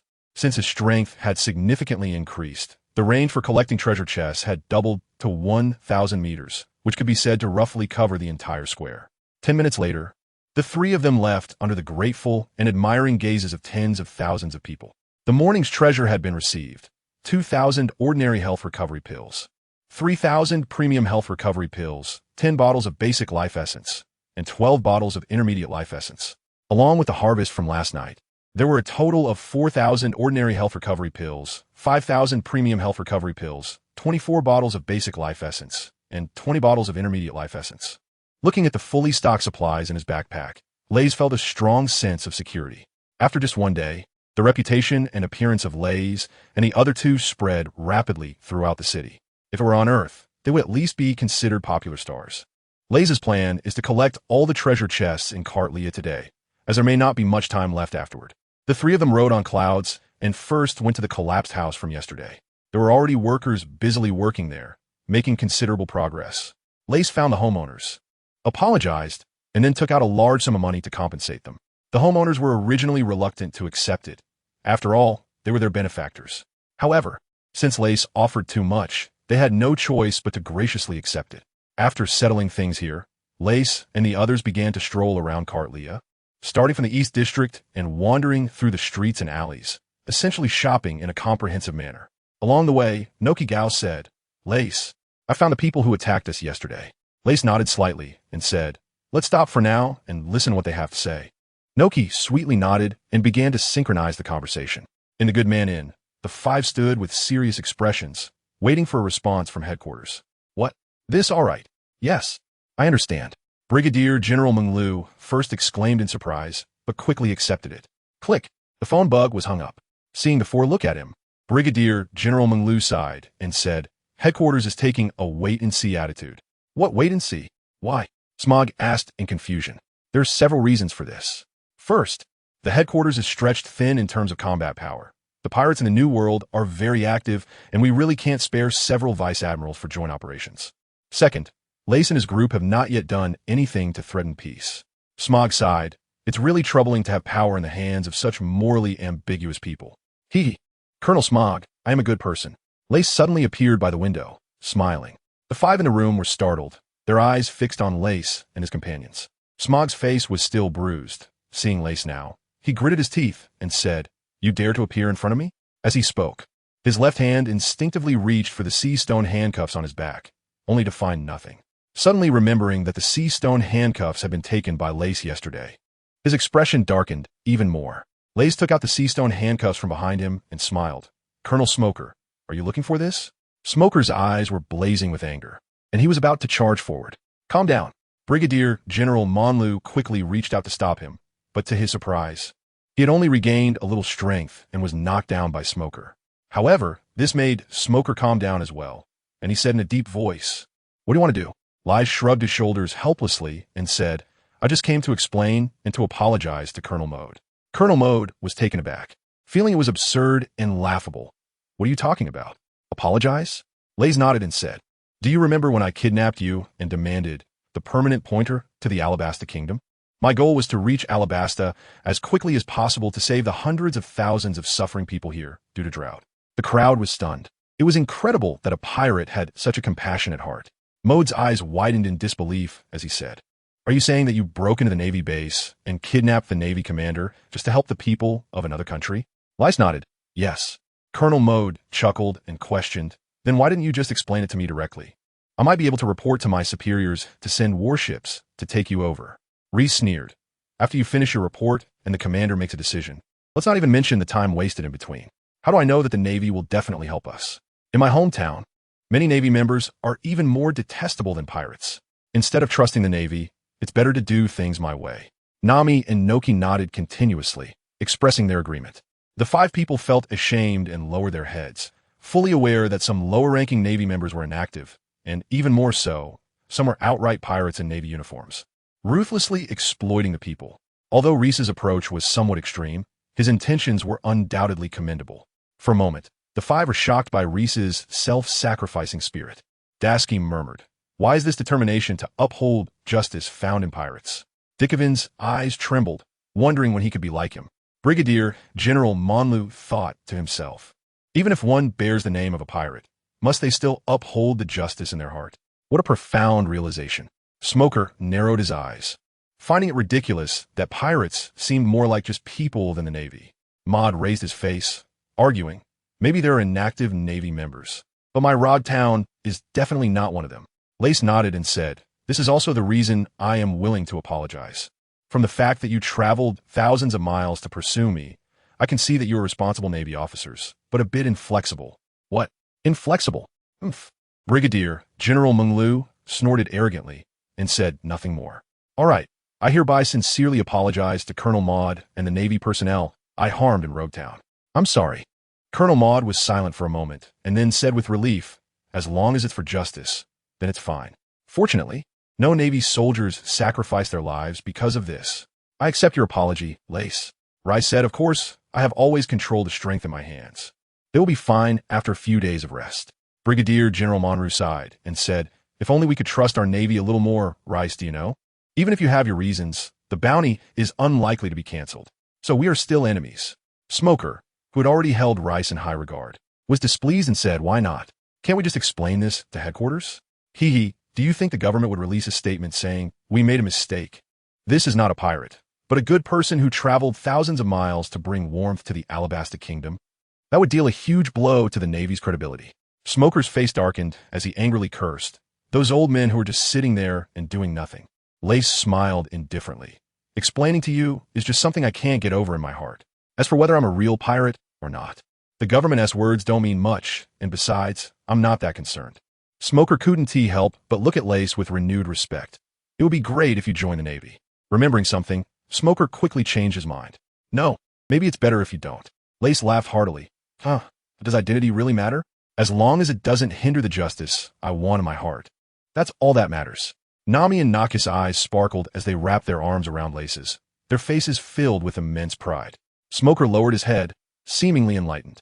"All right, I've said everything I want to say. Do as you wish. I'm leaving first," Lace said. "Wait, why did you attack us yesterday?" Although he already believed that the other party was a person of justice, Major Monlu still voiced his confusion. Were you waiting for me to be caught and thrown into the undersea prison?" After saying that, Lace rode on a cloud and flew away. Everyone was momentarily stunned, and it was indeed the case. After a moment of silence, Major Monlu said, "As a Navy officer, It is really unacceptable to just watch pirates in front of me without taking action. Upon hearing this, Smoker looked at Major Monlu, his brow slightly raised, his eyes shimmering with a dangerous light. Major Monlu chuckled and said, "Actually, my deputy has urged me to return several times. It seems there are pirates causing trouble in the sea area I manage, and the people there need me. I have to head back this afternoon." Smoker retracted his gaze and nodded slightly. "Do as you wish." Mode, are you following Smoker or coming back with me? I think I'll go back. Lowtown also needs me to handle official business. Mode sighed, his obsessions dissipating, and his thoughts became much clearer. Liz stood on a cloud, appearing calm on the surface, but inwardly he was overjoyed. His original intention was simply to create an image of a good person who would not kill. Although powerful, he did not want to impact the government's rule. However, he did not expect that all 5 of them were deeply emotional individuals. As a result of his actions, while they could not physically assist Liz, they developed a sense of recognition and admiration for him. The goodwill of the 5 jumped from the original 40 to 50 to over 60. Lysy was filled with excitement and, following his expectations, first opened Colonel Maud's bronze treasure chest. Inside was a primary cleansing fruit. Lay stroked his chin, and for the time being, it was of no use. Nami and Nokigo had both used intermediate cleansing fruits, and the effects of the basic ones had already worn off. However, just because they couldn't use it doesn't mean it's not a good thing. Back in the day, their rise step by step relied entirely on those basic cleansing fruits. Next was the bronze chest from Daikoin. It turned out to be mastery of the Navy's 6 techniques, shave. Lace was somewhat surprised, not expecting the unremarkable Daikoin to have the Navy 6 style. Choosing to accept it, his mind instantly gained some usage techniques. And he also had some new insights into the moonwalk. Next was Dasky's bronze treasure chest. It was undoubtedly a swordsmanship skill. Lace welcomes all who come, choosing to absorb. Suddenly, he feels his understanding of the sword path has elevated several levels. Brigadier General Menglu's bronze treasure chest brought even more surprise to Lace. It turned out to be a devil fruit experience card. Reese observed closely, the Superman-type self-healing fruit is used for 10 minutes every 30 days. During use, it will be restrained by seawater. The next Smoker bronze treasure chest also yielded a devil fruit experience card. The natural-type smoke fruit is used for 10 minutes every 30 days, and during use, it will also be restrained by seawater. Reese's eyes lit up. With 2 devil fruit experience cards, they might play a significant role at certain times. Next, the 3 of them continued to wander around Cartlia. After it rained in the West District, they were invited to dinner by the long-awaited Eric. In the restaurant, the table was set with rare delicacies, featuring various beast meats, as well as local specialties from Alabasta, such as braised crab and stewed scorpion. The crabs and scorpions were not small like those on Earth, in the desert. Both crabs and scorpions are top of the food chain species, each the size of an elephant, and caravans would detour to avoid them. After tasting the specialties and enjoying a hearty meal, Kusha laughed and said, "Mr. Reese, what do you think of this country, Alabasta?" Lace nodded. "That's great. The people here are very warm and simple." Eric tentatively asked, "Mr. Lace, do you have any plans for the future? Will you continue to travel?" Ress frowned. "I haven't thought this through." Kaibi smiled and said, "So, Mr. Ress won't be leaving Alabastan for a while?" Lace nodded, understanding their thoughts. "Don't worry, I will stay here until Alabasta gets rid of the drought. And Nami will always help everyone." Kusha and the others smiled shyly, feeling very touched and relieved. Kaibi looked at him with admiration. "Sir, your righteousness. But what you may not know is that the reason for this country's drought is because the king abuses dance powder, causing the rain to fall only in the capital. Aliabarna, as long as the king is alive, this country will remain in drought." Lay sighed and said, "Is that so? A few years ago, I heard that King Cobra was still very beloved by the people. How could things change so drastically in just a few years?" Kesha remained silent. Indeed, how could Cobra have changed so much in such a short time? But in a harsh environment, it is not impossible for a person's character to change significantly. Kaibi exclaimed indignantly. The previous king was indeed worthy of our support, but now he is too selfish. Lay sighed and remained silent. Although he knew the truth, he still had no evidence to convince the people who had suffered greatly due to the drought. He could only comfort them by saying, "Don't worry. This country will soon return to stability." Kosh nodded and said, "I hope so. No matter what, you 3 will always be my benefactors." Eric said solemnly, "Not just Kosh, but not to mention the kingdom of Alabastan. At least in Catalia, you will always be our great benefactor." Rice China Dao, "I'm just doing my best." After Rice and the others left, Kusha said, "It seems that Mr. Rice has no other thoughts." Kaibi lamented, If we had Mr. Rice's support, it would undoubtedly be much easier to overthrow the royal family. Eric said, why must we overthrow the royal family? Everyone's life is relatively stable now. We shouldn't risk our lives for a revolution. Stable? Don't you know how many regions besides Arcadia are suffering from water shortages? No matter how capable Miss Nami is, she can't meet everyone's needs. We could distribute the water evenly among everyone. That would improve the situation. If we hold on a little longer, perhaps Alabasta will see rain. Seeing that the two were about to argue again, Kusha slammed the table, his young face showing authority, and said in a deep voice, whether to revolutionize or not is not for you to decide, nor is it for me. Everyone is the subject that decides whether or not to revolutionize. Kaibi, Eric, you go do a survey to see if everyone still wants to overthrow the royal family. Eric and Kaibi nodded, agreeing on this point. In the afternoon, at the edge of Kateria City, Smoker withdrew his gaze from Brigadier, General Monru, and the others. Pondering where to go next, Dashki said, Colonel Smoker, let's go back. Smoker waved his hand, a decision forming in his eyes. No, we should go to Rain Base. Dashki asked in confusion. Rain Base? Why? Smoker replied, we have no reason to stay here. Those who uphold justice shouldn't arrest another, just person. Dashki nodded but still wondered. Then why go to Rain Base? Smoker explained, Luffy's crew is related to Crocodile. If we don't arrest Rice, then we should arrest Straw Hat Luffy. We will wait for them at Rain Base. Remembering the moment in Low Town when Luffy faced death calmly, Smoker slowly said, this man has the potential of a king. If we don't capture him soon, the sea will be turned upside down because of him. Saying this, he mounted his motorcycle, revving it twice. Behind him, Gajiza quickly said, Colonel Smoker, what about us? Smoker turned around and said, you stay here and keep an eye on Rice and the rebels. Yes.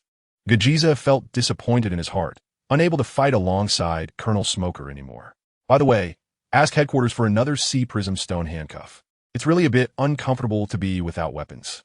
Yes, but Colonel Smoker, your weapon is customized, so it might take a while. It's fine. Smoker waved his hand dismissively. The roar of the motorcycle sounded dull. Seeing Dashki still frozen in place, Smoker shouted angrily. Hey, Dashki, you sword-obsessed fool. Aren't you coming? Oh.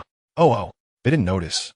At a cactus, a strange arm with a pair of ears extended out, silently listening to their conversation. Robin's eyes were deep as she looked at the bustling Kateria, adjusting her hat and stepping into the crowd. Smoker, huh? Quite troublesome. After Rice and the others finished lunch, they went to the West District and wandered around the North District. By evening, after the rain fell again, the three ended their day and returned to the hotel. Throughout the day, the number of bronze chests and silver chests collected was simply unimaginable, and there were still some places they hadn't visited. There were as many as 300 000 bronze chests and 200 000 silver chests. Notably, an exclusive Alabasta treasure fragment was opened from one of the chests. Progress, 210, supplies, over 10 000 ordinary health pills, over 15 000 premium health pills, 54 bottles of primary life essence, and 60 bottles of intermediate life essence. Trust points also reached an unprecedented height, 1 million.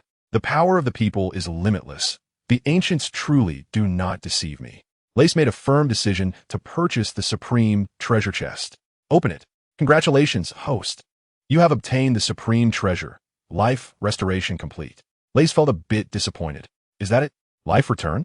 This was far from the natural fruits, advanced Armament Haki, and Conqueror's Haki he had imagined. Acceptance. Suddenly, a realization appeared out of nowhere in Lace's mind.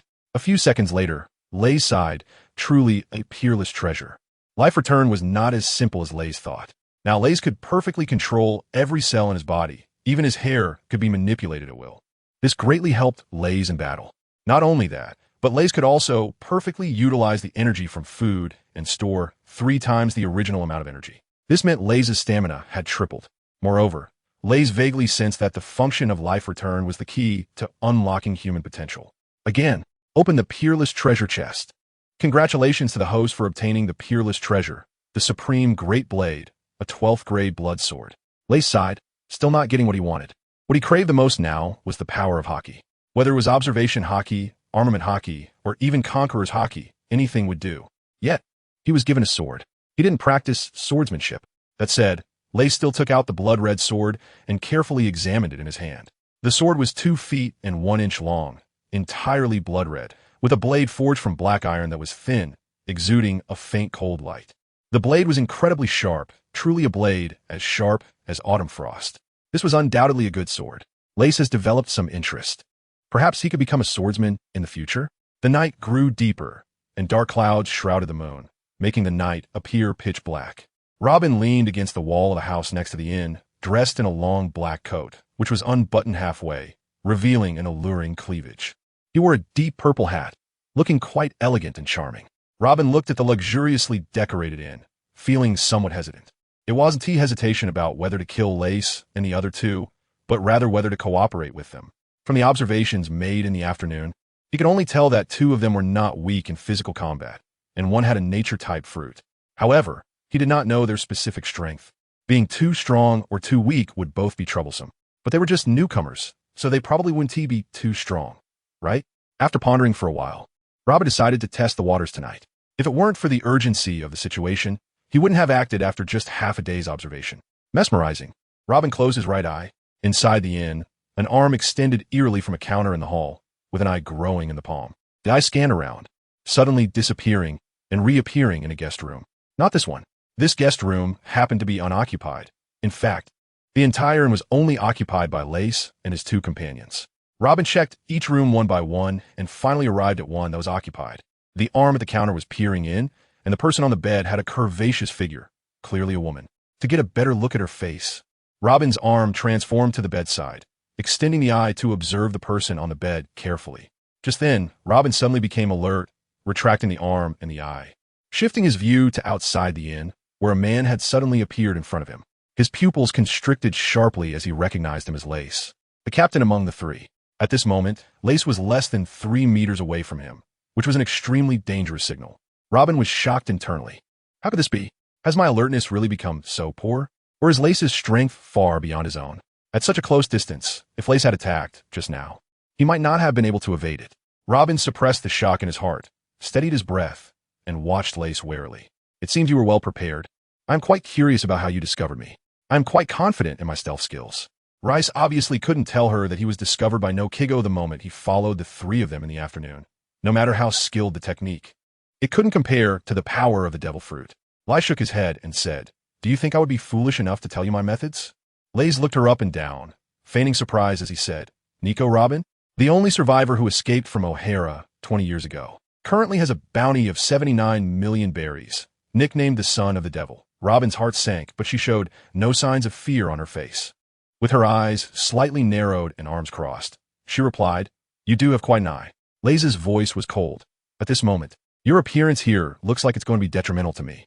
As soon as these words were spoken, the atmosphere suddenly became tense. Robin had a look of regret on his face. "Sigh, there's nothing I can do. I'm just following orders. If you perform well, there might be other options." As he spoke, Robin had already launched his attack. Out of respect for Lays' strength, he went all out from the start. Shave. At the same time, Lays also launched his attack, his figure disappearing from the spot. Robin's pupils constricted. Such speed. But he specialized in dealing with fast opponents. Robin calmly crossed his arms, clenched his fists, and rapidly retreated. As expected, 12 arms grew from Lays' body during the high-speed run, and he exerted force from his feet, hands, and waist, aiming to trip Lays while delivering a heavy blow. However, when the newly grown arms made contact with Lays' body, it was as if they hit an iron plate. No matter how much strength he exerted, he couldn't budge him an inch.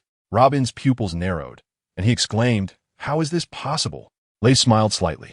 For someone with insufficient physical strength, Robin's moves were simply a nightmare. But for a martial artist as strong as Lays, it was like a mere tickle. In the blink of an eye, Lays had charged in front of Robin, her pure white arms desperately trying to block him. Unfortunately, this did nothing to slow Lays down. In Robin's slightly panicked gaze, Lays grasped her delicate neck. Robin was startled, not expecting such a significant gap in strength between them. "Tell me, who sent you to kill me?" Lays said coldly. Robin's frantic eyes calmed down. Years of fleeing had made her view life and death with much more indifference than most. "One of the 7 warlords, Crocodile. However, from your appearance, it seems you don't intend to kill me." There was no guilt on Robin's face about betraying her ally. After all, in comparison to her life, cooperating with Crocodile seemed dispensable. Although this man before her seemed to lack killing intent, one could never be sure. It was better to cooperate a little. "Hee, aren't you also lacking in killing intent? However, your performance from now on will be crucial. You seem to have some opinions about Crocodile. Opinions? It's just a collaboration with him. Robin felt relieved. Fortunately, she had initially planned to test the waters and had not harbored any killing intent. Lace naturally knew that Crocodile had sent Robin to kill him. However, Noki Gao had no idea. Based on Lace's understanding of Noki Gao, she should be paying attention to him right now, in a colorful way. In order to smoothly lead to Crocodile, Lace had to act the whole part. Why does Crocodile want to kill us? Lace nodded and continued to ask. Robin replied, Crocodile caused a drought in Alabasta that lasted for 3 years. His goal was to force the people to revolt against the royal family out of desperation. Your appearance has alleviated part of the common people's demand for water. This has greatly reduced the determination of the rebel army. Naturally, this has significantly affected Crocodile's plans. So he sent me to kill you. Rice frowned and said, the dancing powder incident from a few years ago was also a frame-up by Crocodile to frame the king, right? And the drying up of the Sano River was also your doing, wasn't it? Robin was taken aback for a moment and smiled. I didn't expect Mr. Rice to be so clever. Drought, the king's betrayal, and the people's rebellion. What exactly does Crocodile want? Rice ignored Robin's compliment, applying slight pressure with his fingers and staring directly at Robin. Robin's eyes were deep, and in response to Rice's questioning, she said, just as you think. He wants to usurp the throne. Usurp the throne? Heh, Nico Robin. Do you think I'm a 3-year-old? What benefits would a warlord like Crocodile gain from usurping the throne? Rice pressed closer, standing less than 5 centimeters away from Robin. After a moment of silence, realizing she couldn't hide it from Rice, Robin slowly replied, do you know the true history? Lysine nodded without saying a word. There are 2 types of historical texts. One is a signpost, indicating the way to the destination. The other records knowledge, including the locations of ancient weapons. In the hands of the royal family of the Alabasta Kingdom, there exists a historical text that likely contains information about the legendary location of the Underworld King. Liz was surprised and said, so, Crocodile wants the Pluton. Robin shook her head and replied, no, he wants the country as well. Lysdea, what about you? What is your goal? And why do you want to cooperate with him? Robin sighed, her expression forlorn, her eyes reflecting an indescribable loneliness. I just want to know the truth of history. I want to know what Crocodile will do after we are removed. Having said so much, what's the harm in saying a bit more? Robin said recklessly, first, kidnap the king, then let someone imitate the king to stir up the people's anger. This way, the king's army and the rebel army will have a fierce battle.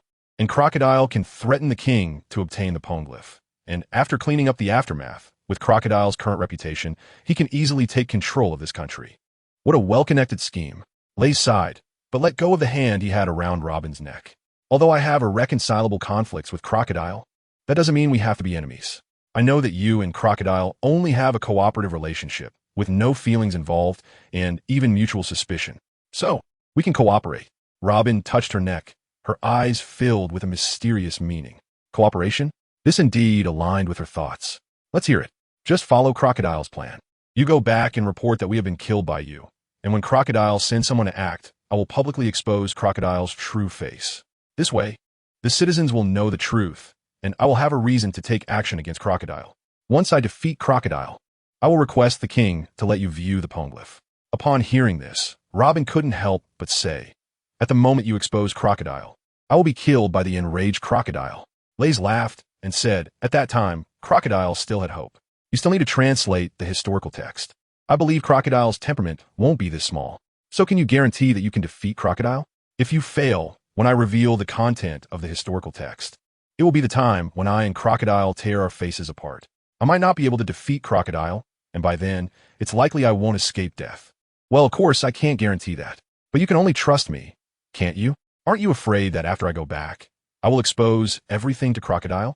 In that case, not only would I be safe, but your plan would also fall apart. Robin said calmly, even if you reveal it, what difference does it make? Crocodile has already sown the seeds of doubt in his heart. Moreover, even if it has nothing to do with me, you are also worried that after obtaining the historical text, Crocodile will dispose of you, right? At that time, you will need a helper, won't you? Robin's pupils constricted. Lay's words were indeed the key. If Crocodile absolutely trusted her, she could completely avoid cooperating with Lays and wouldn't have to worry about being held accountable by Crocodile afterward. The fact that Lays could see through human hearts so clearly was surprising. Just by showing a little discord with Crocodile, he could deduce that she and Crocodile did not trust each other. However, this way, she had no benefits at all. Robin frowned. How is there no benefit? Being able to return alive is the greatest benefit, isn't it? Lay said with a smile. Robin was left speechless. She was now at the mercy of others. Like a fish on a chopping board, only to be slaughtered. It seemed that whether she accepted it or not, she had to accept it. Faced with this tyrannical clause, she could only agree. In other words, she increased the risk of turning against Crocodile midway and the consequences of definitely tearing her face apart with Crocodile afterward. What she gained was the ability to return alive now and an uncertain helper in the future. Raith smiled slightly and said, "You brought the phone bug, right?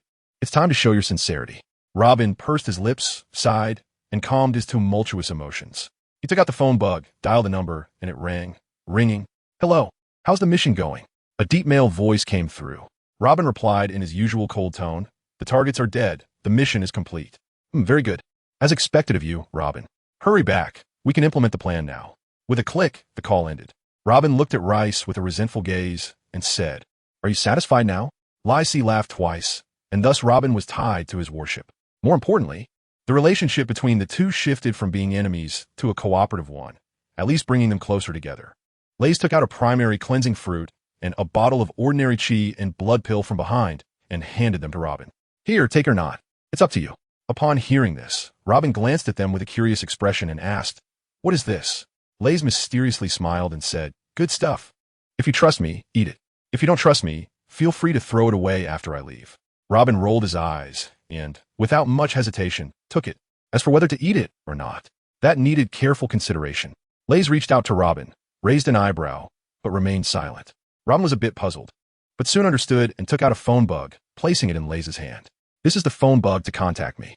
Lai is confused. "Does this mean we have reach WeChat?" That really is an unexpected gain. Lace put away the phone bug in his hand and tucked it into his chest. Lace extended her right hand again. "What does this mean?" Robin asked, a bit confused. "It's a pact, a high five for an alliance. Can't we have a little ceremony?" Lace replied matter-of-factly. A few dark lines appeared on Robin's forehead. Is this really the Lace who is usually so meticulous and insightful? Boring. "If there's nothing else, I'm leaving," Robin said with a cold expression. Lace reluctantly withdrew his hand and sighed, "Alas, what a pity. Nicole, Robin, it was a pleasure working together." Robin forced a smile and replied, "It was a pleasure working together." She lowered the brim of her hat and turned to walk towards the narrow alley. Lace looked at Robin's back and sincerely said, "Robin, you must be very lonely. Please believe in humanity one more time. At least I won't let you down." The voice echoed in the narrow alley, but Robin did not respond and continued walking, disappearing into the shadows. Outside of Catalea, in a desert, Robin silently approached a massive crocodile, gazing into the darkness ahead and smiled. "Believe? That's quite a luxury for me." Robin took out a phone bug, lightly rubbing his fingers over it, hesitating for a moment but ultimately did not dial. "Let's go." A cool voice sounded, and the crocodile moved its limbs, leaving a mark in the sand and disappearing into the vast desert. Room 201. The lights in the room were bright, and as Lace opened the door, Noki and Nami came forward, looking at Lace with concerned expressions. Lace laughed and said, "Didn't you see? I didn't get hurt at all."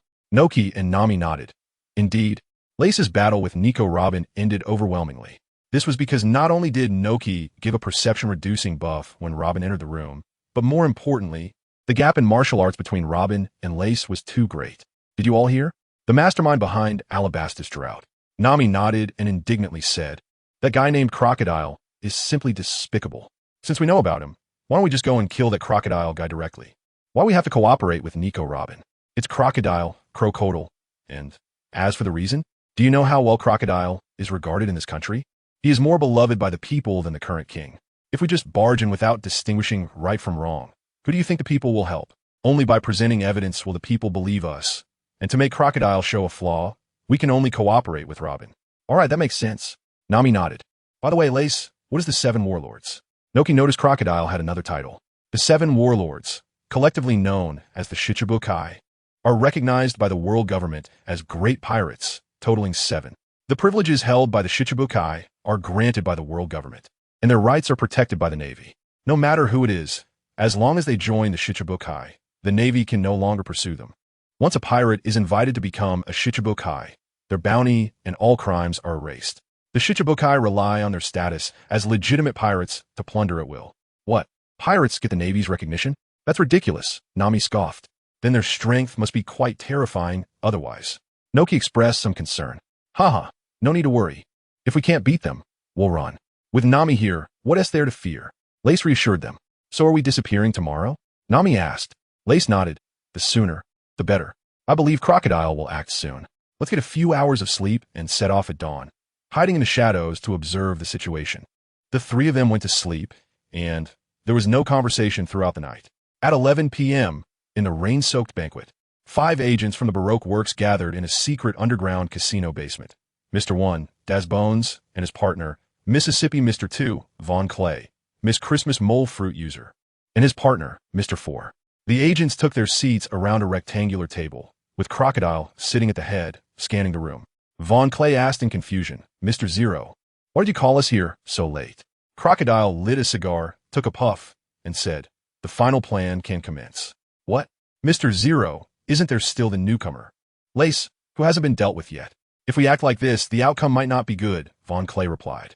The other 4 looked at Crocodile with doubt. Didn't he say this plan required dealing with Lace's group first? Could it be? Crocodile smirked. I've just taken care of Lace and the others. The obstacle in front of us has been crushed. The 5 were slightly surprised.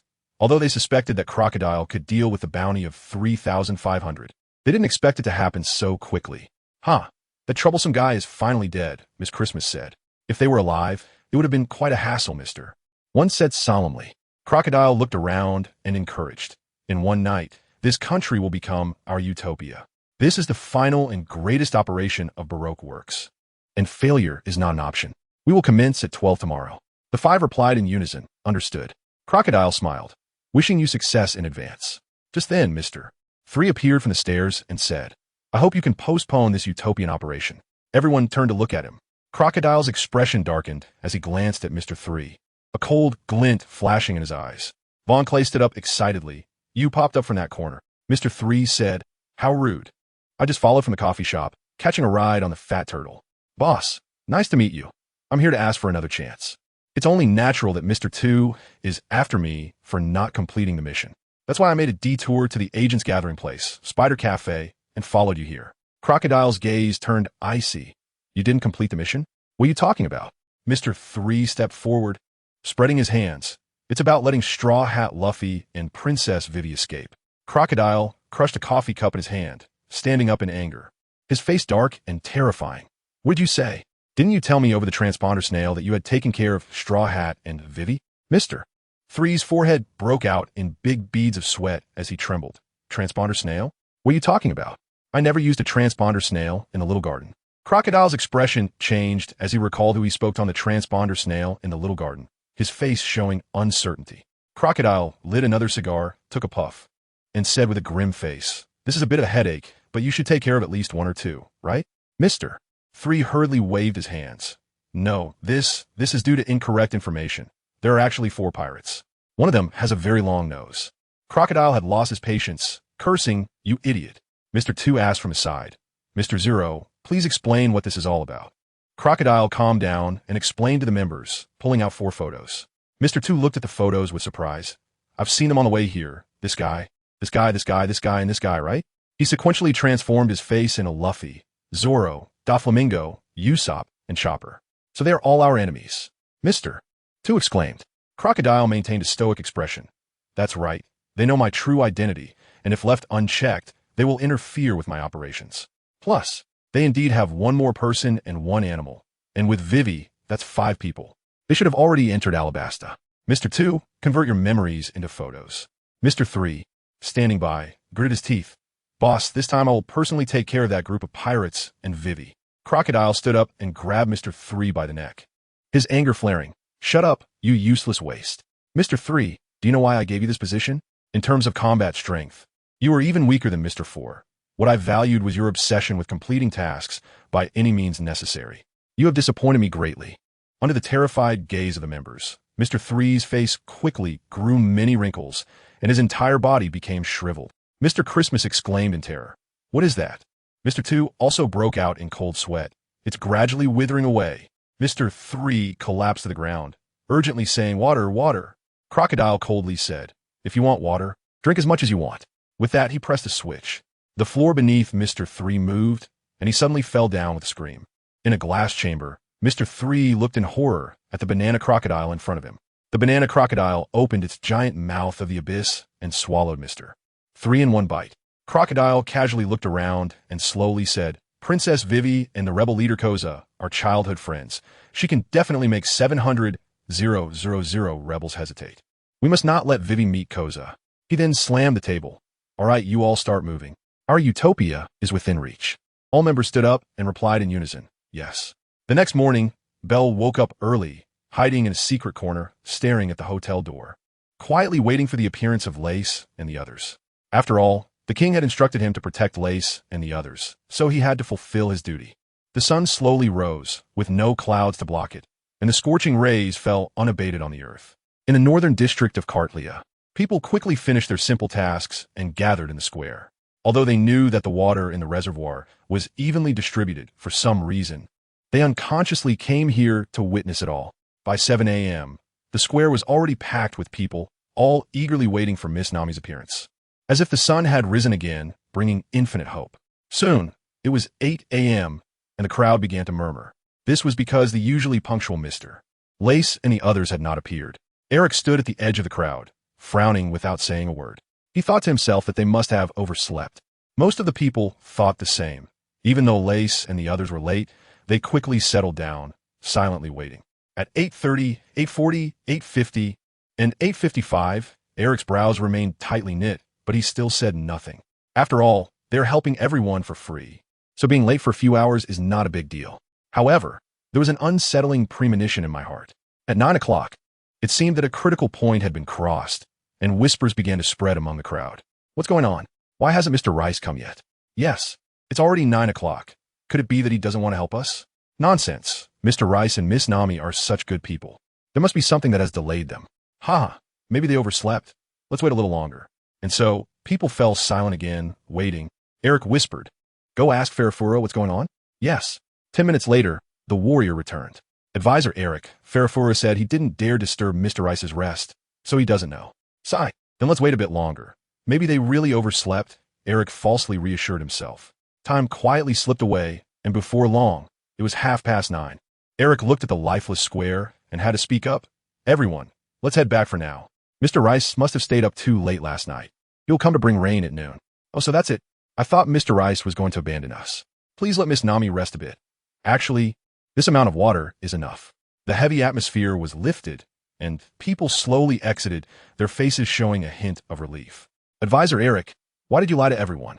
It's not good to keep everyone waiting here without knowing what's going on with Mr. Rice. All right, let's go check the hotel. I hope Mr. Rice really just overslept. Outside the hotel, Farafura stood anxiously at the door, hesitating over whether to call for Rice. Passers-by occasionally stopped, waited for a while, and then left. Eric hurriedly arrived with a group of people, slowing his pace as he reached the hotel, and said to Farafura, So, where's Mr. Rice? Inside, Farafura replied quietly. Shall we go ask? After hesitating, Farafura slightly nodded and gently knocked on the hotel door, whispering, Mr. Rice? Mr. Rice? Are you there? No response. Fool! How could he hear you from here? Farafura scratched his head and carefully pushed the door open, stepping inside cautiously. You all wait outside. It's not good to have too many people inside, Eric instructed, following Farafura. He knew that room 202 was where Mr. Rice slept. Knock, knock, knock, Mr. Rice. Are you there? Farafura whispered. No response. Farafura's face showed hesitation as he looked at Eric. Eric gritted his teeth and said, I'll do it. Mr. Rice, do you need water? Eric raised his voice slightly. Still no response. Now Eric felt a bit panicked, and a sense of dread washed over him as he thought of a possibility. Mr. Rice, I have a special breakfast from Alabasta that I'm eager for you to try. I'm coming in. Eric made up an excuse. Desperately wanted to know if Rice was still there. With a click, the door opened, and it was empty inside. Farafura leaned in to take a look. Eyes wide in disbelief, where's Mr. Rice? Eric's face turned frantic as he quickly knocked on the door of room 201, raising his voice several pitches. Miss Nokigo, do you know where Mr. Rice has gone? No response. After thinking for a moment, Eric quickly ran downstairs and brought a girl back up.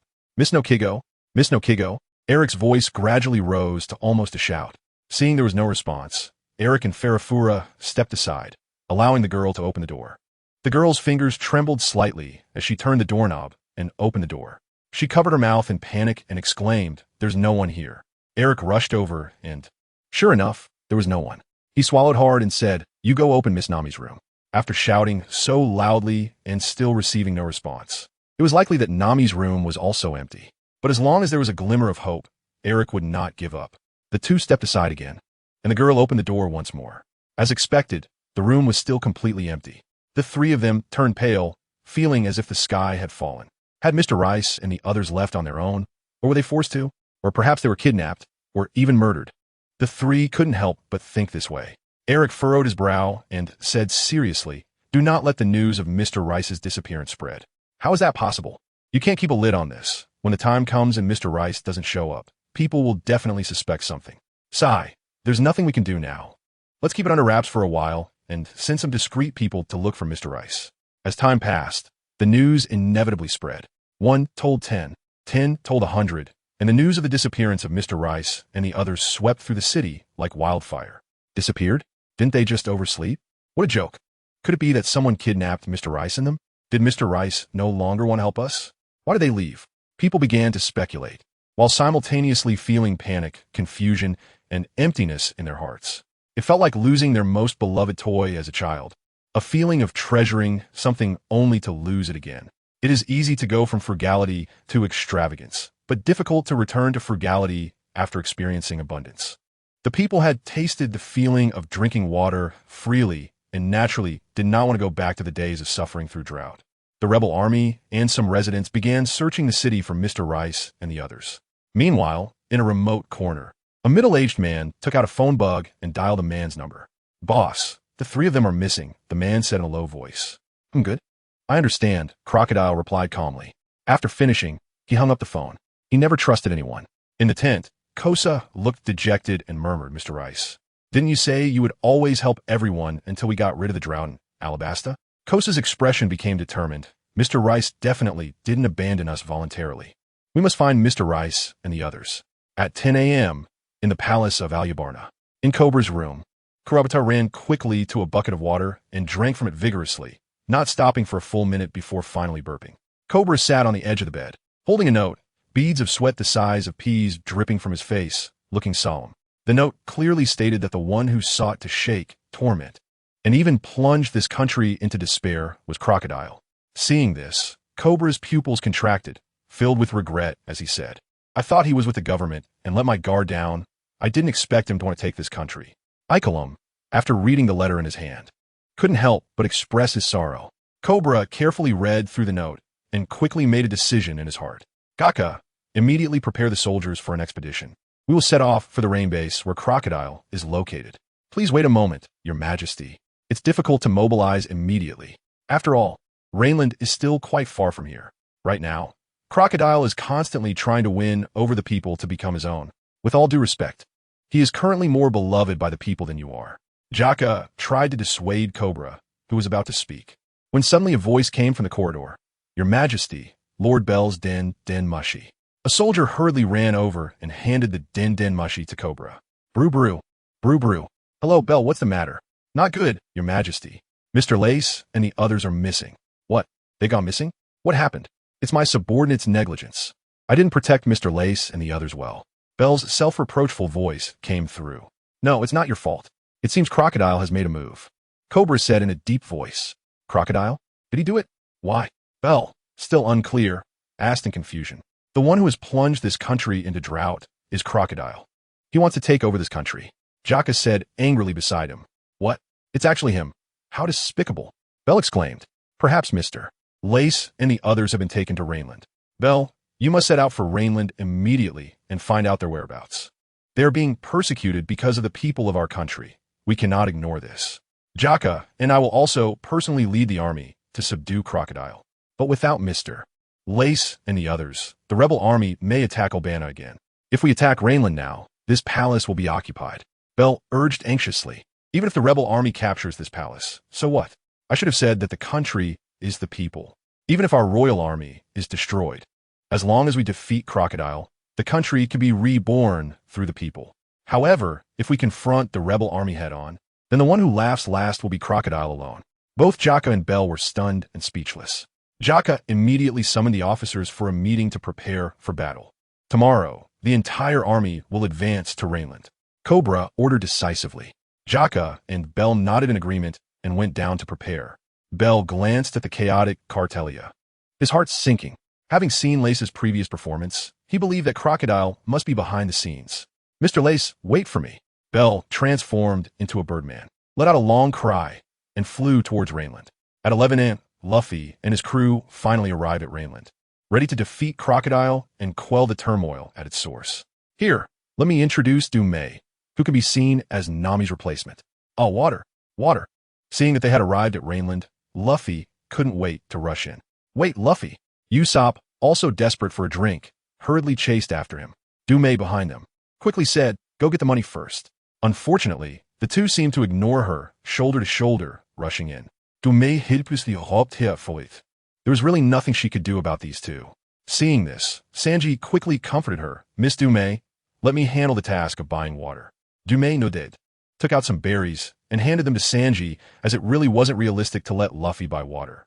Luffy and Usopp swaggered into a bar, and as soon as they entered, they shouted, water, water, bring me 5 barrels, no, 10 barrels. The owner, an elderly grandmother, saw this and didn't say anything, bringing 2 barrels of water for Luffy and Usopp. Luffy and Usopp each grabbed a barrel, gulping it down until 1 barrel was empty. Just then, 2 more barrels were brought over, and the two once again embraced them and drank heartily. This is delicious. Yeah. Bring some for Dumei and the others too. By the way, Luffy, did you bring any money? Usopp patted his pocket, only to realize he and T brought any. Luffy blinked and said blankly, nope. The grandmother, who was moving the barrels across from them, paused. Were these two here for free water? What does she think they are? Hey, you two little rascals, didn't bring any money? The grandmother asked with a dark expression. Yeah, Luffy said, as if it were obvious. Usopp smiled awkwardly, feeling a bit embarrassed. If you don't have money, then you'll have to work for me. You need to earn enough for 4 barrels, no, 6 barrels of water before you can leave. The owner's voice was low, filled with anger. No way. I still need to defeat Crocodile. I can't stay here. Luffy wailed loudly. What? Crocodile? That's Straw Hat Luffy, a plainclothes navy sitting in the bar, upon hearing Luffy's shout. Turned around in surprise. I need to inform Captain Smoker. I didn't expect this guy to show up in Rainland. The Navy soldier thought to himself, quietly backing away. Along with him were several men in black, heading directly towards Luffy. Die. With his head, I can become a high-ranking agent. The man in black thought to himself, not hesitating to pull the trigger with a sinister grin. Bang! The gunshot rang out, and the bullet fired towards Luffy. Luffy's body oddly dented where the bullet hit, but there was not even a scratch on his skin. How is that possible? The man in black was incredulous at this scene. The next second, as if the spring had reached its limit, the bullet ricocheted back, hitting the very man who had just fired. No! The man in black screamed in terror, watching the bullet enter his chest, blood immediately flowing from the wound. Who are you? Luffy's expression turned serious. He sensed deep malice from these people, which made him very uncomfortable. Oh no, Luffy, they are Crocodile's subordinates. Usopp said. The other 2 men in black were sweating profusely, terrified in their hearts. What kind of monster was this? The bullet couldn't penetrate his defense, and could even bounce back. Oh, so that's how it is. Then they're the enemies. Luffy suddenly realized. Rubber pistol. Luffy's expression sharpened as he stretched out his arm and quickly threw a few punches. The 3 men in black fell to the ground. The bar owner swallowed hard, his eyes wide with shock. Right, Usopp, hurry and call Dumei to bring the money. I can't wait to go and beat up that crocodile guy. Luffy urged. Okay, Usopp replied. No need, you don't have to pay. The bar owner quickly said, his face showing a look of fear. Really? You are such a good person. Luffy praised. Usopp, let's go. Luffy and Usopp walked out of the bar. In a corner of the bar, a man in black looked disdainfully at the 3 people lying on the ground, thinking to himself, I can't believe I'm on the same level as them. It's no wonder that those who can't recognize their own strength end up dead. With that thought, he quietly left the bar and went to a corner. Boss, Straw Hat Luffy has arrived in the rain. Oh, there's no one left around, so I guess I have to entertain them myself. It's a good opportunity to stretch my muscles. Meanwhile, under another wall, hey, Smoker, Luffy has appeared in the rain. Good timing. I should be there soon. Just keep an eye on him until I arrive to take care of him. Yes, on the street. Luffy and Usopp cheerfully walked towards a remote corner where Domi and the others were. Thank goodness, Luffy hasn't caused any trouble this time, Domi said, clasping his hands in relief. Zoro was also somewhat surprised that Luffy, with his personality, hadn't caused any trouble. This was truly rare. Haha, I've had some water, and now I'm full of energy. Quickly tell me, where's Crocodile? Luffy approached, looking full of determination. Ah, indeed, we need to act soon. Just now in the bar. Luffy and I were recognized by someone. But don't worry, they have already been knocked out by my chili star, Usopp said. Everyone was speechless. It turned out that they hadn't avoided trouble, but had resolved it in the bar. Luffy said, wasn't it me who knocked him down? Well, you can see that building with the crocodile roof over there. That's Crocodile's casino, rain dinner. Vivi pointed while saying, is Crocodile really there? All right, everyone, let's go. Luffy glanced over, his eyes igniting with fighting spirit. Are we really just going to walk over there? Aren't we going to hide? Sanji returned just in time with water and asked. Zoro furrowed his brow, keenly sensing that more than a dozen gazes were subtly falling on him. He scanned the surroundings and indeed spotted several suspicious figures. It's probably too late. We've already been targeted. Who cares? I'll beat whoever comes. Luffy raised his fist high and shouted. The others nodded, their eyes full of firm determination. Now that they were here, there was no reason to be afraid anymore. The group exchanged glances, nodded, and began to walk toward rain dinner with unwavering steps, exuding a faint but palpable aura.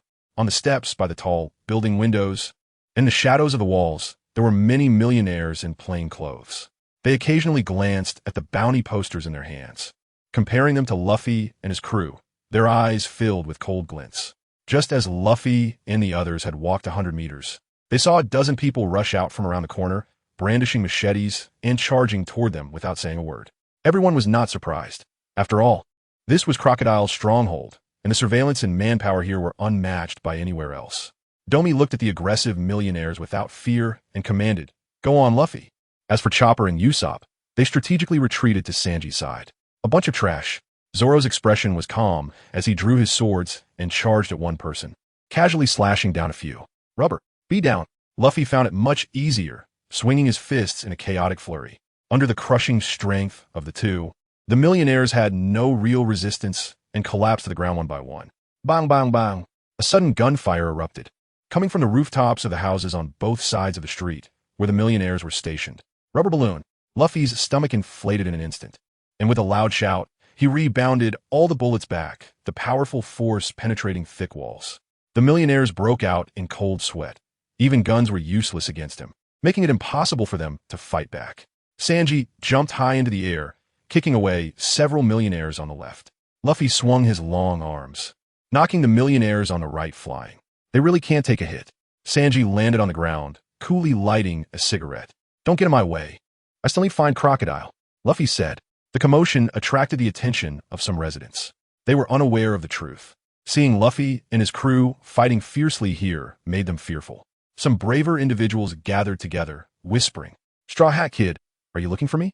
Suddenly, Sam began to swirl in an open space ahead, coalescing into a humanoid form. Crocodile. Seeing the residents' gazes drawn to him, Crocodile continued, "Everyone, don't worry. I will take care of these pirates causing chaos here." He thought to himself, the plan hasn't succeeded yet, so I must maintain my persona for now. So they're pirates. No wonder they're so fierce. Yeah, pirates are definitely not good people. Crocodile is really reliable. He's like our guardian angel. Hearing Crocodile's words, the surrounding residents, influenced by their preconceived notions about pirates, began to dislike Luffy and his crew. Coupled with Crocodile's arrival, their courage grew, and their voices became louder. "Mr. Crocodile, please make sure to defeat them all. Mr. Crocodile, go for it." Some even cheered for Crocodile, clearly showing how beloved he was in the rain. Vivi lowered her head, biting her lip until it bled, hearing people actually cheer for this usurper. Flames of anger surged within her, trembling with rage at this man who had wreaked havoc in her country, persecuting countless people and shattering many families, yet now pretended to be a hero for the people. Vivi took a deep breath, suddenly flipping back the wide hood that concealed her face, revealing her bright blue hair. The surrounding crowd gasped in surprise. "Isn't that Princess Vivi? It's her. What is she doing here with the pirates?" "Everyone, we've all been deceived by Crocodile. He is not the hero of this country, but the culprit behind the drought. It was he who abused dance powder, causing this country to have no rain for 3 years and inciting the people to start a war. Everyone, you must believe me," Vivi shouted. Crocodile's brow furrowed, a flash of murderous intent in his eyes. Indeed, this princess was quite a nuisance. Killing her would be the best choice. However, what was important now was the people's perception of him. To complete his plan later, he still needed the support of these people. Just as Crocodile was about to speak, the surrounding residents were taken aback and suddenly burst into laughter. Ha ha ha! Princess Vivi, are you feverish? What nonsense are you talking about? How could Mr. Crocodile do such a thing? Yeah, how is that possible? Every time we were attacked by pirates, it was Mr. Crocodile who drove them away. He could never do that. As for you, Princess Vivi, how did you end up with these pirates? Have you fallen as well? What evidence do you have to prove that Mr. Crocodile did any of these things? The residents did not believe what Princess Vivi said. After all, they had seen Crocodile's actions over the years and only trusted what their own eyes could see. The royal family's inaction had already aroused their resentment. And with Vivi mingling with pirates, they were not very courteous towards her either. At this moment, Crocodile spoke up at the right time, wearing a fake smile. Yes. Princess Vivi, how can you slander me? I am wholeheartedly for everyone. Vivi's expression froze, unable to speak. Evidence? What did she use to prove it? Her face turned pale. Her pupils froze as if they had lost their color. How could this happen? The words of those around her felt like invisible hammers striking at her fragile heart. Why? I spoke the truth, yet no one believes me. Tomali hurried forward to embrace Vivi, whispering in her ear, "Don't worry, we are here too." Vivi felt the warmth of the embrace, and the haze in her heart lifted significantly as she nodded heavily. Crocodile's lips curled up, feeling slightly proud. The efforts of these years were not in vain.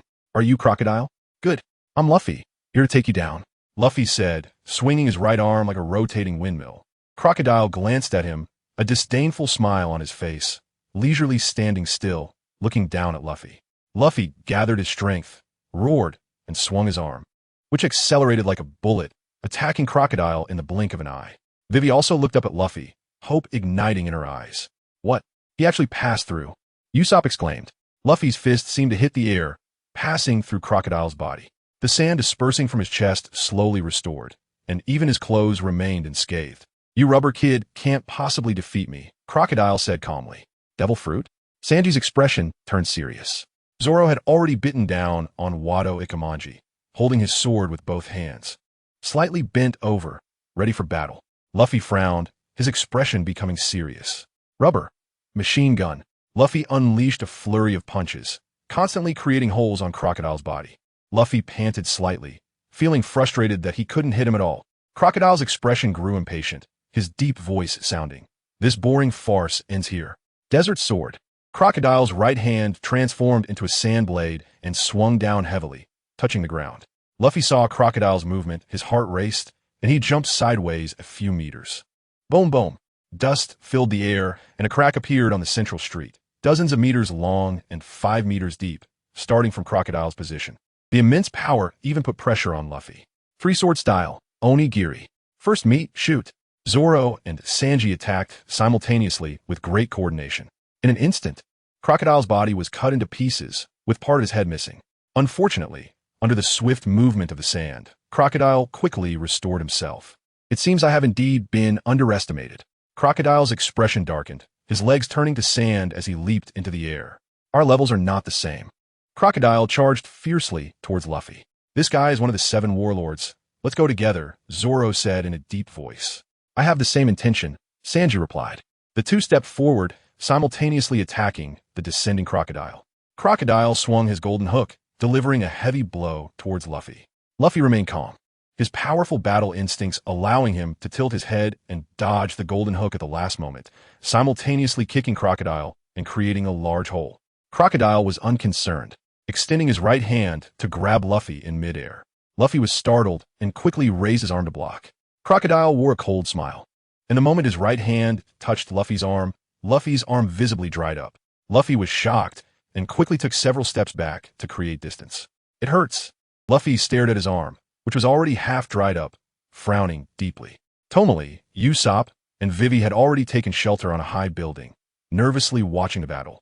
They couldn't even intervene in such a high-level fight. Nearby residents had long retreated in fear after that desert sword attack. This guy is so strong. Is this what the 7 warlords are like? Tomali said with a serious expression. Vivi clenched her hands tightly, her eyes fixed on the battlefield below, and her heart tightened upon seeing Luffy injured. Chopper held his breath, nervously watching the battlefield below. Usopp was sweating profusely, even more nervous than the 3 fighting below. Nervously thinking about pulling out his slingshot, his voice trembling slightly. I should help them. Crocodile did not pursue further and quickly transformed his body into sand. The next moment, Zoro arrived first, once again slicing Crocodile into 8 pieces. Sanji followed up, scattering Crocodile's body that had just restored itself. Oof. Crocodile coldly snorted, swinging his golden hook to sweep the two back. Crocodile turned his body, utilizing the explosive power of the sand beneath his feet to quickly approach Sanji. Reaching for Sanji's neck with his right hand, Tomali, Vivi, and the others widened their eyes, gasping. Seeing their companions in peril, Tomali, Chopper, and Usopp thought to themselves that they could no longer just watch. They had to take action. Usopp took a deep breath, his eyes concentrating in an instant, his fingers steadily and powerfully pulling back the slingshot. Deadly shot. Lead star. The lead bullet shot towards Crocodile at a speed rivaling a bullet, creating a small hole in his body. However, it still did not harm Crocodile, and in the blink of an eye, he restored himself. Crocodile coldly glanced at Usopp, ignoring him. Usopp nervously swallowed, thinking, damn it, what should I do? How can I hit him? Sanji retreated rapidly, not expecting Crocodile's short burst of speed to be faster than his own. The distance between them quickly closed. As Crocodile approached, Sanji began to sweat, gritting his teeth and suddenly stopping, attacking instead of defending with a powerful kick aimed at Crocodile. However, Crocodile showed no intention of stopping. This fierce strike directly severed Crocodile in half at the waist. The half of Crocodile floating in the air seized the opportunity to grab Sanji's right leg. In just 2 seconds, Sanji's right leg turned into dry bone. Onigiri. Zoro arrived just in time, slicing off Crocodile's right hand.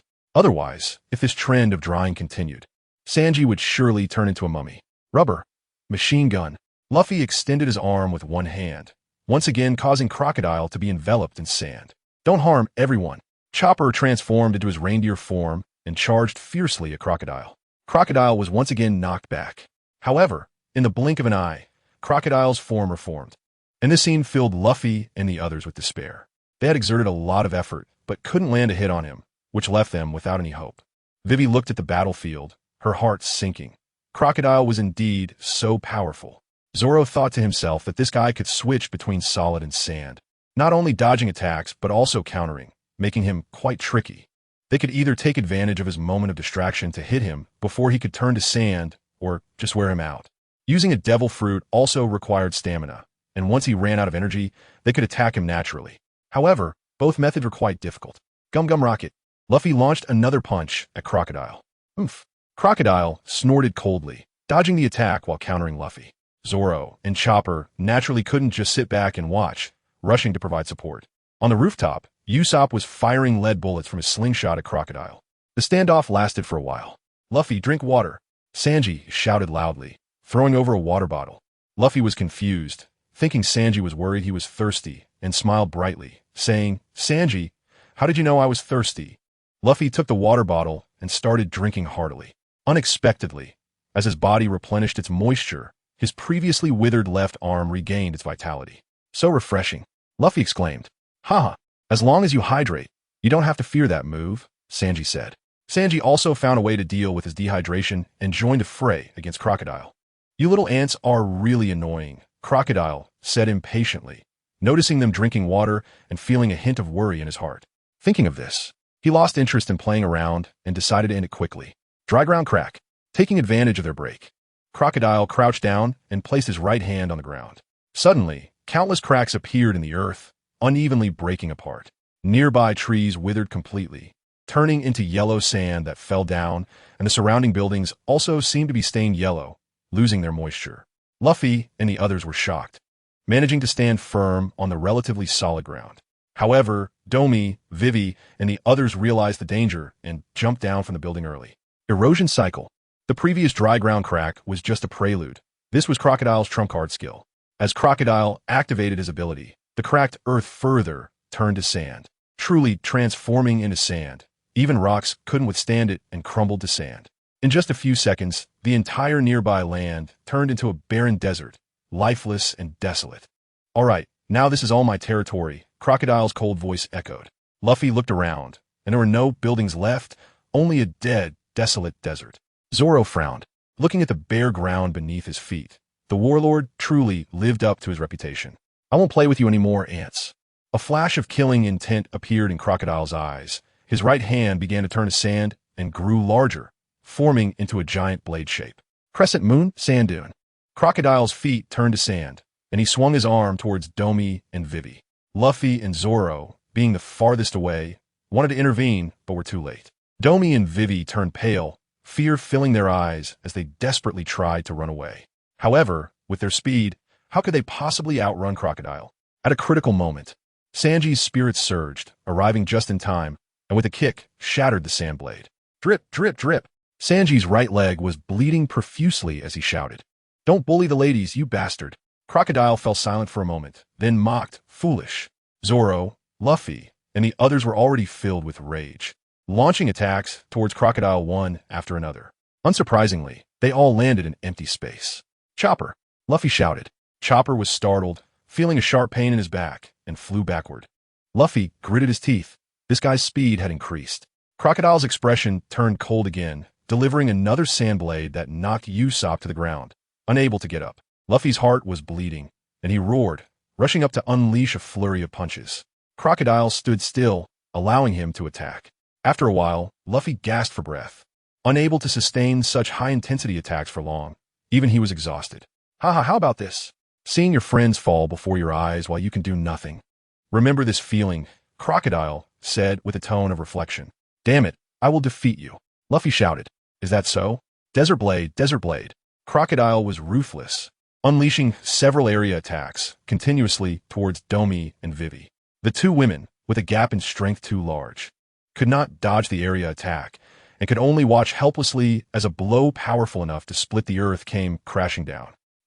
Zoro rushed forward just in time, using all his strength to block. "Ha ha!" Crocodile laughed wildly, continuously slashing at the ground towards the two women. "Let me see how many times you can take this attack." Zoro gritted his teeth. He was the most suited to take this hit and had to hold on. "Luffy, hurry and hit him," Zoro shouted. In just a second, Zoro endured 2 sand blades. Luffy's fist finally arrived, stopping Crocodile's attack. However, with the enhancement of the desert, Crocodile's speed of reforming his body increased significantly, and he quickly reappeared a few meters away, launching another sand blade. Domi and Vivi had completely become targets.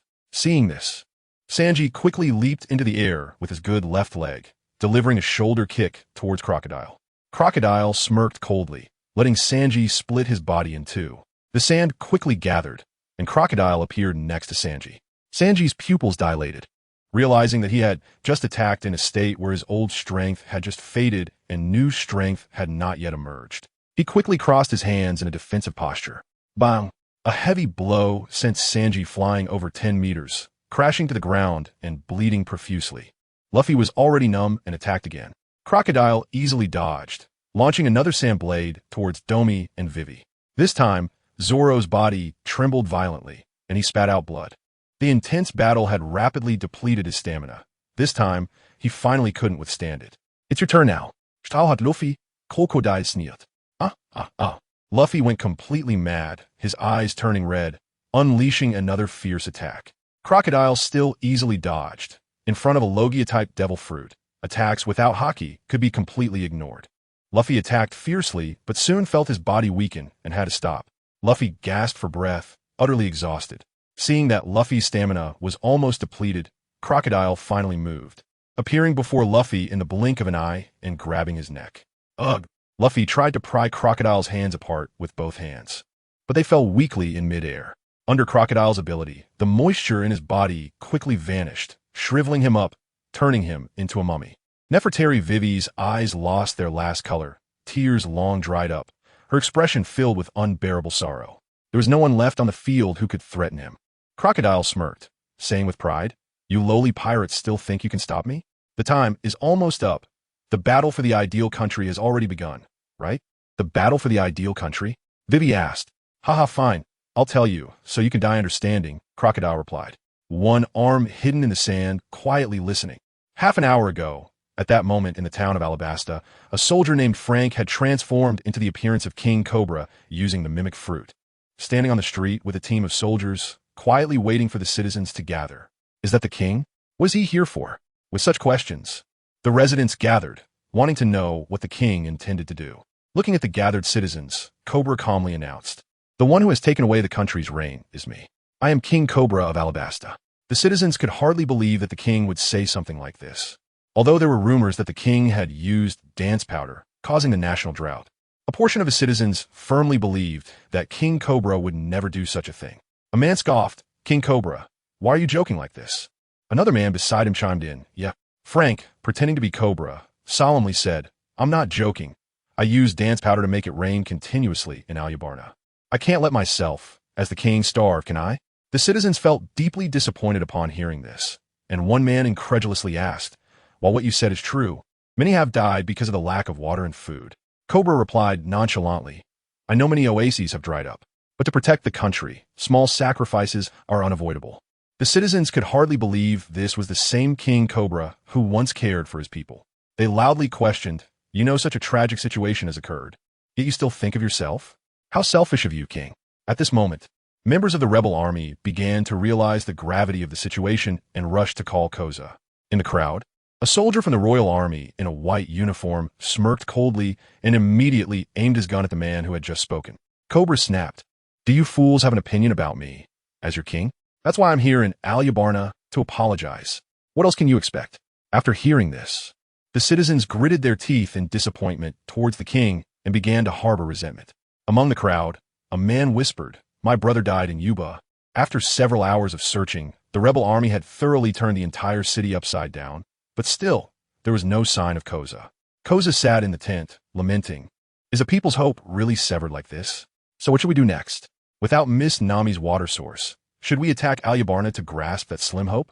Eric suddenly burst into the tent, panic on his face. "Koza, bad news." Koza quickly lifted his head, incredulously hearing that the king had gone to Alubarna to apologize. "Isn't this lighting a fuse on a powder keg? I haven't even thought of rebellion, and you're already pushing me to rebel." Koza thought to himself, but his body moved without pause, mounting a horse and heading towards Alubarna. He understood that once war was initiated, there would be no turning back. This matter was significant, and Cobra couldn't be allowed to act recklessly. More than 20 meters above, a rare small cloud appeared.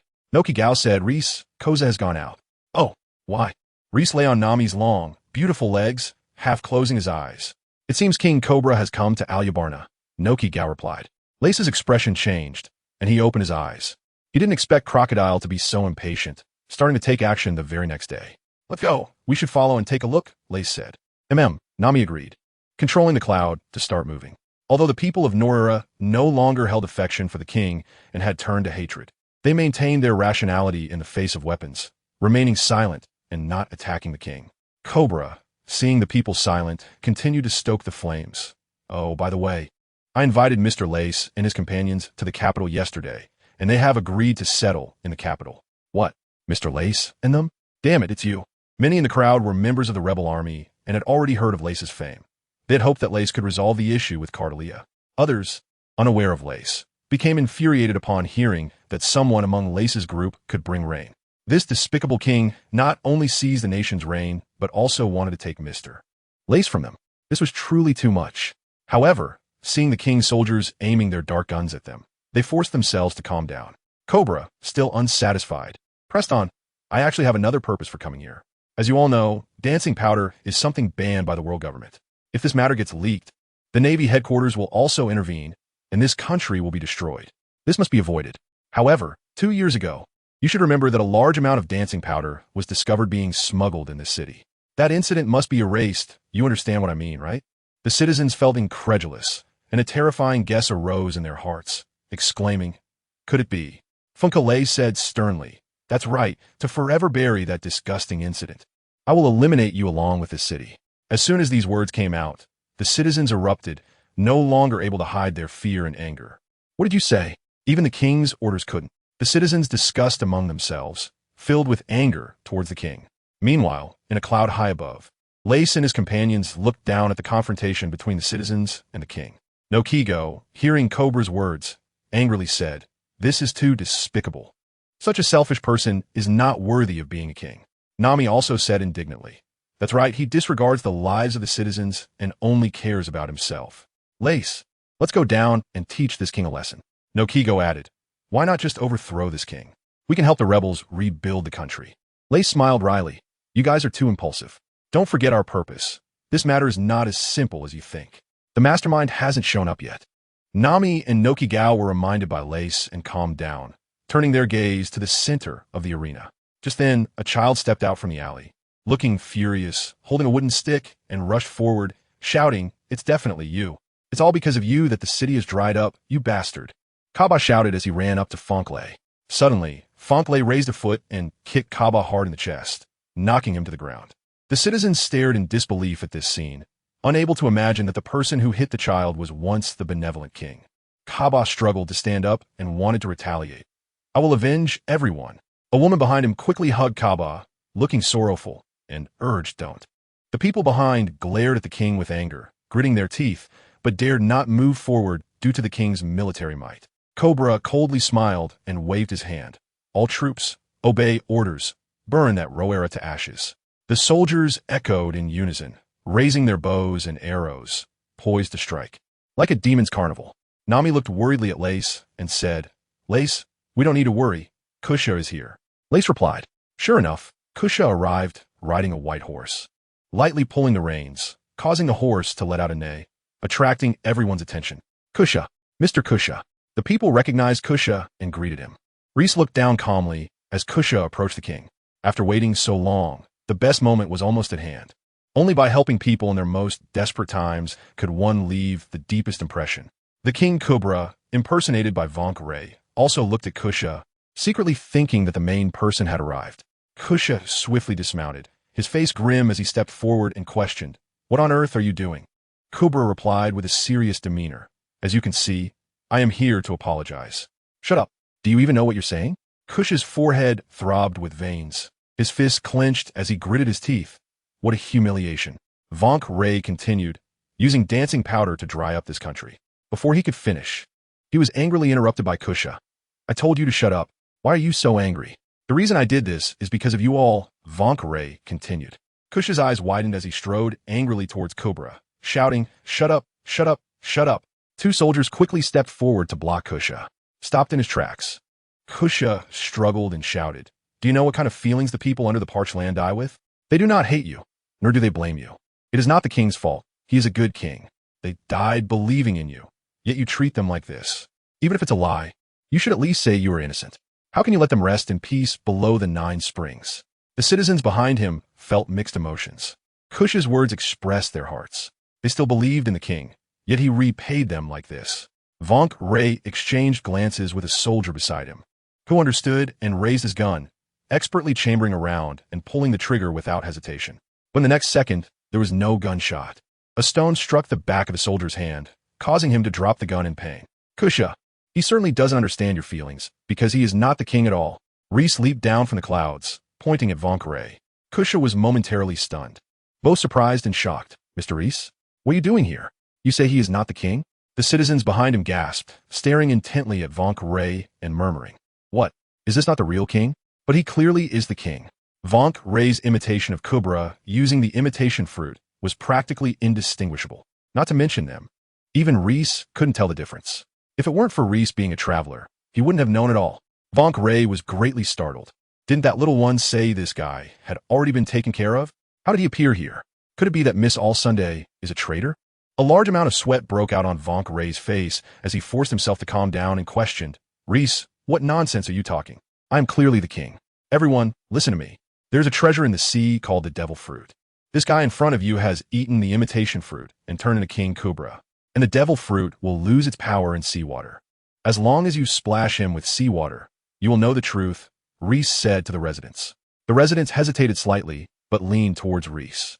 If what Reese said was true, then the king in their hearts was still the beloved Cobra. "I have seawater at home. I'll go get it." A person volunteered and ran home. Vonk Ray gritted his teeth secretly, knowing he absolutely could not let seawater be splashed on him. Otherwise, he would be exposed, and all his efforts would be in vain. This couldn't continue any longer. It was time for the final step.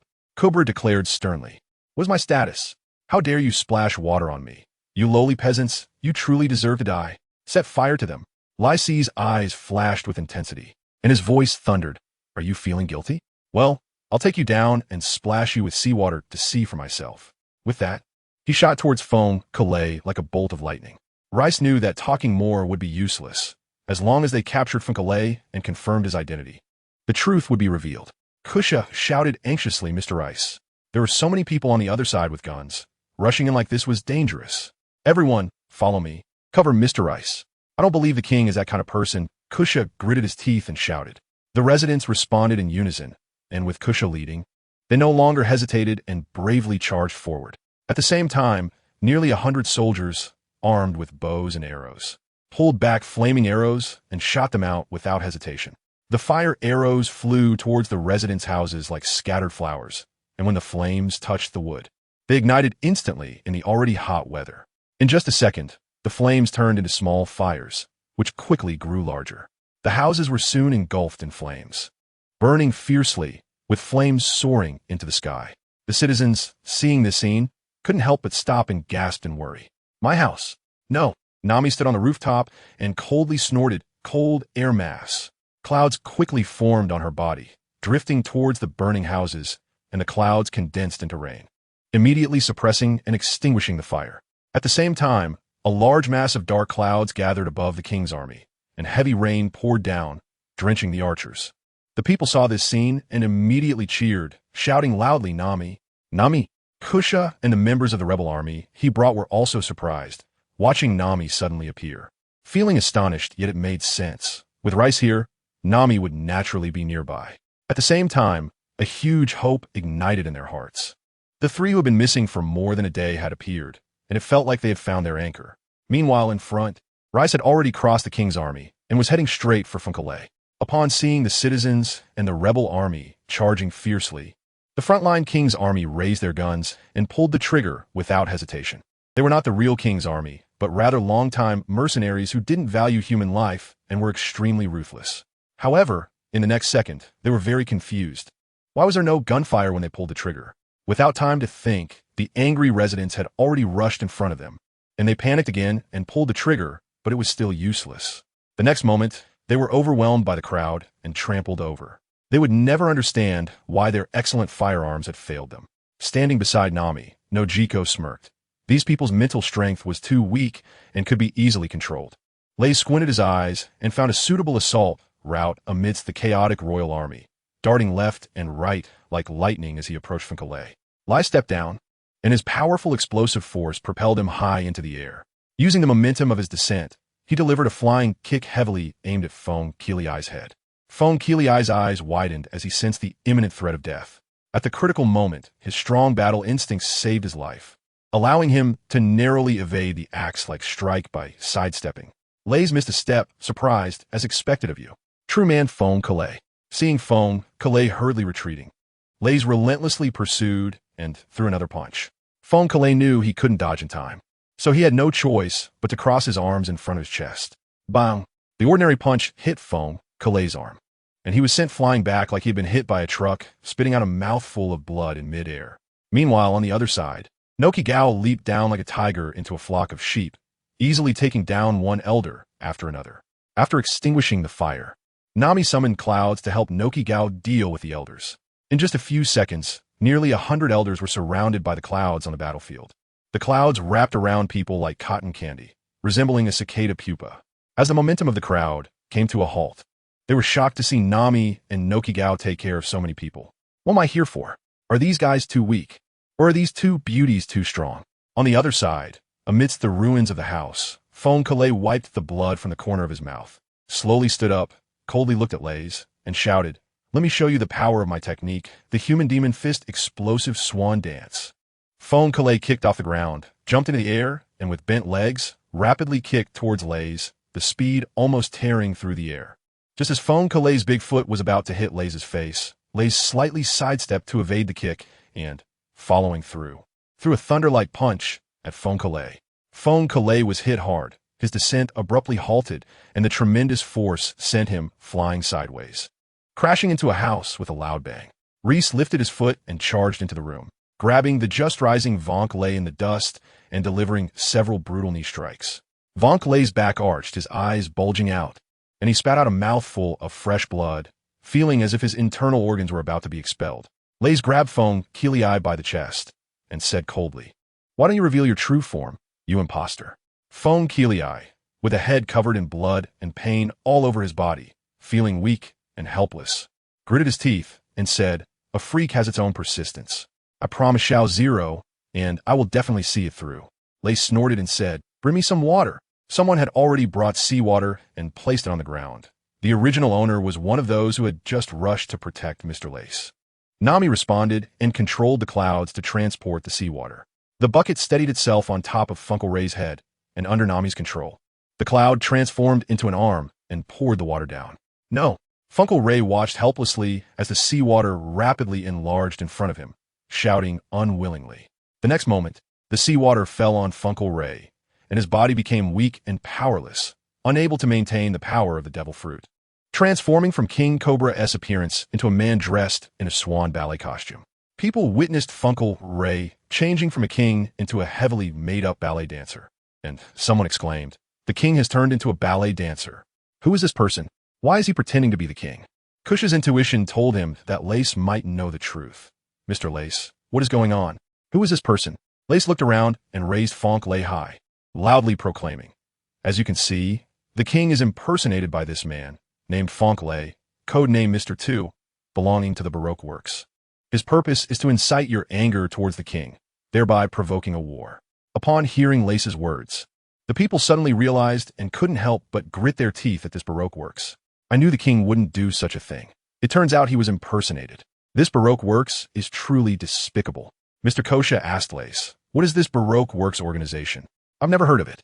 Lace replied, "It's normal not to have heard of it. This organization is very secretive, and everyone within the company operates under code names without using their real names." "Oh, I see. But why does Baroque Works do this?" Kosha inquired.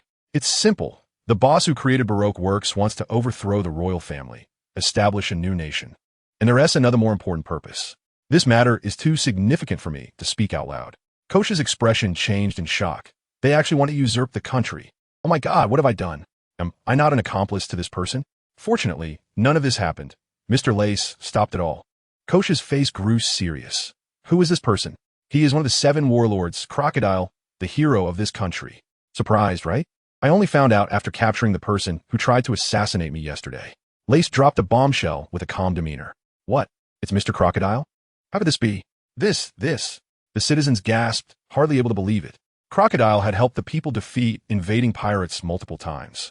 He was the hero who protected Alabasta, and even a 3-year-old child knew his good name. "Mr. Lace, could this be a mistake?" "Mr. Crocodile, doesn't he seem like the type to do such things?" "Yes. Just last year, he saved my sister. How could it be Crocodile?" The heroic image of Crocodile was deeply ingrained in people's hearts, and many still believed in him, just as they believed in Cobra. Lace was about to speak out and reveal Crocodile's true identity when suddenly his gaze fixed on the coast. At that moment, a man ran over shouting, "Everyone run! A giant ship is coming in." Noki saw a massive ship, several hundred meters long, riding the waves and about to crash into the town. He couldn't help but be alarmed and shouted, "Lace, what should we do?" Lace took a deep breath and, in order to maintain his glorious image, had no choice but to brace himself and go for it. Lace threw the Vonk in his hand towards Noki Gao, saying, "Look at him, Nami. Let the cloud help me." Nami nodded gravely. "Don't worry." Under the perception of observation Haki, the massive pirate ship had already leaped into the air due to the impact of the waves, with its bow pointing down as it began to fall. The ship's enormous shadow enveloped the dozen or so houses below, along with several residents. Most of them were men, all running for their lives with their legs spread apart. Among them was a young woman holding a child who had just turned 2, trailing far behind a man. However, at their speed, it was impossible to escape this several hundred-meter shadow of death in just a few seconds. Laze's eyes flashed, and there was no time to hesitate. In the next second, Laze's figure disappeared from the spot and rushed toward the place where the giant ship was about to fall. As the woman ran, she noticed the shadow rapidly expanding and felt anxious, hastily quickening her pace. Suddenly, she stepped on a stone. Her foot twisted, and she fell to the ground. But even so, she held her child tightly in her arms, watching the giant ship that was about to crash down, and she despairingly closed her eyes. "No!" The men shouted in frustration, and in just 2 seconds, they could only run a few dozen meters. The giant ship tilted down, and with a loud crash, it first struck a 4-story building, and debris came tumbling down. Lace's gaze was resolute as he charged towards the giant ship at lightning speed. gripping the wooden planks at the bow with all his strength. Lay's veins bulged, and the muscles in his arms swelled, as hard as if they were forged from fine steel. At the same time, the massive ship's hull was enveloped by pure white clouds, surrounding it in a circle. Lay's body trembled as he was pushed back by the impact of the giant ship, his feet carving 2 tracks like a bulldozer. Seeing a woman and a child behind him, Lay's let out a roar, exerting all his strength to block the massive ship. Finally, the enormous momentum was worn down by Lay's, and the ship came to a sudden stop with a loud bang. The young woman waited for a moment, trembling as she opened her eyes, only to see a figure standing in front of the giant ship amidst the dust and smoke. An incredible thought crossed her mind. Could someone really force the giant ship to stop? As the smoke cleared, Lay's tall figure emerged. Aside from his clothes being covered in dust, he was unscathed. It was Mr. Lays. "Oh my God, so strong," the young woman exclaimed, her eyes sparkling with amazement. Rice glanced at the woman sitting on the ground and said, "Nami, take care of the injured. We still have enemies." Nami stared at the 2 people on the giant ship and nodded. A cloud rose from beneath the woman's feet, lifting her and the child in her arms and flying them to a safe location. The remaining men also hurriedly took the chance to escape. On the deck of the giant ship stood a muscular bald man and a hot blue-haired beauty side by side. Bonus looked down at Rice with a cold smirk. "Which bug dares to block my ship?" Bora, meanwhile, scanned the scene with a furrowed brow. "Is Mr. 2 moving so slowly? Hasn't he set the fire yet?" Bonus, who had long been at odds with Vonkale, crossed his arms and said indifferently, "Forget him. This person down here has some strength, and I'm a bit interested." Bora advised, "Better not. Our goal has already been achieved, and it's best not to stir up trouble." Just as Bonus was about to argue, a warning bell rang in his mind, and his peripheral vision caught Rice appearing in midair, a fist rapidly enlarging in front of him. The air seemed to freeze, and a thunderous punch struck Bonus in the face. Bonus let out a muffled groan, his entire body flying back and rolling several times on the deck before coming to a stop. "You were right, Beauty. Why not run faster after completing the task?" Bora was stunned for a second. This guy has such strong power, knocking Bonus away with just 1 punch. Reese chuckled lightly. I'll leave to Nami to practice on. As for Mr. 1, let me take care of him." Bora stiffly turned his head, took a few steps back, and forced himself to calm down. "Who are you? And how do you know?" Lays laughed and said, "I know much more than you can imagine, Mr. 1. What's wrong? Still pretending to be dead?" Upon hearing this, the silently recovering Bonus slowly stood up, his expression serious. Despite the suspicion of a sneak attack from his opponent just now, it was clear that the speed and strength displayed by the other party far exceeded his own.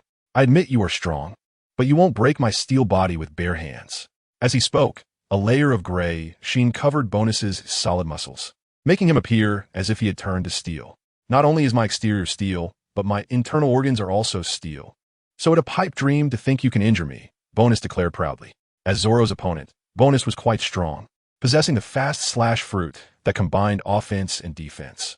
It was remembered that Zoro had cut through his steel body only after comprehending the breadth of all things, defeating him in 1 strike. However, the current opponent was Lays, who wanted to see if he could cut through Bonus's steel body without comprehending the breadth of all things. Lays drew 2 exquisite swords from the system, and with a powerful stomp on the ground, he shot towards Bonus like a bolt from a crossbow. Bonus's eyes narrowed as he saw Lays' figure move as if teleporting, leaving behind numerous afterimages. Reese swung his sword towards Bonus's neck, the sharp blade reflecting a cold light in the sunlight. Bonus's eyes widened in shock. He could see it coming, but had no time to react. In fear, adrenaline surged, and blood rushed to his head. Realizing he couldn't dodge, he steeled himself and stood his ground, extending his right hand to transform it into a blade, attempting to trade injury for injury. Ding! The sound of metal clashing echoed as Reese's sword met Bonus's neck. Reese's figure flickered and vanished, reappearing behind Bonus in the blink of an eye and striking again. Another ding rang out as Reese's attack was once again parried by Bonus. Bonus gasped for breath, drenched in cold sweat. The speed Reese had just displayed was truly beyond his reach. Not only did Reese attack him, but he also evaded Bonus's counterattack. Fortunately, no matter how fast his opponent was, he hadn't breached Bonus's defense, leaving him with a chance. Reese let out a cold laugh. "Let's see how many hits you could take from me." With that, he moved again, slashing towards Bolus like a phantom.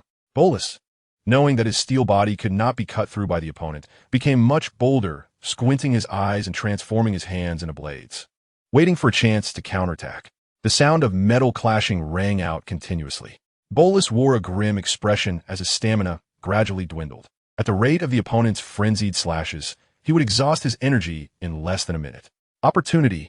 Bolus's eyes lit up as he swung his sharp arms towards Reese. The next second, Bolus's gaze dimmed. Damn it, he missed again. Cloud barrage, Nami shouted, sending dozens of cloud formations surging towards Bora. Thorn hedgehog. Bora's body sprouted long spikes, sharp enough to tear through the cloud formations and escape the encirclement. Nami frowned slightly and shouted, Thunder strike. The clouds in the sky quickly turned black, and they began to rub against each other, generating a large amount of positive and negative charges. Bora's gaze sharpened. Her perception was extremely keen, and she could vaguely sense the lightning. Boom, boom. Thunder suddenly struck down like a thick blue barrel. Bora instinctively dodged to the side, narrowly escaping the lightning strike. Nami furrowed her brow and intensified the lightning. Boom, boom, boom. The thunder continued to roar, creating a massive spectacle. Bora, spiked all over like a hedgehog, dodged left and right, looking up at Nami in the sky with tears in her eyes. What have I gotten myself into? I can't hit her, and I'm being chased by lightning. Meanwhile, the battle on the other side had already come to an end. The silent hilt of the knife, lingering with unfulfilled desire, just when I was starting to feel something. You can't go on like this? Mr. One, you really are not lasting. Bonus collapsed weakly on the ground, like a girl who had been violated, her face pale and drenched in sweat. Rice looked down at Sarig, who was on the phone, and shouted, That Navy guy, come here and handcuff this guy. Sarig was on the phone with Smoker when he heard the voice, slightly taken aback. A pirate asking the Navy for help? On the other side, Nami watched as Bora skillfully dodged the lightning, her brow furrowed. Suddenly, a flash of inspiration struck Nami. She slapped her forehead. A smile appearing on her face, she had an idea. Bora was slightly out of breath, dodging another bolt of lightning. Damn it, why am I not eating a natural type fruit, like this noble nature type? Boom! Bora looked up at the lightning about to strike her, her eyes flickering. Rationality told her to dodge quickly, but her body instinctively didn't react. Bora swallowed hard, unable to withstand the overwhelming power of the thunder before her, and moved her feet to the left. However, she failed to notice the subtle changes in the cloud and air currents around her. Boom! In the next moment, Bora was struck by lightning, her body charred, and she fell straight down. Nami smirked, playfully sticking out her tongue, and said, Today's air humidity and wind speed are relatively stable, making it a clear day. But be careful, as some areas may experience mirages. Lays looked slightly surprised. Indeed, history has a certain inertia. In the previous life, Nami had struggled to defeat Perona with the help of mirages. In this life, although she could easily crush Perona with her strength, she still chose to defeat her using mirages. Everyone, please listen to me. Lays stood on the giant ship, his voice resonating. When people saw the giant ship steady and the enemies on it seemingly defeated by Mr. Lays, they felt relieved and gathered around. Aren't you wondering why Crocodile is doing this? Let me analyze it for you. What will happen if you clash with the king? You might lose, you might win. But regardless of losing or winning, the biggest winner will undoubtedly be Crocodile. If you lose, Crocodile will appear just in time to lead you to defeat the king's army. Don't doubt it. He has that capability.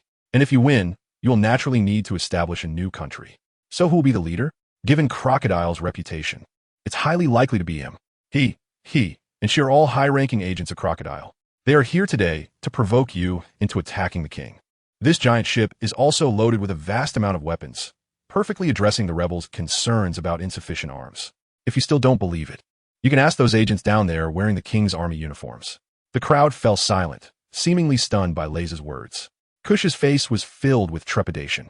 He hadn't expected Crocodile to have such deep schemes, and this plan was simply flawless. If Lays hadn't stood up to expose the king as a fake today, the consequences would have been unimaginable. Eric, go check if there are weapons on the ship, Kusha whispered. It wasn't that he didn't trust Lays, but this matter truly needed confirmation. Mr. Lays, how do you know all this so clearly? After learning that Crocodile was a cunning villain, Kebi felt a tinge of suspicion towards everyone. Lays laughed and said, Last night, someone tried to assassinate us, sent by Crocodile. It seems our presence has influenced the rebels' decisions, and everything I know today comes from that assassin. Kaibi suddenly realized, filled with shame, thinking, how could I have doubted Mr. Lays' intentions? In her plan, there were also people who went to kidnap King Cobra. I originally had the chance to protect the king, but I felt that what was happening here was more important. I believe the people are greater than the king, In fact, the people are the country, Lays said. The crowd was shocked. It was the first time someone felt the people were more important than the king, and they were moved and admired Lays. Everyone, there are weapons inside, Eric announced loudly as he led a team out of the giant ship's hold. The people fell silent under the ironclad fact. They had fully accepted that Crocodile was a usurper. Someone shouted in anger, and the crowd echoed, shouting loudly. The voices gradually unified, shaking the heavens and the earth. In the center of the rainy city, a desert with a diameter of 500 to 600 meters lay in wait. The desert was filled with lifelessness, seemingly devoid of any vitality. Crocodile spread his arms, looking exhilarated, and said, "So what do you think? My plan is pretty good, right?" Vivi collapsed to the ground, cold sweat dripping from her forehead, her eyes filled with fear and blankness, as if she had fallen into a hell of despair. Domi was also drenched in cold sweat. After hearing Crocodile's plan, she felt a chill down her spine. "Haha, well, after finishing my audience, you can go die," Crocodile said. As he spoke, sand erupted from his legs, and with a deathly smile, he flew towards the two women. Domi and Vivi had both experienced great storms. Although they knew they were at a disadvantage and could hardly escape this calamity, they still wanted to struggle. Boom, boom, boom. The sound of motorcycles approached quickly from a distance. Crocodile stopped, squinting to look, as a black dot rapidly enlarged. Domi and Vivi felt hope rising in their hearts. Their eyes tense. In just 2 seconds, a steaming motorcycle appeared before them. Crocodile's expression changed when he saw the newcomer, and he whispered, "Smoker? What's he doing here?" Domi, with good eyesight and memory, recognized that this was the Navy officer who almost captured Luffy in Roadtown. She wondered if this Navy officer could defeat Crocodile. Scree! Smoker slammed on the brakes, stopping between Crocodile and the two women. He got off the motorcycle, looking cool with a cigar in his mouth, and glanced at the 3 people in the arena, recognizing one as a member of Luffy's crew, the Princess Vivi of this country, and the other as Crocodile, one of the 7 warlords. Based on the scene and traces, Smoker guessed that Luffy and Crocodile had a conflict and had already fought a big battle, likely losing. Smoker turned to Domi and asked, "Where's Luffy?" Domi felt a sinking feeling. Was this guy here to capture Luffy? Damn, these two are stronger than each other. Why are they fixated on us? Domi's face stiffened as she awkwardly said, "Luffy." Crocodile, watching this, pondered for a moment and smiled. "Smoker, is it? I've heard of you. The straw hat Luffy you're looking for has already been defeated by me. You can have this head. There it is, over there." Crocodile pointed to a direction where a hand was exposed, buried in sand. Smoker turned to look, frowned slightly, and said blandly, "Then I should thank you." He walked over and dug Luffy out of the sand, who was already in a complete mummy-like state. Domi watched the two seeming to conspire together, feeling anxious, when suddenly a light bulb went off in her mind, and she said, "Smoker, you're the Navy, right? Do you only dare to catch us small pirates? Why don't you catch such a big pirate right in front of you?" Vivi exclaimed in surprise. "He's the Navy?" Domi nodded slightly, nervously watching Smoker's reaction. She knew that while the Navy represented justice, there were many who bullied the weak and feared the strong, hoping that Smoker was not one of those people. Smoker's expression was calm. He was not provoked by Domi's goading and said flatly, "This guy is one of the 7 warlords. Although I'm not fond of him, as long as he committed a major crime, I can't arrest him." Hearing this, Vivi angrily said, "Smoker, isn't toppling a country considered a major crime?" Smoker frowned and looked at Princess Vivi, saying in a deep voice, "What do you mean by that?" Seeing an opportunity, Domi quickly laid out Crocodile's plan and accused him of his crimes. Vivi was even more tearful, pointing at Crocodile in anger and saying, "It's this guy who has been secretly stirring trouble, framing the king, inciting the people, and starting a war. More than 1 million people have died in these 3 years of drought, and now he is starting a war just for his own selfish desires. The crimes he has committed are countless and heinous." After hearing Domi and Vivi's words, Smoker's anger surged, his forehead bulging with veins as he glared at Crocodile. "You bastard. I already knew you were not a good person. I didn't expect your ambition to be this great." Crocodile, seeing that his plan was exposed, didn't care and shrugged, saying, "Smoker, this has nothing to do with you." Smoker clenched his fists and shouted angrily, "What nonsense! I'm a Navy officer. Anyone who does wrong must be brought to justice. You're no exception. You really are a mad dog as rumored. How do you know what they said is true?" Crocodile sneered. Hearing him say this, Smoker calmed down slightly. Although he was extremely displeased with Crocodile, he knew the matter was urgent and would deal with him later. "Dasky, call over and ask what is going on over there in Roera," Smoker said. "Yes," Dasky replied, pressing the transponder snail. "Brew, brew, brew, brew. Hello, this is Sarig. Uh, I'm Dasky. Something big has happened in Roera, Dasky asked. Speaking of something big, there's indeed one matter. I was just planning to finish watching before I called you to report. Sarik's voice came from the transponder snail. Cut the crap, just say it. Smoker said impatiently. Yes, it's that the king has appeared in Roera to apologize to the people. No, he actually wants to burn down the entire city. God, Colonel Smoker, what should I do? Sarik's voice suddenly turned surprised and angry at the end. Smoker furrowed his brows. It was indeed just as Domi had said. You handle it yourself, Smoker said, then turned to Crocodile, questioning. Do you have anything to say? Crocodile's eyes were dark. He didn't expect Smoker to be so clever. And there were Navy soldiers in Roera, but it didn't matter. What did it matter if they knew? He was one of the 7 warlords. Crocodile shrugged, looking arrogant. Smoker, I am one of the 7 warlords. According to the rules, you need evidence to arrest me. Smoker was taken aback. Crocodile was right. According to protocol, there must be evidence to arrest a warlord. Tomii, seeing Smoker fall silent, couldn't help but feel anxious and shouted. Hey Smoker, what's going on? Isn't it clear? Why don't you arrest him? Vivi also nodded, saying yeah. Smoker, is this your justice? Smoker remained silent, his brows tightly knotted together like tree roots. Dashki was also deeply tormented, swaying between justice and regulations. It felt like a long time had passed, or perhaps it was just a few seconds. Smoker sighed and dejectedly said, Wait until I find evidence before I come to settle the score with you. Crocodile, just you wait. Crocodile laughed triumphantly. I'll be waiting. Upon hearing this, Tomii and Vivi's hopes were dashed again, their faces pale. Boss, something big has happened.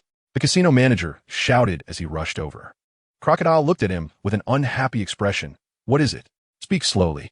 The manager, feeling somewhat calmed by Crocodile's status as one of the warlords, took a deep breath and said, Just now, we received news from the million-year-old elder of Roera that Lord Vonkel Ray's impersonation of the king has been exposed. What? Great. The former was Crocodile, who exclaimed in anger, while the latter was Vivi and Tomii, who cheered in surprise. Upon hearing this, Crocodile found it hard to believe. After all, Vonkel Ray's imitation fruit was so flawless that even he couldn't find flaws, and his plan was so seamless. How could this happen? If the public learned that this was a fake king, then his years of planning would be for naught. Thinking that his efforts might have been wasted, Crocodile angrily asked, Who did this? Boss, it was that East Blue newcomer Lays. Lord Vonkel Ray has already been defeated by him. The manager replied cautiously, seeing Crocodile's anger. What? Crocodile's pupils contracted. Wasn't Lays' group taken out by Robin? Crocodile's eyes flickered uncertainly as he thought about how Lays' appearance disrupted his plan and Robin's prolonged absence. It seemed that Nico Robin had betrayed him. With this thought, Crocodile's face turned frighteningly dark, and he clenched his fists, making crackling sounds. Hearing the conversation, Vivi and Tomii were overjoyed.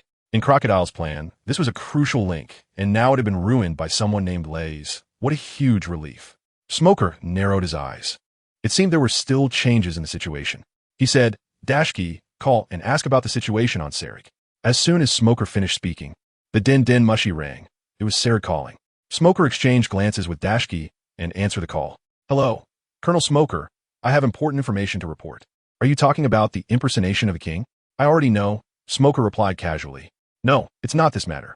It turns out everything was orchestrated by Crocodile, Drought, Dancing Powder, the rebel army. This man wants to usurp the throne, Colonel Smoker. I know about that too. By the way, what's the situation on your end? Do you have any evidence? Smoker asked. Does witness testimony count? It seems one of Crocodile's subordinates has been captured. Oh, and there's a giant ship full of weapons. According to Mr. Lays, these are weapons that Crocodile deliberately left for the rebel army. Great. Please tell Lays to keep those weapons safe, Smoker said excitedly. Yes. Crocodile's face darkened, and his voice seemed to drift up from hell. So, Mr. One and his partners have also been defeated? The manager nodded tremblingly, whispering, Yes. Then, what about Miss Christmas and her team's actions? They have already captured the king, the manager replied cautiously. Crocodile's expression lightened slightly. It wasn't a total failure, giving himself some comfort. At this moment, a voice came from the den mushy. Hearing this made Crocodile's mouth twitch and his body tremble. Damn! Years of planning ruined in an instant. Smoker turned his gaze to Crocodile, a smirk forming at the corner of his mouth. Crocodile, Lays has already helped me gather the evidence. Now, I, on behalf of the government, revoke your title as a warlord. Crocodile's face suddenly calmed down, casting a disdainful glance at Smoker. You think you can catch me just because of that? His anger had transformed into calmness. Smoker's legs turned into smoke, and he charged at Crocodile with his fist raised. Accept the judgment of justice. Crocodile did not respond, similarly transforming his legs into sand and charging back. Tomi-I and Vivi's eyes lit up. There was finally hope, and they had to thank that guy named Blaze. Seeing the two entangled in battle without time to care for them, Tomi-I quickly glanced at Luffy, who was several meters away, and ran over. Vivi, seeing this, hurried to check on Zoro, who was lying on the other side. As for Dashki, seeing their actions, she did not stop them. In her heart, Luffy and his crew fighting Crocodile should still be considered good people. Tomi-I reached Luffy's side and gently picked him up, returning to Dashki. Do you have any water? Tomi-I asked. Dashki hesitated for a moment, then nodded and handed over her water bottle. Tomi-I was overjoyed, took the water bottle, and poured it into Luffy's mouth, praying that it would help. The clear water flowed into Luffy's parched mouth and into his dried-out body. Gradually, Luffy's complexion became rosy, returning to a normal appearance. Tomi-I breathed a sigh of relief. It seemed Luffy was out of danger. On the other side, Zoro was also carried back by Vivi and placed on the motorcycle. Zoro had a large gash on his chest, and his clothes were stained with blood. Vivi checked his breath and found it steady, feeling relieved. Tomi-I and Vivi exchanged glances and then split up again to rescue their scattered companions. Meanwhile, the battle in the arena intensified. Desert Sword. Crocodile's right hand transformed into a sand blade and swung at Smoker's head. The strike was incredibly fast, directly slicing Smoker into two clouds of smoke. A second later, Smoker reverted to his human form, his expression dark. White blow. Smoker was not one to back down. He transformed his arms and legs into smoke and launched a fierce attack from all directions. Crocodile stood his ground, elementalized, allowing Smoker's attacks to pass through him harmlessly. Smoker gritted his teeth. It was all Laze's fault for stealing his sea prism stone. Otherwise, he would have captured Crocodile by now. After a moment of fighting, both realized they couldn't take each other down anytime soon. Both were Logia types, and without sea prism stones and Haki, defeating the other would come down to a battle of endurance. Whoever exhausted their stamina first would lose. Meanwhile, Tomi-I and Vivi had gathered their companions together. Although no one is awake at the moment, fortunately, no one is in danger of losing their life. Suddenly, Luffy opened his mouth and said unconsciously, "Meat." Upon hearing Luffy's voice, Nami was instantly delighted and helplessly said, "Where am I supposed to find meat for you?" As she spoke, Nami's eyes lit up as she looked at Dashki. Dashki replied, "I didn't bring any meat, only some dry rations. Do you want some?" Nami hurriedly nodded, thinking that it didn't matter what it was, as long as it was food for Luffy. Dashki took out her rations, which were only enough for 2 days. Nami took the rations and fed a little to Luffy. Perhaps sensing the smell of food, Luffy, with his eyes tightly closed, opened his mouth wide and devoured all the food in Nami's hand in one bite. After finishing, Luffy smacked his lips and called out, "Meat, meat." Seeing Luffy looking even hungrier, Nami sighed helplessly and looked at Dashki with a pitiful expression. Dashki shook her head, indicating that she had nothing left. Smoker, if I can't take you down, then I'll just kill them." Crocodile, after a brief struggle, felt anxious. His plans were all in disarray, and the situation was not right. He couldn't afford to waste any more time here. Saying this, Crocodile abandoned Smoker and shot towards Nami and her group, his feet spraying sand. "What? Damn it, stop!" Smoker shouted. "White Gale." Smoker instantly transformed into a white mist and chased after Crocodile. In terms of mobility, Smoker in his mist form was superior and quickly enveloped Crocodile. However, after a while, a sandstorm blew away the mist, continuing to charge towards Nami and her group. "Get on the motorcycle quickly." Smoker transformed back in a mist and shouted.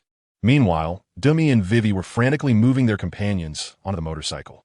In the face of imminent death, they unleashed infinite potential, somehow managing to fit 7 people and 1 animal onto a motorcycle meant for just 1 person. Dashki sat in the driver's seat, anxiously searching for something on the bike. Nami asked urgently, "How? Is it ready?" Dashki, looking flustered, said, "I can't find the ignition button, nah. We're doomed."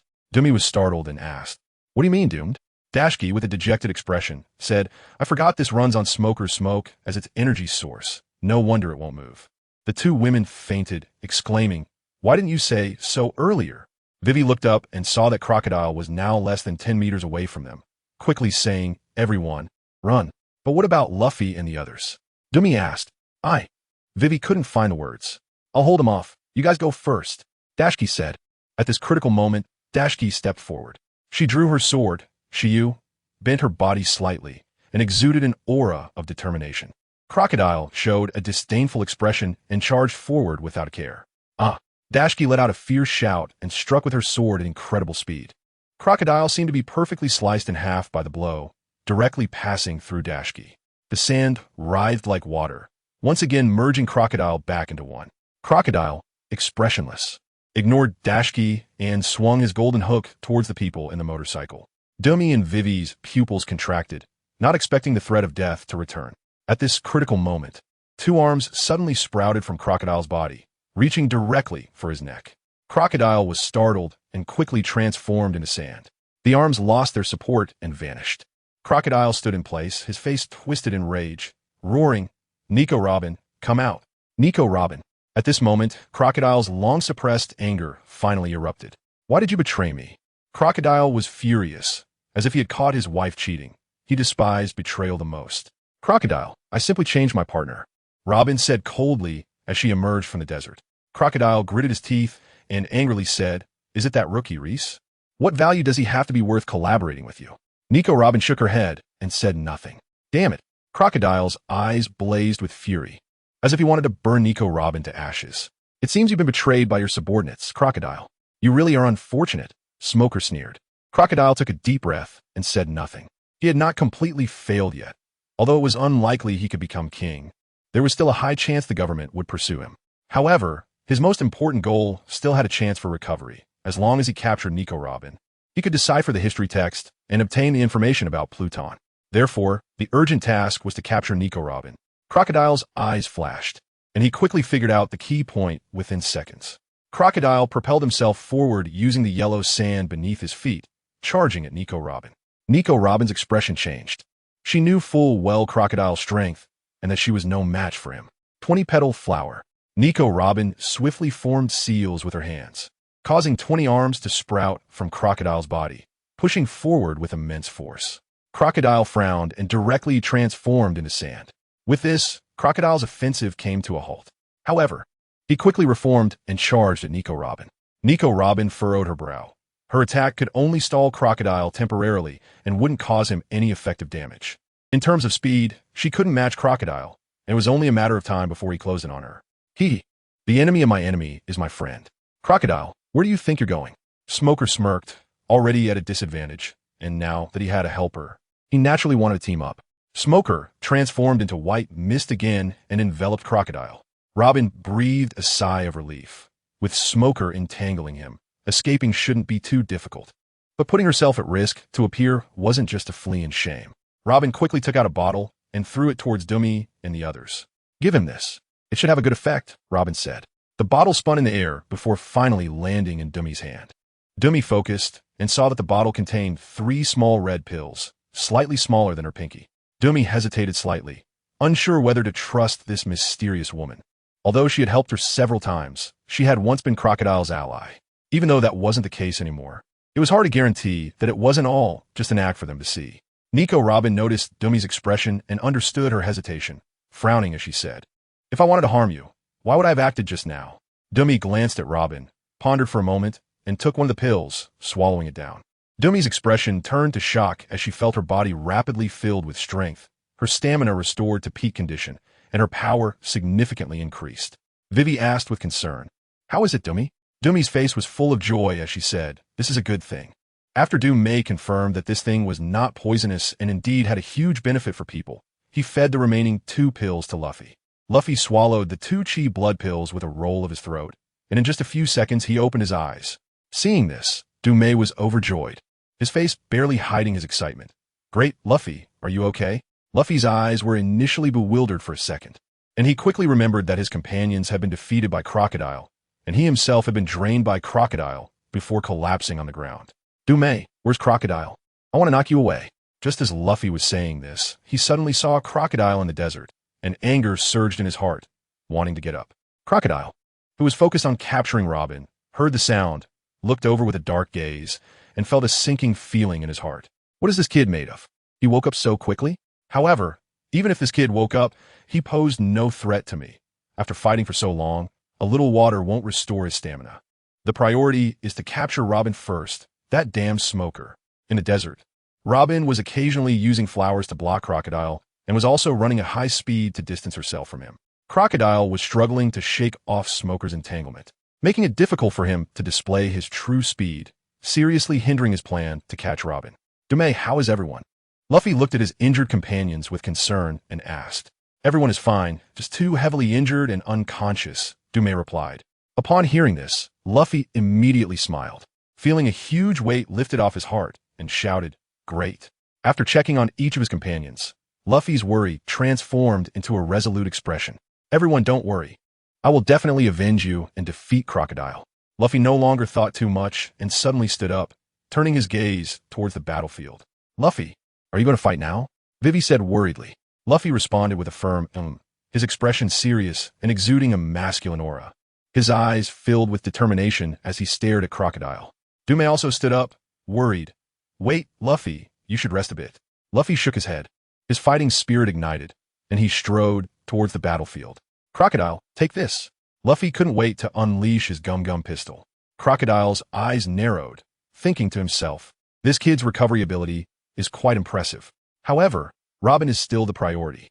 Crocodile shook off Smoker's pursuit and charged towards Robin. Robin used the same trick again, launching 20 blooming flowers to try to block Crocodile's advance. This time, however, Crocodile did not elementalize, charging through Robin's attack.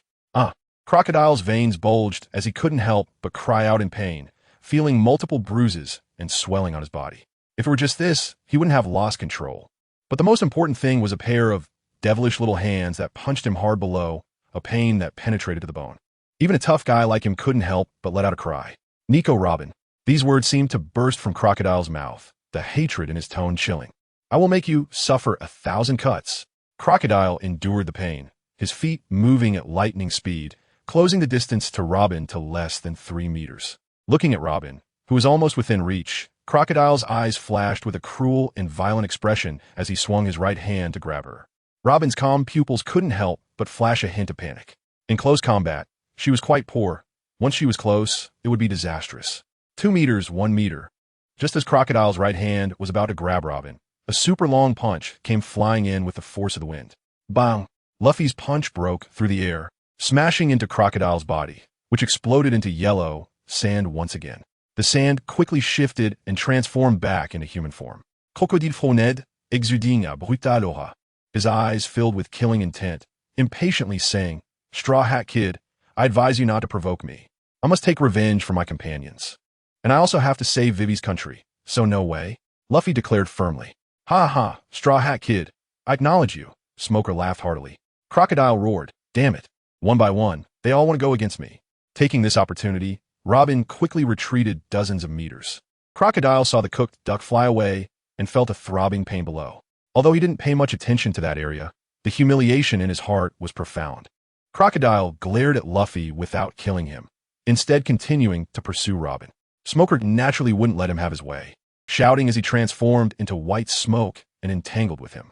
Crocodile gritted his teeth in anger, unleashing a storm to scatter Smoker, and just as he got up, he saw countless fists flying towards him and had no choice but to elementalize. Meanwhile, Robin circled back to Dumay, Dasky, and the others. Dumay looked at Robin with a complicated expression and asked, "Why do you want to help us?" Robin shook her head and remained silent. This naturally had her reasons.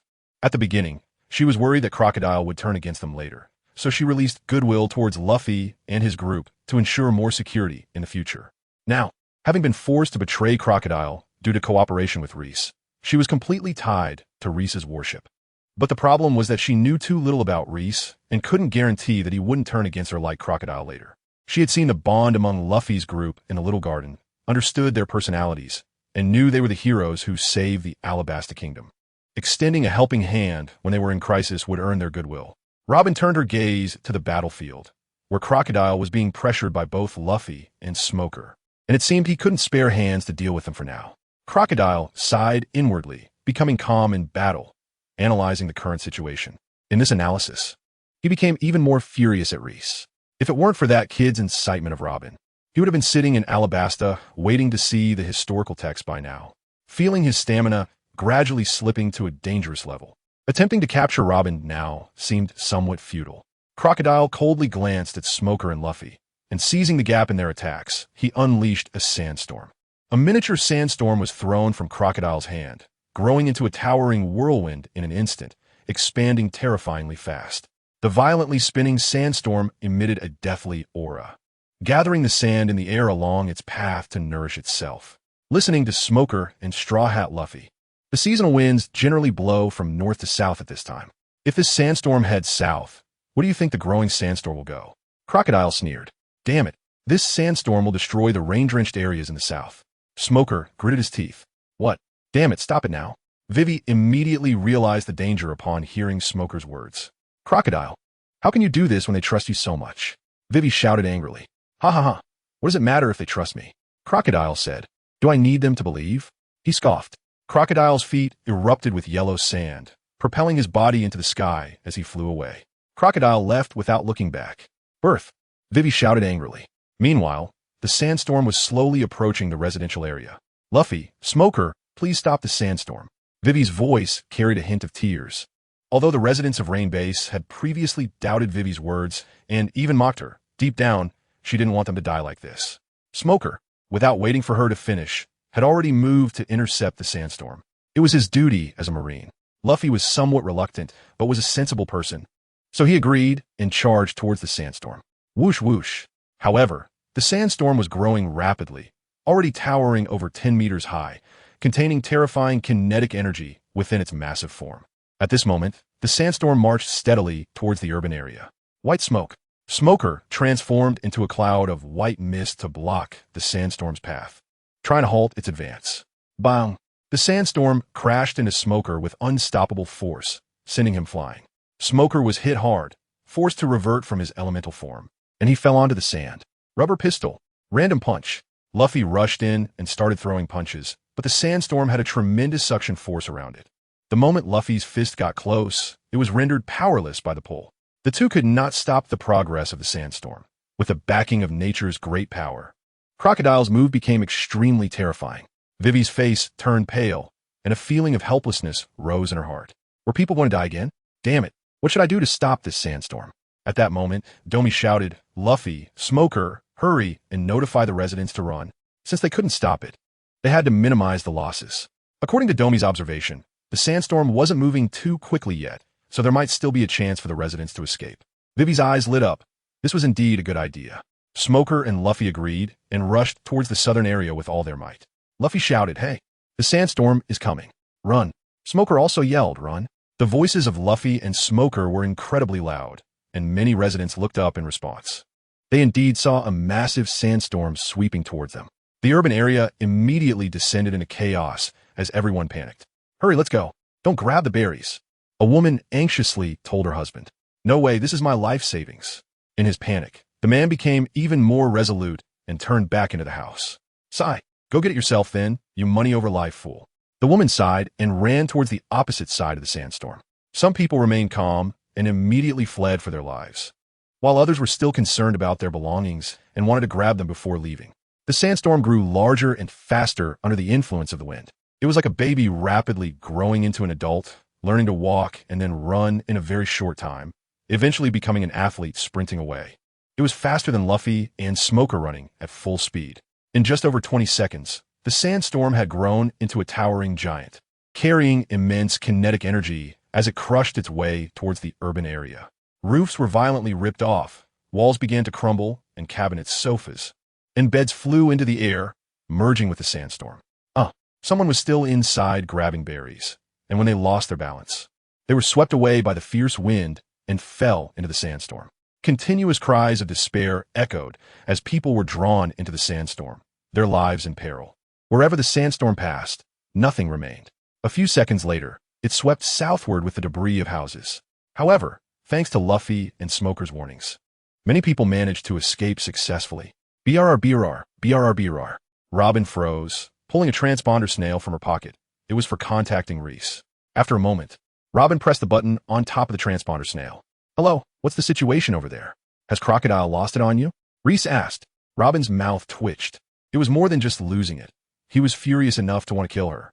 It's nothing. Crocodile has already gone to Alabasta. Robin replied. Oh, have you seen Luffy and Smoker? Reese asked, recalling that in his memory, Luffy and Smoker were captured by Crocodile in the anime. Luckily, Crocodile's arrogance gave Sanji the chance to save them. How do you know about Luffy and Smoker? Forget it. They just had a fierce battle with Crocodile and pushed him back. I see, Reese said, sounding somewhat intrigued. It seemed that due to the change in history, Smoker had actually taken action against Crocodile. By the way, who do you think is stronger, Smoker or Crocodile? Reese asked. Crocodile, I think. In essence, it's hard to determine a clear winner. But if the fight continues, Smoker will exhaust his stamina first. After all, Crocodile is in the desert and consumes less energy. Robin said, then how is the Straw Hat crew doing? I don't think I have an obligation to answer your questions, Robin replied. Don't say that, aren't we allies? Reese said with a smile. The Straw Hat crew is heavily injured except for Luffy and one female crewmate. By the way, did you eat what I gave you? I had a bit. What is that stuff? It's so amazing. Robin became curious as she said this. Are you worried about having too much and facing adverse effects? Don't worry, this thing is best in abundance. Robin fell silent for a moment. She had tried this pill on crabs, and it indeed had extraordinary effects, enhancing a person's strength directly. But she wasn't sure what adverse effects might come from taking too much. Well, it seems you don't quite believe me. Let's leave it at that. I should get going. The call ended. Robin looked at the transponder snail, lost in thought. Nico, Robin, is that person Reese? Domi asked curiously. Robin nodded coolly. I'm so grateful to him. Without him, the rebel army would have started attacking the capital, and who knows how many would die in the battle. That would bring the country to the brink of destruction. And if it weren't for him, Colonel Smoker wouldn't have had evidence and wouldn't have acted. In that case, we will be doomed. So Reese, is that crucial? Vivi exclaimed. Hearing you say that, Reese indirectly saved our lives, Domi said. Robin was startled, recalling that Reese knew Luffy and Smoker. Was this in your expectations, Reese? On the other side, in the Rainbase urban area, the aftermath of the sandstorm left a scene of devastation, with debris scattered everywhere. A team of Marines arrived late, jogging to Smoker's side. The leading Marine saluted first, and then cast a wary glance at Luffy, not far away. Colonel Smoker, do we need to capture Straw Hat Luffy? Smoker's eyes flicked as he took out a cigar and lit it. Now was undoubtedly the best time to capture Luffy. Luffy had just recovered, and his combat power had clearly declined, so he was definitely not a match for him. The other members of the Straw Hat crew were almost all severely injured and unconscious, with only Domi not being a concern. But should they really capture him? Even though they were pirates, they were undoubtedly doing something beneficial for the country and the people at this moment, even risking their lives for it. Hey, Stahlhatkit, are you here to defeat Crocodile? Smoker's voice was somewhat low. Yeah, I haven't knocked that guy out, Luffy said with determination on his face. All right, then let's defeat this guy together. Smoker's expression was serious, having already made up his mind. It would undoubtedly be very difficult for him to capture Crocodile on his own. With Luffy's help, their chances would at least increase by half. Captain Smoker, this, the leading Marine, said in disbelief, as the Navy was actually going to team up with pirates. There's no need to say much. Capturing Crocodile is the most important thing right now, Smoker said lightly. Yes, the Marine had no choice but to agree. You're not so bad, Luffy said with a smile. Smoker snorted in its Sundra manner. Why isn't everyone waking up yet? Zoro, Sanji, Usopp, Chopper. Luffy went to his companions, touching Zoro, nudging Sanji, looking worried and sad. What should we do next? Domi asked. Crocodile must have gone to Alabasta by now. He probably has already captured the king, and we must stop him. Domi nodded, acknowledging that the crisis in the kingdom had mostly been alleviated.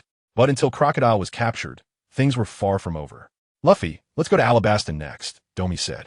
Yeah, that guy Crocodile dared to injure everyone like this. I won't let him go, Luffy said, his expression becoming serious. You all stay here and help the residents rebuild the city, Smoker ordered. Yes. Dozens of Marines regrouped and ran towards the city. A hawk's cry sounded, and Bell slowly descended with his large wings. Bell transformed into human form and walked towards Princess Vivi, his stern face softening. Uncle Bell, what are you doing here? Vivi exclaimed in surprise. The king sent me to investigate the enemy situation and rescue Mr. Reese and the others, who were suspected to have been captured by Crocodile. By the way, the king will personally lead an expedition tomorrow to deal with Crocodile, Bell said solemnly. Uncle Bell, Crocodile has already escaped to Alabasta, and Reese should not have been captured. He even sabotaged Crocodile's plan, Vivi explained. Bell was momentarily stunned. What was going on? Then, Vivi explained everything to Bell. Bell sighed. Mr. Reese has really done too much. He has saved our Alabasta kingdom once again. Stop the nonsense. The sooner we get there, the better. Smoker was already impatient. All right, what Captain Smoker said is right. Princess Vivi, we'll talk on the way. I'll carry you, Belle said politely, knowing that Smoker had saved Princess Vivi at a critical moment. Ah, but what about Zoro, Sanji, Chopper, and Usopp? Luffy asked. I'll take you, Robin said, pointing to the banana crocodile that had appeared out of nowhere. Yosh, then let's go, Luffy shouted with fighting spirit. Smoker, along with Tashigi, Luffy's group, and Robin, Vivi, and Belle, set off towards Alabasta. Meanwhile, on the other side in Narahara, the people's anger erupted, shaking the heavens and the earth. At this moment, the people's fury was even more intense than in the anime. The dance powder frame-up, the St. Dora River drying up, 3 years of no rain, the disappearance of oases, countless people starving and dying of thirst. All of this was because of Crocodile, and the people's anger finally had an outlet. Damn Crocodile. My sister died of thirst a year ago. It turns out all of this was your doing. My father, too. He gave me the last drop of water he had. Damn it. I will definitely take revenge. Ah, I've been misunderstanding the king all along. Damn Crocodile. Oh, now I remember. No wonder it rains so often in Rainbase. It's all because of Crocodile being there. We suffer here, while Crocodile enjoys life. Since Crocodile is in Rainbase, Mr. Koza, please lead us to kill Crocodile, someone said. Koza looked at Reese beside him upon hearing this. Lay saw Kosha's difficult expression and immediately understood what he was thinking. Lays looked around for a week and said, I have received information that Crocodile is no longer in Rainbase. He has taken the king to the capital, Albana. Then let's go to Albana. We cannot let Crocodile get away with this. Someone shouted. Immediately, many people echoed this, rising up in anger. Rice raised his hand, and the whole venue fell silent. I did not say I would let Crocodile go. His crimes are heinous and deserving of 1,000 cuts. However, if we all go, there would be at least hundreds of thousands. What if Crocodile threatens the king's army to attack you then? We must remember that our purpose is not to overthrow the regime, but to capture one of the 7 warlords, Crocodile, who possesses terrifying abilities that ordinary people cannot handle. Therefore, if too many people go, it could easily lead to unnecessary casualties. We can just select some elite members to go instead. Mr. Rice is right. Quality over quantity is what matters in war. Kusha expressed his support, as he had the same concerns. Indeed, it makes sense. After all, he is one of the 7 warlords, a great pirate, someone I cannot deal with. Many people thought this way, and Rice's words did make sense. Without further delay, the 3 of us will set off first. Lace greeted Nami and Nico Robin and then flew into the sky, heading into the distance. Crocodile was still alive, and this was a great opportunity to collect a bounty. Undoubtedly, the person who defeats Crocodile would gain a lot of respect in the hearts of the Alabasta people. Although Lace's reputation was gradually rising, who wouldn't want to have more accomplishments to their name? Moreover, Lace planned to stay in Alabasta for a while, and the higher his reputation, the better. This was indeed a great opportunity to loot treasure chests. Meanwhile, the people present saw Lace and the others flying towards Alabasta and were deeply moved. They were not residents of this country, yet they cared so much for it and loved them so dearly. It was truly a great blessing. Mr. Raith is a truly great person. On the other hand, Kosha felt anxious in his heart and quickly assembled a team of elite troops to ride after Raith and the others. How impulsive, Mr. Raith. Crocodile is very dangerous. You must not let anything happen to you. The remaining cabbie and Eric followed closely behind with a large group. Crocodile, facing the swirling yellow sand, crossed one desert after another, bypassing countless sand dunes. Looking at the once beautiful desert scenery that used to please him, he now felt a sense of desolation. It was reminiscent of the vast ocean scene after his defeat against Whitebeard. There was a sense of melancholy amidst the grandeur. Crocodile dispelled the sadness in his heart and focused on the Den Den Mushi in his hand. Beep, beep, beep, beep. The Den Den Mushi connected. Hello, you have the king, right? A cold voice came through. Even the impatient and carefree Miss Christmas felt a deep chill upon hearing the voice. She glanced at the bound Cobra and replied quietly, Mr. Zero, the mission is complete. Cobra is in my hands. Very good. Crocodile felt a bit uplifted in his heart. Finally, some good news had come. The consecutive blows had almost made him doubt his abilities. With the king in hand, there is hope for a comeback. You and Mr. For wait for me at the west gate of Albana. Remember, keep a close watch on the king, Crocodile said. Miss Christmas sensed the gloom and displeasure in Crocodile's tone and cautiously asked, Boss, is something wrong? At this point, it wouldn't hurt to tell you. Crocodile recounted the revelation of the plan. So now, both the rebel army and the royal army are targeting me. In other words, I have become the public enemy of this country. Therefore, the plan to seize this country has completely failed. What should we do, boss? Miss Christmas's voice was somewhat flustered. According to Crocodile, the Navy, along with 2 pirate crews, were their enemies. And they were not ordinary strong. Smoker and Luffy could hold their ground against Crocodile. And Raith's group had even defeated Mr. 1 and Mr. 2. With such a lineup, their chances of victory were already very slim. Since we can't seize the country, let's find a Pluton first. As for those who disrupted my plan, none will escape. The coldness hidden in his words made Miss Christmas shudder involuntarily. No wonder he is the warlord Crocodile. Even in such a situation, he remains calm and imposing. Miss Christmas couldn't help but feel a sense of stability. All right, let's leave it at that for now. We'll discuss the details later. Click, the Den Mushi hung up, and Crocodile's expression darkened, with deep anger in his eyes. Years of planning ruined in an instant. I will make you pay. Especially the guy named Raith. In the capital of Albania, Gaka looked exhausted. He was physically and mentally drained. The fatigue of his body was nothing compared to the turmoil in his heart. First, Mr. Raith's disappearance led to a worsening situation, and then the King's disappearance gave him a sense of impending doom. It was a heavy burden for him to support the vast palace alone. Then good news kept coming. Mr. Raith appeared and exposed Crocodile's true face, thwarting Crocodile's conspiracy. But the good times didn't last long. Bad news arrived as well. The king had still not been found, and Crocodile was coming to the capital. It seemed very likely that His Majesty the King was in his hands.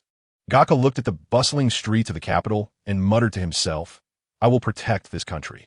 No matter who comes, this country will not fall before I do. 3 hours later, Crocodile arrived at the west gate of the capital, looking weary. Miss Christmas and Mr. 4 had been waiting for a long time. Upon seeing Crocodile arrive, they hurriedly brought Cobra to him. Crocodile reached out and personally grabbed Cobra. After a careful examination, he confirmed it was Cobra and felt relieved. He would trust no one now. Wake him up and contact Miss Father Este, Crocodile ordered. Miss Christmas nodded and slapped Cobra's face several times. The fierce force instantly leaving clear marks on his face. Cobra slowly regained consciousness, feeling a fiery pain on his face. He glanced around and saw a woman, a fat man, and a tall crocodile. Cobra's pupils contracted, and flames of anger erupted in his eyes. Just as he was about to rise, he suddenly realized he was bound and could not get up at all. Cobra immediately understood his predicament, feeling as if he had been splashed with cold water, and sighed. I didn't expect that I would be captured by Crocodile just as I was about to act. As a king, it was pathetic to be reduced to a prisoner. Haha, Cobra, do you know why I captured you? Crocodile said. You want to usurp the throne, right? Let me tell you, I will never let you succeed. And the people will not be happy living under your rule. Cobra gritted his teeth. Ha, do you think they'll be happy under your rule? It is precisely because of your incompetence that I have the opportunity. Crocodile laughed. Boss, the call is connected. At that moment, Mr. 4 handed over the Den Mushi. Crocodile took the Den Mushi and glanced at Cobra, ignoring him. Hello, is this Miss Father Este? It's me, boss. What instructions do you have? Bring the explosion time forward. You are on standby at any time, and I will notify you when the time comes. Understood, boss. Click. Crocodile hung up the phone. He imagined a scene where thousands of people gathered in the square, and a gigantic bomb exploded with a loud bang. Its immense power capable of destroying all living beings. I brought you here for another purpose. Crocodile looked at Cobra and slowly said, Do you know about Pluton? Pluton. Cobra's entire body trembled, his pupils shrinking to the size of particles, and he involuntarily exclaimed. Seeing your reaction, it seems you do know.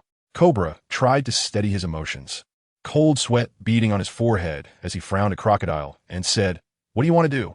Haha, what I want to do doesn't need to be known. Tell me, where's Pluton? Crocodile's gaze was fixed on Cobra. Cobra calmed down and shook his head. I don't know where you heard the name Pluton, but I do not know where it is. You don't look like you're lying. I had anticipated this possibility. After all, that's a weapon of the gods. It's possible you don't know, as long as you understand.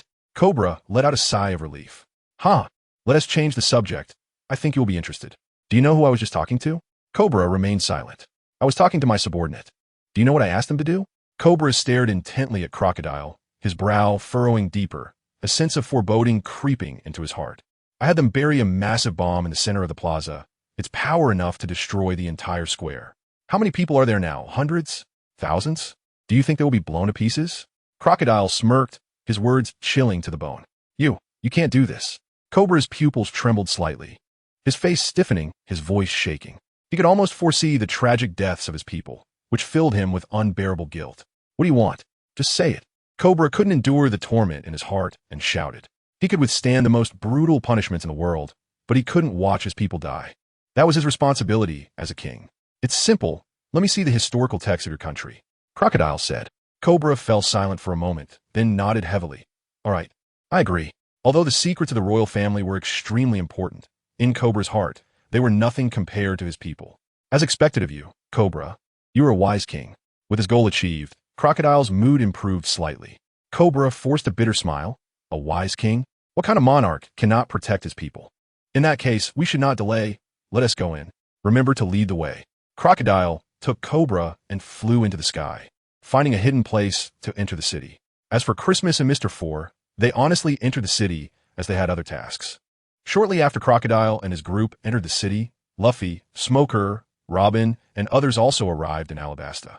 Yay, let's hurry in, Luffy exclaimed eagerly, jumping off the crocodile, ready to rush into the city. Hey wait, Straw Hat, don't act recklessly. You're easily giving Crocodile a chance if you go alone, Smoker warned. No, I'm not afraid of them anymore. I have this.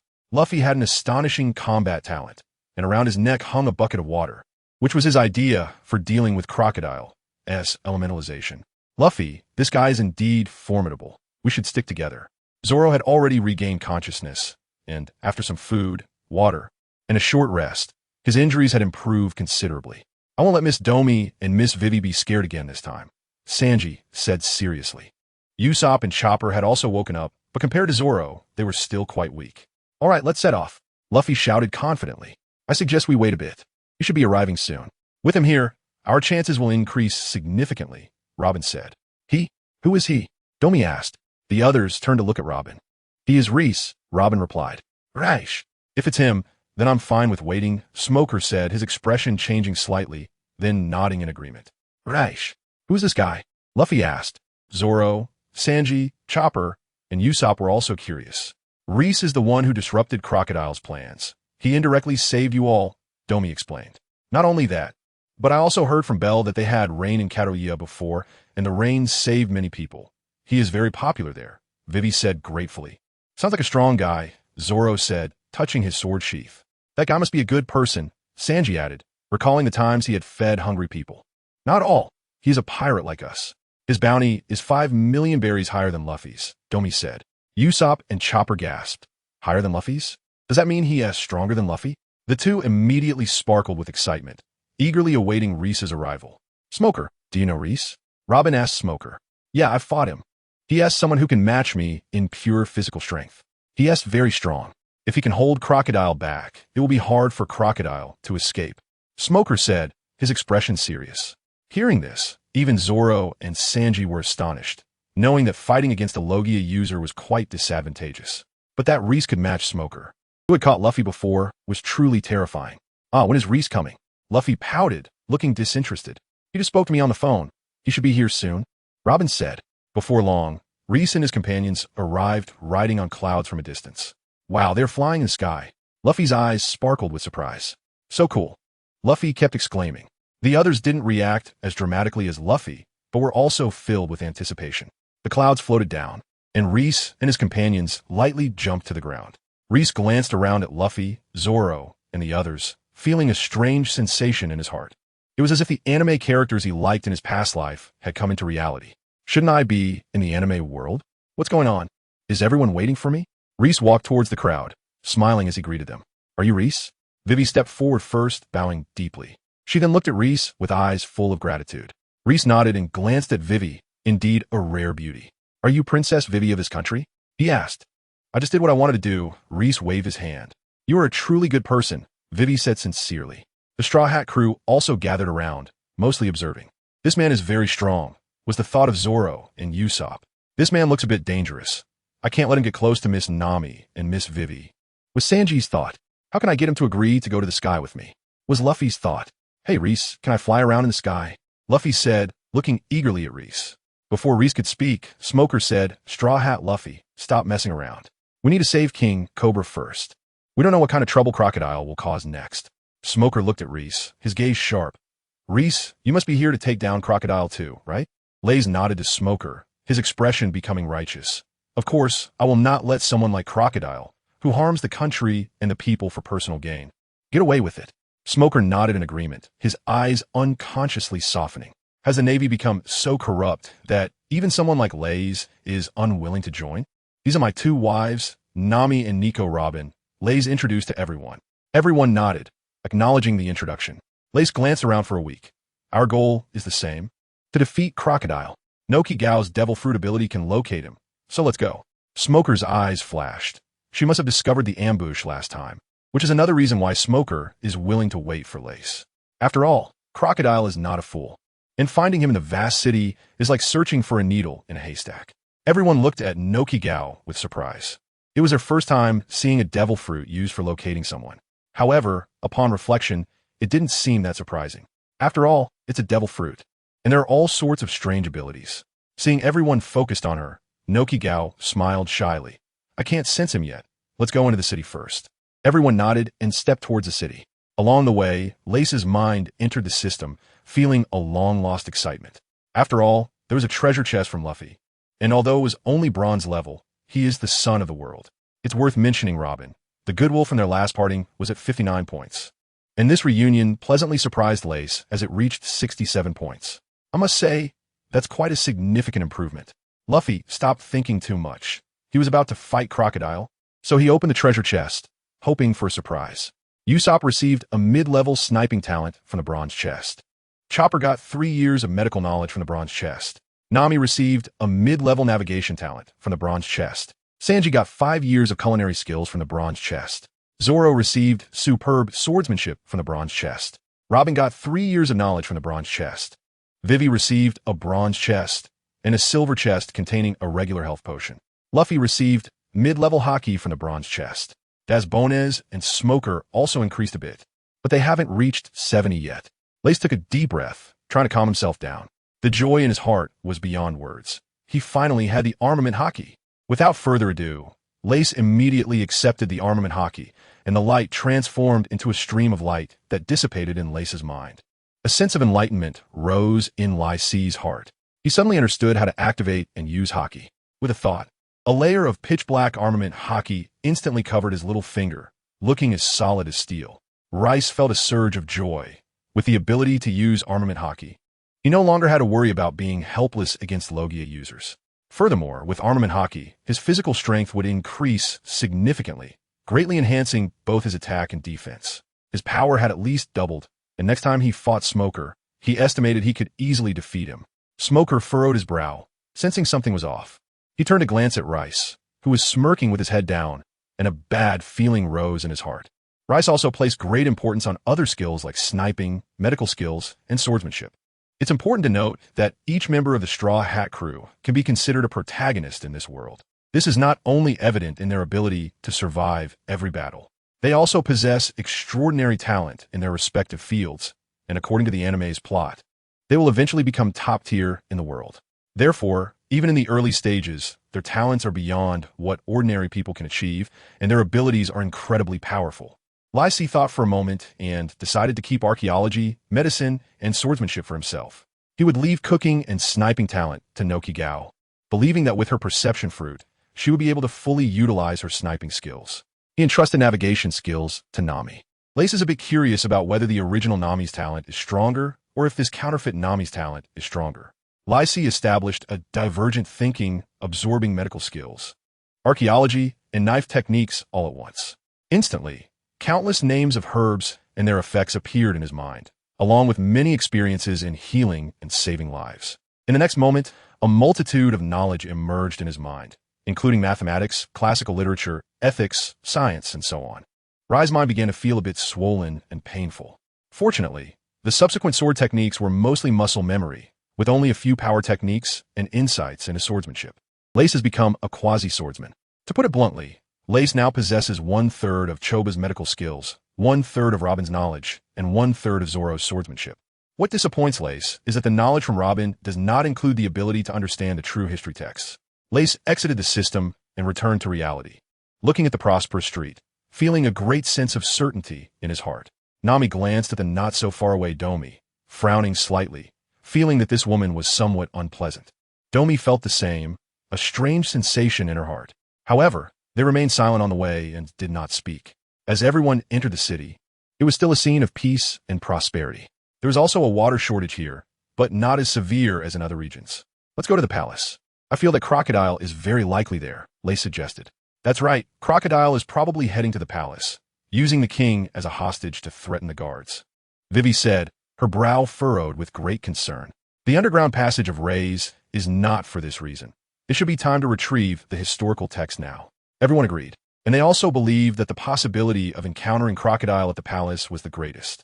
The group began to head towards the palace, moving quickly, and soon arrived at the enormous square in front of the palace. Raith looked up at the clock tower in the center of the square. The clock tower stood dozens of meters high, connected to the palace, and from Raith's perspective, he could see the exquisite patterns carved on it. Noki, wait. Let's see if there are any people on the clock tower, Raith suddenly said. There are 2 people. They are dressed very strangely, Noki replied. Rayleigh nodded, feeling a sense of relief. Luckily, he remembered that there was still the matter of the bomb. Now, Crocodile's situation was quite different from that in the anime. One could never tell when this guy might detonate the bomb. However, in the anime, even Bell wasn't killed by the explosion. Would Crocodile choose such a low-level bomb? To be fair, it's a small plot hole. It seems Otis simply didn't want someone like Bell to die like that. By the way, there are still 2 members who dealt with this in the anime, Usopp and Chopper. What about them? Rays of thought flashed through Noki's mind, and in a brief moment, many ideas came to him. He sensed that the nearby aura was many times stronger than that of ordinary people, and noticed a short old woman and a seemingly dull-looking strong man. Yes, one of them had the aura of a devil fruit, while the other was exceptionally powerful, far exceeding that of normal people. Noki said, they seem to be digging a hole, his tone somewhat puzzled. Lai nodded. It seemed to be them. You all wait here for a moment. I will go with Noki and be right back. After Laos finished speaking, he gave a glance to Noki Gao. Noki Gao nodded. Although she didn't understand why, she would never refuse Laos's request. The 2 of them took off, running towards the clock tower. Smoker was taken aback, looking at Laos's back, thinking to himself, could it be that he has discovered something? Robin, on the other hand, had a vague suspicion that they had found Christmas in Mr. 4. With Laos's strength, it wasn't something to worry about. What the heck? He's too cunning. He must have found Crocodile and wants to fight him alone. Damn it. Wait for me. After thinking for a while, Luffy came to a conclusion that fit what he wanted. With that thought, Luffy immediately lifted his foot and chased after Laos. Hey Luffy, Nami sighed. It couldn't possibly be Crocodile, the old woman, the fool, and those 2 oddly dressed people. None of them looked like Crocodile. Luffy was unwilling to listen, swinging his arm to grab a pillar, and his body shot forward, running several meters in an instant. Luffy. Zoro's forehead showed several black lines. He couldn't help but feel worried, so he raised his foot to chase after him. Sanji also got up and followed without hesitation. Seeing this, the others exchanged helpless glances and all began to follow. So fast, Luffy sighed inwardly, realizing he had already exerted all his strength. But he still couldn't close the distance between him and the 2 ahead. Lace glanced back and saw that everyone was following, feeling a bit frustrated. Originally, he planned to sneak up quietly and then deliver a thunderous strike to cleanly defeat the opponent. But now, with Luffy causing a commotion, he had no choice but to approach openly. Noki Gao, the 2 people above were in a chaotic state, dismantling a bomb, which was very dangerous. Lace's tone was somewhat serious. Noki Gao nodded, understanding Lace's meaning. They were just 20 meters away from being able to influence them. To Noki Gao, the 2 people above were pitifully weak and could be easily controlled. Of course, if he tried to control too many people, or those with strong abilities, Noki Gao's powers would weaken until they became ineffective. At this moment, inside the massive clock tower, Miss Father's Day and Mr. 7 were carefully dismantling the bomb, even though they knew it wouldn't explode. However, facing several hundred pounds of explosives, they inevitably had to be cautious. Damn, that Nico Robin, making us change the location for the bomb. Doesn't she know it's a hassle? Mr. 7 said with a grim expression and dissatisfaction in his voice. Don't think that way. Looking at it from another perspective, this time Nico Robin actually helped us a lot, Miss Father's Day said. Oh, how so? Mr. 7 asked with interest. Think about it. This time our Baroque works lost many high-level agents. ISNT this our great opportunity? With no one under the boss, we can definitely get promoted, and who knows, we might even become the boss's confidants, Miss Father's Day said excitedly. That makes sense. Nico Robin actually did a good thing. Mr. 7 nodded in agreement. All right, let us hurry up and get this done. Yeah, I'm full of energy now. The two of them motivated themselves, placing the large and heavy bomb onto a cart, preparing to go down from the back of the clock tower. Suddenly, Mr. Seven stopped in his tracks. His eyes wide with terror, his voice panicked. What's going on? Why can't I move? Me too. I feel like I can't find the strength to push. Miss Father's Day's voice was also filled with fear. They heard footsteps coming from outside the clock tower, getting closer to them. Who is it? What have you done? Mr. Seven's voice was frantic. Hee, it's someone here to take your lives. Rice took out the blood and looked at the two people standing still, admiring Nokigo's abilities in his heart. It seems he had underestimated the power of the perception fruit before. For those with weak mental strength, Nokigo could practically be considered a one-hit kill. Rice swung his right hand, and a streak of blood light slashed out. The two bodies stiffened, and their heads rolled down. These two had been used as pawns by Crocodile in the anime to trigger a bomb. At that time, they were still fantasizing about being promoted after the battle. Truly foolish. Behind them, Luffy caught up and leaned in to take a look, only to see the two lying in a pool of blood. Luffy frowned and said, "What did these two do wrong? Why kill them?" Luffy looked, that bomb is right next to them. They were following Crocodile's orders to bury the bomb, and they would detonate it when the time came.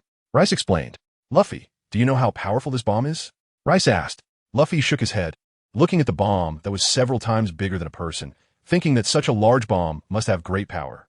The range is as far as 5 kilometers. If it detonates, how many people in the square below would die? Rice said seriously. Upon hearing this, Luffy's expression immediately turned serious as he looked at the two without a shred of pity. Then they really deserve to die. Lace nodded. Although Luffy's worldview wasn't great, his attitude towards such scum was normal.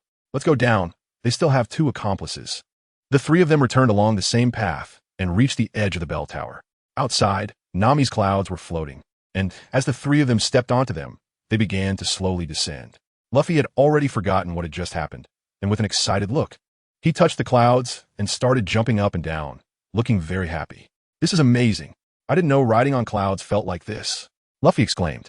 However, Luffy's joy lasted only a few seconds before the clouds landed. The others had been waiting below for a while. Lace explained to them, causing everyone to gasp in shock. Luffy was unaware of the bomb's terror, but they were all too clear about it.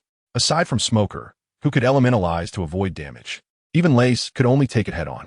"Let's go. They're in that direction," Noki pointed. Everyone nodded. It seemed necessary to deal with his subordinates before finding Crocodile. A minute later, they arrived at a secluded corner, a gap between 2 houses, and it was empty inside. Noki sensed around and said, "They're underground, still digging." "What do we do?" "It's hard to catch them underground," Usopp said. "How far are they from the surface?" Robin asked. "About 2 meters, Noki estimated." Robin nodded. She thought it was about right. After all, they were preparing to bury the bomb. If it were too deep, the bomb wouldn't explode with its full power. But if it was only 2 meters, breaking through wouldn't be difficult for this team. "Noki, can you affect them?" Lace whispered. Noki face flushed with a hint of red as he said softly, "I'll give it a try. If it doesn't work, the ground is a barrier. I can only lower their perception a bit." Rice nodded. "That's enough.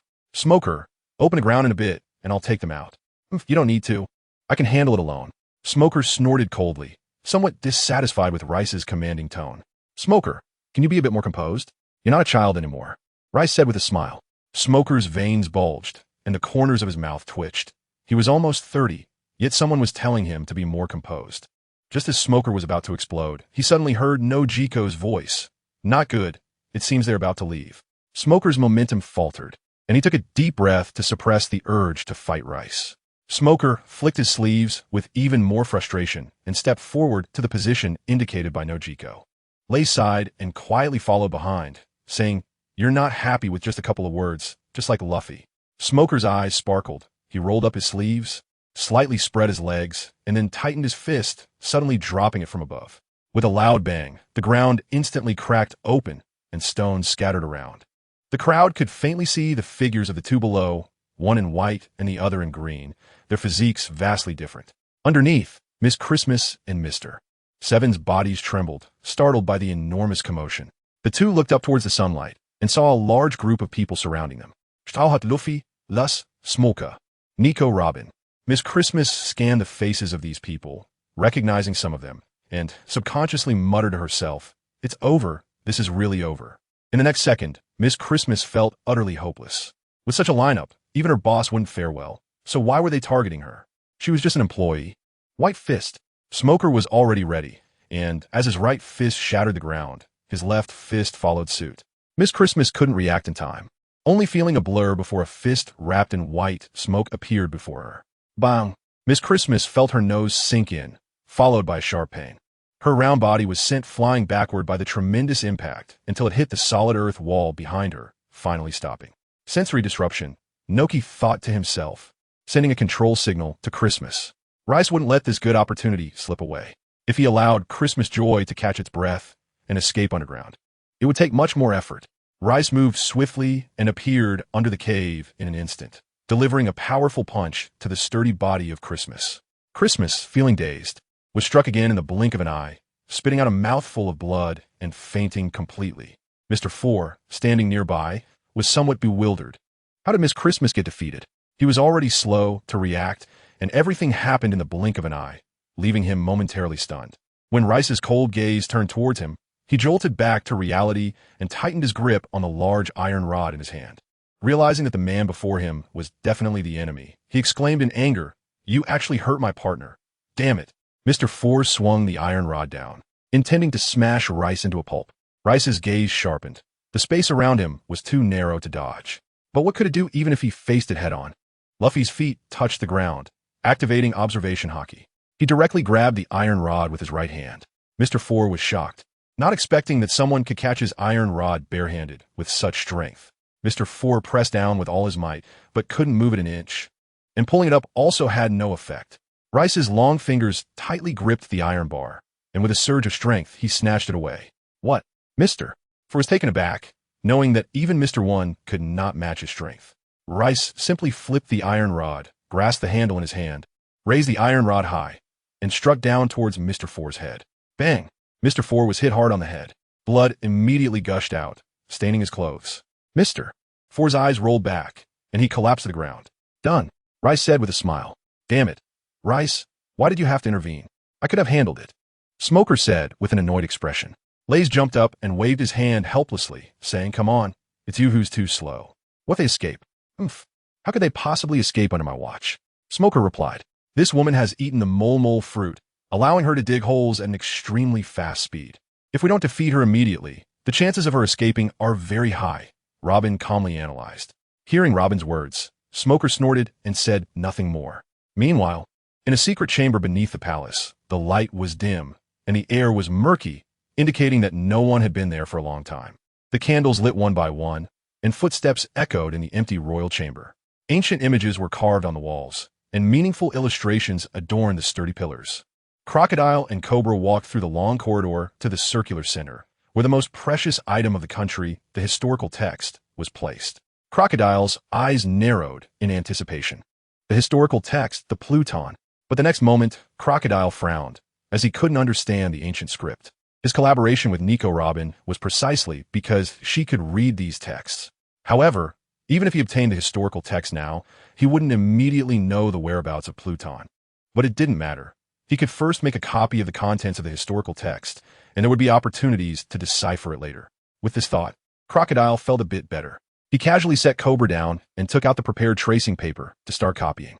Cobra watched Crocodile's back, quietly shifting closer to the surrounding walls. The structure of his secret chamber was intricate.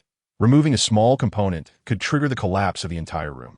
It should be noted that the chamber was built dozens of meters underground, and once it collapsed, the impact would be massive. Cobra believed that even though he was a warlord of the sea, there was a chance he could remain here. As for himself, he was undoubtedly doomed. But he was already prepared for that. Even if there was only a slim chance of Crocodile dying, he would do everything he could to try and succeed. Even if it meant sacrificing his name and the history of the royal family, he could not allow this ambitious man to live. Making a copy wasn't difficult. It just took some time. Crocodile pressed the special paper against the historical text. The paper was too small, and the historical text was too large. This process needed to be repeated 4 times. Time passed slowly, and Crocodile had already started on the 4th sheet of paper. Cobra had retreated to the wall and felt a small pillar. Determined, Cobra slightly exerted his fingers and pulled the pillar out. It was as if he had triggered some mechanism. A chain reaction followed, and the walls began to shake, dust falling, the blue floor started to tremble, and the ceiling above began to sway. Crocodile keenly sensed the changes around him. his expression changing slightly as he turned to look at Cobra. What did you do? Don't worry, it's nothing serious. I just removed a small pillar from this underground temple. The entire structure will lose its balance and soon collapse. You and I will sleep here forever. I wager the name of the 12th king of the Nefertari royal family that I won't hand this land of sand over to you, Cobra said with a calm expression, having already detached himself from the fear of life and death. Crocodile's face darkened, and he quickened his movements. With such a large commotion, if he didn't quickly turn the surroundings into sand, he would encounter some trouble. 5 seconds later, Crocodile breathed a sigh of relief. The historical text had been fully copied. Next, they would leave, and this guy had to be taken along for later plans. He would first release news of the king's death in the square. Given those people's personalities, they would surely come to rescue him.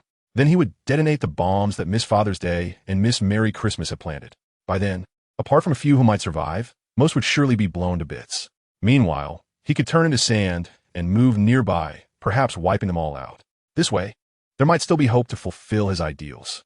Crocodile reviewed his plans in his mind, grabbed Cobra, and prepared to leave. Boom! Boom! In just a few seconds, the palace began to collapse rapidly, with large stones falling and creating a massive pit in the ground.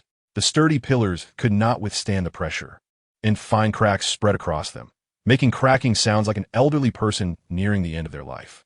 Meanwhile, Lays and his group had also approached the vicinity of the palace. Gaka had already contacted Bell and was leading a team of royal soldiers waiting ahead. As everyone met and was about to speak, they suddenly felt a tremor from underground. Boom! Boom! Noki raised his hearing several times and heard something collapsing nearby. What is going on?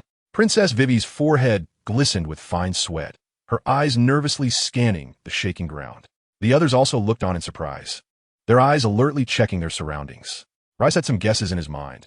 It should be Crocodile who activated the underground palace, and he was the only one who knew about it. This meant that Crocodile was also in the underground palace, but it was unclear whether he had obtained the poneglyph. If he had it, that would be best. He could take it and hand it over to Nico Robin, thus fulfilling the agreement. If not, it would still be fine to excavate the poneglyph later. As Reese was deep in thought, Noki Gao suddenly spoke up. Over there, a strong presence has appeared. Everyone was startled, and before they could react, Noki Gao continued, It's Crocodile. He also has King Cobra with him. Noki Gao had previously seen the images of Crocodile and Cobra. Upon hearing this, everyone quickly lifted their feet and rushed in that direction. Leading the charge were Reese, Smoker, and Luffy, followed by Nami, Noki Gao, Zoro, and Sanji. A distance of a few hundred meters was nothing but a few seconds for them. They saw a massive pit, several hundred meters wide, at the center of the palace, filled not with rocks and dirt, but with sand. There was no doubt that this was the work of Crocodile. The group scanned the area, but did not find Crocodile. It must be Crocodile. Where is he? Vivi said. Luffy shouted directly, Crocodile, come out. Reese asked Noki Gao beside him, Did you find him? Noki Gao looked around and said, He went that way. Noki Gao pointed to a concealed alley. Everyone's spirits lifted. Noki Gao's ability was incredibly useful, and they quickly agreed and rushed into the alley. Lace rushed to the front and indeed saw Crocodile's silhouette at the end of the alley. Crocodile frowned as he turned the corner, catching a glimpse of the crowd chasing after him. What was going on? How could he be discovered so quickly? Crocodile found it hard to understand, considering he had hidden himself immediately after coming out. Forget it. Since he had been discovered, he might as well play along. Crocodile stopped hiding altogether, and with a movement, yellow sand erupted from his feet as he began to leap across the rooftops. Seeing Crocodile jump onto the roof, the crowd's target became clear, and they all chased after him with all their might. Lace moved like lightning, unleashing all his strength, constantly shortening the distance to Crocodile. Crocodile glanced over his shoulder and was shocked to see Lace rapidly approaching him. Could be that this kid is a speed-type fighter? This guy must be Lace. How annoying. It's this kid who ruined my good plans. Calm down, now is not the best time to act. Behind him is Smoker, and that Navy officer is quite troublesome, not to mention that reckless Luffy. Moreover, this guy was able to defeat Mr. One, so he is probably not weak either. If I get sandwiched by all three of them, I will be in trouble. Crocodile suppressed the killing intent in his heart and ran toward the center of the square. Cobra was shaken up and down by the chaos, and in his extremely confused vision, he saw a group of people behind him, with Lace at the forefront catching his attention. This is Mr. Lace. He actually dares to take such a huge risk to save me. What have I done to deserve such selflessness from Mr. Lace? A great warmth surged in Cobra's heart. He never expected that Lace would not only bring rain for his country and save the common people, but now he was also charging forward to confront one of the 7 warlords of the sea, Crocodile. Father. Princess Vivi naturally saw Cobra being grabbed by Crocodile and exclaimed in shock.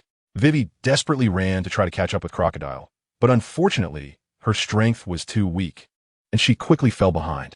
In the midst of the chase and escape, they had already reached the square. In fact, the square was very close to the palace, only a few hundred meters away. Bang, bang. Each time Lace landed, he left a large indentation in the ground. In just a few seconds, Lace had already reached less than 5 meters behind Crocodile. In the next moment, Lace leaped high into the air, raising his right fist, which instantly became enveloped in a layer of pitch black, reflecting a dark gleam under the sunlight. Crocodile sensed the crisis, his back filled with a chilling sensation, and he immediately used his elementalization to avoid damage. This move had proven effective in the first half of the Grand Line, giving Crocodile a great sense of security. Even the Navy officer Smoker did not have Haki, so Crocodile instinctively did not think Lace would possess Haki either. At that moment, Crocodile even thought about how to counterattack Lace next. If Lace's strength was not strong, he might as well eliminate him first. Bang! In the next second, Lace's fist, covered in Haki, landed solidly on Crocodile. This powerful blow sent Crocodile flying backward. Puff! Crocodile spat out a mouthful of blood in the air, feeling a burning pain in his back. Not only that, but it seemed that the bones in his back were slightly dislocated. How is this possible? How could he hit me? Crocodile was greatly shocked. The skill he relied on for survival had been cracked in paradise, which was simply unbelievable. How could someone use Haki in a place like this? Crocodile, your time ends here. Lace seized the opportunity to pursue, his toes tapping the ground, dashing toward the still airborne Crocodile like lightning. Crocodile's pupils constricted, sensing an unprecedented crisis. Stop, or I will kill Cobra. In this urgent moment, Crocodile had no choice but to use Cobra to threaten Lace, while simultaneously elementalizing his body to change his awkward position in midair. Rice furrowed his brow and stopped in his tracks, not continuing to attack Crocodile. It wasn't that he cared about Cobra's life, but he was worried about his own image, knowing that Smoker, Luffy, and others were behind him, in plain view of the public. If he disregarded Cobra's life and directly defeated Crocodile, the people would inevitably harbor some grievances. Crocodile seized this opportunity to catch his breath and stabilize himself on the ground, feeling a sharp pain in his internal organs. Crocodile looked coldly at Rice. It was truly unbelievable. Even he had not yet mastered the Busashoka Haki. Who exactly are you? Crocodile's voice held a mix of astonishment and anger. Me? I'm a good person, Rice replied with a smile, looking at Crocodile with interest. Crocodile had initially seemed quite imposing, but losing to Luffy really diminished his stature. In just a moment, Smoker and Luffy had arrived, surrounding Crocodile along with Rice. Smoker, Straw Hat Luffy, and you, Rice. This is quite the gathering, Crocodile said, his brow deeply furrowed and his expression dark. How did you find me? Crocodile's voice was low. This puzzled him. Even though the sound of the palace collapsing was loud, he was already 100 meters away and had several buildings obstructing his view. There was no reason for them to find him as if they had X-ray vision. The others had also arrived, standing behind Rice. In response to Crocodile's question, Rice smirked but said nothing. That's because I have a wife with X-ray vision, Smoker thought to himself. Finally, someone understands how I felt back then. Who knows?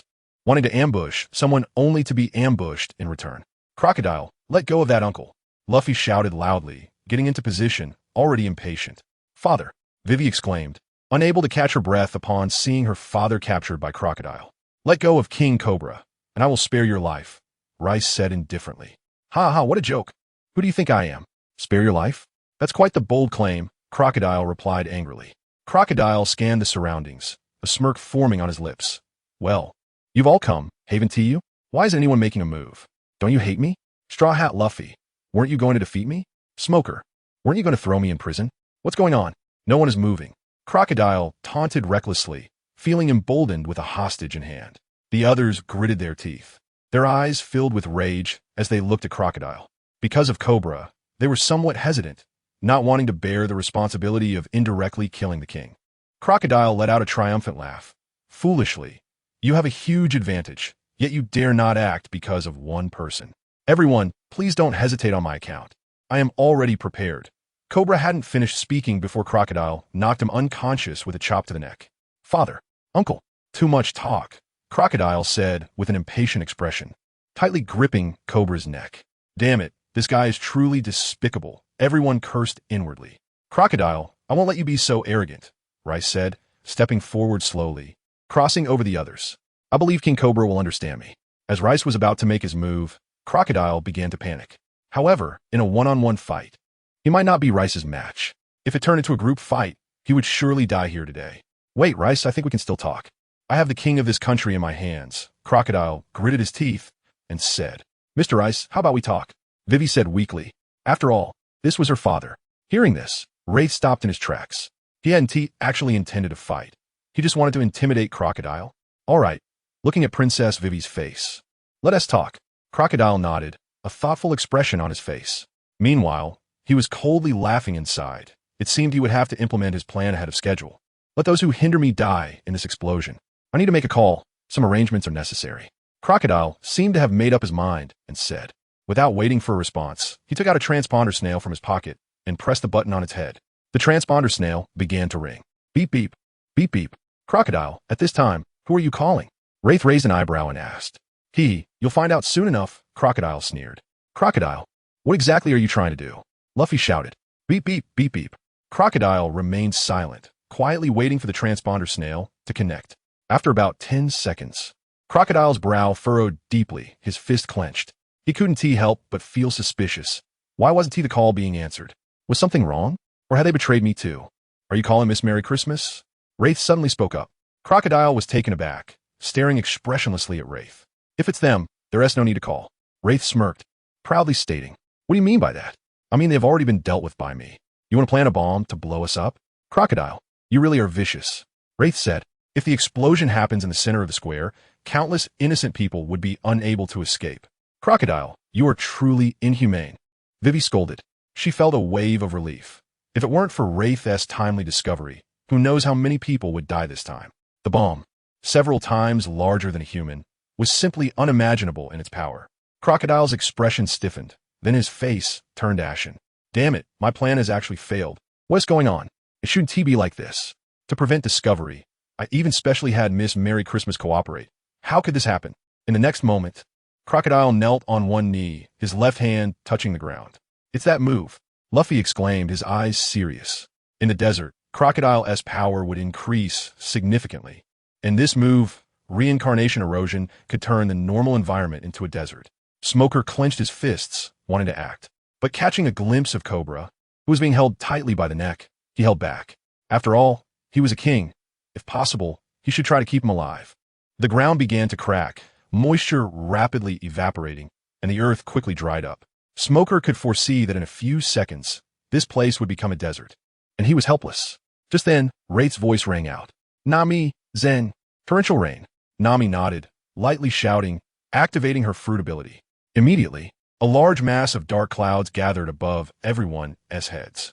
The next second, raindrops the size of soybeans began to fall, quickly turning into a torrential downpour. The rain soaked everyone's clothes and the land that had just become dry. The land, having just lost its moisture, had time to turn to sand before being drenched by the rain, reverting back to soil. Crocodile's expression stiffened, his left hand desperately trying to activate his ability, only to find the moisture in the ground inexhaustible. Damn it, it's this woman who ruined my plan. This woman's ability somewhat counters mine. Damn, great job, Nami. Well done. Seeing the situation, everyone was overjoyed, not expecting the usually silent Nami to possess such powerful abilities, which just happened to counter Crocodile. It was precisely because of Nami's reign that Crocodile couldn't help but attempt to assassinate Raith and the others. The situation momentarily reached a stalemate. Crocodile had no way to turn the battlefield into a desert. The people around the square had already been persuaded by the royal army to stay away from the area. Stop the rain, or I'll kill Cobra, Crocodile said, somewhat exasperated. Crocodile, you don't think that having a hostage gives you the right to make demands, do you? You're thinking too beautifully. It might be better for us to just let you kill him. Raith sneered. Crocodile, you can't elementalize in the rain, can you? That is why you're so fearful. Luffy's expression was resolute. With his high combat talent, Luffy had already discovered one of Crocodile's weaknesses in a previous battle. Crocodile's expression changed, his gaze coldly fixed on Luffy. This was indeed his Achilles heel. Sand will solidify when it encounters water, and blood can too. This was also the key to how Luffy defeated Crocodile in the anime. Crocodile stood up, no longer using his ability, as it was quite exhausting. Seeing Crocodile stop, Nami also ceased her actions. For Nami, this was also very draining. Desert Sword. Crocodile raised his hand, a blade of sand attacking Raith. He wanted to use the same trick he had used against Zoro on Raith. Rice's eyes narrowed slightly, and behind him were Vivi, Domei, and others. If he were to dodge, they would undoubtedly suffer. Lace drew out the treasured sword blood and raised his hand to unleash a slash. The blood-red slash collided with the yellow sandstorm. The sand blade shattered, and countless grains of sand scattered out. The red slash also exhausted its energy and dissipated into the air. Zoro frowned, looking at the slash, feeling a sense of familiarity in his heart. Crocodile furrowed his brow, not expecting Lace to be so fast and his swordsmanship to be so strong. No, it's his sword, not an ordinary item. This greatly enhanced the power of his slash. At least on the level of a great sword, Crocodile, being well-informed, assessed in his heart. This guy not only has Haki, but also at least a great sword-level weapon. He wouldn't TB here from the New World to fish, would he? Crocodile, show me whatever other tricks you have. Lace's face was calm, his gaze carrying a powerful presence. Crocodile snorted coldly and shouted, "Sandstorm!" A small whirlwind gathered in his palm. And under Crocodile's control, the whirlwind slowly grew larger. Once it reached 3 or 4 decimeters, he hurled it out. "It's that move," Luffy exclaimed, feeling a tightening in his chest. In his memory, this sandstorm was almost as difficult to resist as a natural disaster. Smoker's expression was also grim, but unlike Luffy, he didn't waste time, transforming into white smoke to attack the small whirlwind. Years of combat had made him experienced. After going through it once, he understood that the weakness of this move was in its early stage. However, one figure was faster than him. Almost at the same time, Crocodile launched the sandstorm. A crimson slash broke through the air, cutting towards the nascent sandstorm. Smoker halted. The sandstorm had already been dealt with by Lace. The timing was perfect for Crocodile. The sandstorm had barely grown before it was destroyed. Crocodile's expression was grim. He had exhausted all his moves, yet the situation hadn't changed at all. Was he really going to fall here today? He had never imagined he would fail in paradise. However, the cruel reality was right in front of him. The plan had failed, the Navy had arrived, and there were 2 groups of new pirates who had popped up out of nowhere, overflowing with a sense of justice, eager to meddle. No, all these changes stemmed from that night, when he sent Nico Robin to assassinate Lace. As a result, that bitch Nico Robin was turned by Lace. It was truly damned. This was the root of his failure. Crocodile looked at Nico Robin and saw her calm expression, her stunning face only showing indifference. "Nico Robin, don't you want to see the true history? I have a copy of the true history in the backpack behind me. I promise you, as long as you help me this time, I won't hold your betrayal against you. Our agreement still stands," Crocodile said slowly. Everyone was taken aback, casting suspicious looks at Nico Robin. After all, Robin had a history. Despite helping Luffy's crew multiple times and cooperating with Lace and the others, there were still doubts. Lace didn't doubt it. He believed Robin was a smart person. Robin was taken aback, a light smile appearing on her face as she said teasingly, "Crocodile, this isn't like you. Have you really become desperate? I don't have the ability to help you, nor do I need to." Hearing Robin say this, everyone felt relieved. Indeed, there was no need for Robin to help Crocodile. Even if she did, it wouldn't make a difference. Crocodile gritted his teeth and then looked at Vivi. "Don't you want to save your father? Gather the soldiers and kill them." Vivi slightly parted her red lips, hesitated for a moment, and then shook her head. "I'm not a fool, Crocodile. I won't do as you say." Crocodile fell silent. "Crocodile, what's wrong? Are you afraid? Release Cobra, and I'll spare your life, but from now on, you will repent for your crimes in the underwater prison," Smoker said. "Release Uncle Cobra," Luffy shouted as well. Everyone surrounded Crocodile. He had no chance of escape left.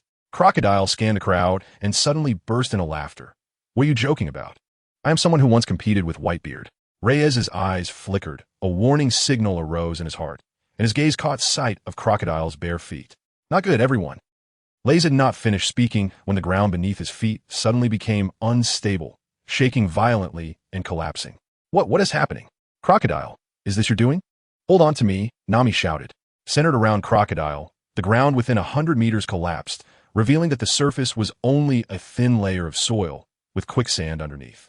Once Crocodile activated his ability and exposed the quicksand, it formed a large pit resembling a swamp. "Goodbye, everyone," Crocodile had already floated off the ground and shot away into the distance. The others were unable to stand firm, with no solid ground beneath them to push off from, and could only watch as Crocodile escaped. Among the group, 3 people were exceptions. Smoker almost immediately sensed something was wrong and transformed into white smoke to follow. Next was Nami, who was standing on clouds and was unaffected by the terrain. After realizing what was happening, she also helped save everyone. Finally, there was Lays, who directly stepped on air and used Moonwalk to chase after Crocodile. Soon, Lays surpassed Smoker and charged towards Crocodile ahead. What? You can use Moonwalk too? Smoker was shocked, noticing that Lays' proficiency seemed quite high. Damn it! Crocodile glanced back, almost causing his hair to stand on end, as Lays was now less than 5 meters away from him. This was also due to Lays' quick reaction. They had only run a few dozen meters, barely escaping the range of the quicksand. Damn, this is really relentless, Crocodile cursed inwardly. He thought this move would create chaos, allowing him to escape while dealing with Smoker. But he didn't expect this Lays could fly. It must be the rumored moonwalk. In the next moment, Lays' figure was already level with Crocodile, swinging his blood-red long knife towards him. Crocodile's pupils constricted, and with a fierce determination, he swung his left hand as golden hook to meet it. It was that he didn't want to use cobras to block, but his position didn't allow it. Clang!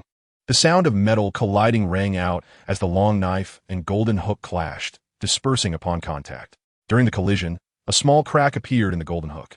Crocodile was sent flying by this powerful blow. In terms of strength, he was completely no match for Lays.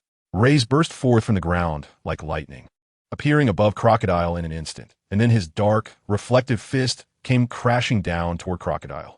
"Stop, or I'll kill him," Crocodile exclaimed, using Cobra as a shield in front of him. "What? The wind is too loud. I can't hear you." Rays continued his charge, seemingly intent on piercing through both Cobra and Crocodile. Crocodile clenched his teeth, his fingers tensing slightly, but he still held back. After all, Cobra was his only hostage. He wanted to see if the other side dared to kill Cobra. Lace quietly released his strength, switching from punching to grabbing, while simultaneously swinging the blood knife with his left hand toward Crocodile. With his talent for multitasking, this wasn't difficult for him. "Crocodile, make your choice. Either die or let go." It was impossible to save Cobra without taking risks, and this situation was already the limit of what Lace could do. Crocodile's pupils constricted sharply as he sensed a great crisis. His instincts told him that if he didn't let go, he would die. Gritting his teeth, Crocodile was pressed for time and didn't have the luxury to think. He instinctively released his grip and kicked Cobra, using that momentum to narrowly dodge Lace's knife. Success! Lace felt a glimmer of joy in his heart as his hand firmly grasped Cobra's clothing. This was perfect. Spitting out a mouthful of blood, Cobra surprisingly regained consciousness from the heavy blow. Desert Treasure Blade. Crocodile's eyes were filled with indifference, and suddenly, his right hand swung out a sand blade. Since he had already lost the hostage, then let him die. A sand blade shot out like lightning, targeting Cobra's head. Les's pupils contracted as he swung his blood knife to counterattack. Even though he had observation haki, he didn't anticipate Crocodile's movements, and the distance was simply too close. This time, he wasn't confident he could save Cobra. If hit by that sand blade, Cobra's survival was uncertain. In this critical moment, dozens of arms transformed into a white wall, blocking in front of Cobra. It was Nico Robin. The thought crossed Les's mind. In the next second, blood splattered as the arm wall was slashed open, blood gushing from the wound. But this also blocked Crocodile's attack, and Cobra survived. The next moment, the white hand wall vanished. Nico Robin, standing on the ground, let out a grunt as 2 gashes suddenly appeared on her own arms, blood continuously flowing out. Next, Les tossed Cobra to Smoker behind him, stepped forward, and used the moonwalk to chase after Crocodile. "You're dead, Crocodile." Les's cold voice rang out as he threw a punch at the hurriedly fleeing Crocodile. Cold sweat beaded on Crocodile's forehead, the pressure mounting. He had to admit that he couldn't defeat this kid. This guy was not only fast, but also had extremely strong attack power, with iron fist for close combat and sword energy for long-range attacks. He was practically a hexagonal warrior with no weaknesses at all, with no way to escape. Crocodile had no choice but to turn back and confront him, using the hardest part of his body, the golden hook, to slash back. Clang! Rice's pitch-black fist collided with the golden hook, and after a brief stalemate, Crocodile was sent flying. The powerful Armament Haki granted Rice excellent defensive capabilities. He only felt a slight pain, and his fist was unharmed. Lays swung his knife with his right hand, the blood-red blade covered in a layer of black, striking towards Crocodile like a flash of lightning. Crocodile's pupils constricted, and he had no choice but to raise his left hand with the golden hook to defend. In the recent collision, his left hand had gone somewhat numb and had not fully recovered. Clang! The crack in the golden hook deepened, seemingly on the verge of breaking apart in the next moment. Lays swung his fist down like thunder. Crocodile's pupils contracted, and his body instinctively used his right hand to block. Crack, crack! The two fists collided, and a sound of bones breaking was heard. Crocodile's face twisted in pain. His hand was broken. The difference without the use of Haki was immense, especially since Crocodile's martial arts were not strong. Lays retracted his fist and swung out again with a jet black punch. This punch carried the sound of wind, subtly hinting at the power to break through the air. Crocodile's eyes reflected the dark fist, watching it grow larger and larger, unable to evade it. Bang! The next second, Crocodile's face dramatically caved in, struck into unconsciousness by this blow, and his whole body was sent flying away. Lestadeo chased after him, not wanting to give Crocodile any time to react. Wait, Lest. Leave him alive. Smoker suddenly spoke up. Lays moved swiftly and grabbed Crocodile by the throat, causing his eyes to roll back as he fell unconscious. Rice furrowed his brow and looked at Smoker. Give me a reason. Smoker's feet turned into smoke and floated in the air. His expression serious as he explained. He has committed a serious crime, and according to the rules, he needs to be taken to the underwater prison and sentenced to life imprisonment. Lai curled his lips and said, for a scumbag like him, I think it's better if he dies now. Lace said as he tightened his grip, and Crocodile's face turned ashen. Wait, Lace. I know that a person like him shouldn't be allowed to live. But if we kill him, his devil fruit will randomly be born in the sea. If someone who yearns for evil gets it, another crocodile will emerge. However, locking him up in the underwater prison will prevent that from happening. And the terrifying punishments inside will ensure that his experience is worse than death. Oh, that does make some sense. Lace lowered his gaze, pondering slightly. To be honest, he didn't really like Crocodile. Regardless of any attempts to redeem himself later, the fact remains that he killed countless people in Alabasta. However, Smoker's words reminded him of another interesting idea. If they placed fruit in the Sea Prism Stone prison and then killed the person with the devil fruit inside, would the devil fruit attach itself to the fruit? After thinking for a moment, Lace nodded to Smoker and said, All right, Smoker, this guy is up to you. Reed said as he threw the already unconscious Crocodile over. Smoker let out a sigh of relief. It wasn't that he was following the Navy's rules, but rather that this approach was indeed the best way to capture someone with the powers of a devil fruit. Smoker took Crocodile and took out the sea stone handcuffs he always carried, fastening them onto Crocodile's hands. Lays lowered his gaze, contemplating that he should first experiment. If it worked, Crocodile's ability would be quite impressive. Fantastic, Crocodile has been defeated. Vivi's joy was evident, her heart racing. What?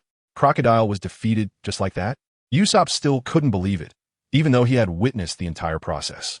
This man is so strong, Sanji exclaimed. His swordsmanship is even stronger than mine. Perhaps I could challenge him, Zoro murmured. Noki and Nami appeared calm, but the pride in their eyes betrayed their inner turmoil. What? It ended before I even made a move, but it's not bad, right? Luffy grumbled in dissatisfaction, only to cheer up again. Smoker and Lays slowly descended to the ground. Father! Vivi rushed over anxiously, looking at Cobra with concern. Cobra's face was somewhat pale, and he smiled gently at Vivi. I'm fine, Vivi. Vivi's eyes were slightly red, unsure whether she felt joy or pain. You say you're fine, but you just spat blood. Cobra smiled awkwardly and turned about to Lays and Smoker. Mr. Lays, this warrior, thank you for saving me. Cobra's gaze was mainly focused on Lays, his eyes filled with gratitude. He had known Lays for a few days and appreciated Lays' contributions to his people. He also knew that it was Lays who had disrupted Crocodile's plans, preventing a massacre of millions. In the recent battle, it was almost solely Lays who had fought to defeat Crocodile. All of this made Cobra extremely grateful to Lays, and he sincerely admired him. Lays felt a chill as he noticed Cobra's eager gaze. Could it be that Cobra had a fondness for men? Father, this is Colonel Smoker. Vivi reminded softly from his side. After all, he was a Navy colonel, and it wouldn't be good to offend him. Oh, I'm sorry, Colonel Smoker, Cobra said apologetically. Then he turned to Lays and said, Mr. Lays, I heard about your deeds a few days ago. I am extremely grateful for your assistance to the people of our country, and now you are risking so much to save me. I truly don't know how to thank you enough. After finishing, Cobra bowed deeply to Lays, his eyes filled with admiration and emotion. Congratulations, host. Cobra's favorability towards you has reached 80 points. Congratulations, host. Vivi's favorability towards you has reached 80 points. Congratulations, host. Belle's favorability towards you has reached 80 points. Congratulations, host. Gaka's favorability towards you has reached 80 points. The system prompts kept ringing in Lay's ears, but he maintained a composed expression and waved his hand, saying with righteous seriousness, "It's nothing. I'm just doing what I believe is right." "Thank you, Lays," Vivi said with a grateful expression. "Mr. Lays, I will forever remember your kindness to Alabasta," Gaka said solemnly, his eyes full of determination. "Me too," Belle added. "You are all too polite." "This is nothing," Lays said with a bright smile. "Mr. Lays, excessive humility is pride," Cobra said with a hearty laugh. "All right, let's skip the formalities. Let me treat you all today." "Mr. Lays, you must attend," Cobra said generously. "Well, we actually didn't help much," the other said, feeling a bit embarrassed. "How can you say that? I already learned from Vivi's letter that I haven't even expressed my gratitude for saving my daughter," Cobra replied with a smile. "That's great. I want to eat meat," Luffy exclaimed joyfully, bouncing up and down. Just as the atmosphere was cheerful, an inappropriate voice interrupted. "I won't be going, after all. It's better for the Navy and pirates not to be in the same room," Smoker said flatly. Smoker started to walk away, dragging Crocodile with him. "Daz Bones, let's go." "Yes," Daz Bones replied and followed Smoker. Cobra was taken aback, but didn't insist. Zoro and Sanji felt a hint of worry. This Navy officer was not an easy opponent. And now that they had no common goal, would he come to arrest them? "Luffy, why don't we leave first?" Zoro suggested, seeing that Luffy was completely unaware and still lost in the joy of eating meat. "Why? Can't we eat meat first before leaving?" Luffy pouted in dissatisfaction. "Yes, Samurai-san. You have protected me all the way. Please let me express my gratitude," Vivi said. "The Navy won't let us enjoy dinner so leisurely." "Miss Vivi," Sanji sighed. "Why not? Can't we just run away when that smoke eye comes?" Luffy pleaded desperately. Hearing Luffy and the others, Noki and Nami also looked to Lays for his opinion. Lays smiled at the two women confidently and said, "Don't worry, that Navy guy is no match for me. We can have a good time here for a few days." Meanwhile, on the other side, the Straw Hat crew couldn't resist Luffy's insistence and decided to stay for dinner. Outside the suburbs, Smoker stopped and took out a pink transponder snail, which was his close friend Tina. "Brew, brew, brew, brew. Hello, this is Tina," a pleasant female voice sounded. "It's me, Smoker. How long until you arrive?" Probably another day. I wasted some time dealing with pirates on the way." "What's up? Is something wrong?" Tina asked. She knew that this man wouldn't call her unless something was wrong, and usually it wasn't anything good. "Bring a few artificial rain ships. This country desperately needs rain. Let's do our best to make up for the damage this country has suffered," Smoker said, his voice flat but tinged with regret and sadness. "Okay, I will," Tina replied. Becoming serious, "I have to tell you something. The mastermind behind the drought in Alabasta is Crocodile, one of the 7 warlords." Smoker's voice carried a hint of sarcasm. "What? It's him? That's a bit of trouble. Smoker, can you handle him? Do you want to call for reinforcements?" Tina hesitated before asking. "No need. Crocodile has already been defeated." "But it wasn't me. It was Lays," Smoker said in a deep voice. "What? That newcomer from the East Blue? Lays? That pretty boy actually defeated the 7 warlord Crocodile? His strength seems formidable," Tina exclaimed, her tone full of surprise. After all, in her impression, Lays was just a rookie, and she didn't expect him to reach the peak right away and take down Crocodile. "If we need to capture him, we should call for some support," Tina said. Smoker shook his head and slowly replied, "You know the main office is stretched thin. We're probably the strongest forces in these waters right now." "All right, I'll do my best." "Defeating a 7 warlord is nothing to be afraid of," Tina said, igniting her competitive spirit and speaking proudly. "You misunderstood my point. Why would we want to capture someone like Lays? He's clearly doing good things. Our Navy upholds justice, and we shouldn't hinder someone like him. To be honest, Lays' strength is unfathomable. He defeated Crocodile with overwhelming power, and I estimate I wouldn't last 10 moves against him. So capturing Lays is currently unnecessary and impossible. Moreover, his character is the noblest I've ever seen. He has strong principles and a chivalrous heart. If possible, I would prefer to see him in the Navy rather than as an enemy now," Smoker said, feeling somewhat sentimental. "Is this really you, Smoker?" Tina could hardly believe this was the same Smoker who usually acted so aloof. She had never heard him speak so highly of someone. "Of course it's me, you fool." After a moment of silence, Tina said, "Then why not recruit him into the Navy? Since he has a sense of justice and great power, wouldn't it be perfect for him to join?" Sigh. I had that thought too, but unfortunately he had some misunderstandings with the Navy and the East Blue, which led him to distrust us. Is that so? That's such a pity. What should we do about them? Tina asked, feeling troubled. Let them go. People like them shouldn't be buried here, but we still have to maintain appearances. All right, I understand. Smoker was silent for a moment, gazing into the desert. I have a feeling this man will make the sea boil once again. In a guest room of the palace, the golden treasure chest of Cobra was opened. Congratulations, host, you have obtained one of the exclusive fragments of Alabasta Kingdom 310. The golden treasure chest of Jaga was opened. Congratulations, host, you have obtained one of the exclusive fragments of Alabasta Kingdom 410. The golden treasure chest of Bell was opened. Congratulations, host, you have obtained one of the exclusive fragments of Alabasta Kingdom 510. The golden treasure chest of Vivi was opened. Congratulations, host. You have obtained one of the exclusive fragments of Alabasta Kingdom 610. Lycee felt a slight joy in his heart, as he was very curious about the exclusive treasure chest of the Alabasta Kingdom. Lays looked into his backpack and saw that there were still some good items from the Straw Hat crew that had not been used. According to his plan, navigation would be left to Nami, while cooking and sniping would be handed over to Noki Gao. Resolute in his decision, Lays turned to Noki Gao, who was lying on the bed, and smiled mysteriously. Noki Gao, I'm giving you something good. Hearing this, Noki Gao's face turned slightly red, and she pouted Lays. It's not more ropes, black silk, or white silk, is it? Lays, where are you thinking of going? It's not about those things. Oh, Noki stood up and walked to Lays, asking curiously, were those things? 5 years of culinary skills. Lays placed his hand on Noki's head, pretending to pass on knowledge. System, grant Noki 5 years of culinary skills. Noki was taken aback, somewhat confused, but then a vast amount of memories suddenly surged into his mind. How to handle ingredients, how to control the heat, and so on. In an instant, Noki felt like he had become a great chef. The things in his mind were not just what could be learned in 5 years. Some of them were skills that one might never master in a lifetime. They were talents. Rai smiled at Noki Gao and asked, how is it? Noki Gao's lips curled up, and a look of joy appeared on her face as she nodded in satisfaction. I feel like I've been cooking for decades.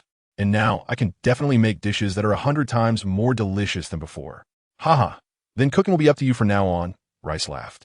Well, from now on, just tell me what you want to eat, Noki Gao said with soft, tender eyes. Ha, you're so obedient. I'll reward you with a sniping talent, Rice said. Upon hearing this, Noki Gao's eyes sparkled. Recently, she had also been practicing shooting, wanting to improve her sniping skills. She realized that with her devil fruit, close combat was not the best choice. Sniping was. Rice used the same method to grant Noki Gao the intermediate sniping talent. This is. Noki Gao felt it carefully and found herself quite familiar with wind direction and firearms, as if she was born with it. Noki Gao, you can use this gun for now, Rice said as he took out the air gun that had been refrigerated for a long time and handed it to Noki Gao. This uses air as bullets, so you can say the bullets are infinite and the power is decent. You can use this for now, and when the opportunity arises, I'll get you a better one. Noki Gao's eyes lit up. She fell in love with the unique design of the airgun at first sight and played with it fondly after taking it. Thank you, Rice, Noki Gao said as she planted a kiss on Rice's cheek. Lace touched Noki Gao's soft long hair and smiled. Thank you? If you want to thank me, a kiss won't be enough. You'll have to pay me and meet later. Noki Gao, holding an air gun, showed no signs of shyness and cheerfully replied, Yes, my captain. Seeing Noki Gao's radiant smile, Lace struggled to shift his gaze and looked at Nami. Nami, you also have a mysterious gift. Nami's eyes widened with anticipation as she leaned her head against Lace's hand. Raise your hand. Use intermediate sailing skills. Come on, Nami, let's see who's stronger. 1 second later, Reese will move his hand away. Nami's expression remains unchanged as she quietly waits for a few seconds, then looks at Reese with a puzzled look.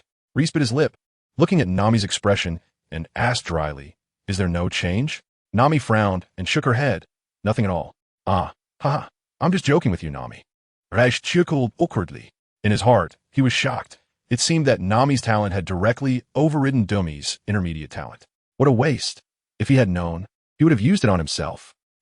Bad guy, Nami pouted, expressing her dissatisfaction. Seeing Nami's cute appearance, Reese's lips curved into a smirk as he pulled her into his embrace by wrapping his arms around her slender waist. How about I compensate you in another way? Nami's face turned red, and she looked down while lightly pushing Reese with her hands. Her demeanor was more like she was hesitant yet inviting. I don't want to, Nami said softly. Their bodies were close together, and Reese felt an incredible softness, causing his heart to flutter. He leaned down to kiss Nami's red lips. Nami struggled for a moment, but then stopped moving, obediently closing her eyes and allowing him to take what he wanted. Knock, knock. A sudden knock on the door sounded. Reese, are you in there? I need to talk to you about something. A cold voice came from outside. Reese was startled, stopped his actions, and couldn't help but frown as he said, let's talk about it tomorrow. After saying that, Reese leaned in for a kiss. After all, those tempting red lips were right in front of him. Who could resist? Reese's mouth was blocked by Nami's hands. Reese, what does this woman want with you? Nami looked at Reese with an unkind expression, a smile that was not quite a smile. Laze's expression turned bitter as he was about to explain. Did you not promise me? Do you want to go back on your word? Robin stood outside the door, feeling a sense of unease at Laze's evasion.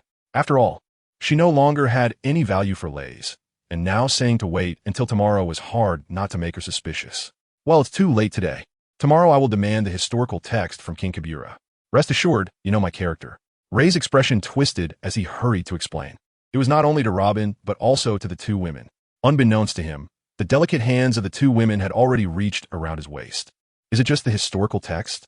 Nami's fingers slightly twisted, grabbing the soft flesh at Ray's waist. Really? I swear, my agreement with her is to give her the historical text. Ray said in a low voice. It better be that way. Nami snorted and released her grip. All right, I hope you don't let me down, Raze. Robin said simultaneously as she quietly returned to the room. Phew. Raze let out a sigh of relief. He felt that the road ahead would be long and arduous. For the next few hours, no one disturbed him, and Raze thoroughly enjoyed the blessings of being embraced by two women. After a whirlwind battle, Raze lay on the bed and re-entered the system. In his backpack, a silver treasure chest quietly lay, belonging to Luffy. He had easily reached 70 points simply because he didn't mind Luffy taking his meat at the banquet. From Luffy's perspective, anyone willing to share meat with him could be considered a good person. Speaking of which, Luffy was the easiest to increase affection with in the Straw Hat crew, yet also the hardest. He opened Luffy's exclusive silver treasure chest. Congratulations, host, you have obtained the unparalleled treasure. Human fruit, mythical Zoan type, Nika form experience card. Can be used for 10 minutes every 30 days. Will be restrained by seawater during use. Reese's eyes lit up. This is even rarer and more powerful than the natural type devil fruits, and it is highly likely to be one of the strongest fruits in the pirate world. Reese had a sudden thought and came up with a different idea. Purchase random treasure chests 300. Consumed 30,000 trust points. Remaining trust points 170,000. Open. A bunch of miscellaneous items appeared in Reese's backpack. Sea Prism Stone stock 1,000 grams. Purchase random treasure chests 200. Consume 20,000 trust points. Remaining trust points 150,000. Open. Sea Prism Stone stock 1,500 grams. After several rounds of opening chests, Reese consumed 50,000 trust points and finally obtained a small prison made of Sea Prism Stone. Next, don't let me down. At 4 o'clock in the morning, in a dark and dry room, Miss Merry Christmas slowly opened her eyes. The darkness in front of her left her a bit dazed after just waking up. A few seconds later, Miss Merry Christmas suddenly remembered that she had been defeated by Reese and his group and had fainted on the ground. So where is she now? Just as Miss Merry Christmas was about to exert herself, she felt a wave of weakness throughout her body and realized that her hands were shackled with Sea Prism Stone handcuffs. Creak, the door opened, and weak sunlight seeped through the gap. Miss Merry Christmas was startled, her eyes fixed on the doorway. The door fully opened, and in the blurry shadows, she could vaguely make out the person's appearance. Reese. Miss Merry Christmas recognized the person and murmured. She actually woke up? It seems I need to act quickly, Reese said as he swiftly entered the room, almost instantly arriving in front of Miss Merry Christmas. You want to... Miss Merry Christmas didn't finish her sentence before Reese knocked her out again with a knife hand strike. Sigh, if it gets too noisy, I might be a bit bothered too. Reese picked up Miss Merry Christmas and walked out of the room, disappearing into the street. At the door of the room, 2 Navy soldiers lay unconscious. Of course, they were only fainted and not dead. Nearby was a temporary Navy base, at the center of which was Crocodile, personally guarded by Smoker.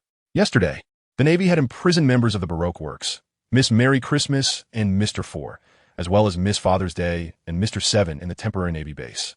In the vast desert, the sun was faintly rising, creating a patch of light behind a sand dune shadow. A dark blue Sea Prism Stone prison, measuring 2 meters in length, width and height, stood there. It was made a mixture of sea prism stone and reinforced steel. One of the system's user-friendly features was the ability to customize items. Lace took out the fruit stored in her backpack, taking out various kinds and scattering them around the prison. In the center of the prison was Miss Merry Christmas, her robust figure almost occupying most of the space.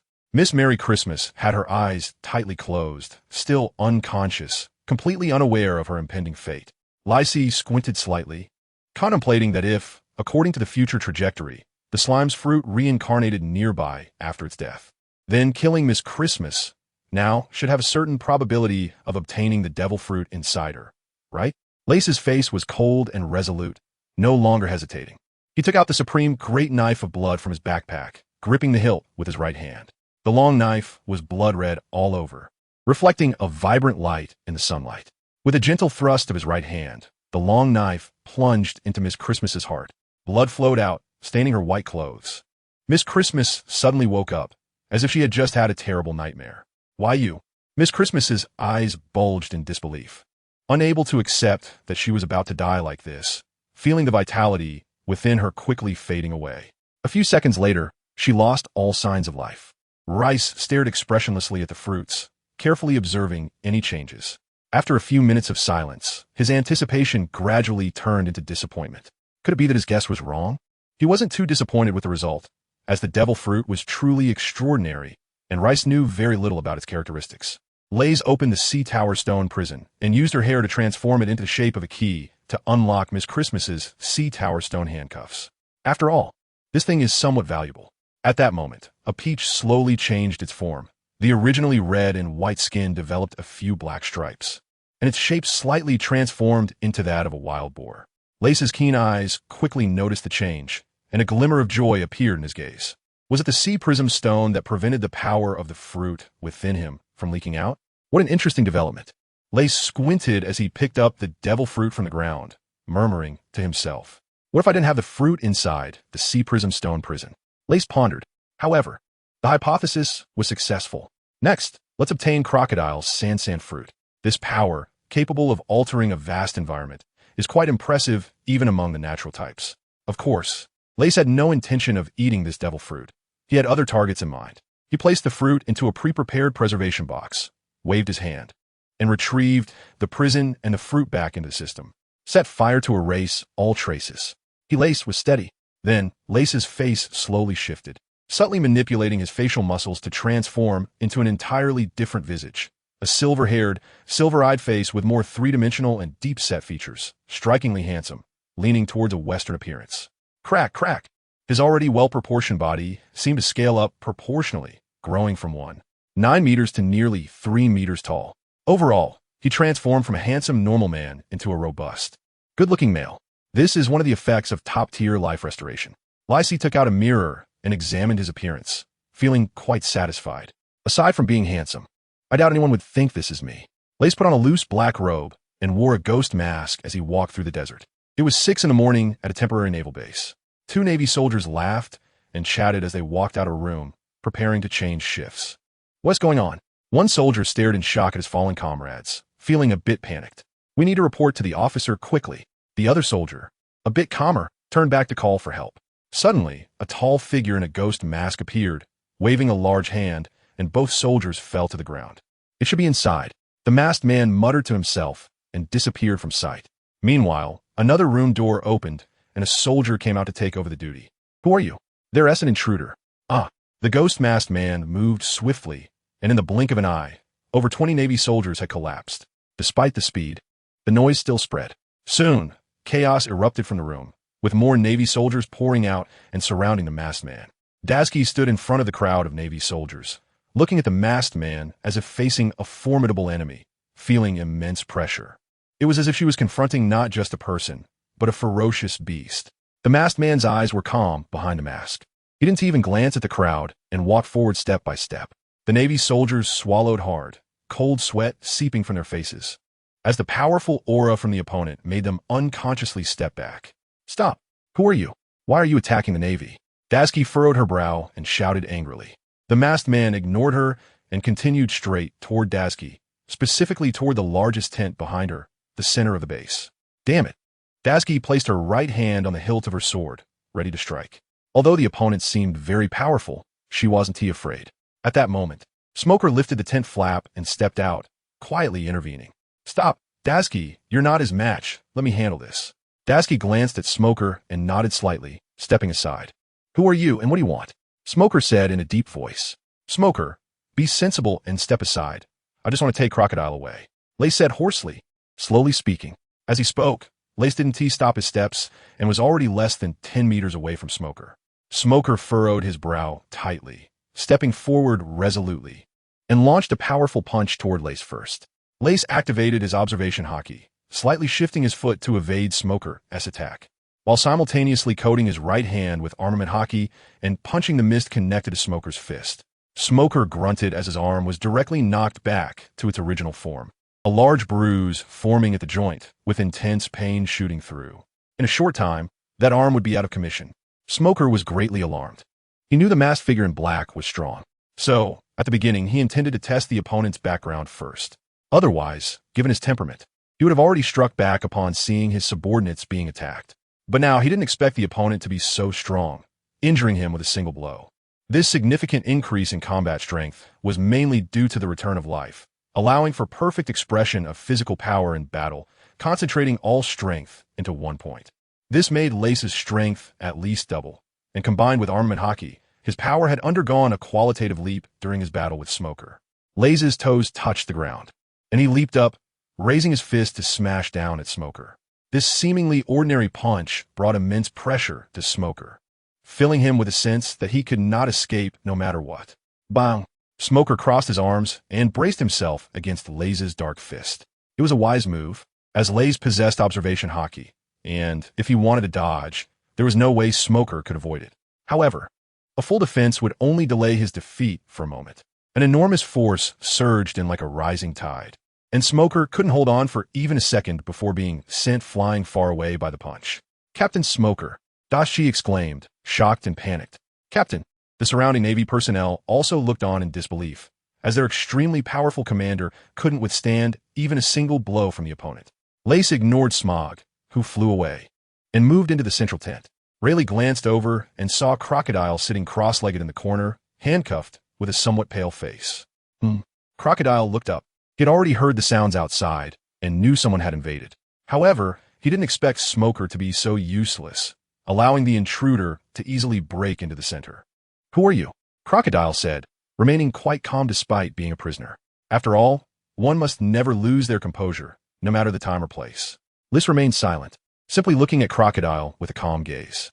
With a movement, he appeared behind Crocodile, reached out, and lifted him as if he were a small chick. Crocodile's limbs hung weakly, his eyes filled with shame and anger, his expression displeased. After all, he was once one of the 7 warlords, and this posture made him feel humiliated. He spoke with anger. "Hey, you, what do you want? Put me down."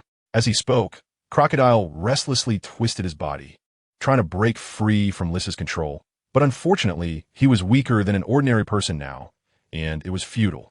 "Annoying," Lys coldly said, delivering a knife hand strike to Crocodile's neck. Crocodile winced in pain and shouted, "Hey you, I will never let you go, even if you came to save me." "Oh." Lys was surprised that he hadn't knocked him out, proving that he was indeed one of the 7 warlords. "Be quiet, or I'll kill you." Lys's icy voice carried an unmistakable killing intent.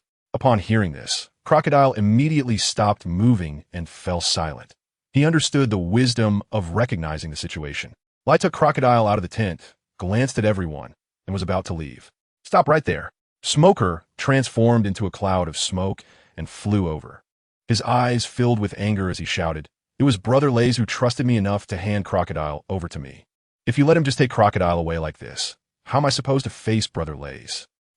Smoker shouted, launching an attack on Lai with both hands and feet.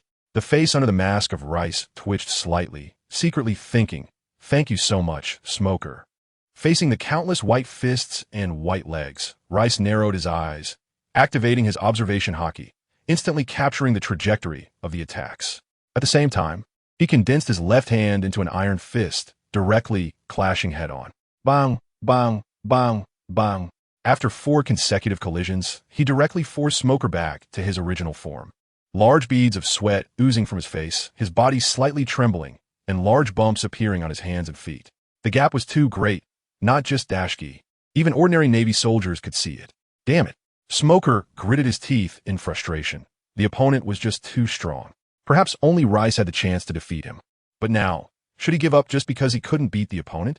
Smoker shook his head, his expression resolute, looking at the grimacing mask, and said in a deep voice, "Put down Crocodile."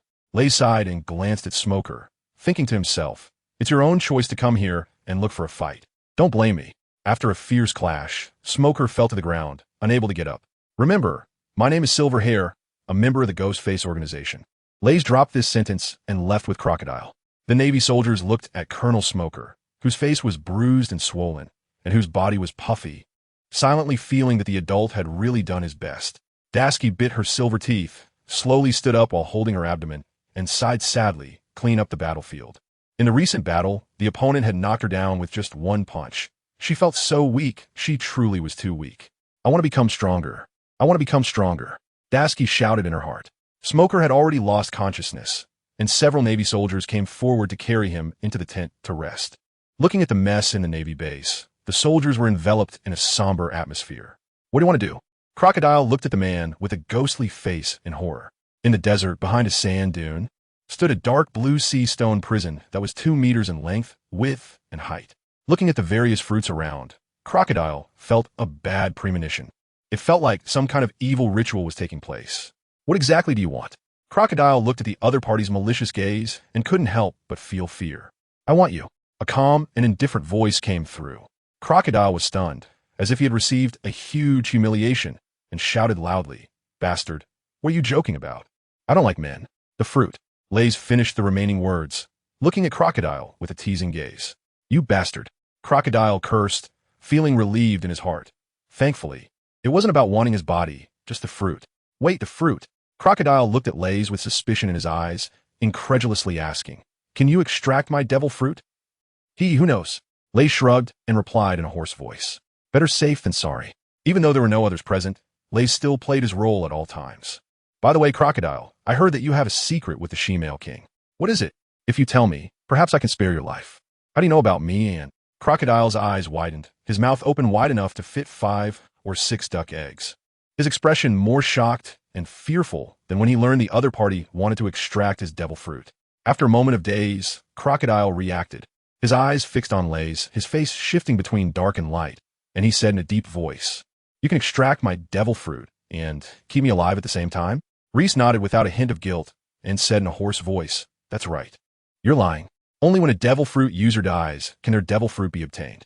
It's a natural law." Crocodile retorted, "How do you know it can't be done? I can extract your devil fruit, so why can't I keep you alive?" Crocodile fell silent for a moment and slowly shook his head. Even if it is possible. I wouldn't say." Crocodile gave a bleak smile and closed his eyes, appearing resigned to waiting for death. "Oh, what exactly is that secret? What could be so important that you'd risk your life to keep it?" Reese was very curious about what kind of secret could make Crocodile willing to sacrifice his life to protect it. Some things are far more important than life itself." Crocodile opened his eyes, his tone filled with emotion. Lace squinted, realizing that Crocodile was indeed a person with a story. "However, are you sure you want to say anything?" Lace's voice turned slightly cold. Crocodile simply didn't answer and closed his eyes. "Fine, then you can go die." Lace sighed lightly. The future King Buggy would never step onto the stage again. Ray pulled out the newly acquired air gun from the cluttered items and aimed it at Crocodile's head, pulling the trigger without hesitation. At that moment, Crocodile, bound by sea prism stone, was even less than an ordinary person. Evading the bullet was utterly impossible. Bang! A blood hole appeared in Crocodile's forehead, and his body trembled before falling silent. The former warlord of the sea thus met his end. Lays opened the Hailu stone prison, skillfully unlocked the Hailu stone handcuffs, set them aside, and looked eagerly at the surrounding fruits. Under Lays' gaze, an apple slowly transformed into a yellow fruit, with several spiral stripes appearing on its surface. Most remarkably, this fruit seemed to be composed of countless grains of sand. Reese reached out and touched it. It had a rustling texture, somewhat rough. Reese smiled slightly at the corners of his mouth. Not bad, very smooth. However, who should eat this fruit? If he doesn't eat it, it can't go to waste. After all, it's a pretty good natural-type devil fruit. If developed well, he could be at the level of a vice admiral, if not a general. Forget it. I'll think about it later. Lysy glanced at the sun hanging in the east, which was already radiating a scorching heat. It was getting late. As usual, everything was burned to a crisp. Lays put away the Sansan fruit and headed towards Alabasta. In the capital, the loudspeakers in the square were broadcasting. Thanks to Mr. Lays' heroic battle yesterday, the villain crocodile has finally been defeated. The central broadcast continuously repeated the story of Mr. Lays defeating crocodile yesterday and explained the reasons for the drought over the past 3 years. In this narrative, Lays was portrayed as a wise and brave figure who first thwarted crocodile's schemes, then saved the king, and ultimately decisively defeated crocodile. What is that so?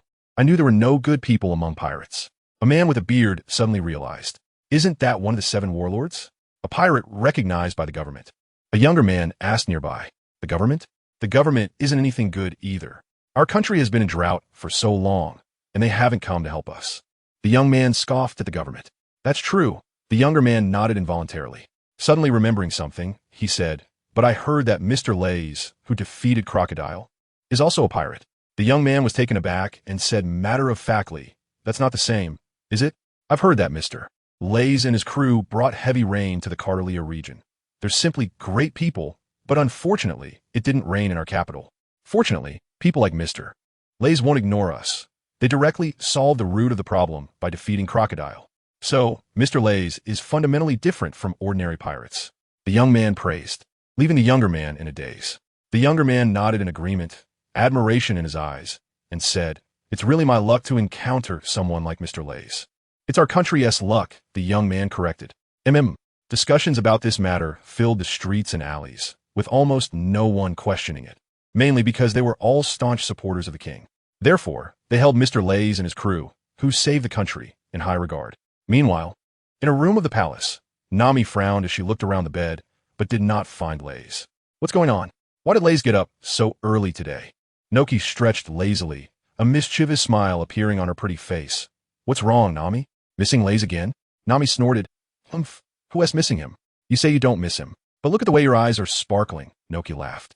Nami was startled and hurried to the dressing table to take a look in the mirror, then pouted. Noki, you tricked me again. You've really learned bad from Lays. All right, I'll help you look for him, Noki said, getting out of bed and wrapping her arms around Nami, her soft body pressing against Nami's back. As Noki spoke, she activated her abilities. Just a second later, Noki exclaimed happily, Lays is right outside the palace, and he's coming here now. Nami relaxed and nodded. A minute later, Lays opened the door and walked into the room. Nami was helping Noki tie her hair and frowned, asking when she saw Lays. Where have you been? Rice walked over with a smile and said, I got something good. Something good? What is it? Nami asked curiously. 2 devil fruits, 1 Logia and 1 Zoan. Nami's eyes widened in surprise. She knew how rare Logia-type devil fruits were, and she couldn't believe Rice had managed to get them after just 1 trip.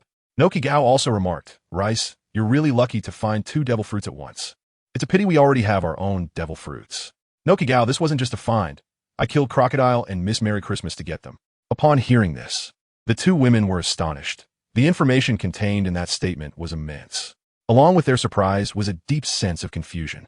But Rice, when a devil fruit user dies, doesn't their devil fruit randomly appear in the sea? How did you manage to get the fruit so quickly? Nami asked, puzzled. Ray chuckled and said, I found that sea prism stone can restrain devil fruit users, so I thought if we could create a space seal with sea prism stone, the powers of the devil fruits inside Wooden Tea leak out. Furthermore, if we kill the devil fruit user inside and then place some fruit, wouldn't we be able to obtain the corresponding devil fruit? Lace took out the Sansan fruit and the Mole fruit as he spoke. To validate my hypothesis, I first killed Miss Merry Christmas, and it turned out my guess was correct. Then, I went on to kill Crocodile and obtain the Sansan fruit. Nami frowned, feeling that something was off. But Lace, didn't you promise Smoker to hand Crocodile over to him? Why are you? Nojiko asked with confusion. At that time, I promised Smoker because I was worried that killing Crocodile would bring hidden dangers to the sea. Now that I can control Crocodile's fruit, I no longer have that concern. It's better to deal with this guy myself, Lace explained. But this... Nojiko hesitated. Is it a bit despicable? Lace smiled bitterly. No. What you're doing is definitely right, Lace. Nojiko quickly stood up, gripping Lace's hands tightly, her eyes filled with worry. Nojiko, Nami. There are always too many bad people in this world and too few good ones, and power is often held by those who commit all sorts of misdeeds. So the weak in this world are always bullied. The government and navy, which represent justice, have also become hopelessly corrupt. You should be well aware of this.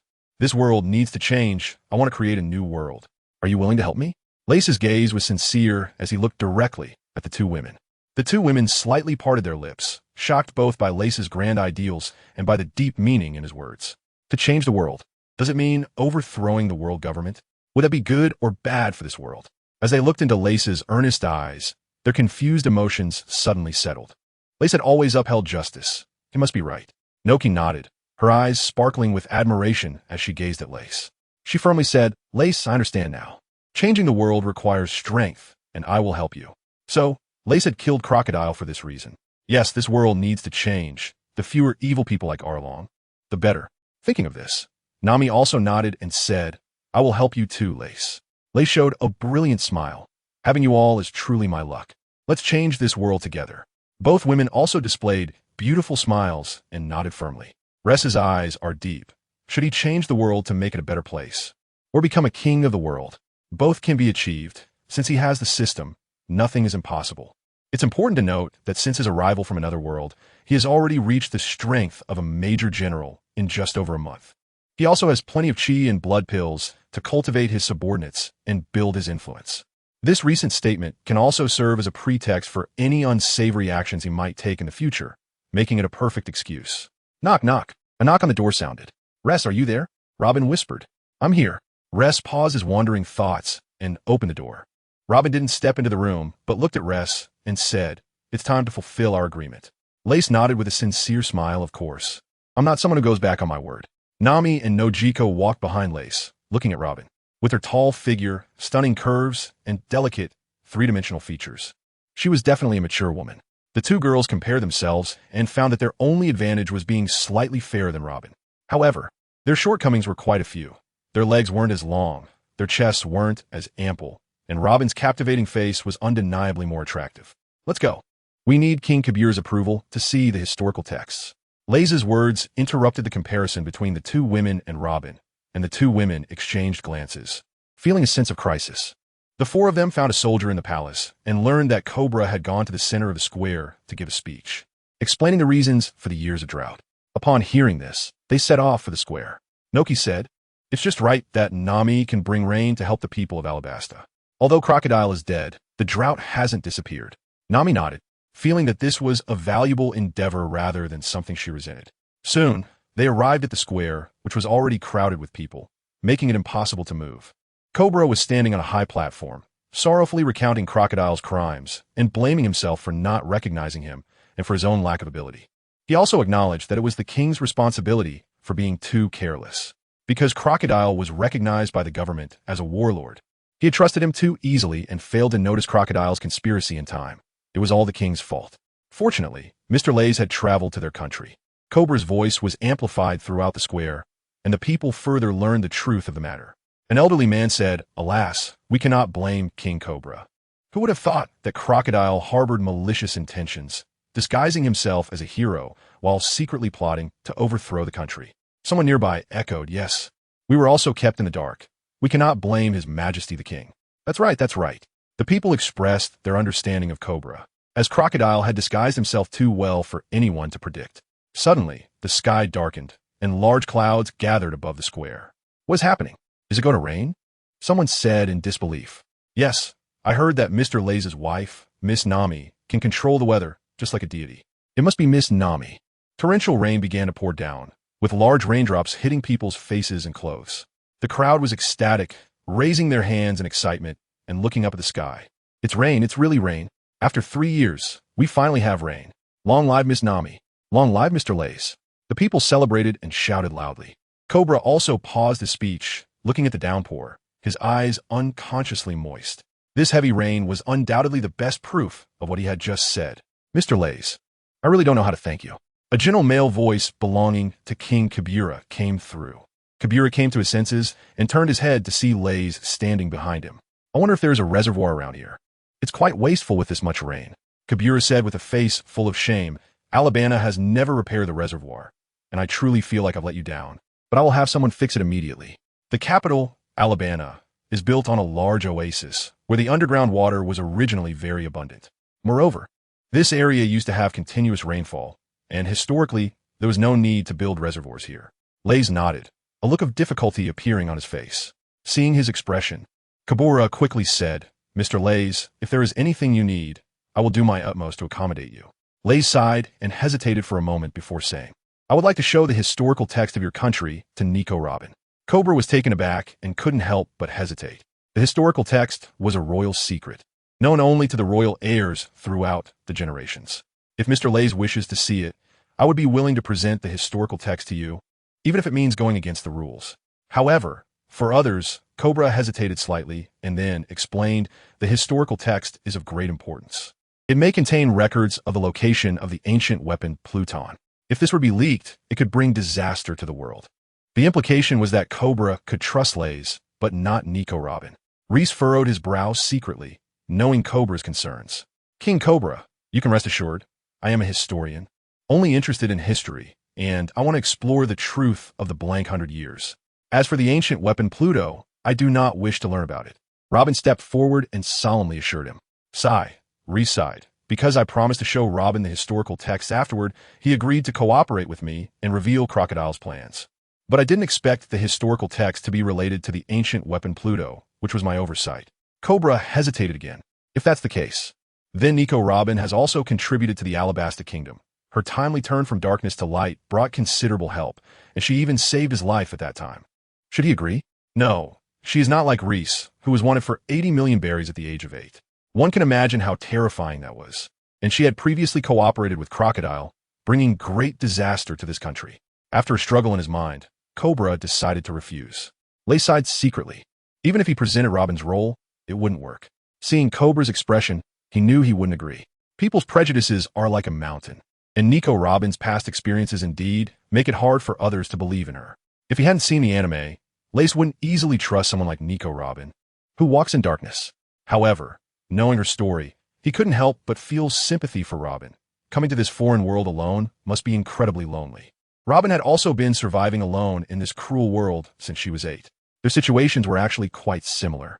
However, Lace now had Noki and Nami, which made things much better. His heart was a little more open, and he was no longer alone. King Cobra, I am willing to vouch for Nico Robin. She will not leak the contents of the poem glyphs. Lace took a deep breath and looked at Cobra earnestly. Ray still decided to make one last effort. Robin's beautiful eyes looked at Ray's, and the usually calm gaze rippled with emotion. Robin, you must feel very lonely. Please believe in humanity one more time. At least I won't let you down. Robin couldn't help but recall what Raith had said that night. He truly had done it, betting his reputation. A warm current flowed through Robin's heart, something she hadn't felt since Solo's death. She pressed her hand to her chest. This feeling was called trust. Cobra was momentarily stunned. Lowering his head, his brows furrowed in deep thought, silent. Robin couldn't help but feel anxious. Her greatest wish in life was to uncover the century of history that had vanished, which was her mother's dying wish. Reese was quietly waiting, thinking to himself that if it really came to it, he would have to sneak Robin in. After a while, Kabura looked at Reese, nodded heavily, and said, Since Mr. Reese has said so, I have no reason to refuse. It's also a way to repay some of Mr. Reese's kindness. Your Majesty, Yaka reminded. There's no need to say more. Mr. Reese has given our country immense grace. Even if we were to give the historical text to Reese, it wouldn't be a big deal. Kabura waved his hand to stop him. Lysy breathed a sigh of relief, thankful that his ego was big enough. Lace smiled, turned to Robin, and winked, saying, I haven't gone back on my word, have I? What I promised you, I will definitely do. Robin was taken aback for a moment, looking at Lace's radiant smile like the sun, feeling a tug in her heart, and nodded heavily, softly saying, Thank you, Lace. Nicole Robin's favorability with the host reached 80 points. Congratulations to the host for obtaining Nicole Robin's silver treasure chest, as well as a gold treasure chest. Hearing the system's prompt sound, Lace was slightly stunned, not expecting Robin to soar directly from 67 to 82. Just a simple acknowledgement and trust from herself. Sigh. One can only say that Robin is too starved for love. She can't let her down. Mr. Lace, I'll take you there now. Cobra made up his mind and took action. Do we need to say anything else here? Lace looked down at the cheering crowd. Ha, no need. With Miss Nami here. People's hearts are at ease, Cobra said with a smile. Come on, I'll take you there. Since Cobra said so, Lace didn't say anything more. Cobra and Gaka led the way in front, while Robin and Lace followed behind. As the four walked down the tall tower, Nami and Nojiko rode down on clouds and approached Lace. Nami looked at Robin's ever-calm face, but felt something subtly different. Frowning, she glanced at Lace, seemingly finding nothing unusual. Along the way, Lace entered the system and opened Robin's exclusive silver treasure chest. Congratulations to the host for obtaining the complete ancient texts. Lace felt a surge of joy. The knowledge obtained from the last bronze chest did not include ancient texts, but this time it finally did. Raith did not hesitate and immediately chose to accept, and a wave of memories surged into his mind, allowing him to master ancient writing. He opened Robin's exclusive golden treasure chest. Congratulations to the host for obtaining a Superman series Flower Fruit experience card. The Flower Fruit seemed quite powerful to Raith. If Robin could attain a level of Haki comparable to that of Carp, with the characteristics of the Flower Fruit to bloom in her field of vision, her combat power would definitely be formidable. Now that Robin's favorability had reached 80 points, it seemed like the right time to bring her into the team. This was definitely not, because Raith was lusting after her body. Cobra. Raith and his group quickly arrived deep within the palace, and after several turns, they came to a secret chamber. Due to the collapse of the underground palace, the historical text had been moved here. Cobra, you take Robin inside. We will wait outside. Raith said. No need. Miss Nami and Miss Noki are trustworthy too. Let's all go in together, Cobra replied. Cobra felt around on the wall and pressed a hidden switch. Click! The thick stone door rumbled and slowly opened. Everyone looked inside, which was empty except for a solitary historical text standing in the center. Cobra was the first to enter, and the others followed him to the front of the historical text. This huge stone tablet was dark blue all over, engraved with intricate ancient writing, exuding an aura of antiquity. Miss Robin, please take a look, Cobra gestured, making way in the center. Robin nodded slightly, a hint of excitement in her heart, and began to scan the writing above. With a serious expression, Robin's blue-black eyes moved slightly, adding a touch of color to her exquisite face. Because of a prior agreement, Robin did not translate the text. Nami and Noki, on the other hand, examined the historical text for a while before losing interest, as it seemed like reading a book in a foreign language to them. Lace also raised his head and silently looked at the historical text, quietly translating in his mind. Year 239 of the celestial calendar, Kasira conquered Alabastan. Year 260 of the celestial calendar, Taiyama dominated the Paytan dynasty. Year 306 of the celestial calendar, Elmar built the Grand Cathedral of Dafu. Year 325 of the celestial calendar, the hero ma'am of Ruisha. No, not these. Lace continued to look down. Soon he found the information he wanted. It was clearly recorded above that the king of the underworld was in the land of harmony. Raith nodded slightly. In fact, he had already known this while watching the anime. He was just confirming it now.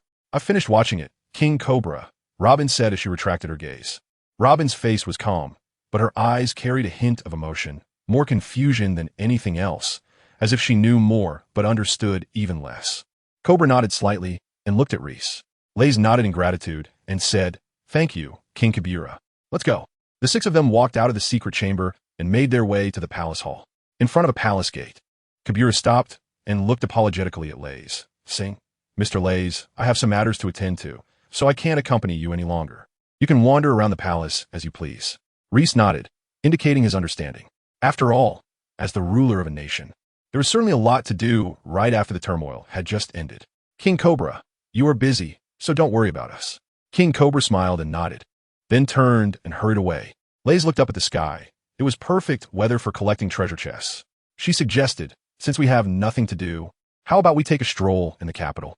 Nami and Nojiko both nodded happily. Shopping is a woman's nature, and they were no exception. Lace hesitated for a moment and said, Robin, do you want to join us? Robin was taken aback for a moment, glanced at Nami's unfriendly gaze, and smiled. Sure, it's just the right time to relax. Nami pursed her lips and secretly reached for Lace's waist, giving it a hard twist. Lace's expression remained unchanged, feeling a slight pain in his kidney. It was now 10 in the morning, the sky was clear, and the sun was high in the sky, casting down scorching rays. The four of them strolled through the city, with shops lined up one after another, and people bustling about, creating a lively atmosphere. On the road, some recognized Lace and his companions. The bolder ones approached to greet them enthusiastically, while the shy ones looked at Lace and his group with admiring eyes. Lace smiled as the system prompts echoed in his mind, continuously opening treasure chests. Meanwhile, at the temporary Navy base, a pink-haired beauty in a naval uniform, draped in a justice coat, looked valiant. This was Tina. Behind Tina was a neatly arranged group of Navy personnel, with two leading figures being Zango and Finbody, both standing straight, their eyes sparking with a silent rivalry. Dashki jogged out and saluted Tina, saying, "Colonel Tina." Tina nodded and asked, "Where's Smoker?" Dashki looked a bit awkward and replied, "Colonel Smoker is not in a good position." "Not in a good position?" Tina frowned, her displeasure evident. "I have important matters to discuss with him. Dashki, take me to see him." Reluctantly, Dashki agreed and led the way. Inside the central tent, Tina saw Smoker lying on the bed, bruised and battered, and couldn't help but burst into laughter. Smoker's mouth twitched, veins bulging on his forehead as he angrily said, "Dashki, who let you bring her in?" Dashki shrank back, acting like an ostrich. With her hands on her hips, Tina boldly replied, "I did, what about it?" Smoker huffed and turned his head away, not wanting to speak. It was embarrassing to be seen in such a state by an old friend. After Tina laughed enough, she looked at the injured Smoker, curiosity in her eyes. "Who did this to you? Was it that lace?" At the mention, Smoker's expression darkened, his voice low. It was someone who calls himself Silver Hair, from some ghostly face organization. "The important thing is, he kidnapped Crocodile. I got injured during that." "What?" Tina was surprised. Smoker's strength far exceeded that of an average rear admiral, and he might have already been at the level of a vice admiral. Yet he was beaten to such a state, showing how powerful that Silver Hair must be. More importantly, he had an organization, which felt strange. Tina furrowed her brows, her heart heavy, losing her mood for jokes. Silver Hair, ghostly face organization, Crocodile. This looked bad, and it was quite a headache. After a moment of silence, Tina said, "We have to get Crocodile back." Smoker nodded, seriously replying, "Of course, but the opponent is strong. We might not be their match." Tina hesitated, then sighed. "We can only report this first. By the way, maybe we can ask Lace for help." Tina's eyes brightened as an idea struck her. Hearing this, Smoker felt a stir in his heart, but his expression faltered, a rare look of shame appearing on his face. "How can I explain this to Lace? It's really embarrassing." "What does face matter? You deserve it. Who told you to lose him?" Tina retorted. Smoker sighed deeply. "All right, we'll go later. For now, let us create artificial rain. It can also give Lace and the others a good image." Tina nodded, choosing not to blame Smoker further, realizing he had done his best given his current condition. Smoker was already able to walk, his injuries somewhat healed, primarily because Lace had held back and didn't truly injure him. However, he had still been beaten badly, and Lace couldn't make it too obvious. Bang, bang, bang. Several cannon blasts echoed over Alabasta. Due to the distance, people didn't hear the cannon fire, which was one of the characteristics of the rain-inducing cannons. Bang, bang, bang. The cannon fire continued as highly concentrated water vapor slowly dispersed. Under the catalyst's influence, it formed raindrops without creating clouds, which began to fall. Drip, drip, drop, drip, drip, drop. Just an hour later, the capital Alabasta welcomed rain again. This heavy rain covered the entire capital. People were both surprised and delighted, breaking into bright smiles and bringing out pots and bowls to catch the rain. "It's raining again. Wonderful. After Crocodile's death, everything is different. It must be Miss Nami seeing everyone thirsty and bringing the rain again." "Exactly. Long live Miss Nami. Long live Mr. Lace." People were extremely happy. Having 2 rains in a single day was rare in the past. At that moment, a large troop arrived outside the capital, led by Kusha and his rebel army. Kusha hurried and hurried, but still couldn't catch up with Lace and the others, finally arriving the next morning. Kusha anxiously walked to the city gate, where he met Belle, who had been waiting there. After some exchange, Kusha learned that Lace had defeated Crocodile and resolved the crisis in the Alabasta Kingdom, instantly feeling emotional to the point of tears. "Uncle Belle, I almost made a big mistake," Kusha said, looking down, guilt written all over his face. Belle, with a cold expression, revealed a hint of a smile, and said, "It's all right, the big mistake was ultimately avoided. You were just being manipulated." Kusha shook his head, self-reproaching, "I was too foolish, I didn't believe the king." Belle shook his head and nodded, saying, "It's all in the past. Luckily, Mr. Lace was here to see through Crocodile's scheme." Kusha nodded in agreement, admiration and gratitude in his eyes. Thanks to Mr. Lace, not only did he bring rain to save people, but he also resolved the mastermind behind it all. He's like a reincarnated saint. Upon hearing Lace's name, Kusha's eyes lit up, filled with immense admiration for him. Belle nodded in acknowledgement, sighing, "I truly can't believe what we would have done without Mr. Lace." "Yes, without Mr. Lace, huh? Look, it's raining over there. It must be Miss Nami again. She's so kind." Kusha exclaimed, suddenly noticing the heavy rain in the city. his face filled with excitement. Bell, with excellent eyesight, looked at the rain curtain, nodding continuously. This is indeed the fortune of our Alabasta kingdom. I don't know how to repay Mr. Lace's great kindness. Clearly, no one thought this rain was caused by the Navy. It must be the rain brought by Nami. Meanwhile, in a shop in the city, Nami looked at the sudden downpour, puzzled that didn't summon the rain. Where's it coming from? Reese was also curious. He knew that Nami had no ability to cause rain. So who had the power to induce such heavy rainfall on a large scale? Noki, Gao, and Robin were also staring at the torrential rain, lost in thought. This was on a much larger scale than the rain Nami could produce. Through the curtain of rain, a figure limped towards Reese and the others. Reese focused his gaze and realized it was Smoker. Suddenly, he understood that this heavy rain was caused by the Navy. He recalled that in the anime, after Luffy defeated Crocodile, Smoker also summoned a heavy rain to atone for his guilt towards this country. Beside Smoker stood a pink-haired beauty, exuding a mature and charming aura with every gesture. Lace recognized the person as Black Curtain Tina, who is quite popular and possesses considerable strength at the Navy headquarters. Behind them were Dasky, Zango, and Finbody. Smoker and the others stopped about 10 meters away. Lace raised an eyebrow and looked at Smoker with a hint of confusion. However, he felt a bit nervous inside. Could it be that Smoker had found out it was me? That shouldn't be the case. I handle things so steadily that Smoker shouldn't have discovered anything. Smoker couldn't meet Lace's gaze, feeling guilty. To avoid any misunderstanding, he quickly explained, Lace, I'm not here to fight you. I'm here to ask for your help. Raith said, what's the matter? Tell me about it. Smoker, with a look of shame and guilt, spoke in a low voice. Before I talk about this, I need to apologize to you. I have let you down. Crocodile has been taken away. Although Smoker's voice was low, it was clear enough for everyone to hear. Nami and Noki exchanged glances upon hearing this. Wasn't this exactly what Raith had done? They actually came to Raith for help? How interesting. The two women secretly laughed in their hearts, but their faces remained expressionless. Upon hearing this, Lace breathed a sigh of relief and apologized to me. This means he didn't realize that I was disguised as Silverhair to kidnap Crocodile. In that case, it will be easier to handle.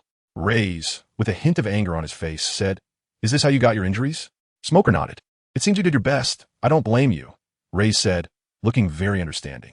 Smoker sighed in relief. Feeling touched, Raith truly had a broad mind. I came to find you because of this matter. A person claiming to be Silverhair from the Ghostface organization is extremely powerful. I hope that after I find this person, you can help me, Raith. Smoker said sincerely, looking at Raith with hopeful eyes. Lace's expression was strange, grabbing himself. This is truly interesting. The Navy wants the pirates' help. Do you think I would help you? Lace said. Smoker nodded and said matter-of-factly, if it were any other pirate, I wouldn't even mention it. But precisely because you are Lace, I'm shamelessly asking for your help. Raith sighed, wondering if he had been trapped by his own persona. However, agreeing to him was not a bad idea. He wouldn't have to investigate it himself, and Smoker would definitely not find out about this matter. The pirate world had no surveillance, and Crocodile was already reduced to ashes. There was no evidence or witnesses, and this matter was done by the silver-haired man. So it had nothing to do with Raith. Thinking of this, Raith nodded and said to Smoker, All right, I agree to you. Although I don't have a good impression of the Navy, I still recognize you. I also don't want that disaster Crocodile to live. Seeing Raith ponder for a moment before giving a positive response, Smoker couldn't help but admire Raith even more. Thank you, Raith, Smoker said solemnly. Tina, standing by, widened her eyes. She had never heard Smoker say the words thank you before. This guy used to be quite unruly, and in the conversation on the phone, he praised Raith a lot. Smoker had changed significantly. All these changes were because of the man in front of her, Raith. However, the other party was indeed an extraordinary pirate, not because of his strength, but because of his selfless and broad-minded character. Tina couldn't help but look at Raith and examine him. With his chiseled face, bright and spirited eyes, and a sunny smile at the corner of his mouth, he hardly looked like a pirate. He resembled a Navy officer fulfilling justice. Tina secretly nodded, agreeing that he was indeed as Smoker had said. Although he was a pirate, he had a righteous character and was a good person. Lace nodded lightly to Smoker, accepting his gratitude. Congratulations to the host. Smoker's affection for the host has reached 70 points. Congratulations to the host. You have obtained Smoker's exclusive silver treasure chest. Congratulations to the host. Tina's affection for the host has reached 60 points. Congratulations to the host. You have obtained Tina's exclusive bronze treasure chest. Raith felt secretly pleased, not expecting to gain the favor of two people this time. Opening Smog's exclusive silver treasure chest Congratulations to the host for obtaining intermediate armament color hockey. Reese's heart trembled. Armed color hockey, not bad. Smoker, truly worthy of someone with the letter S in their name. He opened Tina's exclusive bronze treasure chest. Congratulations to the host for obtaining a Kank fruit experience card. Lace waved his hand and accepted everything. All right, then I'll take my leave for now. I'll come back when I find a clue. Smoke, what are you doing here? Before Smoker could finish, he was interrupted by the sudden appearance of Luffy. It turned out that the Straw Hat crew happened to be strolling by, and upon seeing Lace and Smoker from a distance, they thought something had happened and came to take a look. It's none of your business, Straw Hat Luffy. Smoker changed his tone, which had been friendly with Lace, and put on a stern face. After saying this, Smoker turned and left. Tina glanced at Lace before following Smoker. That guy is really strange. Luffy scratched his head, feeling puzzled. Who is that lady? She's so beautiful. Sanji's eyes sparkled when he saw Tina. Perverted cook. Zoro mocked from the side. What did you say, Mosshead? Sanji shouted angrily, glaring at Zoro and immediately retaliating. Perverted cook, perverted cook. Zoro shot back, glaring at Sanji. Sanji became even angrier, and the two immediately got into a scuffle. Luffy thought for a second and then tossed it aside, looking at Lace with his big eyes, pointing at Sanji and Zoro, and said proudly, how about it? My friends are really interesting, right? Reese glanced over and nodded, saying, it's indeed very interesting. Reese was sincere in this statement. After all, who wouldn't envy the friendship of the Straw Hat crew? Upon hearing this, Luffy burst into a hearty laugh, patting Reese on the shoulder and said, you really have good eyesight. So be my partner. After laughing for a while, Luffy suddenly became serious, his gaze fixed on Reese. Meanwhile, Sanji and Zoro, who had stopped their activities at some point, also turned their attention to the two. Nami, Chopper, and Usopp looked at Reese and couldn't help but think, if Reese were to join, it would truly bring a great sense of security. Rice was taken aback, somewhat incredulous. Pointing at himself, me? As your partner? Luffy happily nodded, looking at Rice with eager eyes. Zoro frowned, seeing Rice's incredulous expression, thinking he looked down on Luffy. Stepped forward and said, Mr. Rice, I know that with Luffy's current strength, he is not your match, so it's normal if you don't think highly of us. But please don't underestimate Luffy. This guy is going to become the Pirate King. As soon as Zoro finished speaking, the atmosphere instantly became tense. Domi tugged at Zoro from behind and smiled at Rice. This guy's being a bit crazy. Please don't mind him, Mr. Rice. No, Miss Domi. This is not a small matter. Sanji's tone was calm, but carried a sense of determination. Hey, what's going on? Usopp was somewhat flustered. This guy is the one who defeated the Warlord Crocodile. He could probably take him down with one hand. Luffy frowned slightly, explaining to his companions, it's not what you all think. Rice has no ill intentions. Rice looked at the nervous crowd and smiled wryly. He indeed did not mean it that way, just a bit surprised. He immediately explained, you've misunderstood. I didn't mean to look down on you. I was just surprised that you would invite me. Rice's tone carried a hint of emotion. He thought to himself, I never expected that one day I might become your partner. Upon hearing this, Luffy nodded in agreement, as if to say, see, I told you I was right. After hearing Rice say this, Zoro immediately changed his expression and apologized to Rice. I made a mistake. I'm very sorry. Lace waved his hand and said, just don't be so impulsive in the future. If I weren't a time traveler, I would definitely put you in a difficult position. It seems that Zoro is still too young now. Has he experienced too little life and death? The atmosphere eased up, and Luffy turned his head with an expectant look. Lace, you haven't answered me yet. Rice did not hesitate and shook his head, refusing. Sorry, I can't agree. I prefer to travel the seas with my wife. Nami and Noko, upon hearing this, wrapped their arms around Rice, looking sweet. As for the Straw Hat crew, everyone except Luffy was not surprised at all. It would be a miracle for a strong person like Rice to join them. Luffy, with a face full of disappointment, mumbled, what a pity. I finally found someone willing to give me meat. The others were left speechless, not expecting that Luffy invited Rice onto the ship, just because Rice was willing to share his meat with him. Rice found it amusing, but he believed that Luffy was not such a superficial person. Only those who gained his recognition were likely to receive his invitation. He chuckled, hee hee Luffy. We may not be partners, but we can still be friends. I will be happy to have you as a friend. Rice smiled and extended his hand. Luffy was taken aback for a moment, then immediately broke into a bright, sunny smile and nodded. Then we are friends, Rice. Luffy happily walked over to Rice and reached out to throw his arm around his shoulders. The two girls, seeing Luffy's carefree demeanor, helplessly stepped aside. When Lace touched Luffy's skin, the first feeling was that it contained powerful strength, and the second feeling was that it was delicate. Rice didn't mind either, after all. He was the son of the world, and the better the relationship, the more benefits there were. The others were infected by Luffy's big laugh, and also showed smiles. However, Nami and Noki were a bit unhappy, seeing Luffy take the spot that originally belonged to them. Feeling dissatisfied, she thought, I hate every person who lacks a sense of boundaries. The original four-person group turned into a larger group, and they wandered around the capital, Alabama, where laughter and joy could be heard from time to time. Soon night fell. Rice, let's play together again tomorrow, Luffy said, feeling unsatisfied. Lace smiled and nodded, waving goodbye. Lace was very satisfied, feeling quite pleased. Today, after a whole day of exploring, he had collected 420,000 bronze treasure chests and 100,000 silver treasure chests. After redeeming them, he received over 1 million trust points. Trust points, 33 million.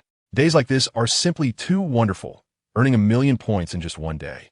Alabaston is simply paradise. Lays was in a very good mood, so he decided to reward himself with a legendary treasure chest. After all, considering the population of the Alabasta Kingdom, he could at least open a dozen more, right? It's worth mentioning that during the process of collecting the treasure chests, he obtained 7 exclusive treasure chest shards from the Alabasta Kingdom. Lycee is now very extravagant, and with a wave of his hand, he bought an extraordinary treasure chest. Trust points decreased by 1 million. Ressa's eyes were filled with anticipation. The items in the Supreme Treasure were quite impressive.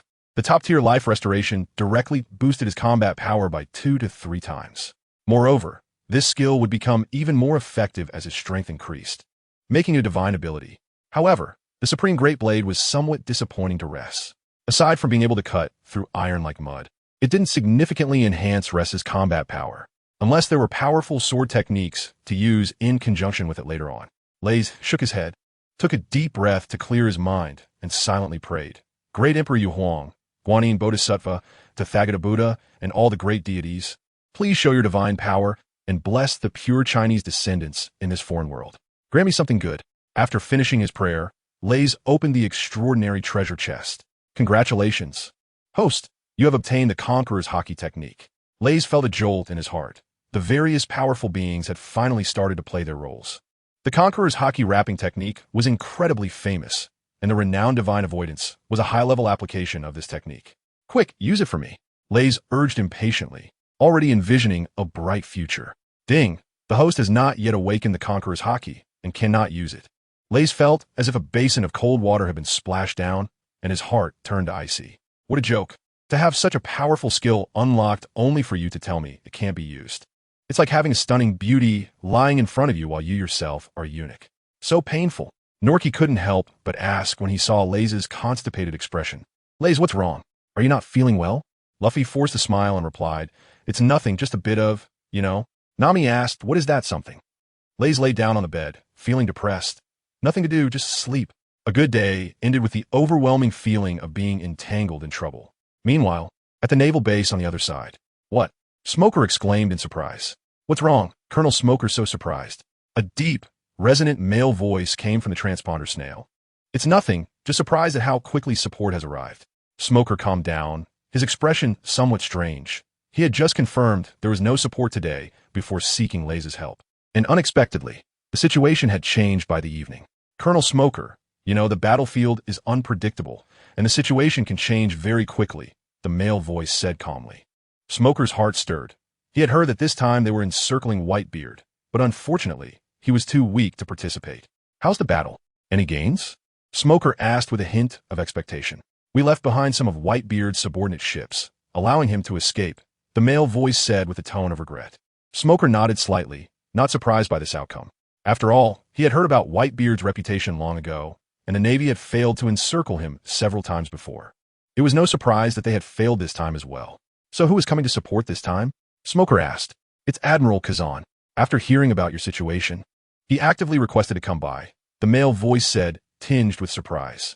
After all, sending an Admiral-level fighter to Paradise was somewhat of a waste.